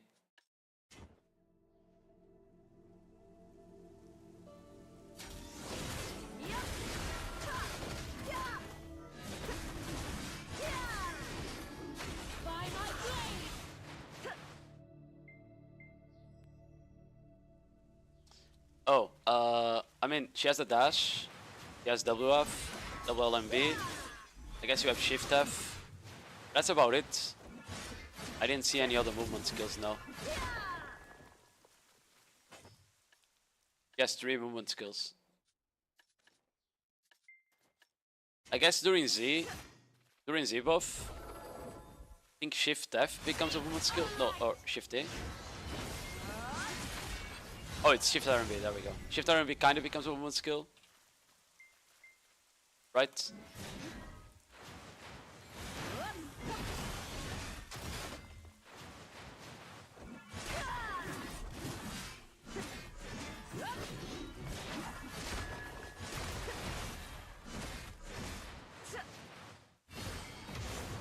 It slightly moves you forward. I don't know if this here changes the cooldown. Changes the CC, sorry. Still has a CC. That's still only CC in PvE. It looks like the CC stay the same during this.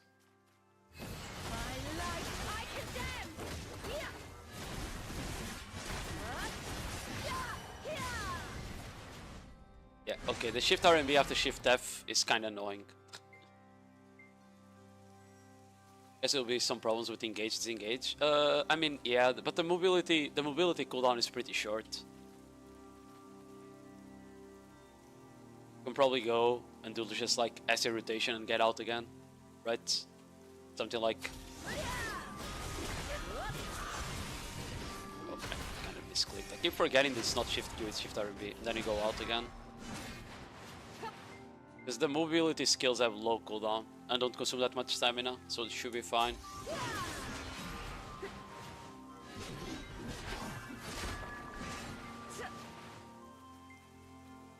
You also can just stay PP rebuff before you go in to not have to do the kick, you know? So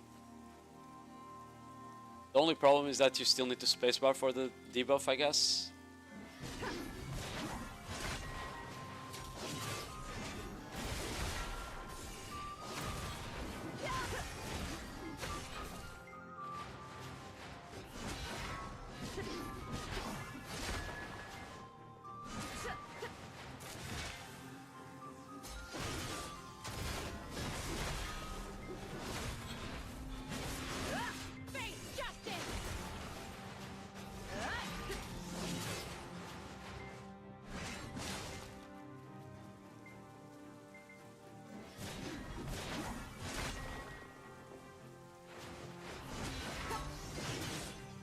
Yeah, it looks like you want to engage with WF though. WLMB has like a small like charge up time and doesn't move you that fast. So you probably still want to engage with WF, you know? That seems like way faster. And then I don't know, it will depend on the damage she does probably. Like do something like this. Maybe reposition for this, and then you get out again.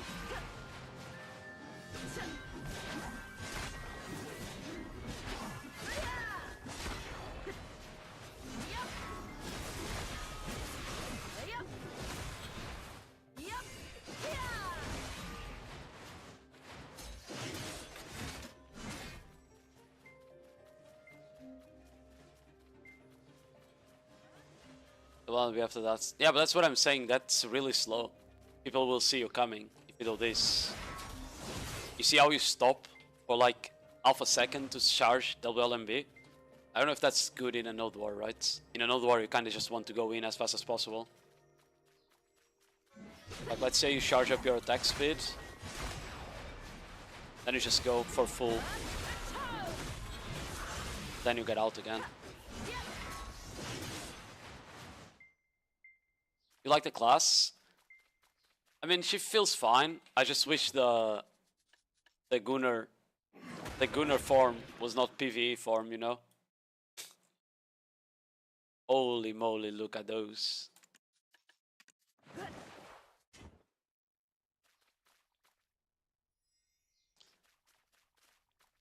Try dashing to... Yeah, but...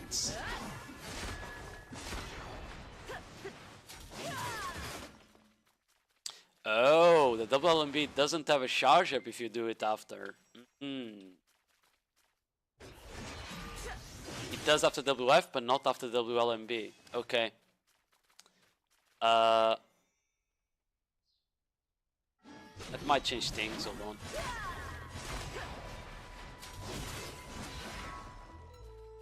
Okay.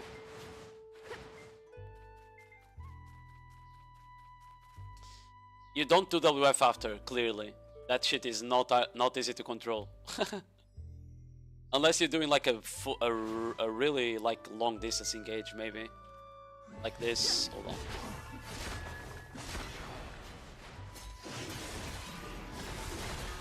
Then I think it's fine. Okay. Also, do not cast Shift RMB after Shift F. Always cast Shift RMB first. Looks like that's the play.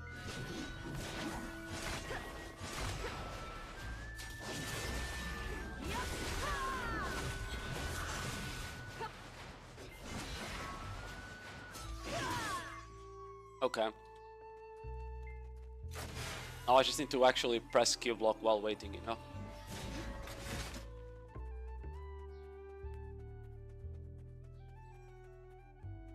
Why is she only PvE? You mean the Gunnar photo? The Gunnar mode? Because it's really slow. It basically removes like half of your skills for higher AoE and really slow skills. I don't think this is like good in PvP. Maybe it is, but it doesn't look like it.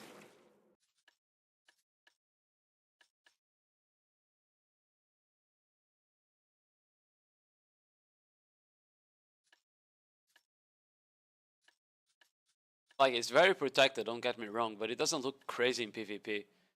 But maybe, because like there's some skills here that have crazy damage. Look at this shit. Bro, that's a 25k times 2. Even with only 20% damage in PvP, that's like the biggest modifier I have ever seen. You know?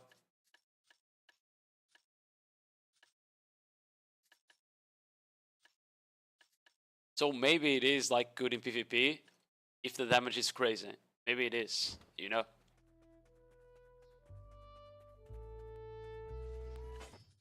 But you will need to test that. I think you lose like a lot of CCs though. Yeah, none of this is like a PvP CC. You have a knockdown on Shift Q, I guess.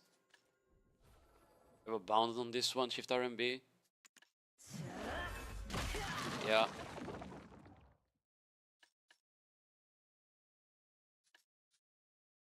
Who cares about CCs when you look good? If you're PvPing, you do care about CCs though. Okay, this is the Gunnar 4. Look at that, bro.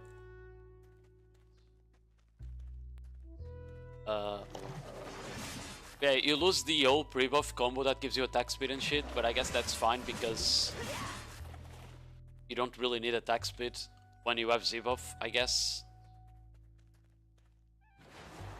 But you lose your dash, you see, like, you don't have the side dash that moves you a lot anymore.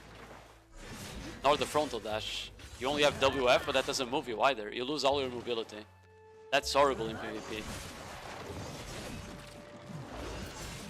Pay for your sins. I So like, unless these fucking 2 skills people, or you're fighting like on a choke. Like if you're fighting on a choke and you don't need the mobility, then that's fine probably.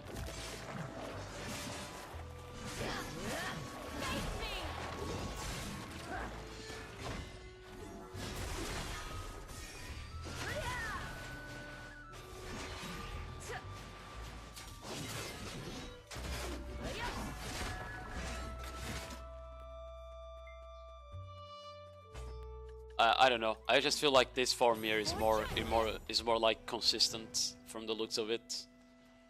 I guess we kind of had to like test it on PvP as well, like this damage, but in general, it's probably better unless, as I said, you're maybe fighting on a choke, like a castle push, something like that, where people are running into you. Maybe like RBF. The closed areas. Maybe this is better. Yeah, let's just do that.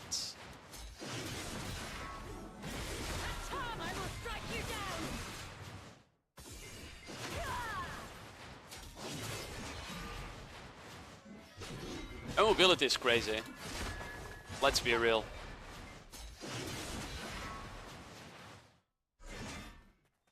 Look at the amount of stamina. Okay, I'm going from one side of BA to the other. Let's see how much stamina I use, you know?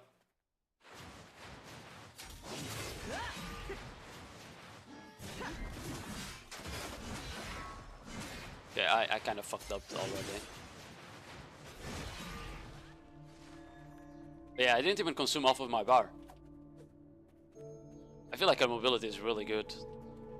I also keep thinking that I need to do side dash, but I can just do frontal. The dash works in every direction. It's kind of like a Musa dash, you know, but with a cooldown. Actually, that's exactly what it feels like, some Musa dash with a cooldown.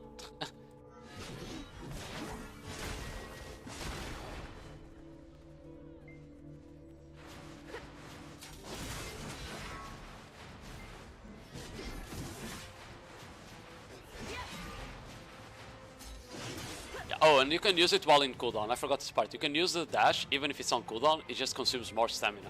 So like,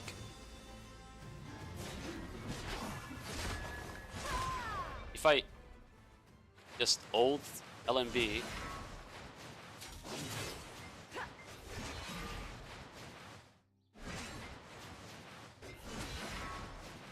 yeah, like that way I use all my stamina, but I can just spam the dash, I guess.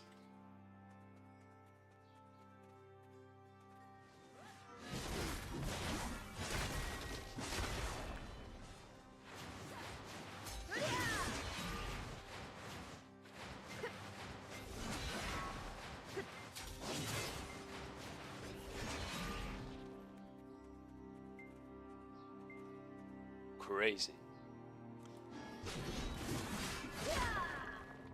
Okay. I mean, I don't know if there's anyone around to test damage. I mean, I feel like our damage is gonna vary really. It's gonna be like super different, right? When we start playing it outside, like always, they're gonna do balance changes and stuff for sure.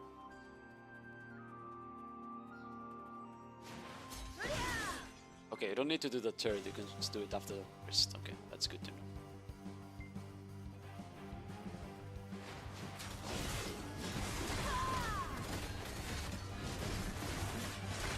Okay, but do these people not have a gear on or what?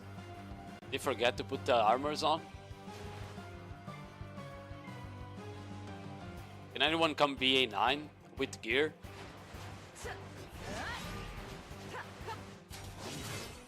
I don't even have that much AP, right? I'm running like 915, that's not much.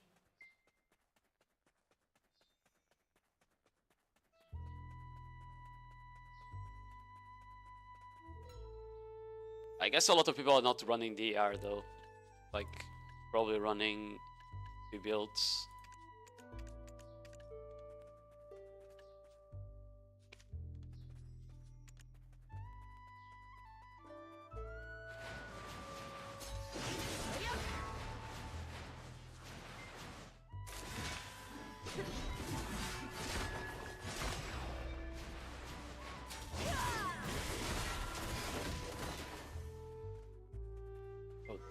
Oh, it's on cooldown, the R&B. I see.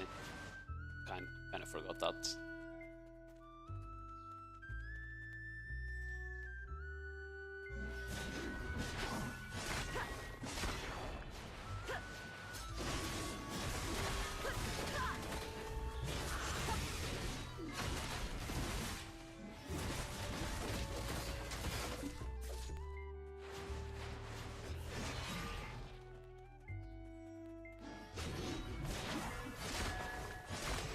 Okay.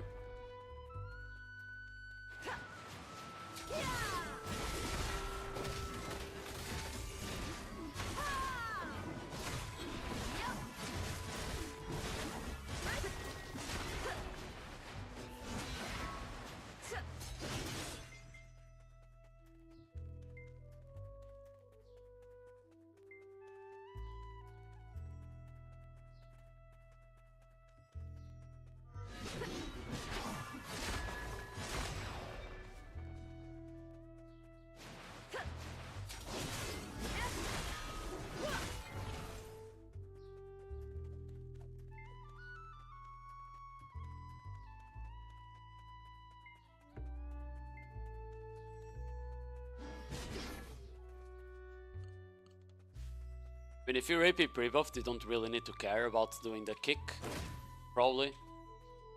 Right?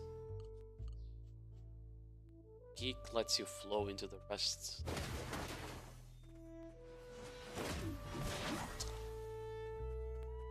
I did not know that. But that down smash is right.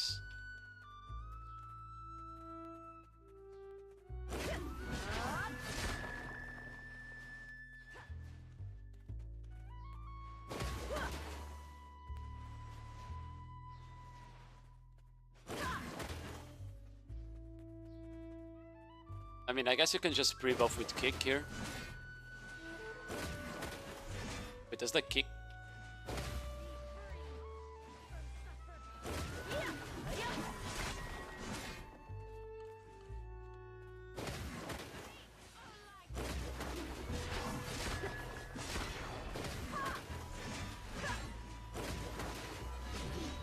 Why does the kick not always apply the thing?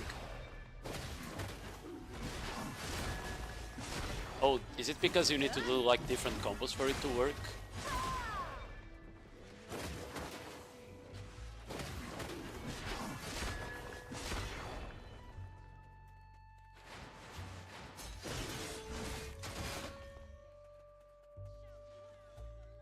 Hello chicken, hello Wingege.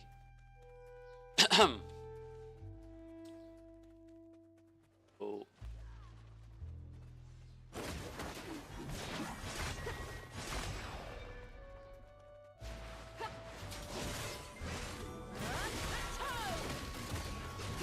In the light's name, face justice.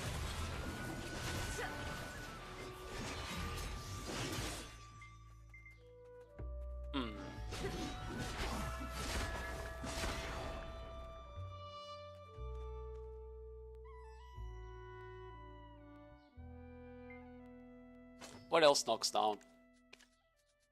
That's faster to cast. SRMB.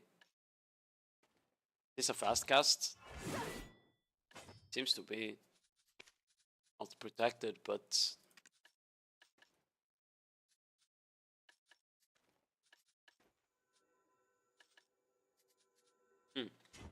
You could try that.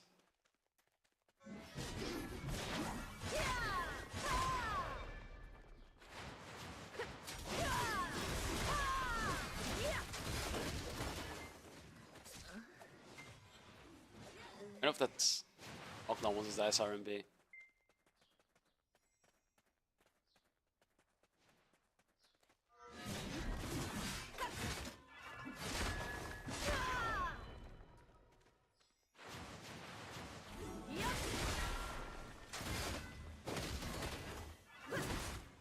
Yeah, that seems to knock down there.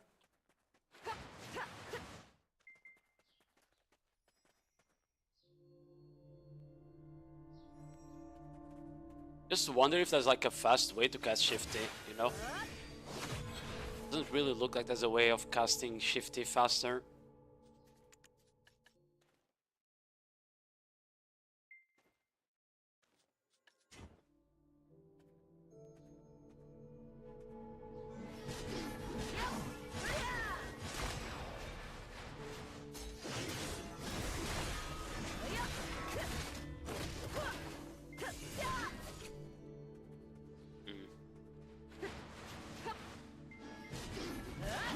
Ronin.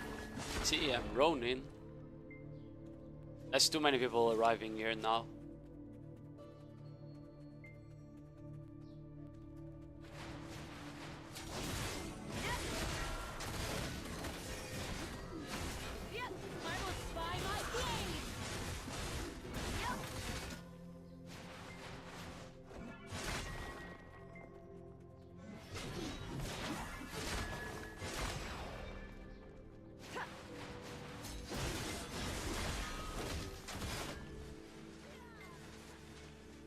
What do you think of the ball? Really good changes on everything besides PvP. PvP changes were a bit shitty. They didn't address really almost any of the issues. The game modes.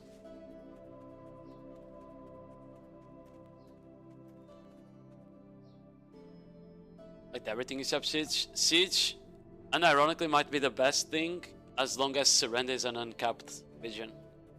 If Surrender is an uncapped region, I think we might be up big. Because we'll just leave. Like, the people that don't want to PvP, they can just keep their castle and you go fight in Surrender instead, you know? Like, who cares? Pushing castle, defending castle, it's always the worst part of Siege anyway, you know? It's the lagging mess.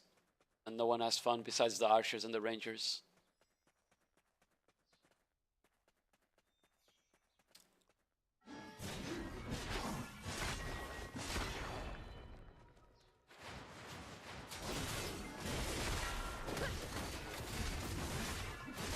In the light's name.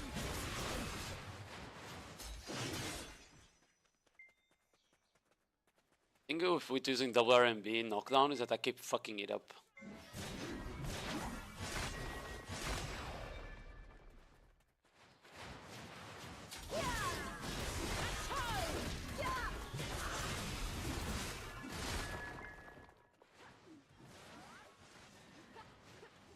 Oh.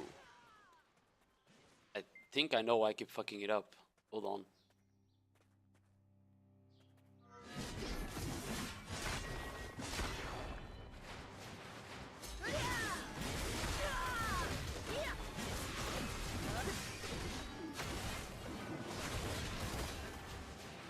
Yeah, that's exactly why.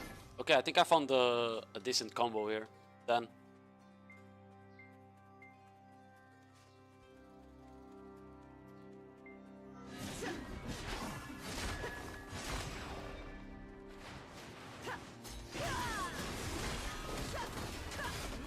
Oh, I misclicked. Oh, no, I didn't. I was casting it wrong. Can people, like, fuck off? Odd.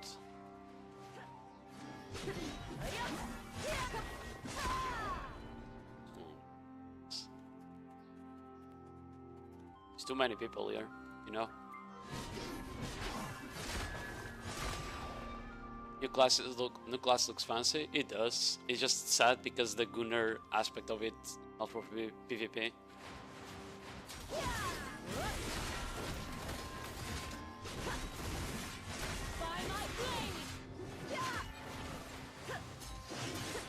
It's quite fast. I don't know how well she'll survive, because like it's a DR class. I know how well he'll survive. Overall, we'll have to see in game, you know.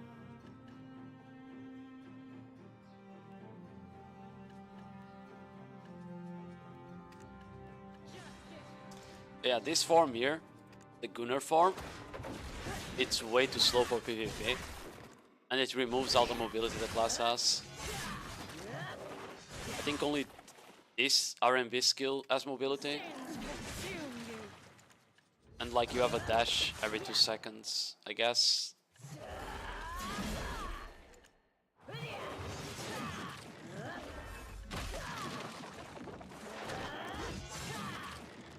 Got my awakening weapon to Nov with the free shit. I haven't enhanced yet.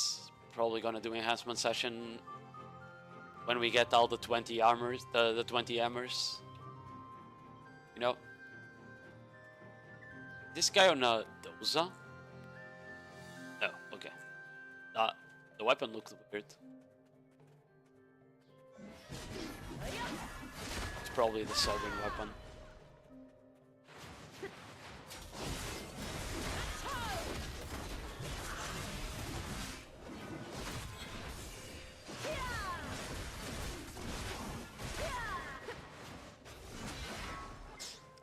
I don't know if Shifty is a good skill to combo with, not gonna lie.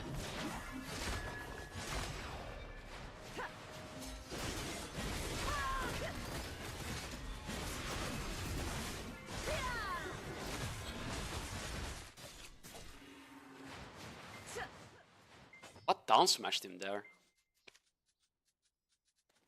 I fuck down smashes, bro.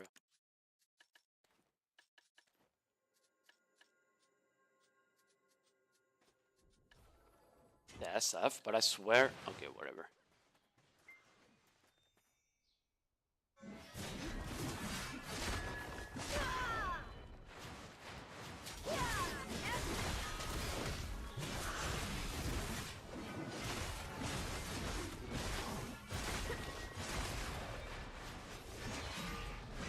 I feel like that might be the best combo. Unless you want to keep the down smashes to the end. Yeah, you could. Maybe you can keep the down smashes to the end, and if you see that the first down smash doesn't connect, you don't keep going.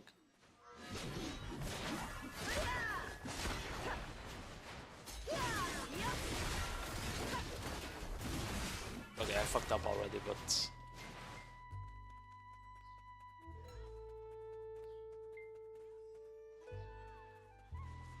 Because still the animations probably could be nice for 1v1s. You mean this form? Nah, there is no way.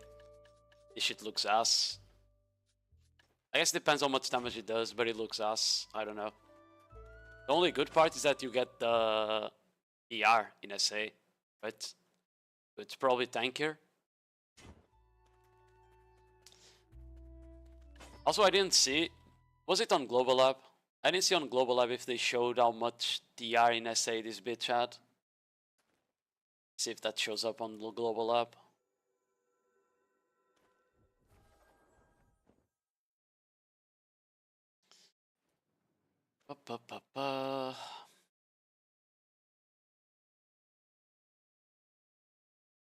No, it doesn't say. It doesn't say how much the SADR she has. How much does Warrior have? 20? Does Warrior have 20%? Or only 10, like every other class?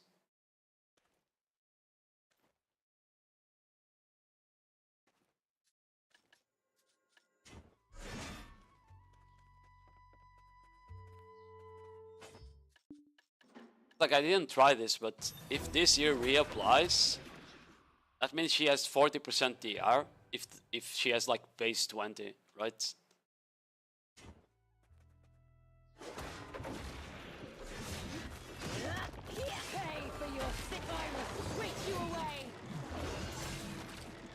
Doesn't look like it reapplies. It only appears up there for like 1 second. It's not for the full duration of the skill cast.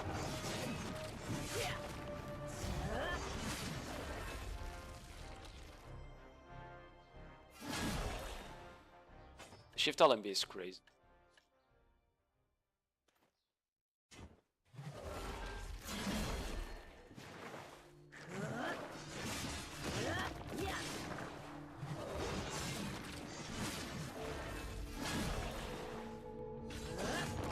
Problem is the dash, I swear to God.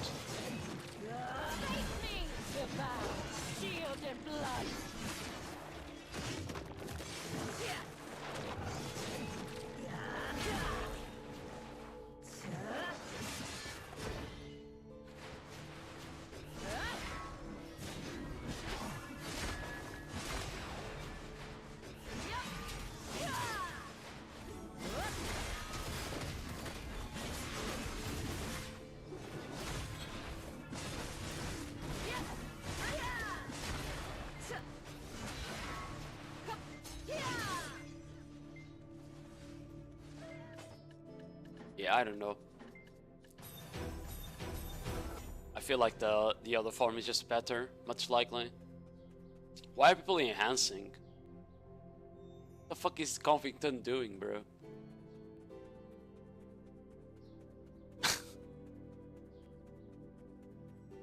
EU players, am I right? Oh, that auto-aimed. The fuck?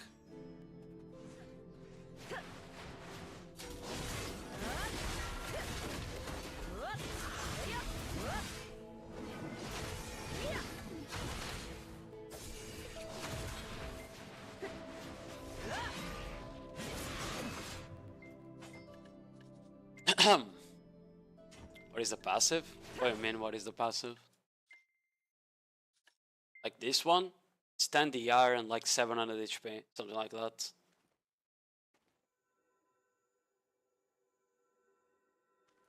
Or maybe 500 HP, I don't think 700, I think it's 500.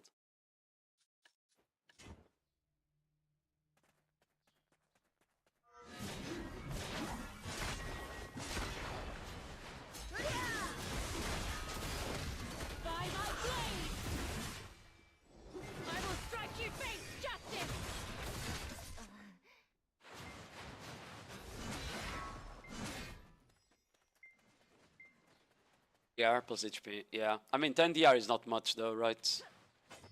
He probably has better base DR than some classes.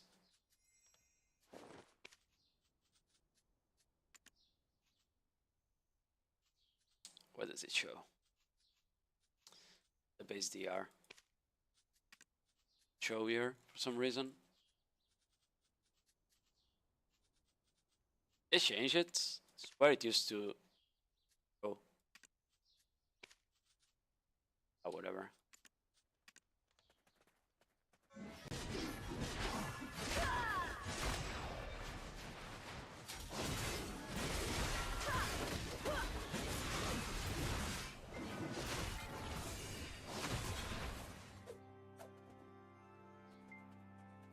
Probably do a WF cancel for damage there.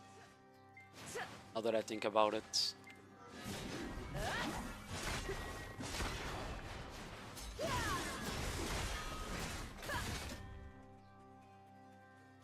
Yeah.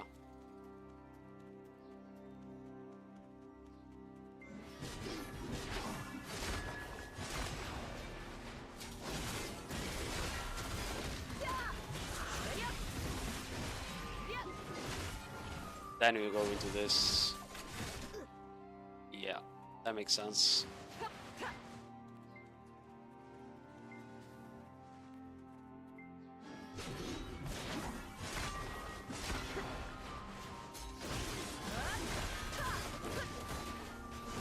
Oh, I kind of fucked up.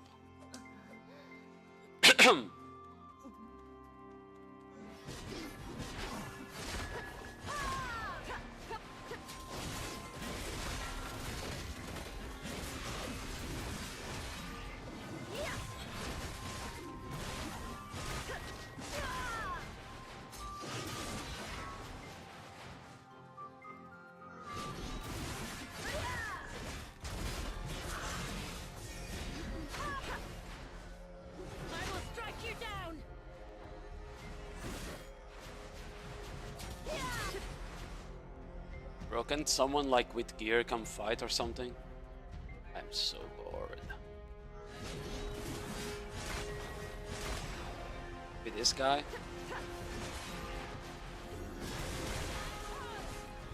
Wait, did I get hit stagger at the end of Shift LMB? That's crazy.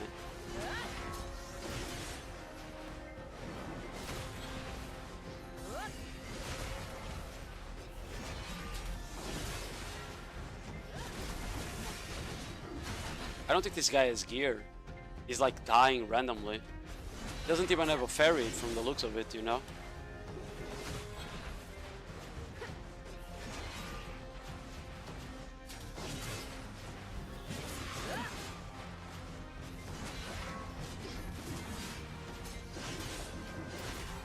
Yeah, this guy definitely doesn't have a gear, bro.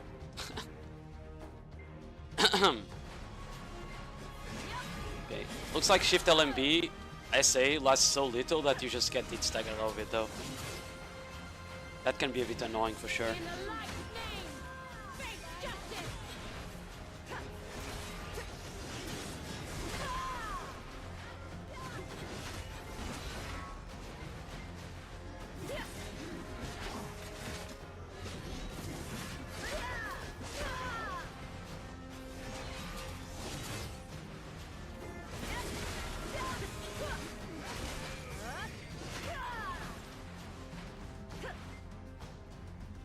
That guy needs to fucking put some pieces of gear on, man.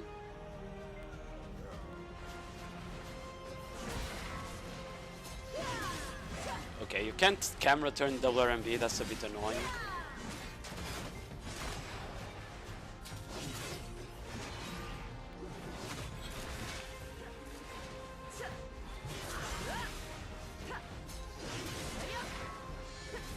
Okay.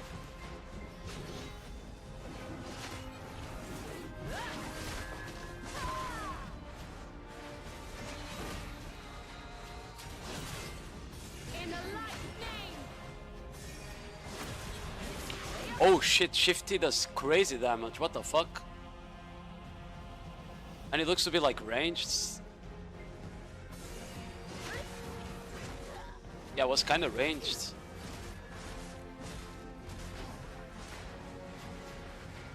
Wait, the dash looks weird, sometimes it just doesn't connect.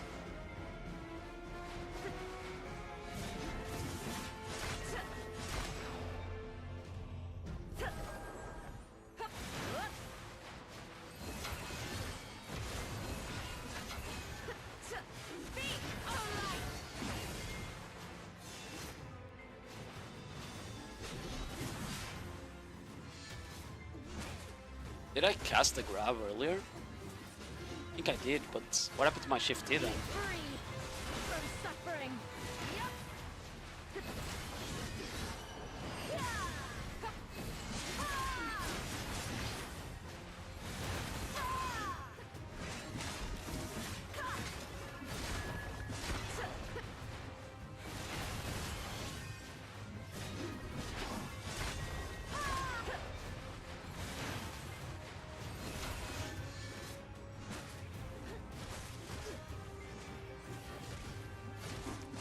Also, all his skills have crazy percentage. Yeah, but that doesn't matter. This guy just doesn't have gear. You know? That's not really the issue. This guy doesn't have gear, so I can't really tell how much damage we actually do. Like, the guy didn't take time to fucking put gear on, I don't know.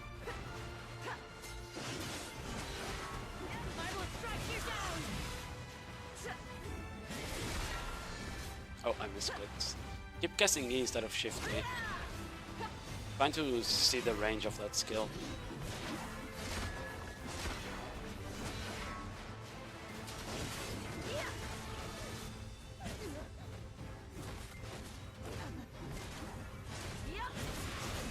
Like, he's just standing there, like this, you know?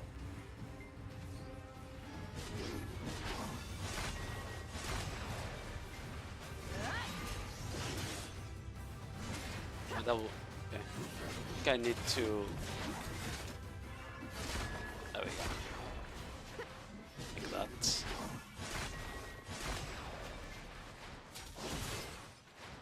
Oh, I actually connected with that, I wasn't expecting it.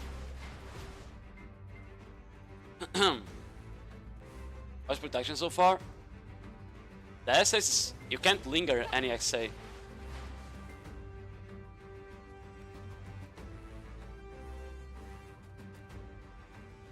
I know what this say is gonna give me X.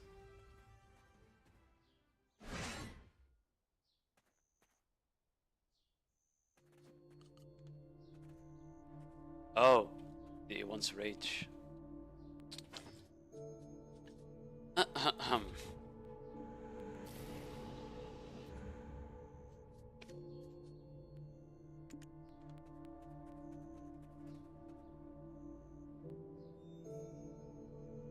I mean, the protections seem okay. She's very mobile and has a decent amount of SA. The biggest issue... That's a 200? I think that's a 200.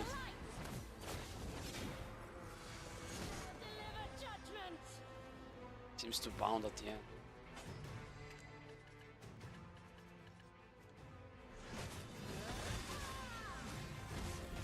Yeah, this guy doesn't have any gear on for some reason. But yeah, the biggest issue I was saying is like this skill, for example. You see how the SA ends almost before the skill ends.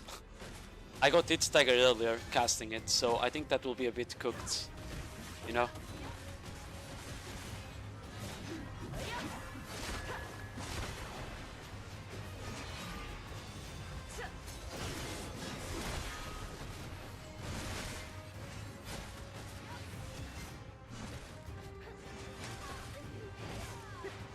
Yeah, and every skill seems to have that issue. Another thing I noticed that the dash, this dash here, sometimes it just doesn't move you enough. I don't know why. It doesn't cast the second part basically. Feels like it just gets cancelled randomly. It only happens while you're fighting people though. It's probably just it stagger in between this, maybe. So they definitely need to fix that.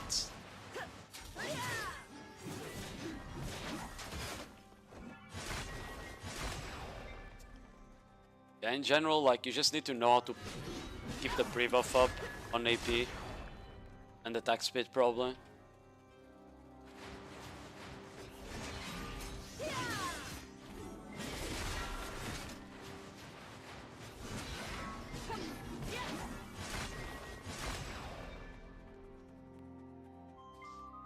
Well, I haven't found anyone that actually has gear though, so I can't tell how much damage she does or not, because no one bothered to put some fucking gear on, you know? Got AP buff? She has a 32 AP buff, yeah. On this kick, but then on double RMB. And she has a 15% attack speed buff.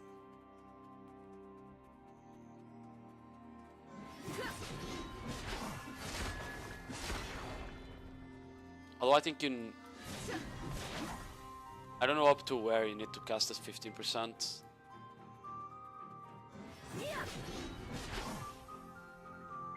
Looks like up to the end of the combo. Yeah.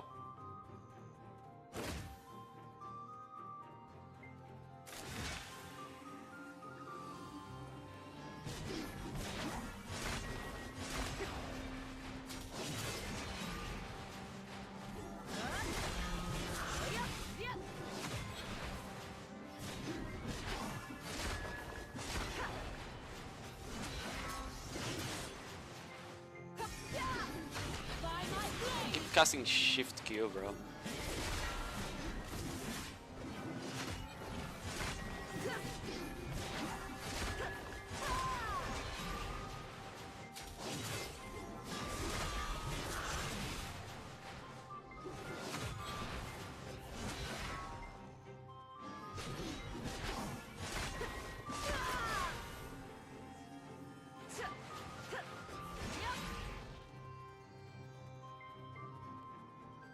I think the class is gonna be a good node war class. Probably will depend on the damage. Because she doesn't have that much like iframes, and you already know how it goes when you play a class with not that many iframes, right? Like it's full SA. When you're playing a full SA class, you might very well just be completely cooked. Yo, Brumba, how you doing? So I'm not sure if it will be crazy at Node War. Like from my experience, any class that's full SA with very little iframes, look at Suck Drag for example. But you need survivability of some kind for the class to work. Otherwise it's just cooked. Another class you can kind of look at is Chuck Warden. Chuck Warden has very little iframes, but at least it has like the that skill they go up in the air. Forgot the name now. That one is good for engage and disengage, but this class doesn't have that. So I'm not quite sure how that will go, to be fair.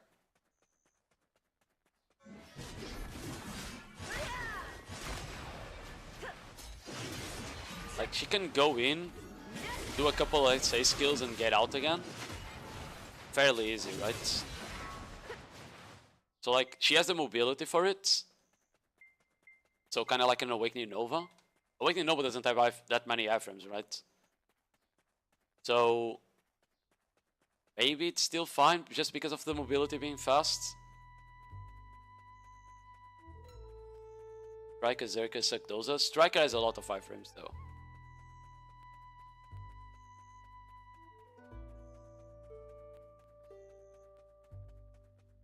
Same for Doza. Doza has a lot of iframes. Zerka doesn't, yeah. But Striker has an iframe called I don't take damage because I'm a striker. Doza has a lot of iframes though. Doza can fucking reposition in every skill every 2 seconds. It's very SA based, yeah, but at the same time it can reposition.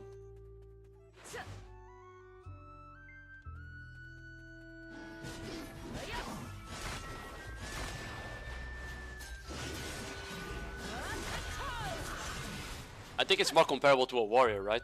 Is warrior good in Node Wars? Not really. Exactly because it doesn't have that many iframes. It can kinda SA bomb now, because they gave it a lot more SA than it used to have.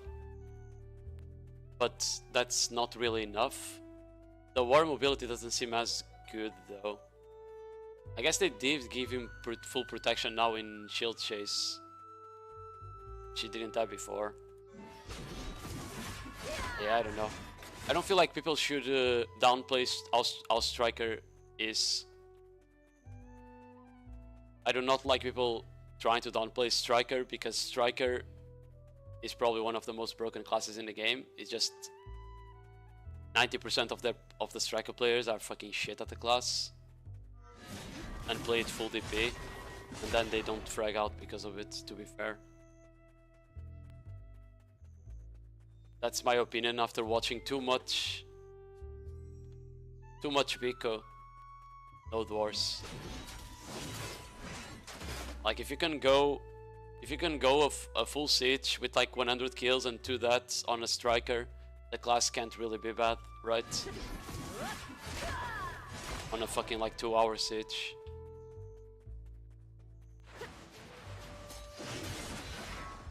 Like is a different bit. I mean, I just feel like too many strikers just like go for the like really heavy DP style, and then they don't actually capitalize on how strong the class is.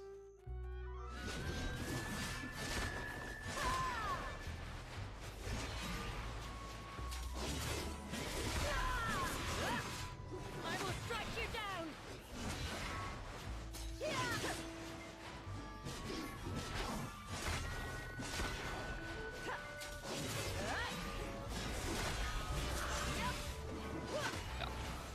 I feel like the bombing feels very similar to Warrior, but instead of doing like Gravedigger into slashing, into the other one that of Reckless, right, or whatever it's called, the one where they do the 3 slashes.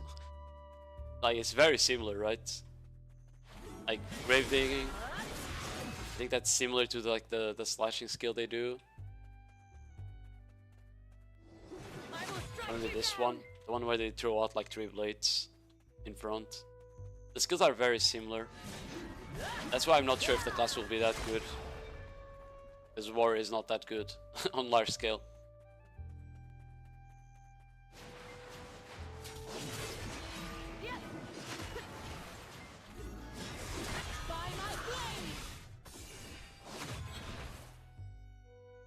I don't know what the range on that skill is. Let's test here. Be from here? Yeah. Okay. Okay. Bro, the shift knockdown, the grave digging knockdown is kind of crazy though. That's big AoE.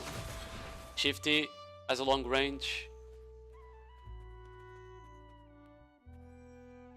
Might be good. Oh. I don't know about Shift RMB. That seems to it there. Shifty it from here? Probably not, right? It does. Wait, that's actually in crazy range.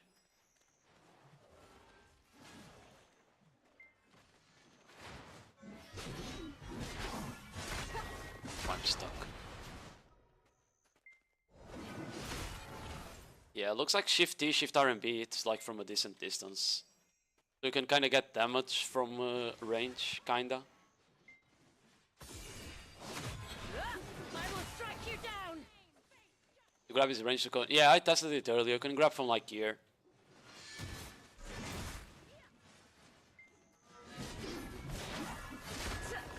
That's a very large range for sure. I didn't test it if you could grab like this.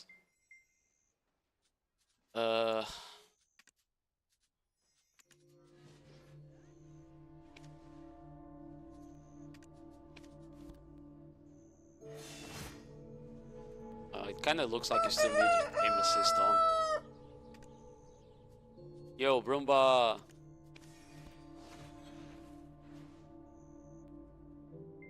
Thank you very much for the raid. Hope you enjoyed the ball and playing around. Oh, I don't know why the fuck I did announcement. It was supposed to be shout out. Oopsie. Oh, thank you, Yo King.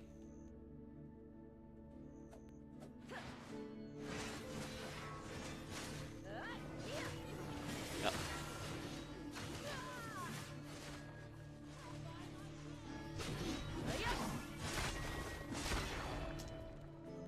I feel like with aim assist, maybe this hits. No, it still doesn't hit.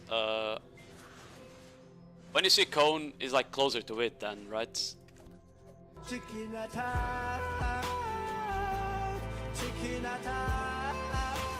Okay, yeah. It's not as big a cone as a Awakening Lamb.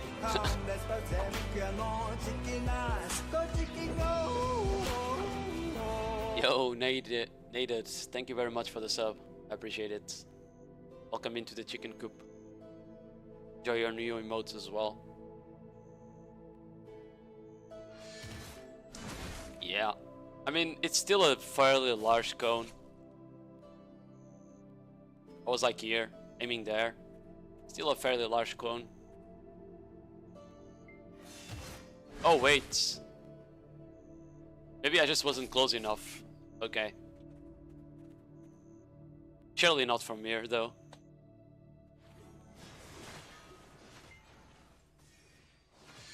Okay. It's like here. I think from here it will hit. That is a fairly large cone, to be fair. It's like... yeah, like that. I guess the further you go, the smaller the cone gets, though. So it's probably not like a full cone kind of thing. Like that.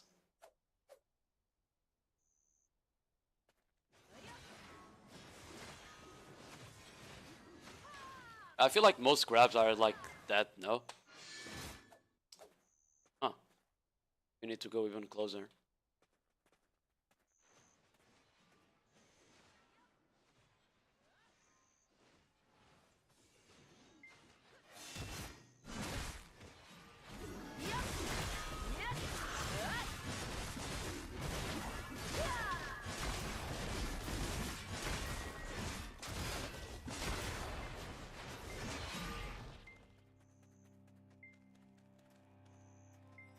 They will be fun to mess around with, yeah. I mean, I just don't know how good it will be on Node War. Like other people said. Full SA class, a lot of times just go in, cast SA skill, die standing. You know?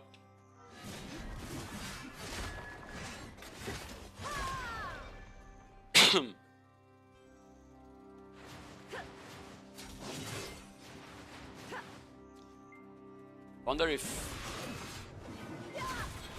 without the combat assist, maybe I can now turn Shift RMB after Shift F.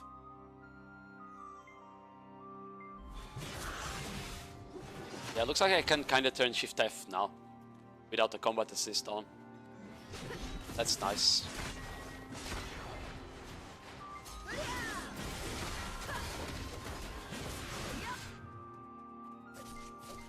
That is quite nice for sure.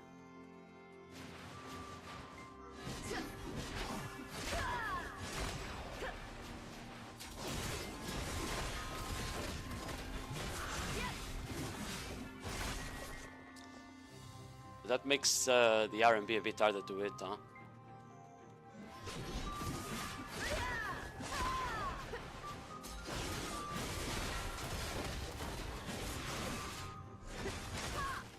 Yeah, that makes the R&B a bit harder to hit. I need to get used to that.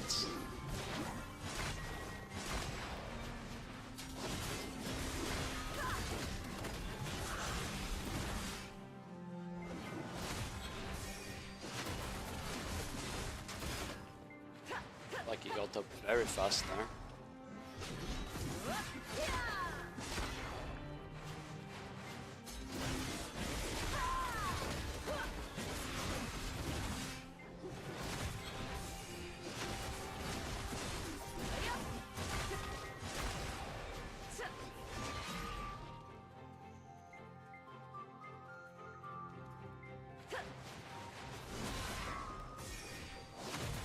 I missed. Wonder how easy it is to get like a full grab though. It's like kind of the solar flag grab strat that Warrior does, right? Does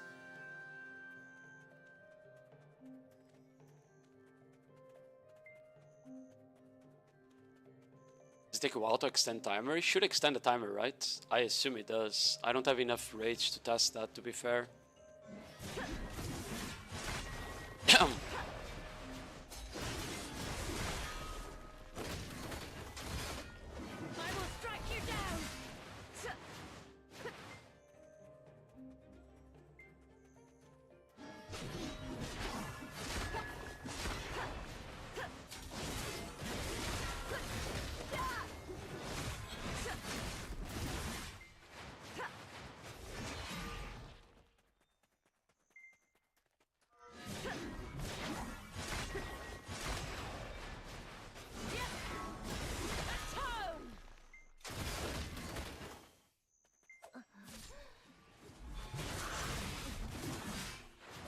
You can cast R&B after Shift F, but you can't do...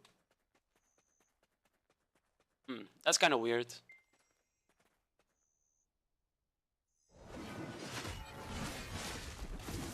Yeah, you can't cast R&B after Shift R&B, but you can cast it after Shift F. Which other skills do appear here?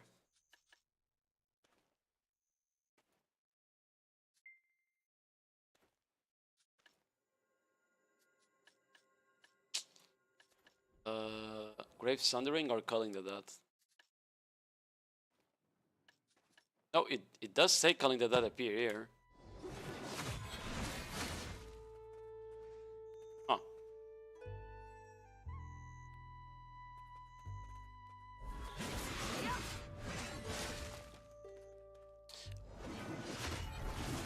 Oh, maybe you need to stack it up first. Maybe that's the problem. Like when I'm doing this combo, it only casts because I already stacked it up, probably.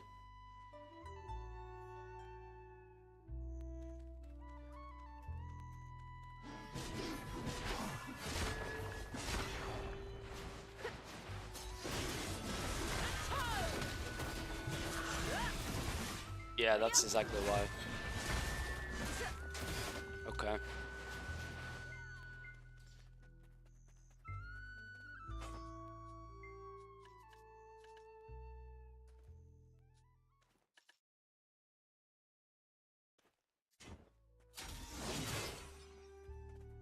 Hey, hello, Arenesis, how are you doing?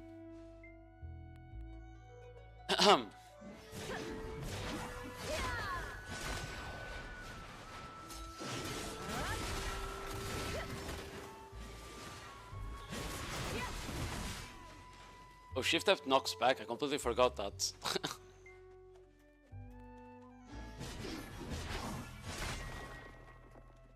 Might be a good catch, actually.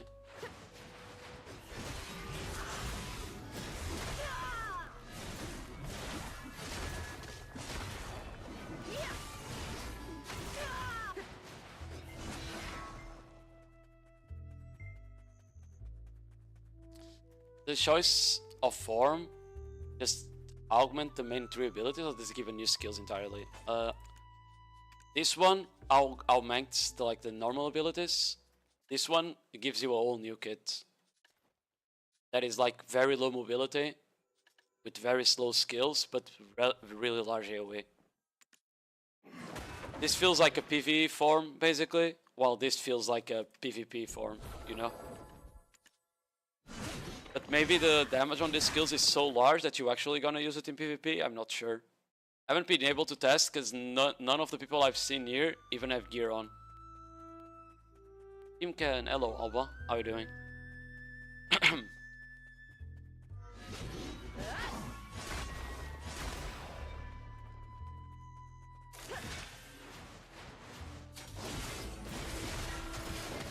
By my blade! I will strike you down!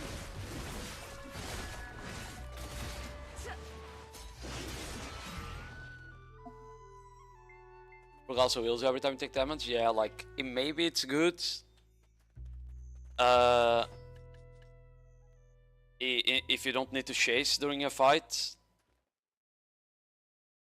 But the mobility is really bad. When I say mobility is really bad, it's like you lose all your dashes. Like all of them. It's really, really bad in terms of mobility when you go into this form.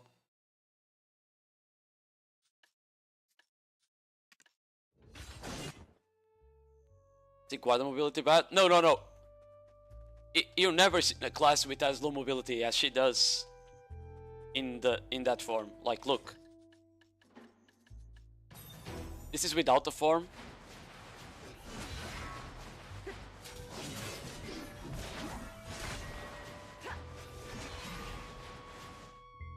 Right? Like, you can kind of spam dashes all you want. Doesn't really matter. Now we go into the form. This doesn't dash anymore. That's your only dash there. You have like a couple like forward dashes. Like that.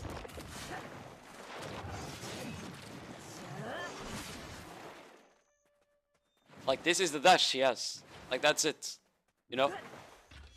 It has a 1.5 second cooldown, and the rest is like 2 dashes forward in 2 different skills.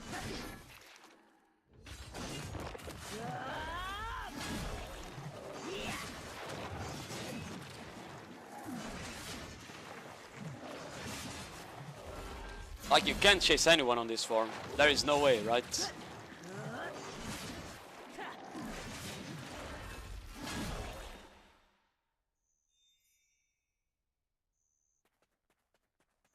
Venom Summons PvP mode. Yeah, that's what I was saying. Like maybe it's good if you're fighting like around the choke. Right? If you're fighting around the choke and people are pushing into you, I can see this form being useful. But if you're like in a fight where you need to chase people, it's gonna be like it's cooked, right?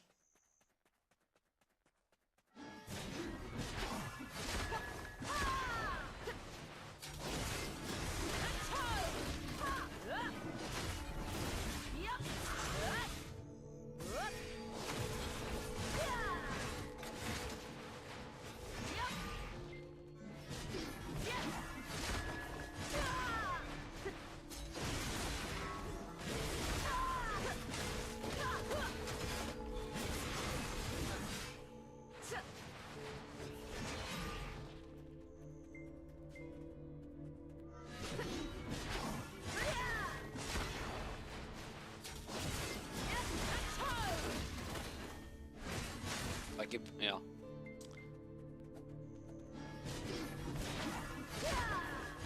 I don't know what the full protected combo would look like on this class, because she only has 1 protected knockdown.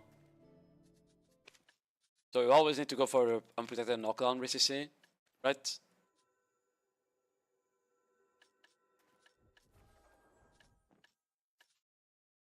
I think the fastest knockdown with CC is either SRMB or RMB. Probably just RMB. Yeah, this year is probably the fastest.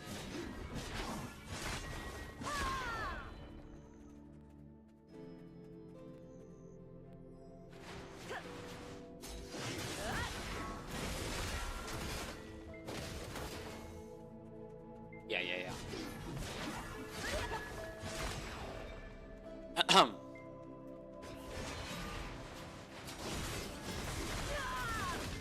By my blade!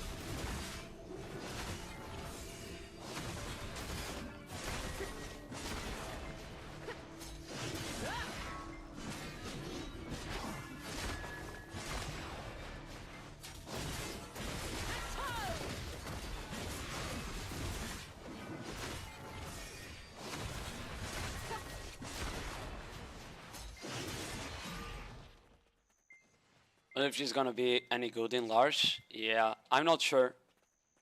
Just because of how much SA base she is.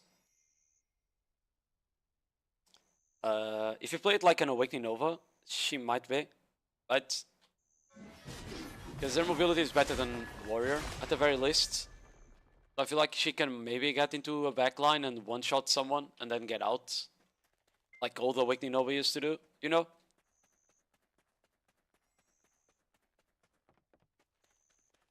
Otherwise, she might just be like a smaller scale class.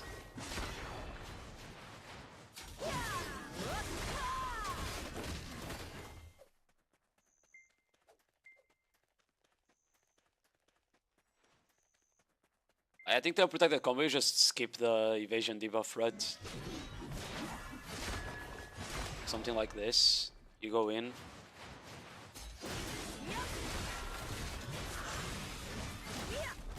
Oh, but if you skip the evasion debuff, you don't have the knockback. You don't have the stacked up thing. Oh, that's a problem on the combo.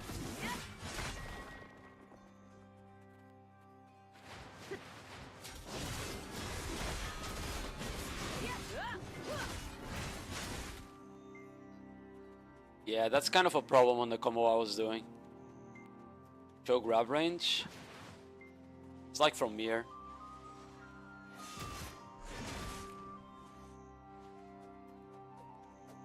It's larger than normal melee grabs. Shorter than like Scholar and Guardian probably, but longer than melee grabs.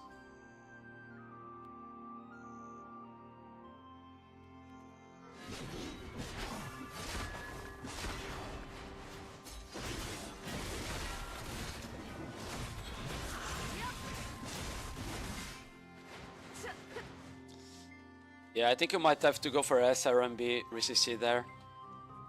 You want to do an unprotected one.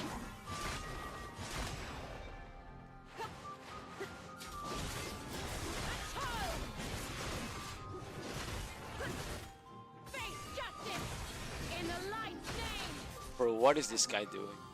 Sangoon Calamity 8. I feel like you just run out of skills though.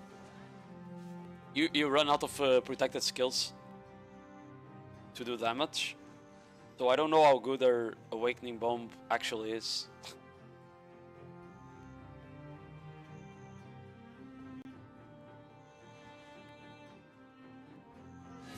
Our protected bomb is, I mean.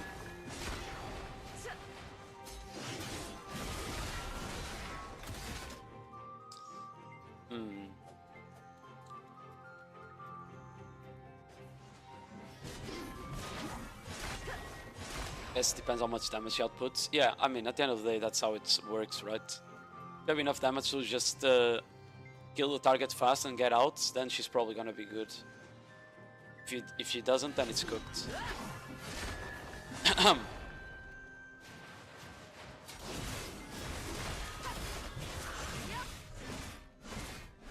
Yeah, it doesn't stack that fast enough.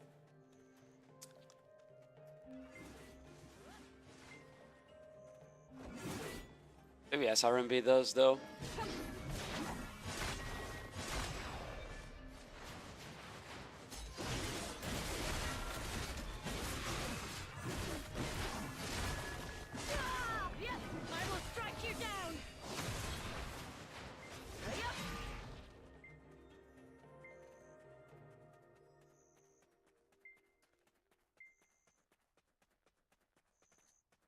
She has same role as a warrior.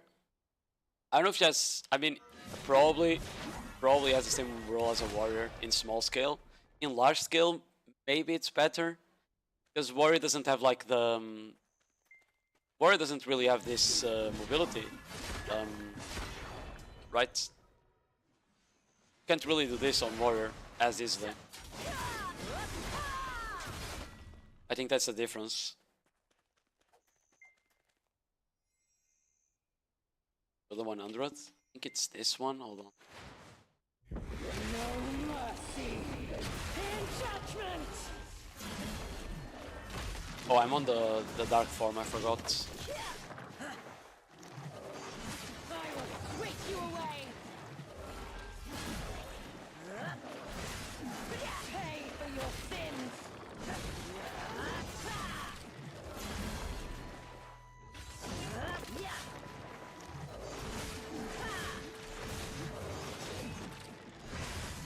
Face me.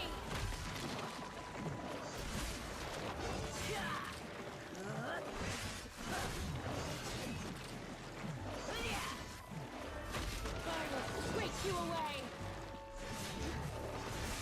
I don't quite know the. Consume you. Pay for your sins. I don't know the keybinds for this form.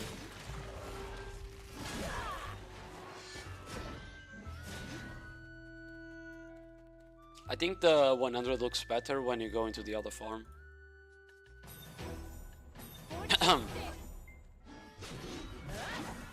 Now I don't have rage.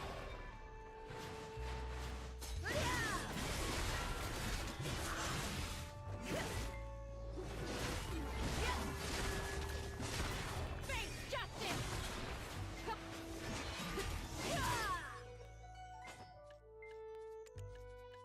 Maybe there's a way of fast casting shifting. I wonder. Probably not.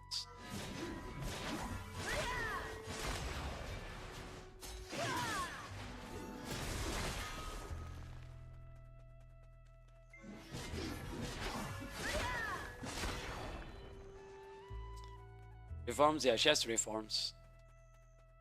Although, like the the 100 form of this is just the same, but she has like a couple skills that bring her wings, basically.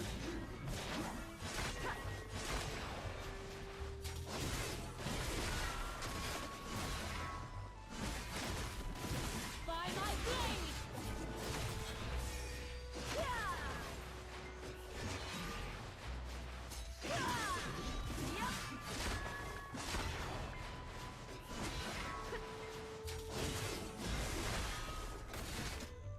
Mm-hmm.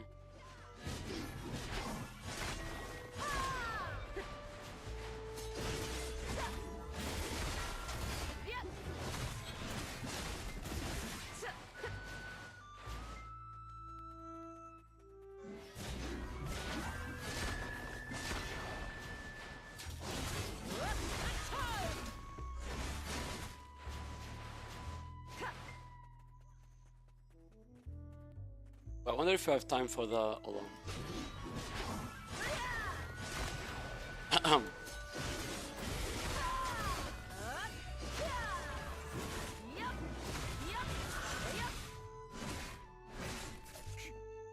think you might have actually, yeah.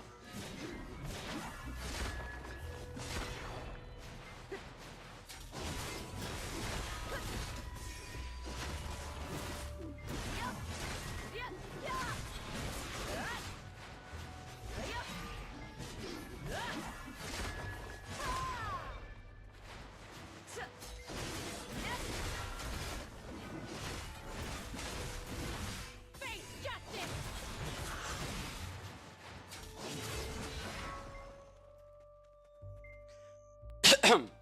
Wait.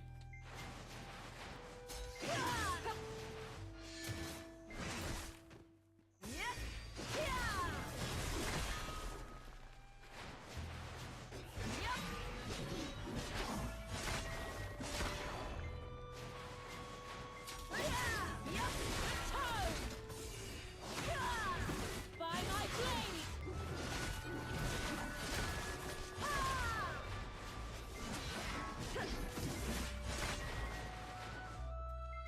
Bro, the dolls get up way too fast, I swear. Like, that's not the duration of a knockdown. Definitely not the duration of a knockdown there. Like, just look at that.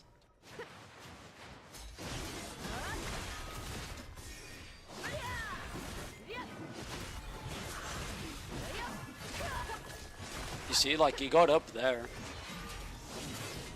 There is no way that's the duration of a knockdown, right?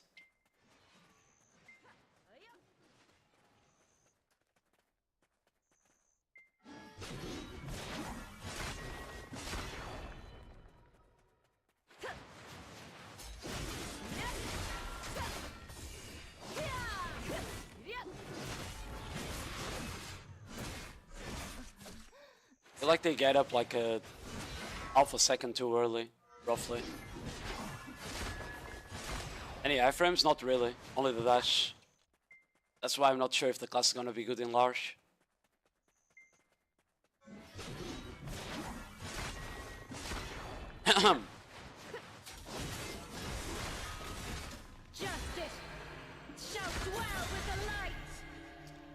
Oh, then the 100 knocks down. Cool.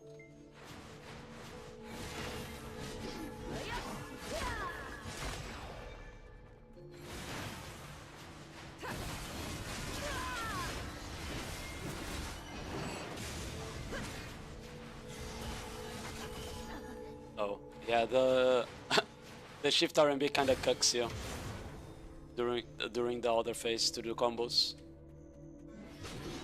It's probably super fast. It's because of the gas speed, right?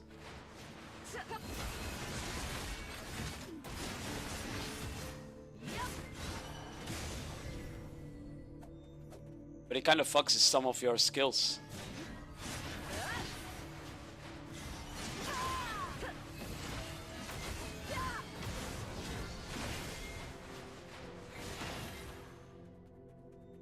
But yeah, you can only swap with 100.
SDBS, I recharge the same. Yeah.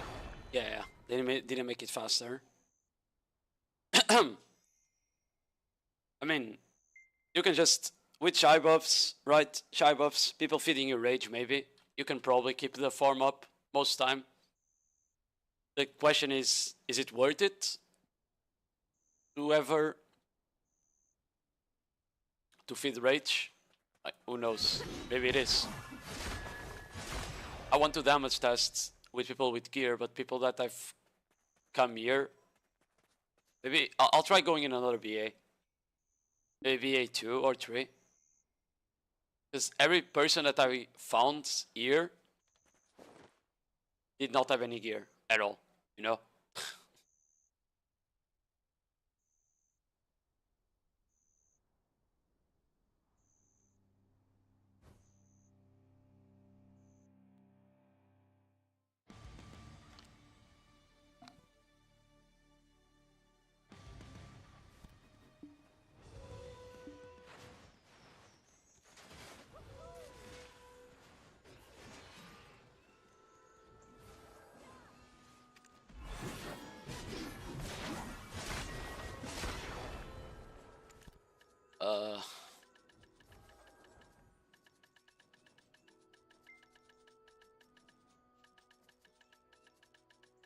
Doesn't have any consumables here. I think I'm gonna have to buy.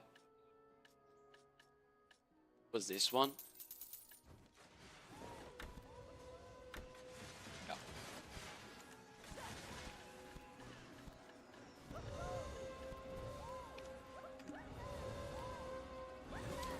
Let's go BA2. Surely that's people with gear there.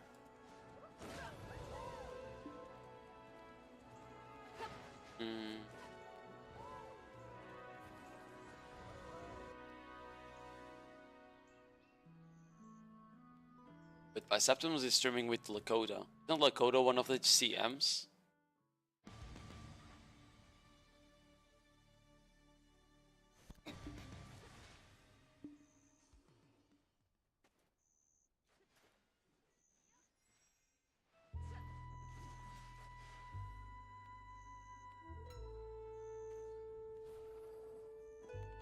Maybe here that's people with gear.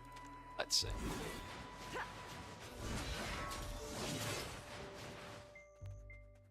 Nope.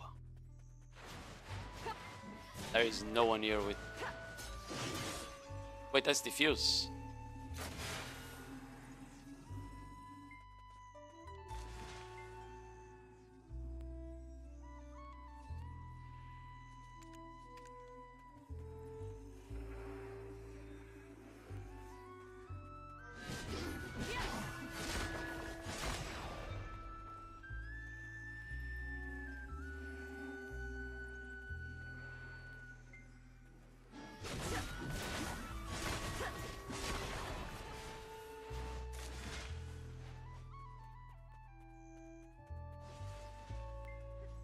Bro. Diffuse. Come. Okay, man. I'll go to BA1. Fine.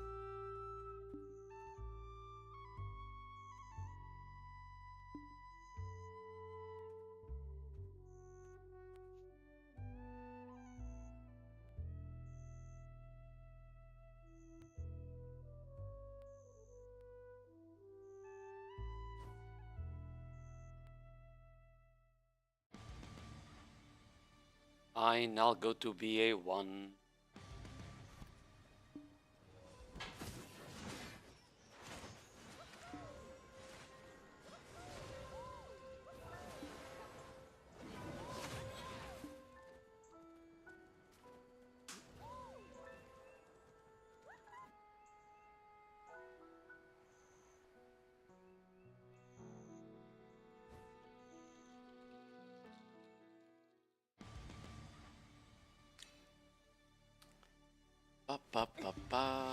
Okay.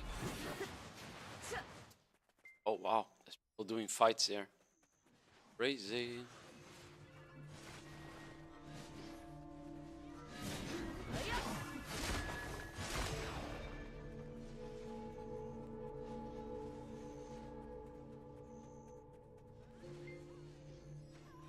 What are these guys doing?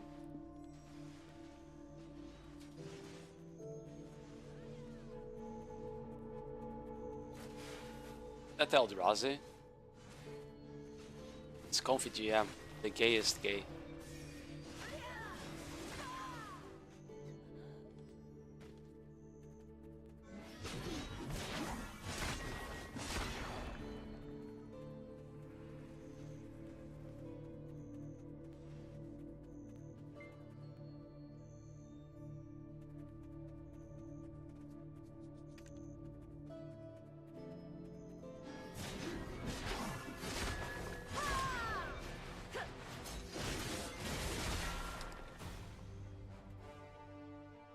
Wait, does this guy have gear?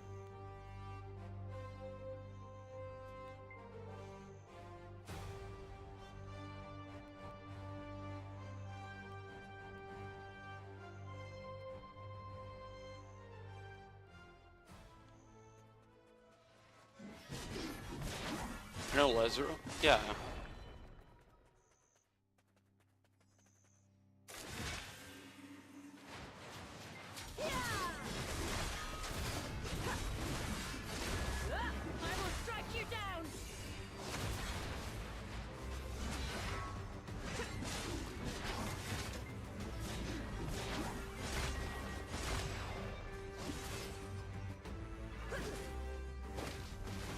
See the damage here. Oh, I feel like he's full AP, but no DR.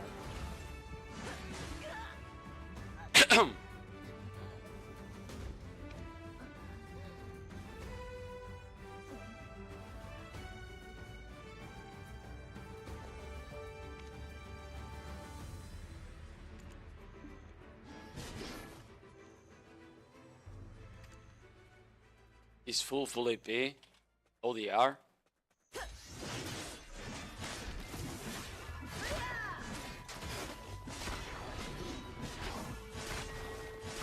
And hard to judge. 670 to DR, okay.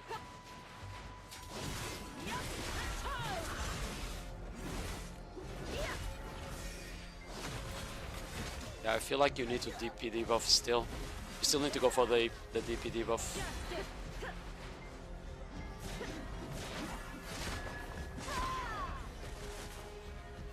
Otherwise it's cooked.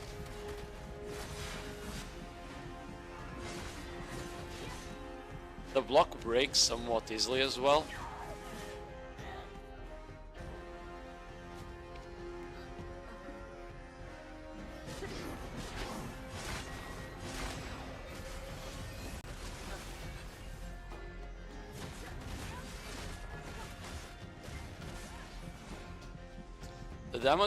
The damage on the farm is crazy.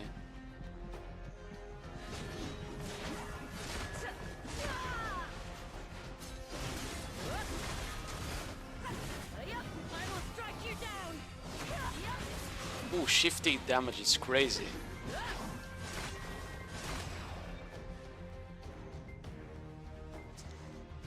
Maybe we don't go for shift F. What does my more damage? Shift F or shift RMB?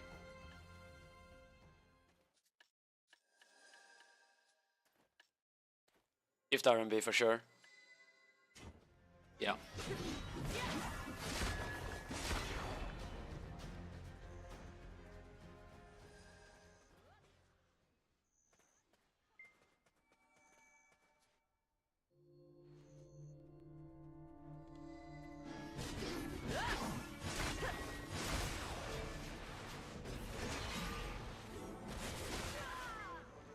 Feel it to use after grab. And just go like grab into our shift RMB, maybe shift LMB then for the RCC. I don't know if that gives enough time, to be fair. Let's see.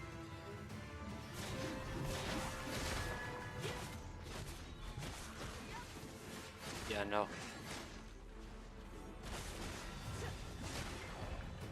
I mean, I guess you can go for SRMB RCC though. Let's see.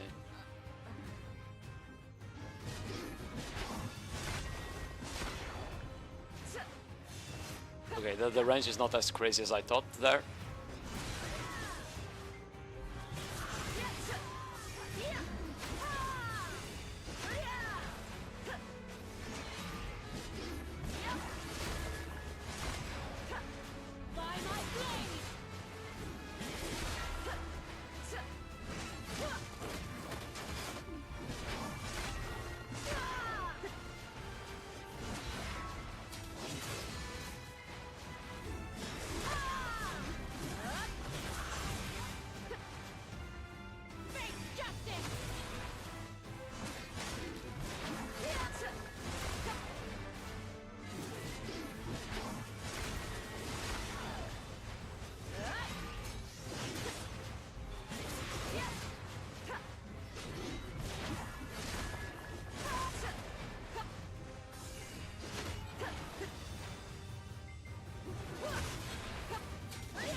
Oh, I thought I pressed it first. Not gonna lie. If I get up here even, I do, but not by a long shot.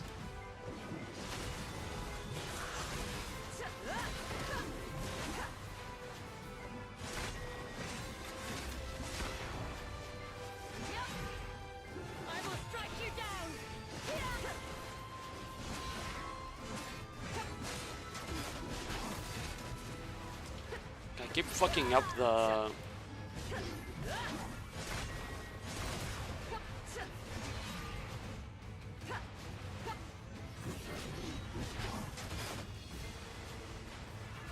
Yeah, I'm doing it like at the wrong timing, looks like.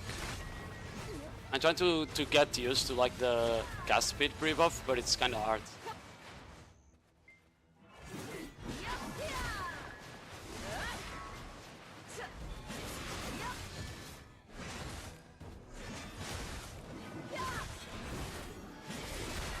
I accidentally bounded him. I think that was a bound, I can't even tell.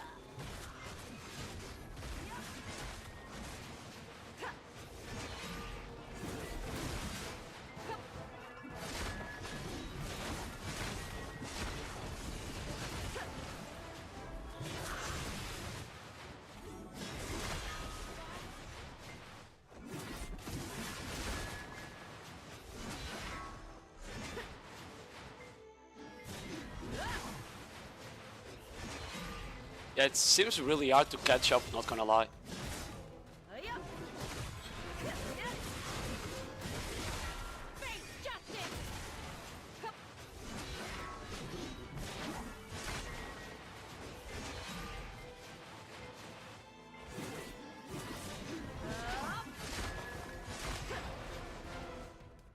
I don't know if he's typing. I'm on the wrong chat. It wasn't. Okay.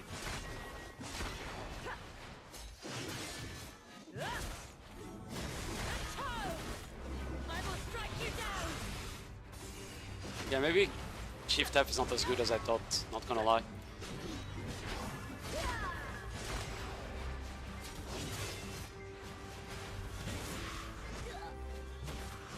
It's like a bit of a suck DK duel.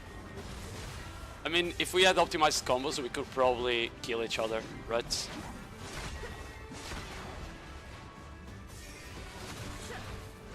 Oh, he already has a grab up again. Okay. Didn't, to be fair. The thing is, like, we can't really kill each other in SA, right? So, oh, I misclicked. Wanted to do this.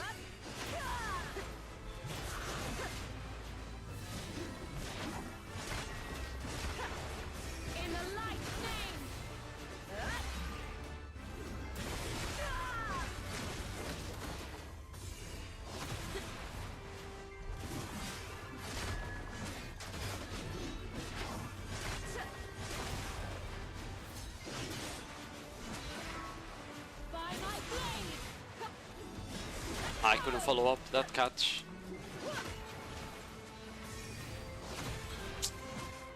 Yeah, Shifty is kind of bad while they have the grab up. It's really easy to punish, feels like. Even though it's like the only frontal the class has for trading.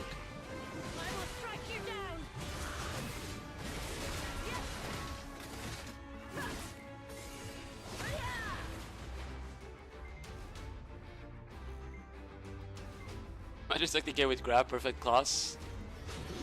It's like the game has a lot of 5 frames though compared to this, right?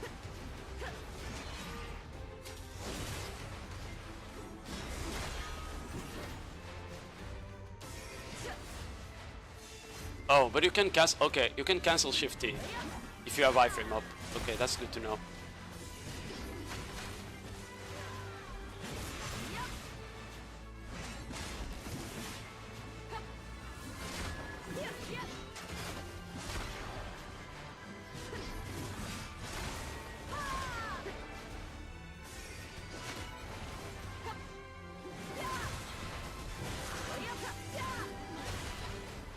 Ooh, I kinda lost the trade hard there. Okay.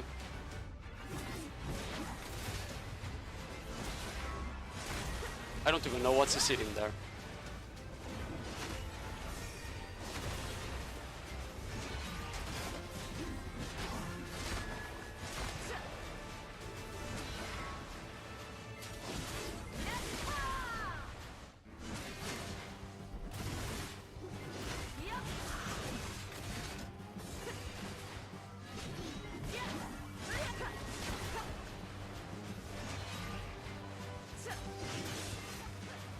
Oh wow.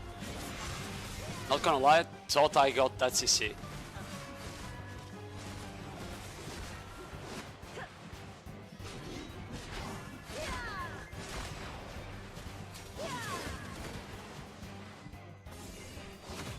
Oh, he's on knee buff, that's why he did so much damage. He's on a VSR buff, sorry, not debuff.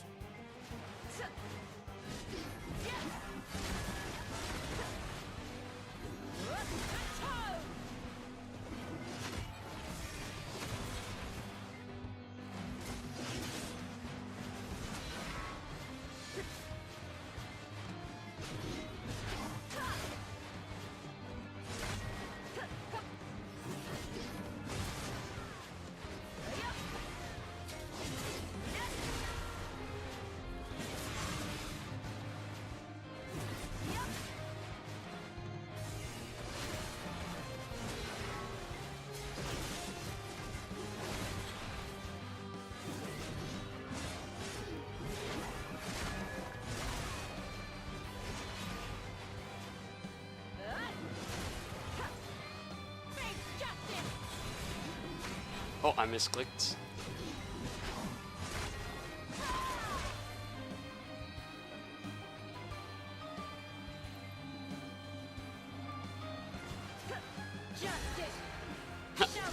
Okay. I thought he was gonna engage into me, not dash into the fucking other side of the world. I think it is Sid. Yeah, it is Sid mid-dash.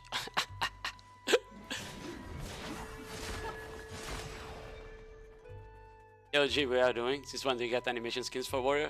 Not only animation skins, we got some boobs as well. Kinda crazy, I know.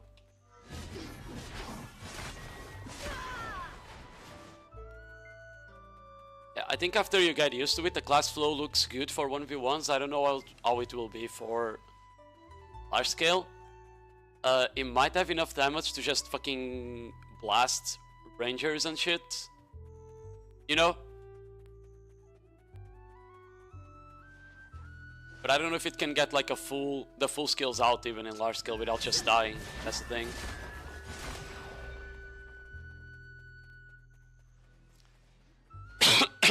Sorry.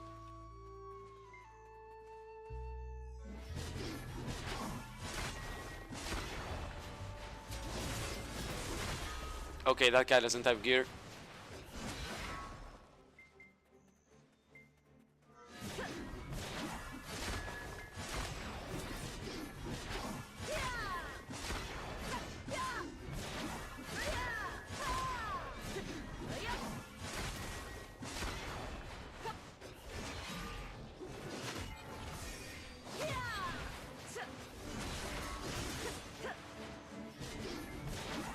It's really hard to follow up on that when it hits, not gonna lie.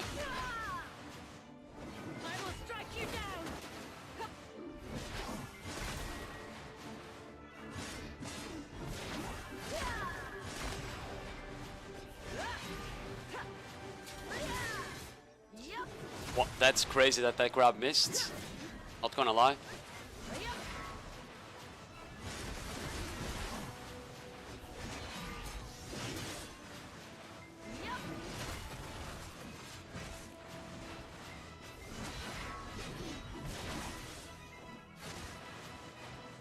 The hitbox on the SLMB is very, very deceiving.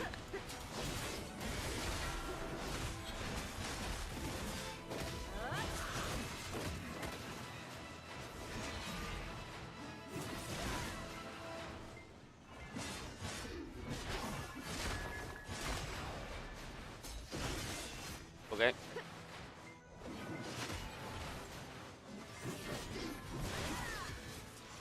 You see how it goes through frontal.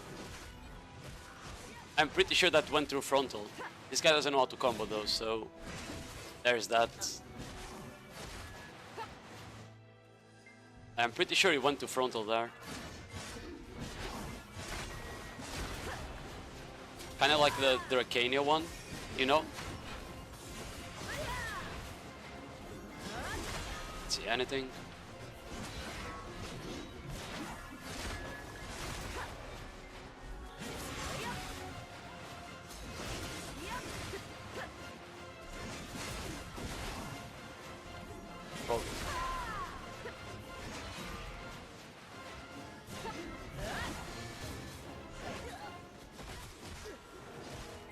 Bro, does this guy not...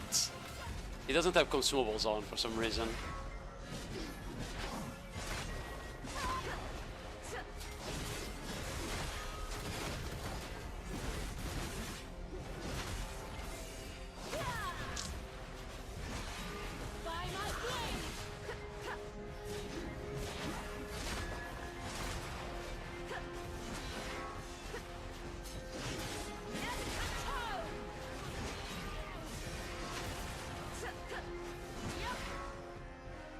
Can you Q block cancel anything? I was trying and I couldn't really Q block cancel anything, no.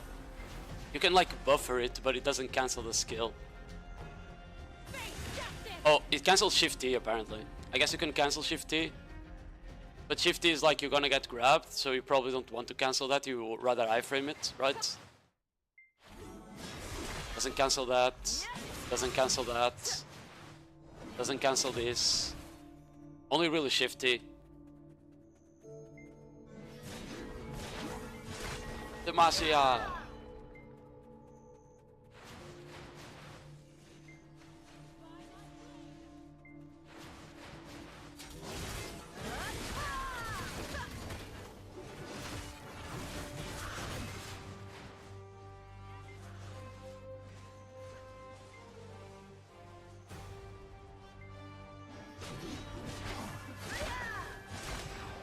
Yeah.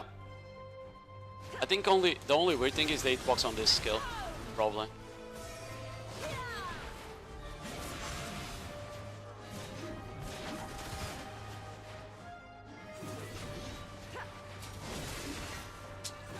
Oh wow, the end there hit me when I went for the grab. I was not expecting that, not gonna lie.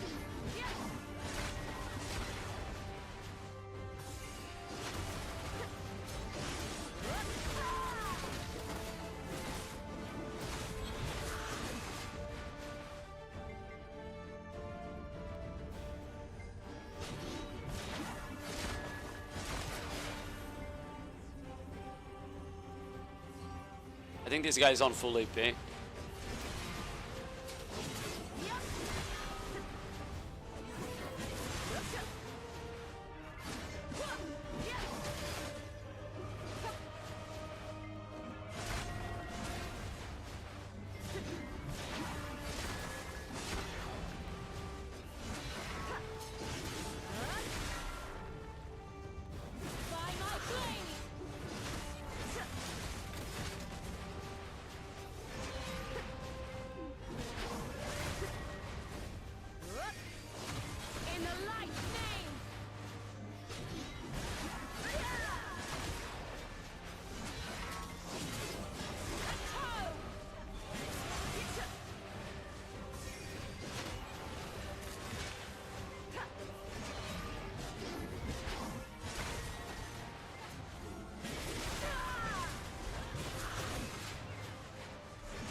That was a big grab.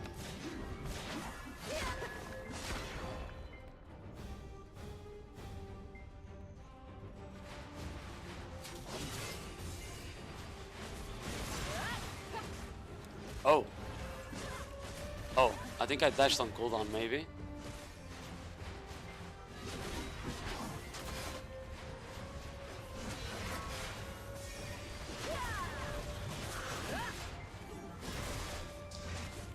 Yeah, you can't follow up the knockback catch with Shift LMB. Not enough time. It's fine on the stiff, but not on the knockback.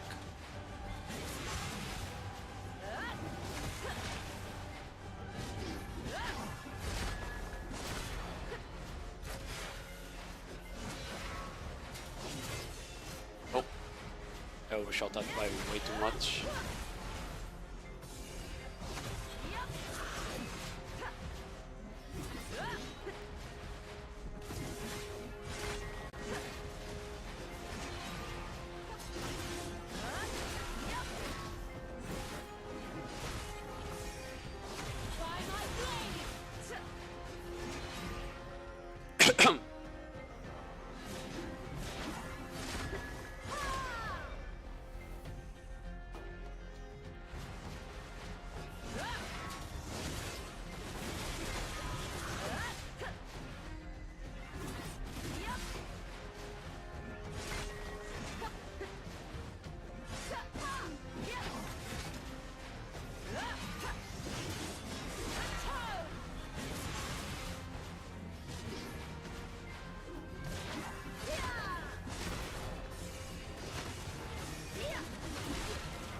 I need to stop pressing Shift Q. Shift Q is an horrible skill.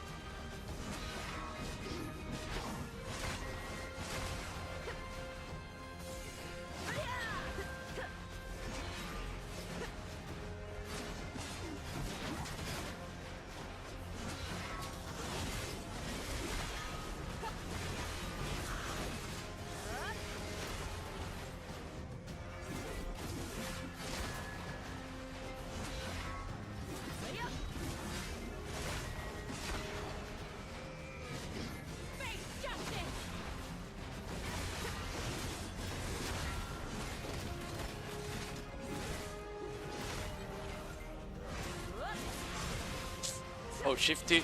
Was it on cooldown? I guess it was.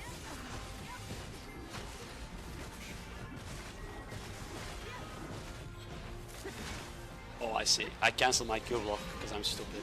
That makes a lot of sense.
Oh wow, I'm surprised I got Stephen on that grab.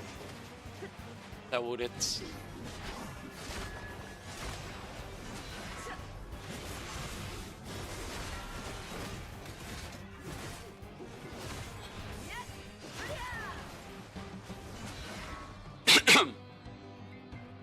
The combos aren't super clean, but they're working out, you know?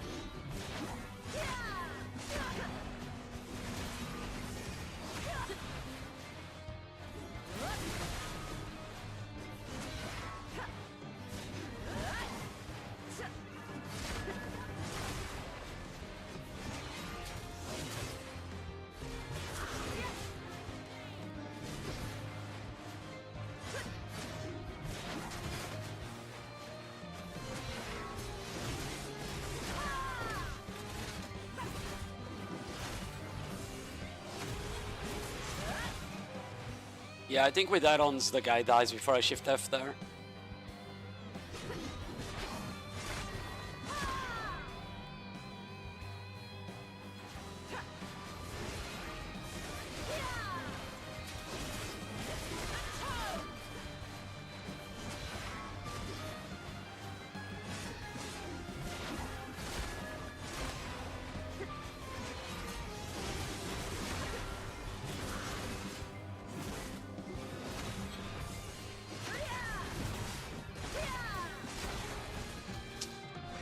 Oh, I accidentally stiffened him.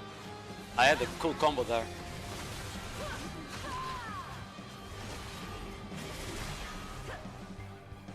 Oh, he ran outside the area. That's cheating!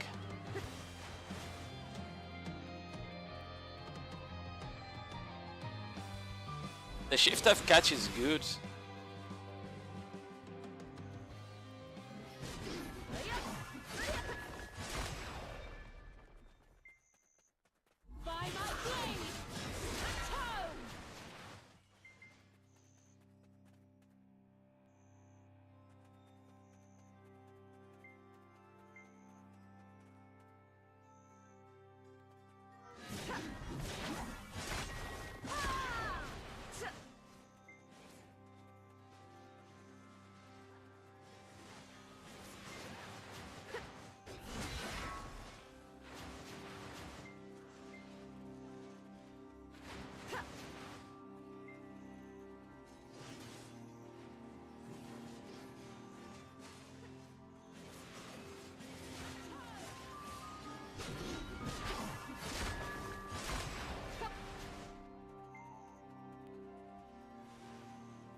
think everyone has a pair.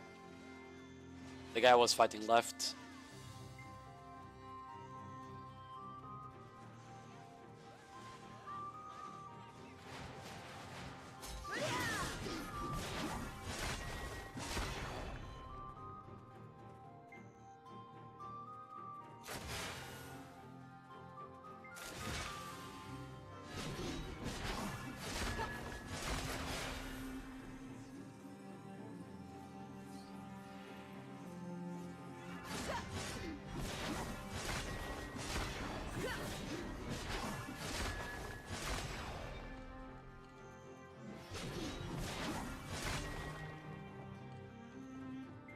We don't need to go for the space bar. Okay.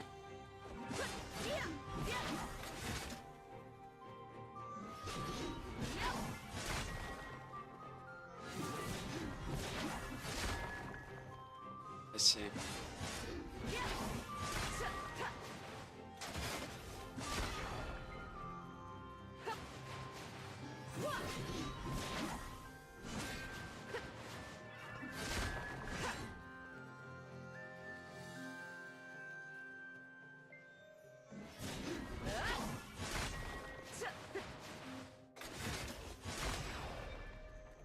Okay, so you can do this and then follow it up later, I think.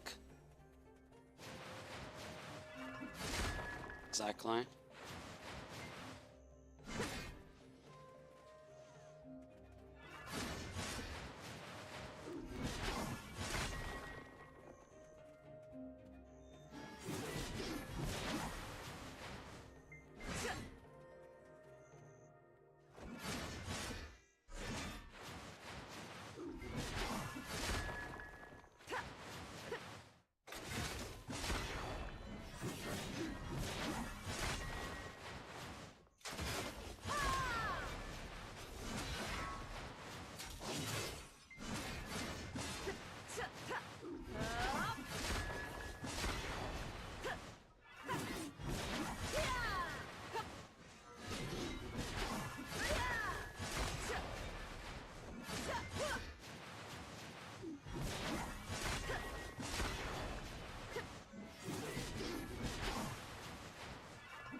But the first part of SLMB does not get the buff though.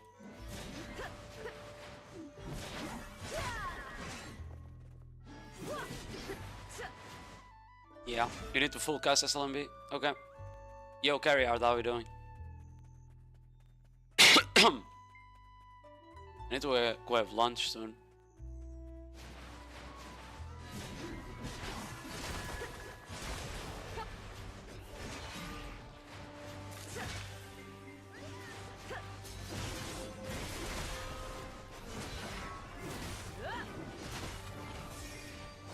Okay, he's running a lot of the R apparently.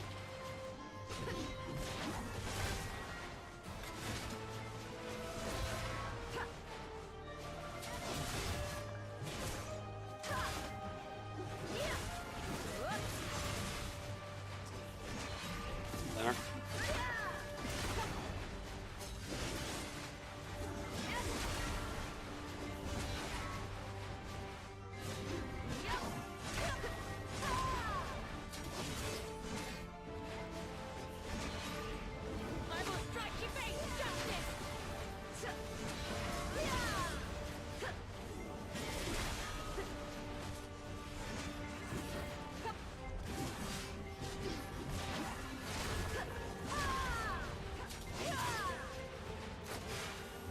And they're running out of stam here.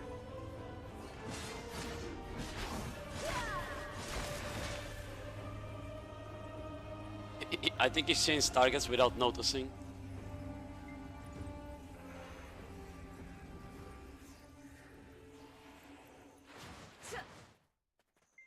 He's like on full DR, he's not taking any damage.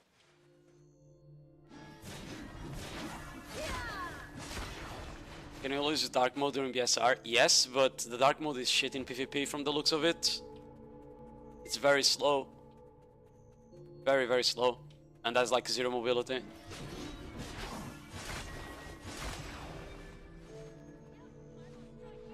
Oh, that guy's taking 0 damage. Probably part of Comfy. Running 10,000 DR stones.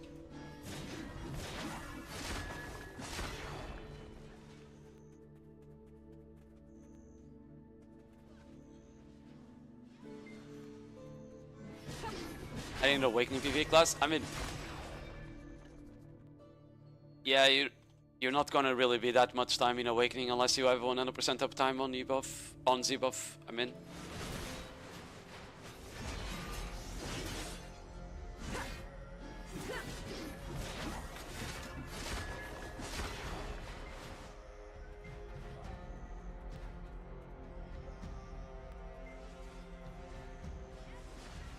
Spam, spam, spam.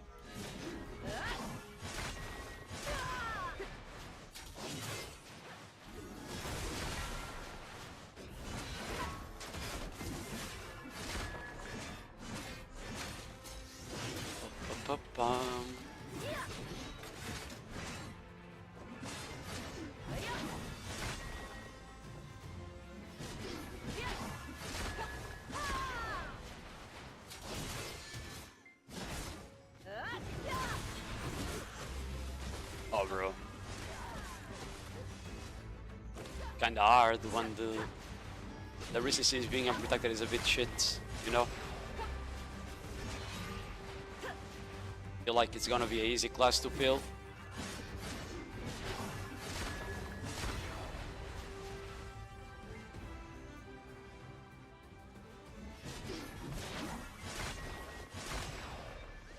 It's time to learn Mystic? No. Mystics are cringe.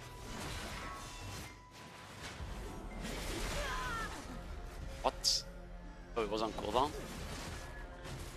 Really hard to tell when the dash is on cooldown. Not used to it yet, you know?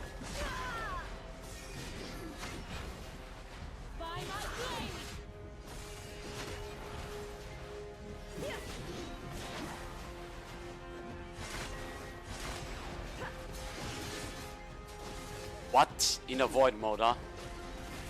Don't tell me that grab didn't hit.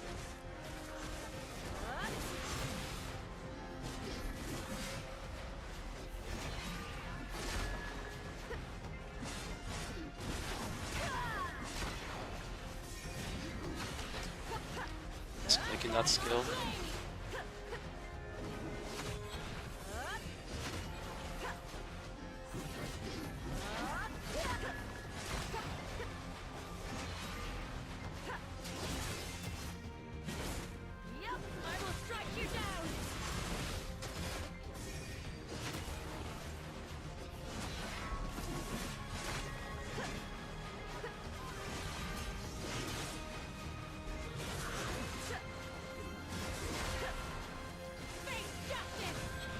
Oh, that was the grab, was just the LMB.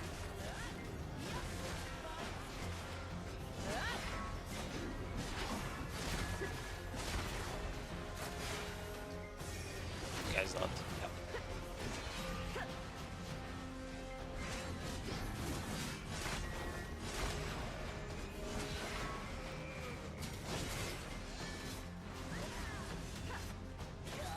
Keep using the dash while on cooldown.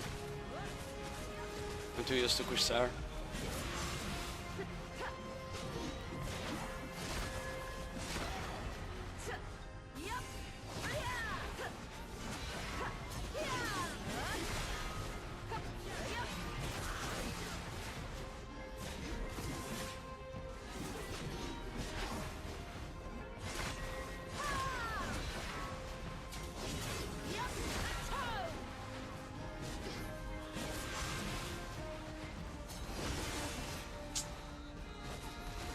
Oh, he's on the, I see. He's on the other mode.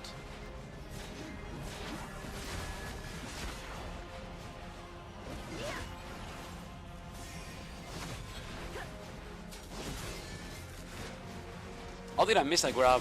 What?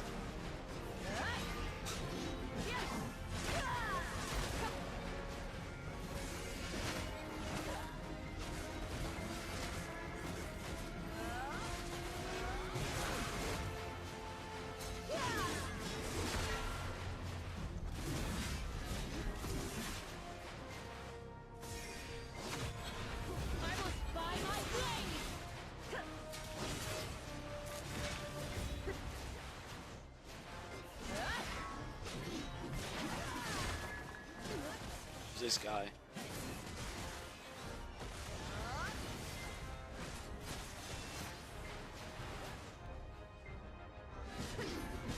Okay then.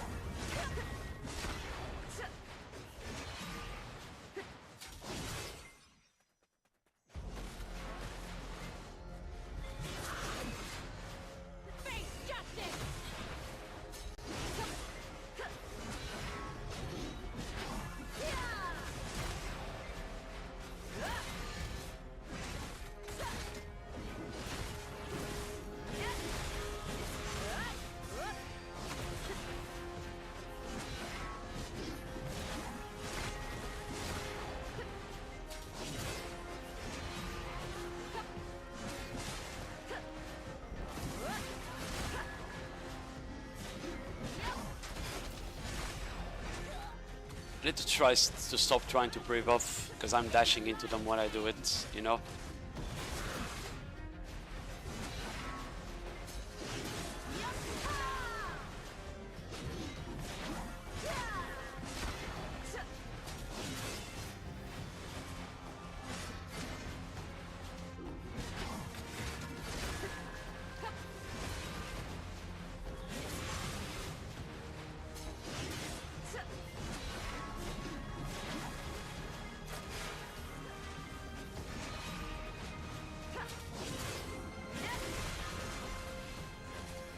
Oh, did you see how I got CC'd out of my shift LMB there?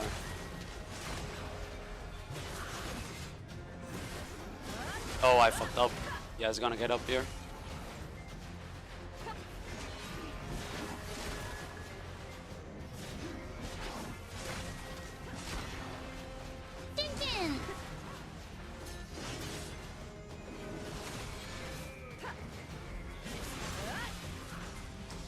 Well, the double LMB going to frontal is so weird.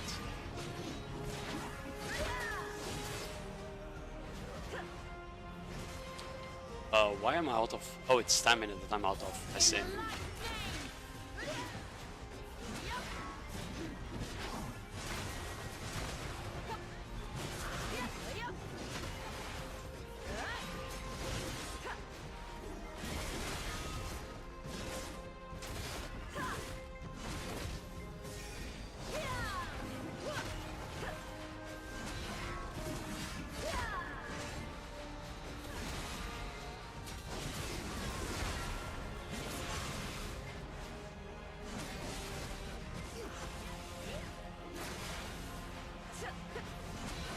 Yo, thanks for the follow, Veras.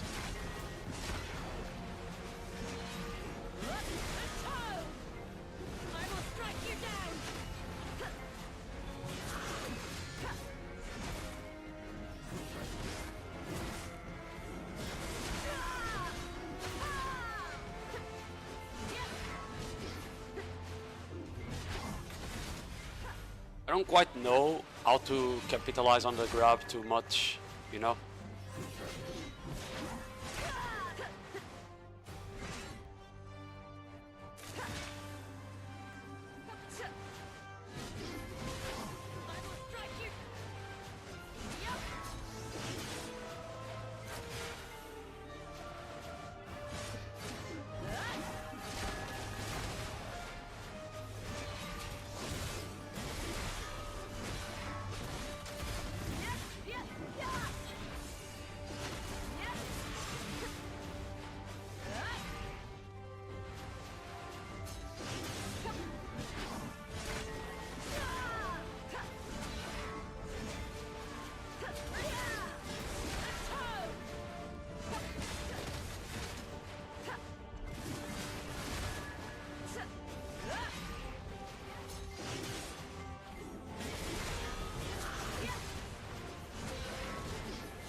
Shift RMB, I think, doesn't have full crit rate, right?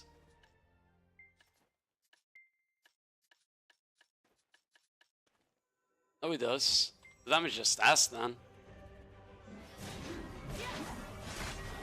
I thought the Shift RMB damage was gonna be better.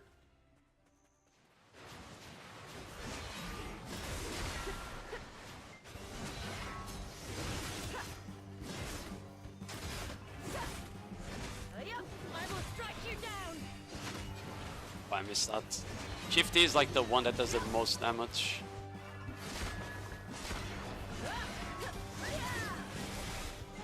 Okay.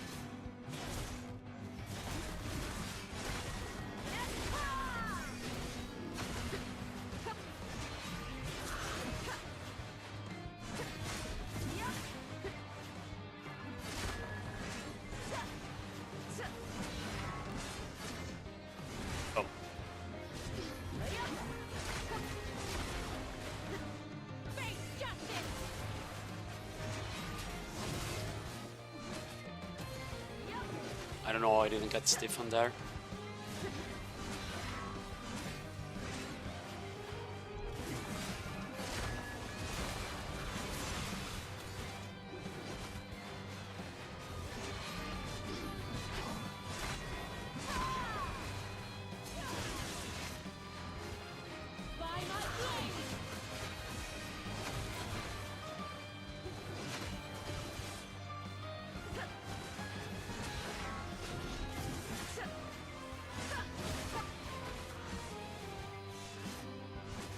I keep getting caught because I'm trying to dash while on cooldown, you know?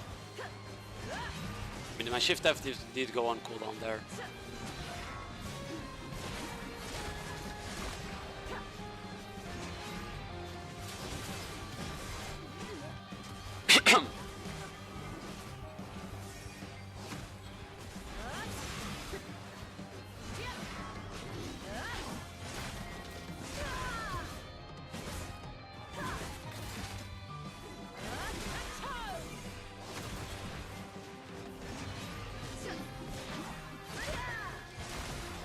No, you need to do them on the same direction, Kecker. If you try to alternate, it just stops. I just tried to do that there. See? Like, it just stops. But you can do them like forward, sideways, or backwards, so at least that, you know.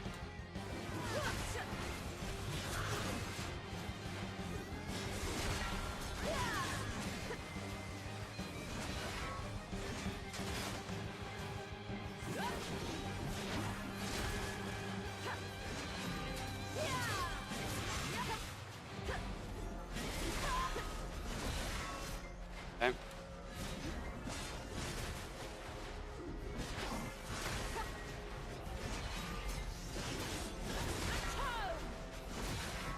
What? Okay.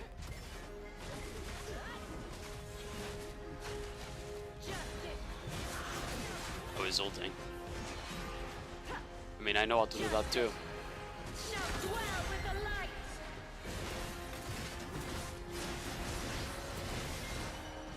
Oh, you can't shift RMB during that, I forgot. Bro, the range on the grab is kinda shittily unfair, huh?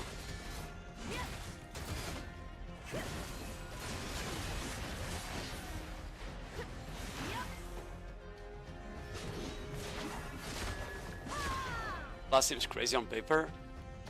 Doesn't have much iframe, so I feel like it's gonna be a bit shitty on Node Wars, but we'll have to see. But Shifty during Z-buff is crazy broken. Did you see that damage?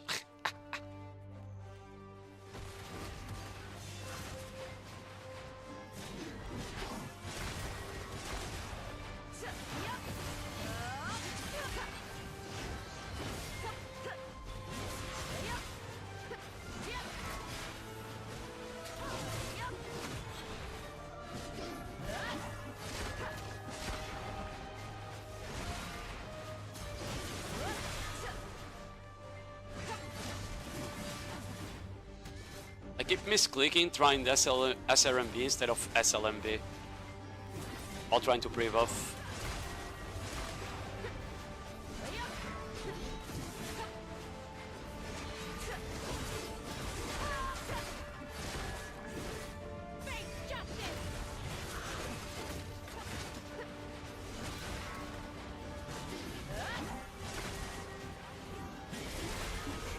What? Oh, this was on cooldown the dash, bro.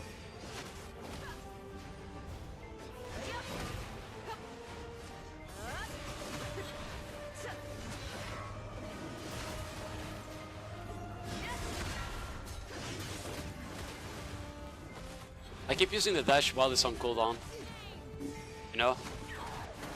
I'm too used.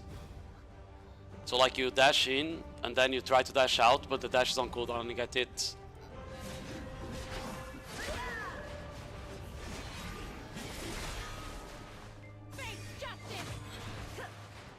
I don't know what he's doing. Looking for more utility. I didn't expect it to be utility at all.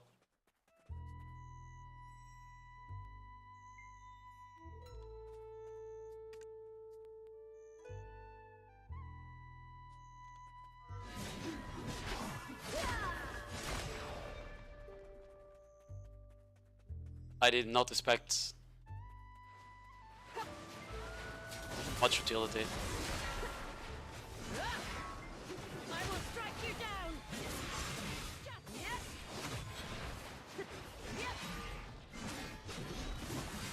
I keep holding RMB on that one. I'm fine here.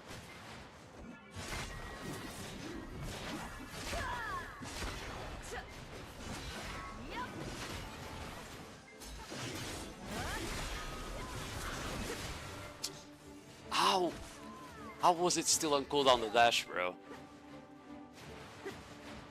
Not gonna lie, the dash being 2.5 seconds is annoying me so much when I'll try to fight, you know?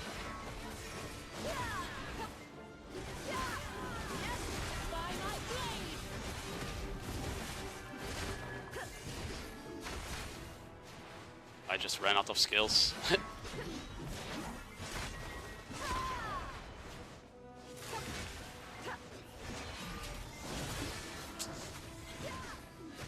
Punish on the grab. I don't even know what it hit me, not gonna lie.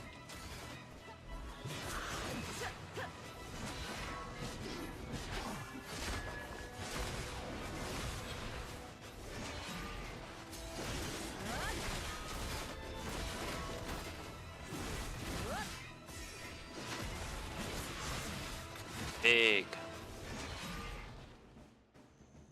Can you cancel skills with Q? Only Shift A from what I saw. Rest of it is like you buffer. Like only this skill here. You can cancel it. Because it's a long cast. Anything else I'm pretty sure you need to play out the whole thing. Yeah.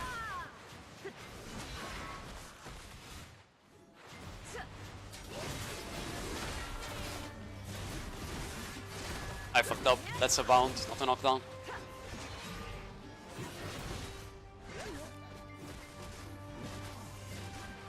The pre-buff is a bit annoying to do.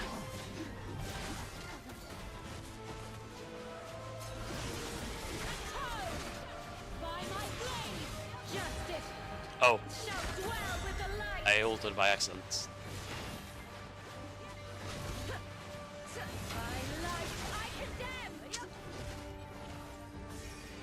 I got completely hit staggered from a shift LMB there.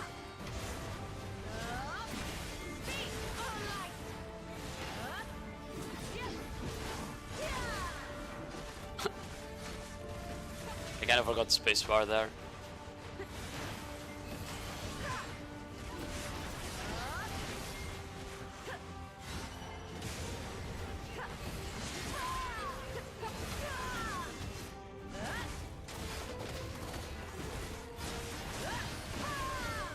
Bro, I forgot you can shift RMB during that form. Because you'd fucking dash away instead of doing damage, bro.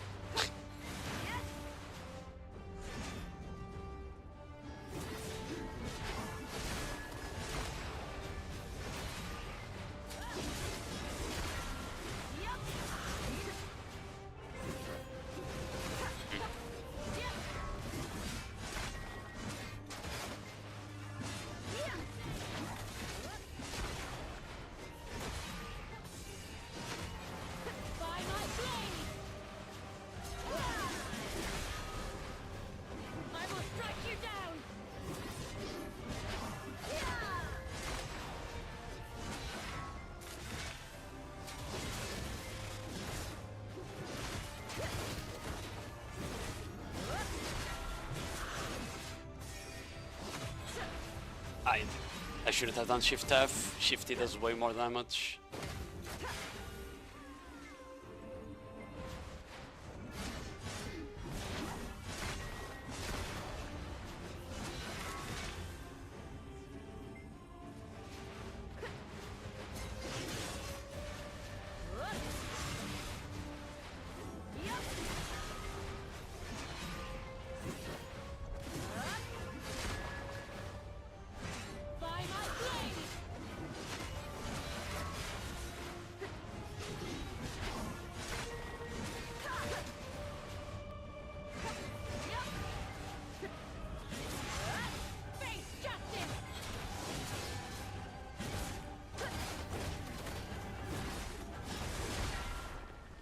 Oh, Shifty is on cooldown, fuck.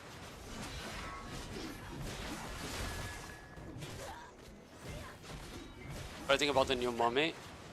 It feels very much like a Awakening Warrior, which I think that was the point of the class.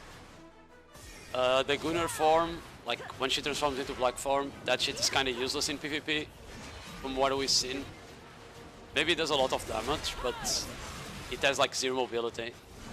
So I don't think it's like really playable outside of chokes. You know? Besides that, like she has a bit, I guess it's bugs probably right now. Like the combo mechanic doesn't seem to work on some skills that it says it does.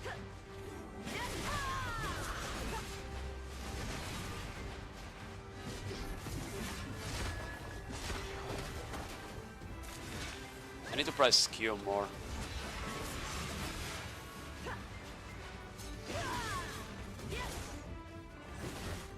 Did you see the range on that grab?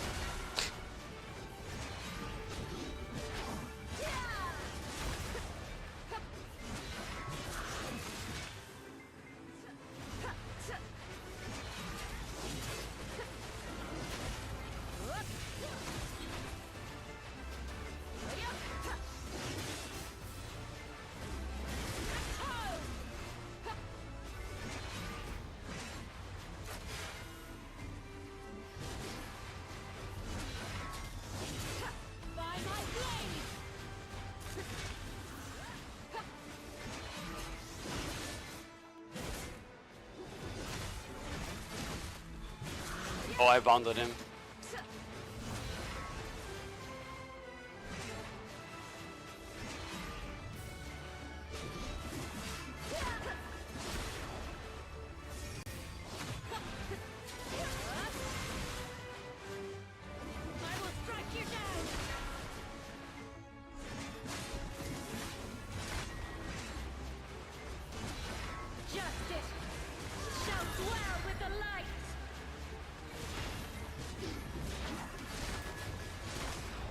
The ult being full life frame is full SA might be kinda shit, not gonna lie.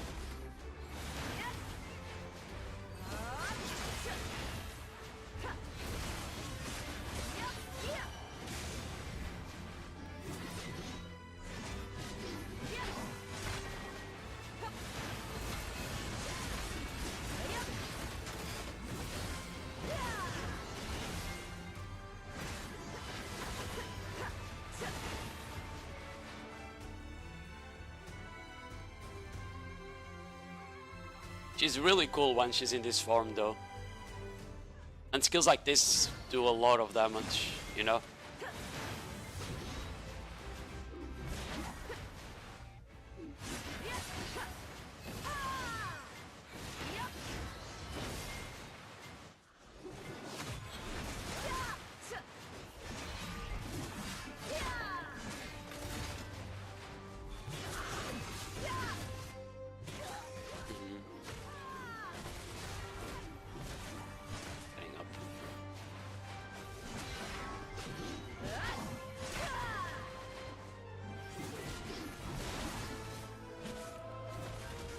Trying to find the best way to like pre-buff.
keep bounding by accident there.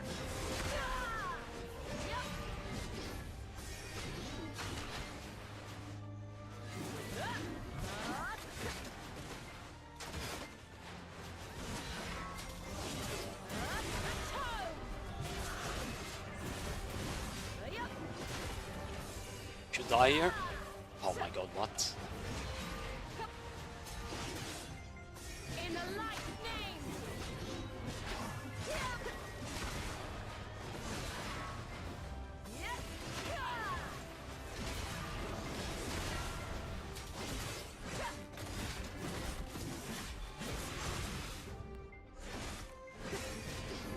I shifted in. Was it on cooldown? I think it was on cooldown. Yeah, I think there's some skills that have quite a shitty damage, not gonna lie.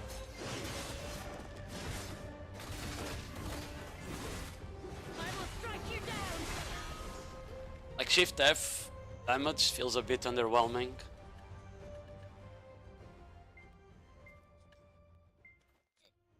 I think it's because it has only 25 crit rate though. I probably need add-ons, you know? If I have add-ons, that probably feels way better.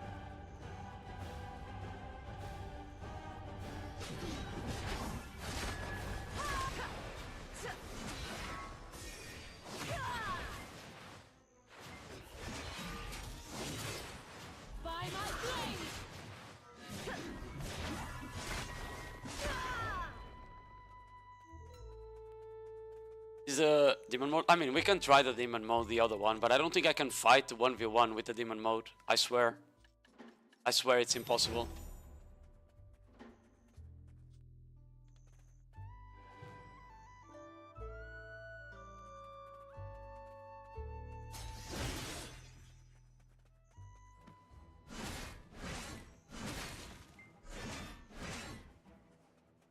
I think he's swapping crystals or some shit. Yeah, I feel like Shift F feels really bad right now just because I don't have the crit rate on it. I feel like once I have like crit rate add-ons, probably feels much better, the combo.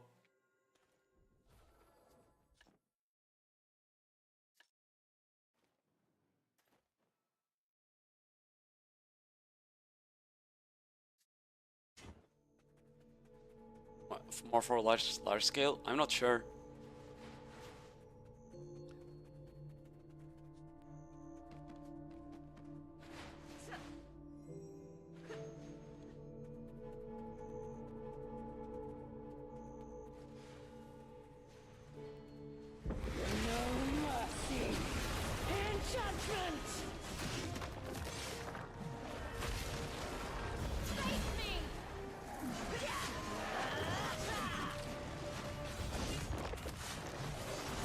I don't think you even have a grab during this form.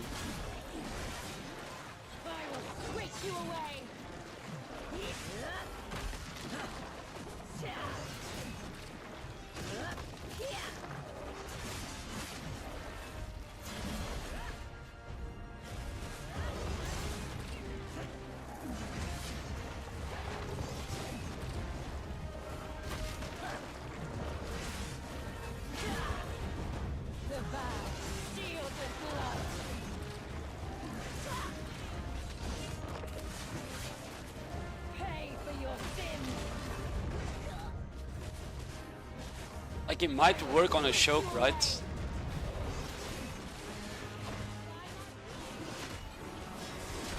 Oh, it's over. It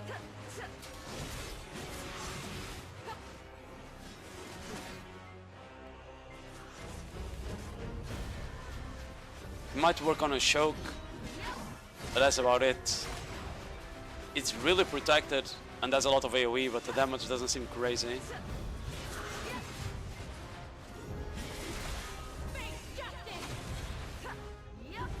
But like, if we compare to normal fight, I can't SA trade. I can't kill him in SA, but the demon mode was killing him in SA, so maybe it is crazy, who knows.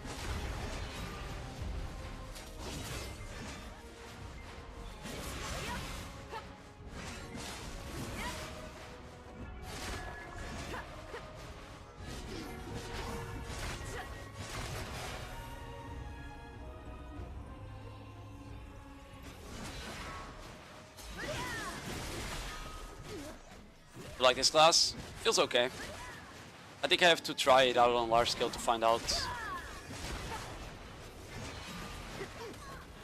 I keep fucking guessing that on cooldown.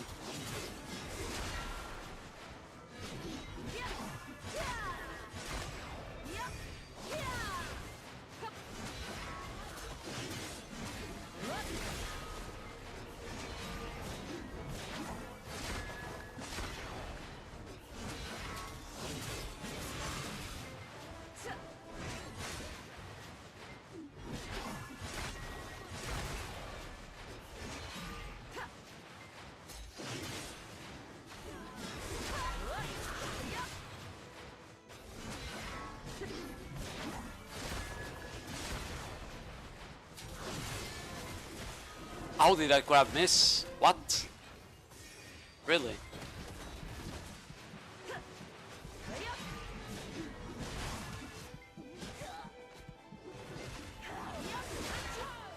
That grab missed, huh?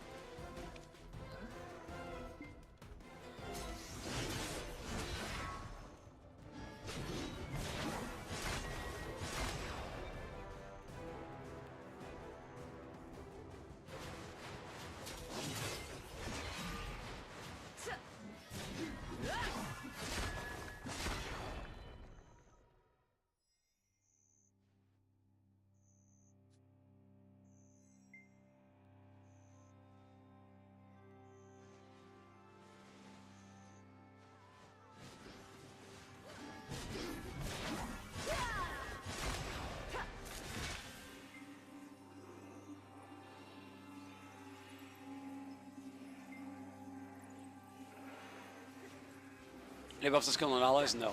She has no utility.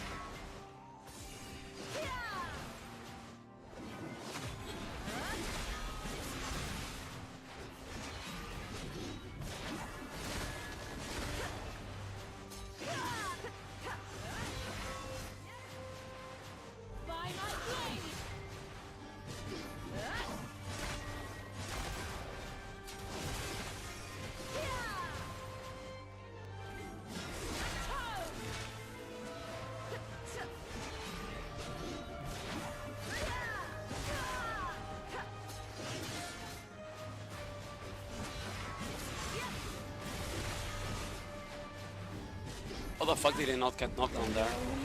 Oh fuck. I did not want to go into demon mode. I'm cooked. Oh, he doesn't even have a block during demon mode, looks like.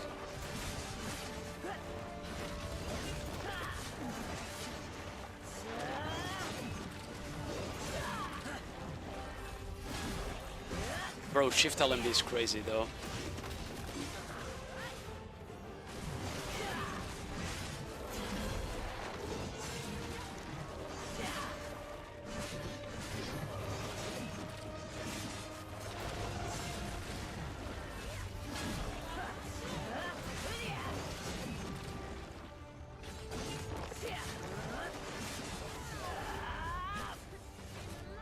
Demon mode is PvE? Yeah, demon mode is PvE. Oh, she's still in demon mode, fuck.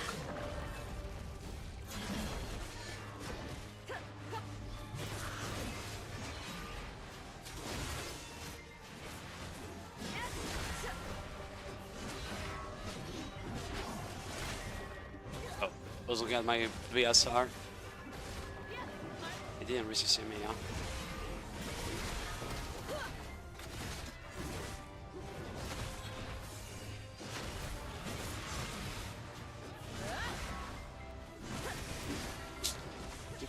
Clicking shift Q.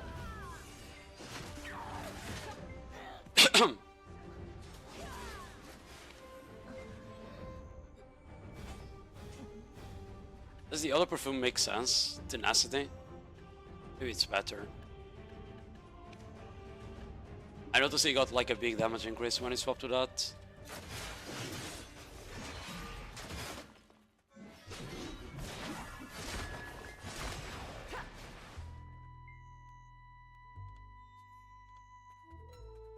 Oh, he censored the word boobs. That's crazy.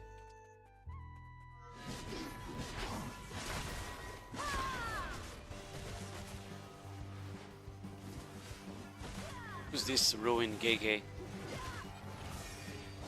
Oh, it's Shuza.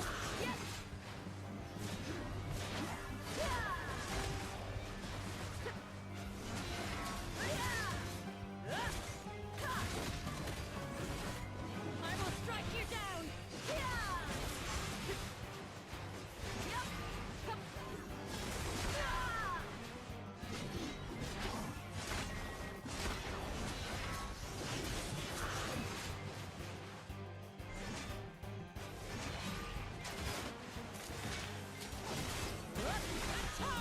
Oh, I did not see that I actually hit that.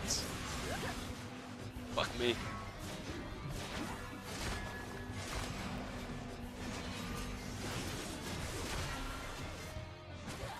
No.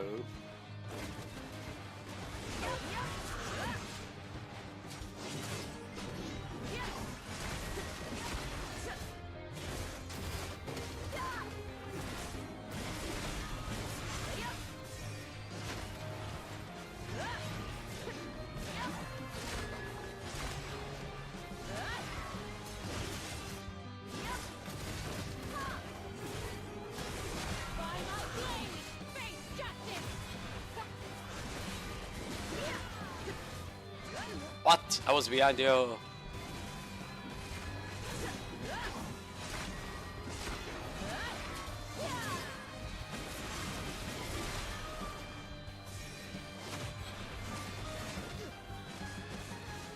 Yeah, I think with add-ons this probably feels way better.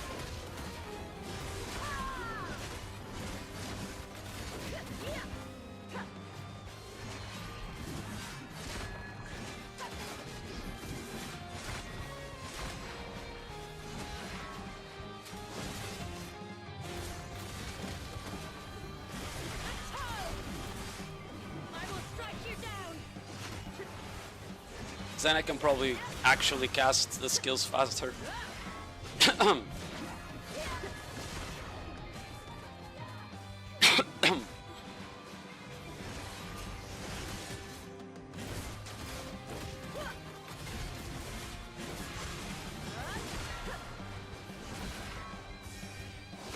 Hello Kitsune, how are you doing?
I'm enjoying, yeah, I'm having fun.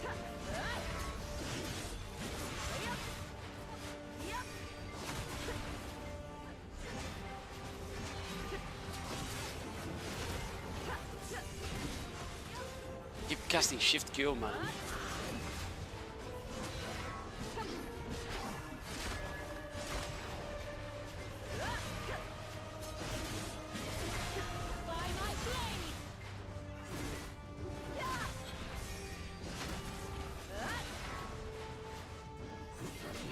Yeah, you can't really kill out of one knockdown though, so it is a bit hard.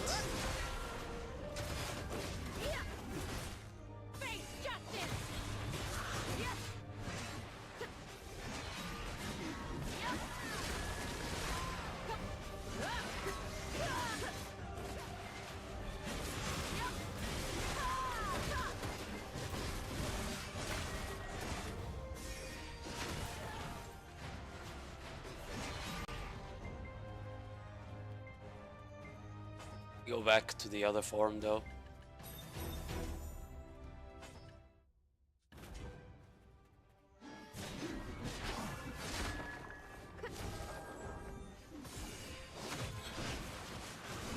Oh, you can pop the evolve without being on the form. I didn't know that. That's cool.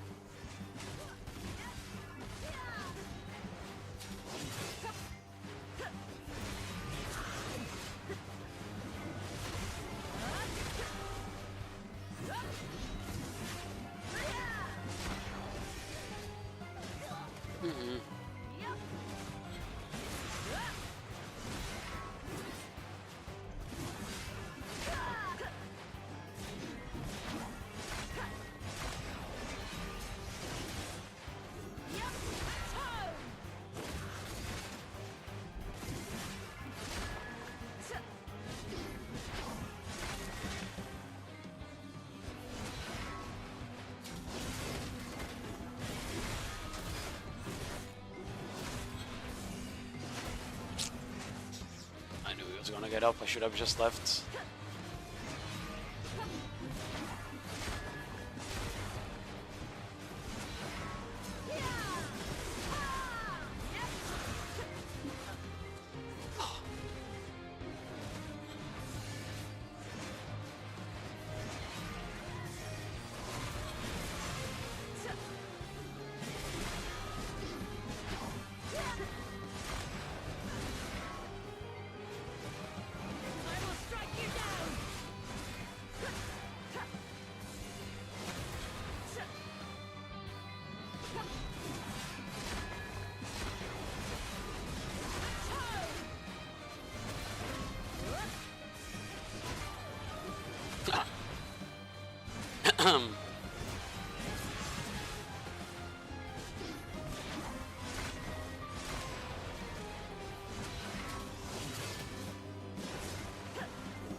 I think playing free-for-all like this kinda helps you.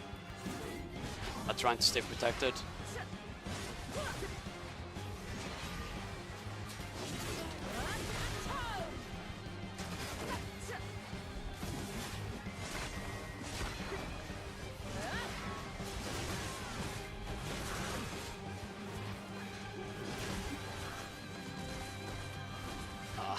I keep fucking up the repositioning.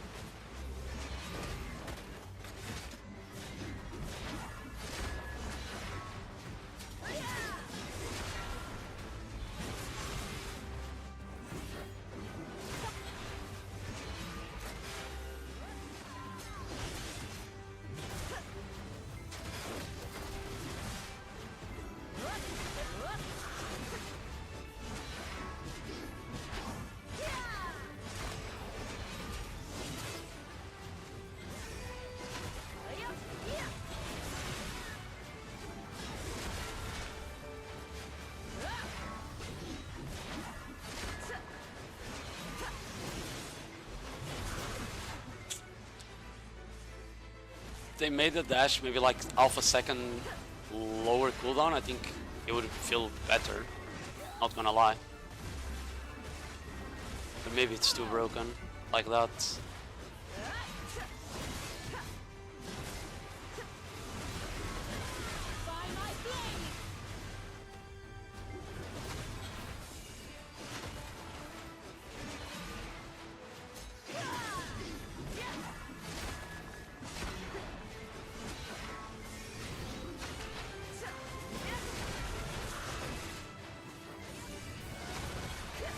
Ooh, the double kill.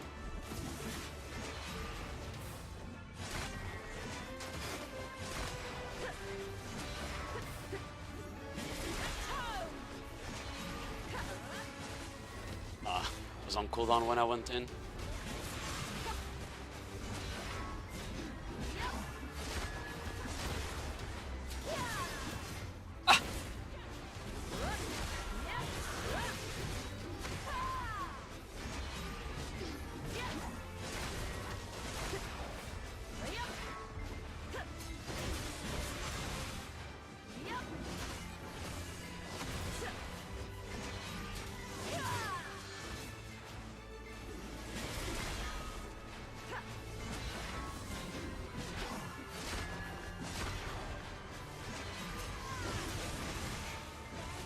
Oh, my shift LMB was on cooldown.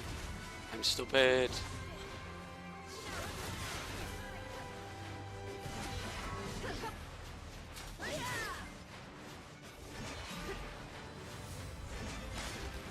By my blade! Justice shall dwell with the light!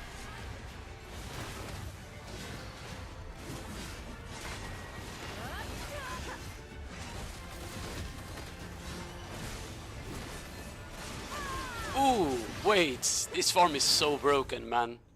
What the fuck was that?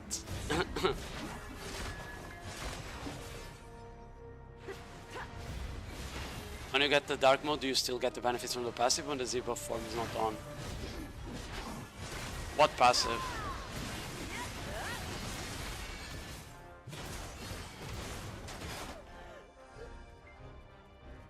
Wait, the light mode is so broken. What? Because the light mode doesn't have a passive, specifically. But I went through my block. Yeah. I think if I had add-ons, it probably would feel a bit better. Yeah, the dark mode is kind of shit for PvP.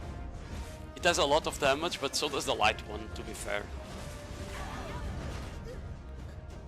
You know?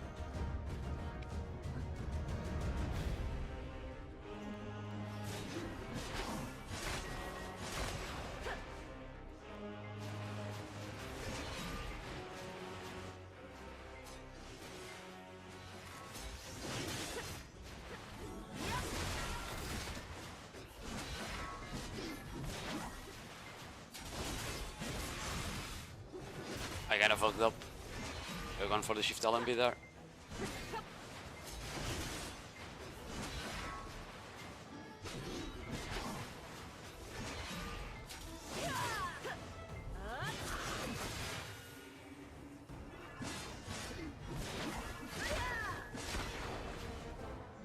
I noticed that it doesn't really pre-buff with attack buff, I don't know why.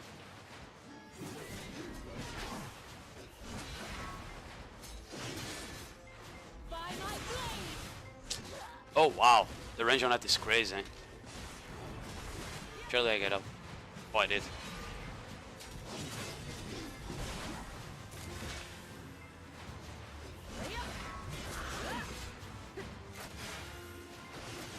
What? How the fuck did I get hit there?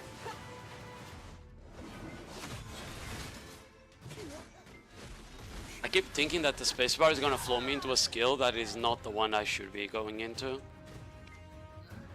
This is doing armor break. I'm expecting the SA one. It's too much time playing other classes that flow differently. Oh. Oh. I did not want to do that.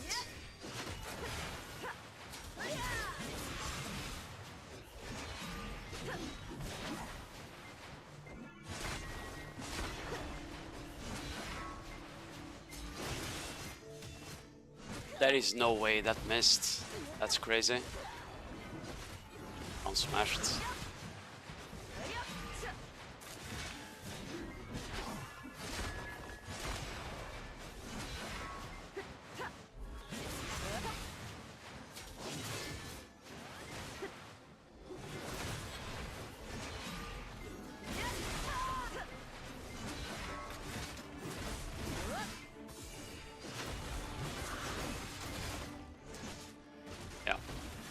I mean, I need add-ons and shit for my shift. I have to start doing damage, otherwise it feels like so useless.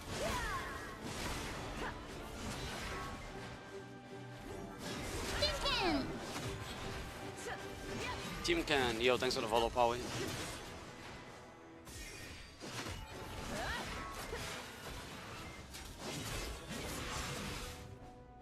Oh.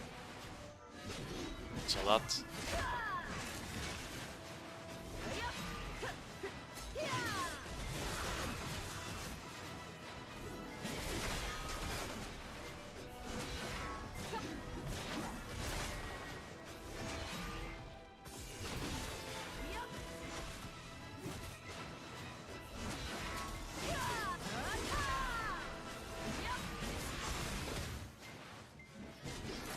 Low on stam here.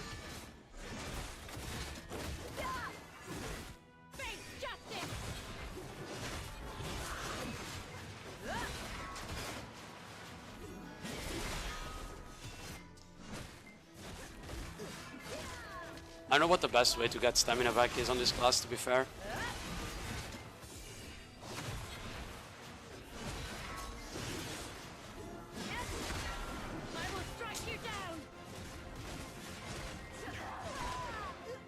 I have no clue.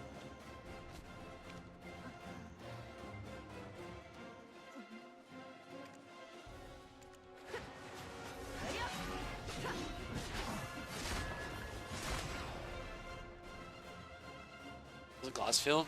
Feels okay. I don't know if it will be incredible on large scale, to be fair.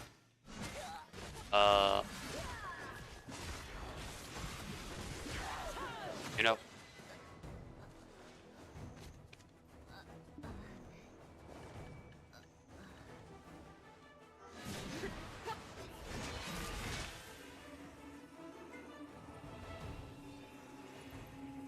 I'm too lazy to go do proper add-ons though.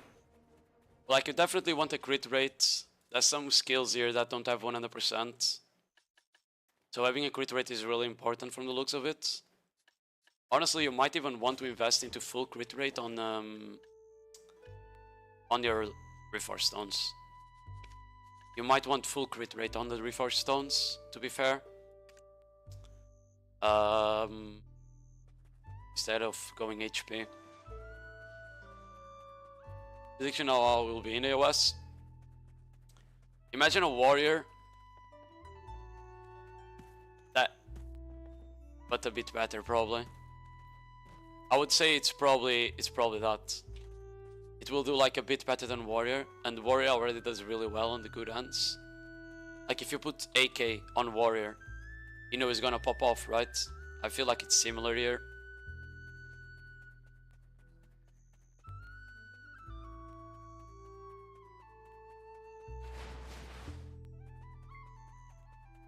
Let me see my damage on this. Hold on.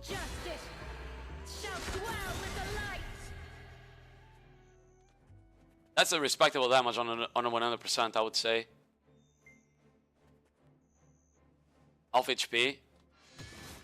That's pretty good. Oh, this guy's on demon mode.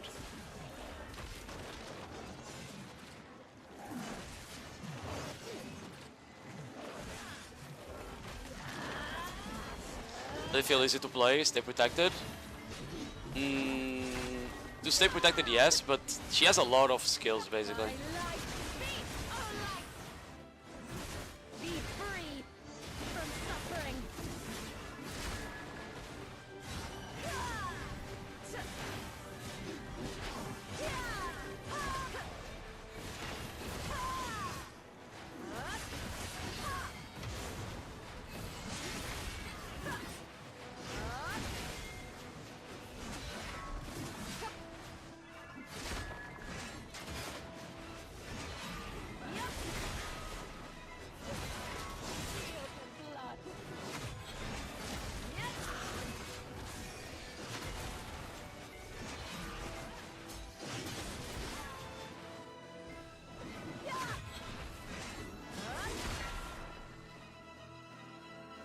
Hydrate. I have water. I've been drinking.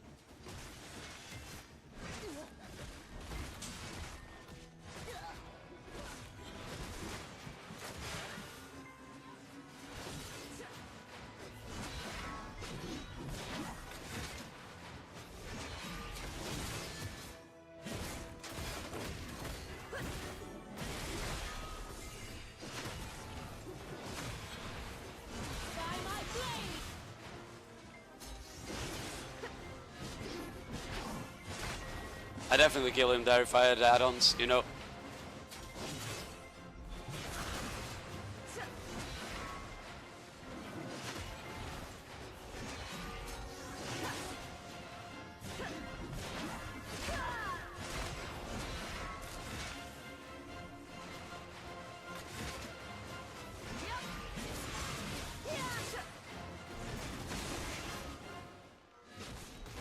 Does she follow me? Does he see me? I don't even know.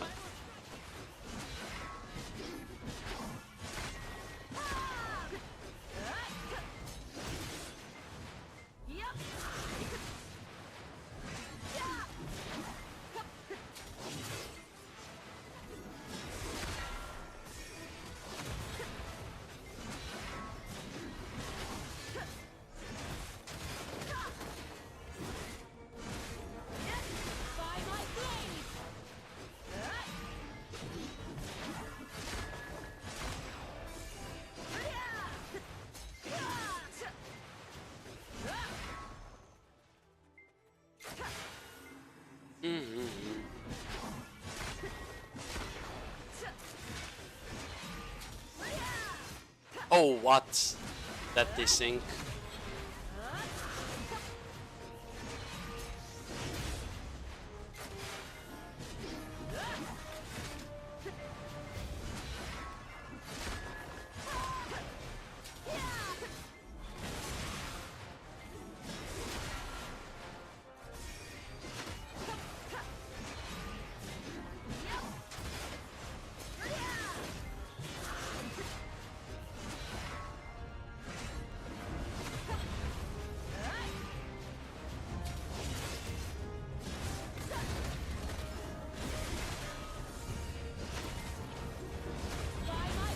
There we go.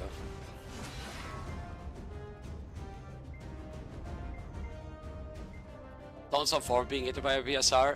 I think it's interesting. The class plays well without the form as well, so it's fine. I don't think it's too bad. It's not like Wukong that's completely useless, basically. But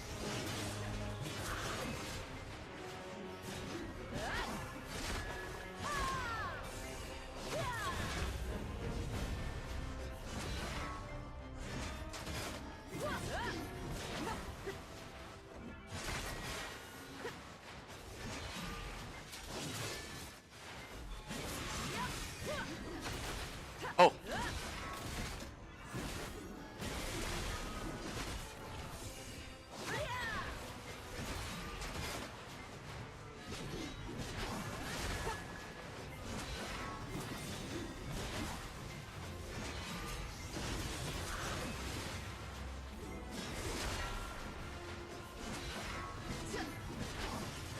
Oh, no!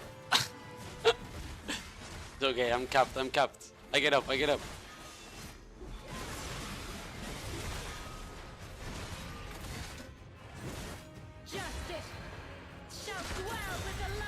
Bro, that was an accident. I did not want to ult there. I think he survived because of it too.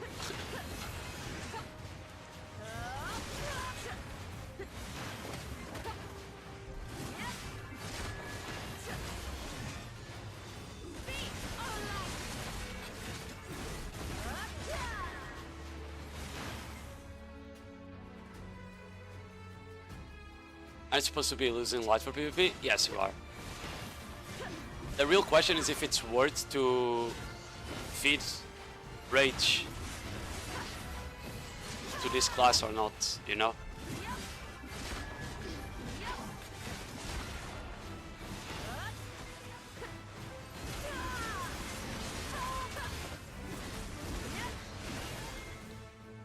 The light form does so much damage, so it might actually be worth feeding rage, yeah.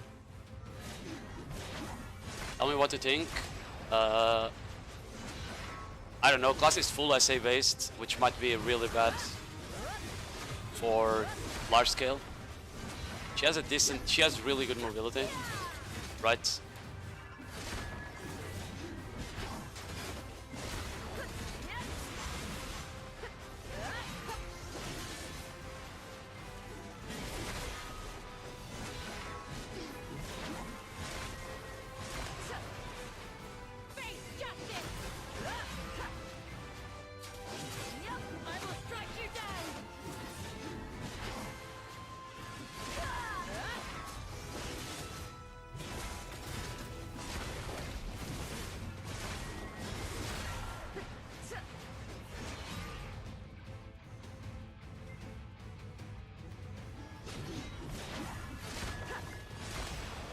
So light form much better than dark? It is, yes. For PvP it is. The dark form will only work if you're like maybe on a choke. Because it has 0 mobility. And I think everyone knows how important mobility is for BDO.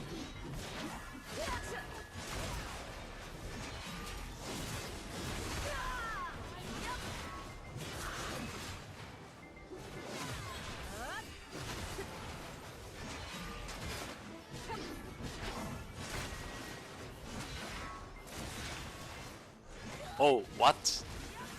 Nah, that wasn't a fair grab. What the ban?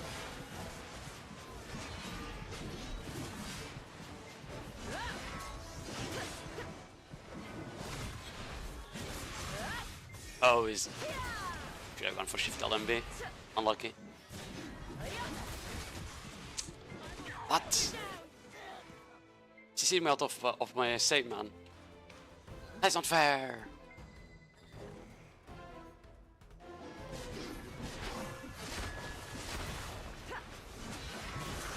$32 AP on buff, AP buff, yeah. It's not the only class that has that much.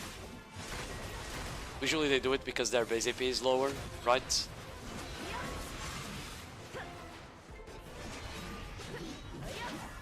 It's fairly easy to keep the AP buff up though. As long as you like actually taking the time to pre-buff, that is. I should have iframed instead of blocking. And he's doing like full blast, right? From what I understood.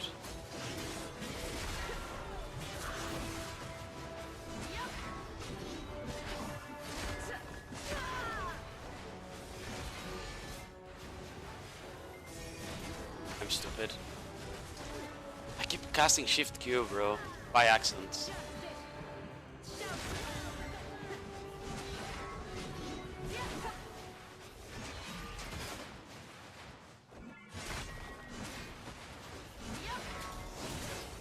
I need to be careful because he's like in light mode. So he has a lot of damage during light mode.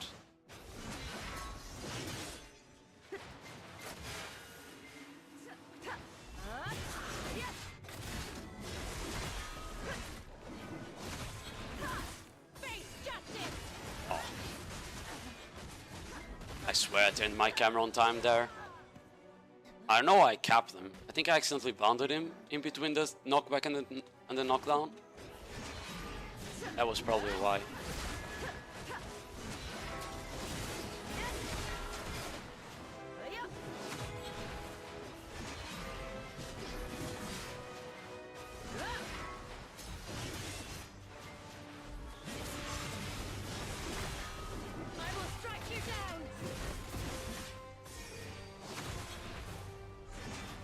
Oh, I ran out of skills. I know what to cast as filler when you don't have skills.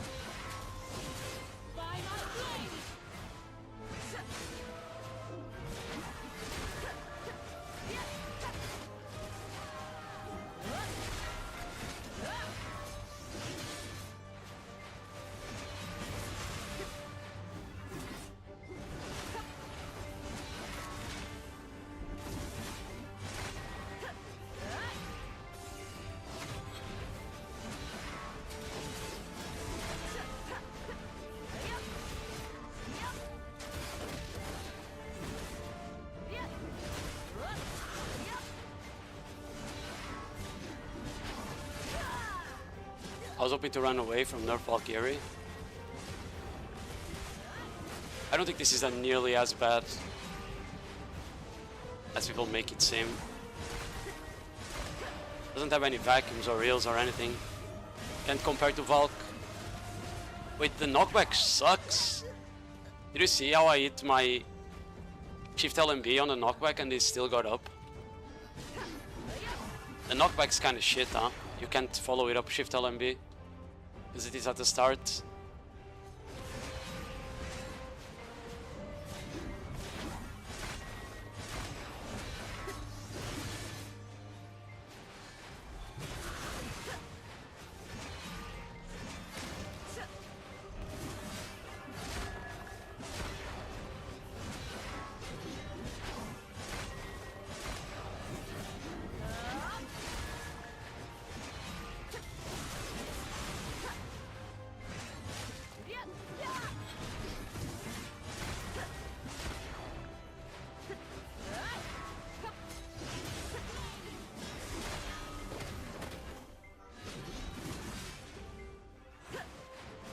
stop holding RMB. Won't try to pre-buff.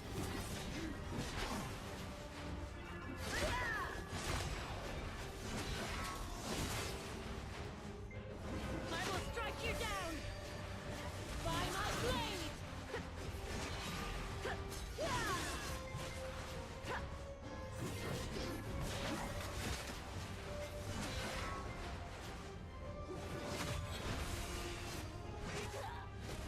Have to make a trial character for G-Lab? No, it's not trial character. It's a normal character.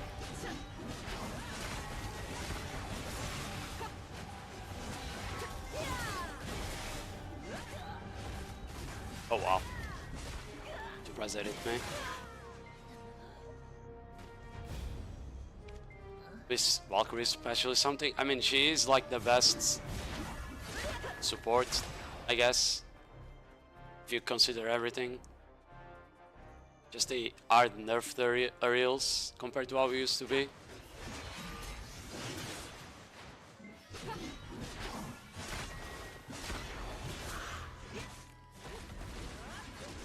You can't really punish the grab on demand with Shift F. I thought maybe you can.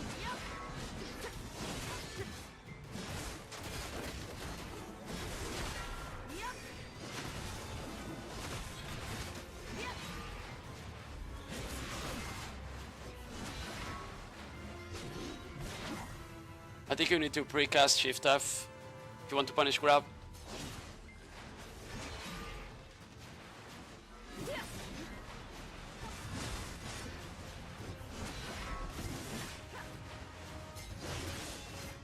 Oh wow. What? He just teleported back again.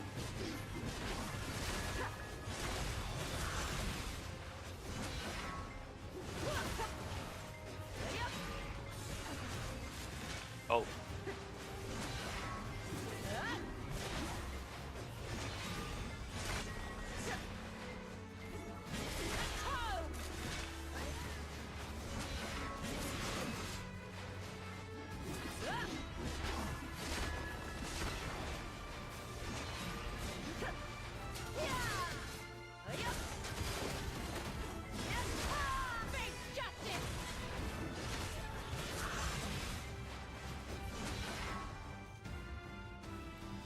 Any other shield class is tankier? I wouldn't say that.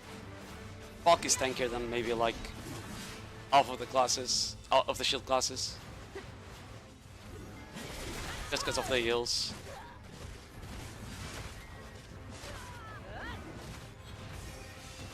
Ah.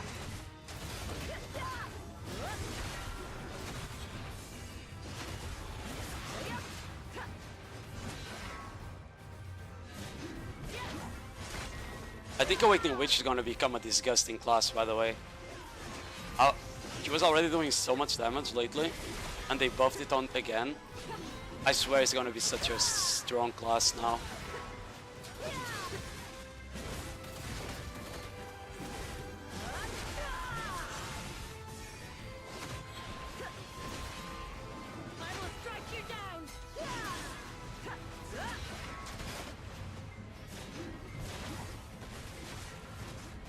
There's no way to get up.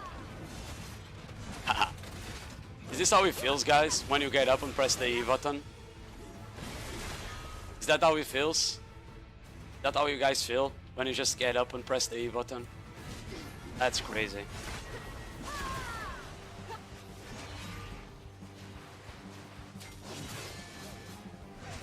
Oh, that was a good grab from him. Sucknova? I mean, Sucknova is tankier, for sure. It also depends the build you run. The thing with Sucknova is that the moment you start going low HP and have no block, you're just dead, right? You don't have any heals or anything.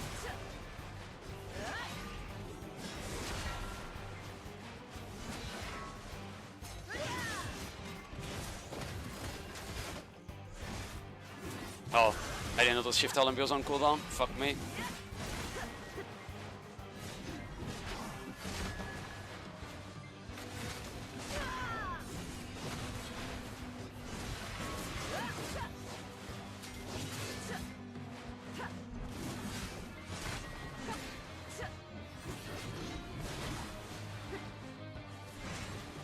Oh. The dash was on cooldown.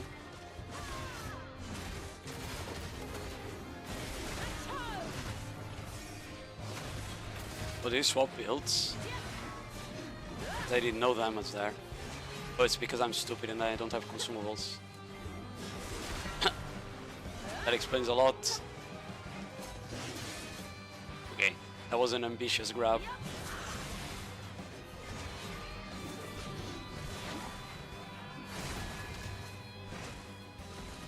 Can tell you're sick? Yeah, I am.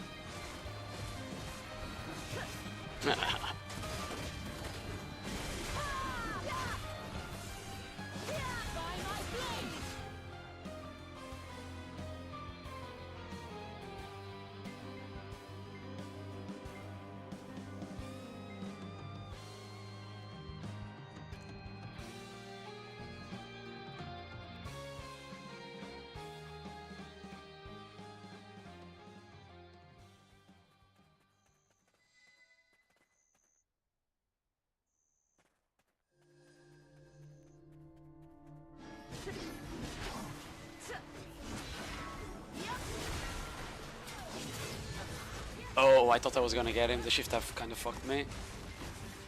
I can't press grab because I used it. Unlucky.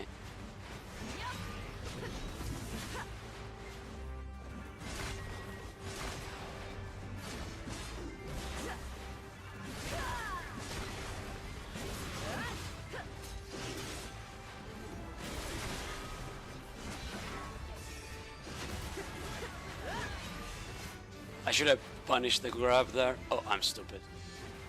Oh, fine. He fucked up too.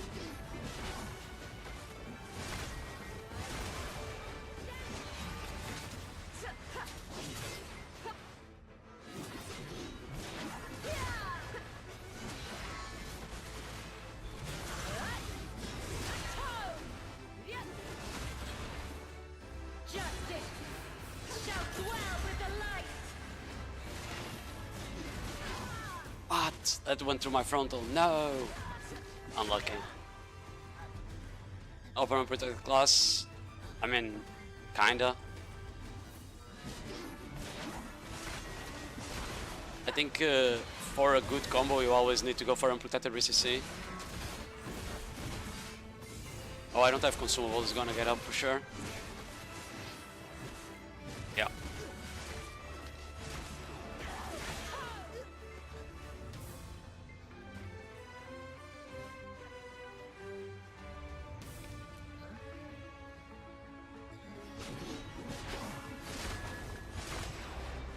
Saki superior now. On 1v1s it is. On Awakening, I don't think... on large scale, I don't think Succession is better than Awakening Valk. The big... I don't know. Valk's like... biggest issue that made it like super broken was the percentage based heals, right? With the really low SA heal cooldown and shit like that. And after they got all of that nerfed... the reason it was like super broken disappeared. So now like only really the people that really enjoy Valk are still playing it. Well, before I felt like a lot of flavor of the month were just on Valk because the class was like really strong in large scale and shit, in group content in general. Yeah. The moment they started nerfing that stuff that made like Valk really strong when you like stacked a lot of them in large scale, it was more than obvious they were gonna like stop playing Valk at that point.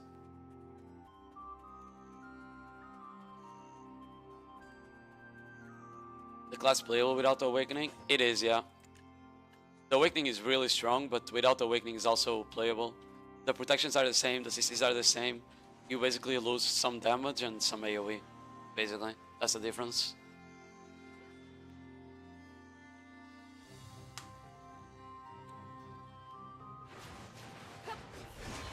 I can't really one combo out of a grab unless the other guy is playing full AP. But maybe with add-ons I can. Yeah, I think add-ons and 3 crit reforce stones, and you'll be able to actually start comboing people with DR.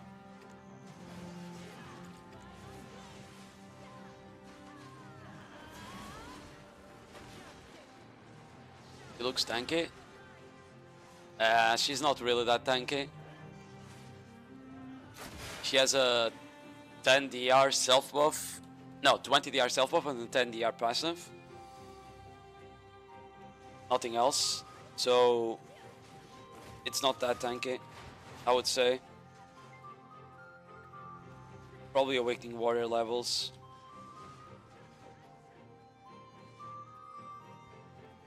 Yeah, much likely Awakening Warrior levels tanky. Like if he's on the ground he dies, kinda. Unless he's stacking a lot of DR. Stacking a lot of DR is different. And it drops from the hammers. I haven't enhanced yet.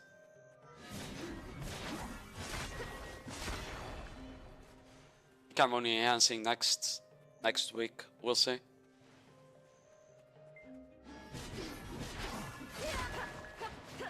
Yeah, I need to go have lunch. It's 3 PM.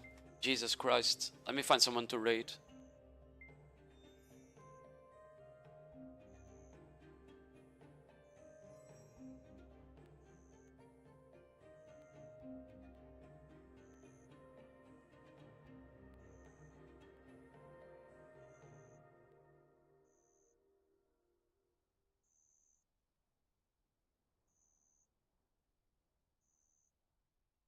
Oh wow. Is there no one playing the new class? Maybe Biseptimus? Okay, Biseptimus is gunning to the new class. That's perfect. Okay, guys. I'm sending you over to Biseptimus stream. He's gunning to Savior. Maybe I'll be back later for Siege. I'm not sure yet. So have a good night, everyone. Have a good night. Or a good day, in this case.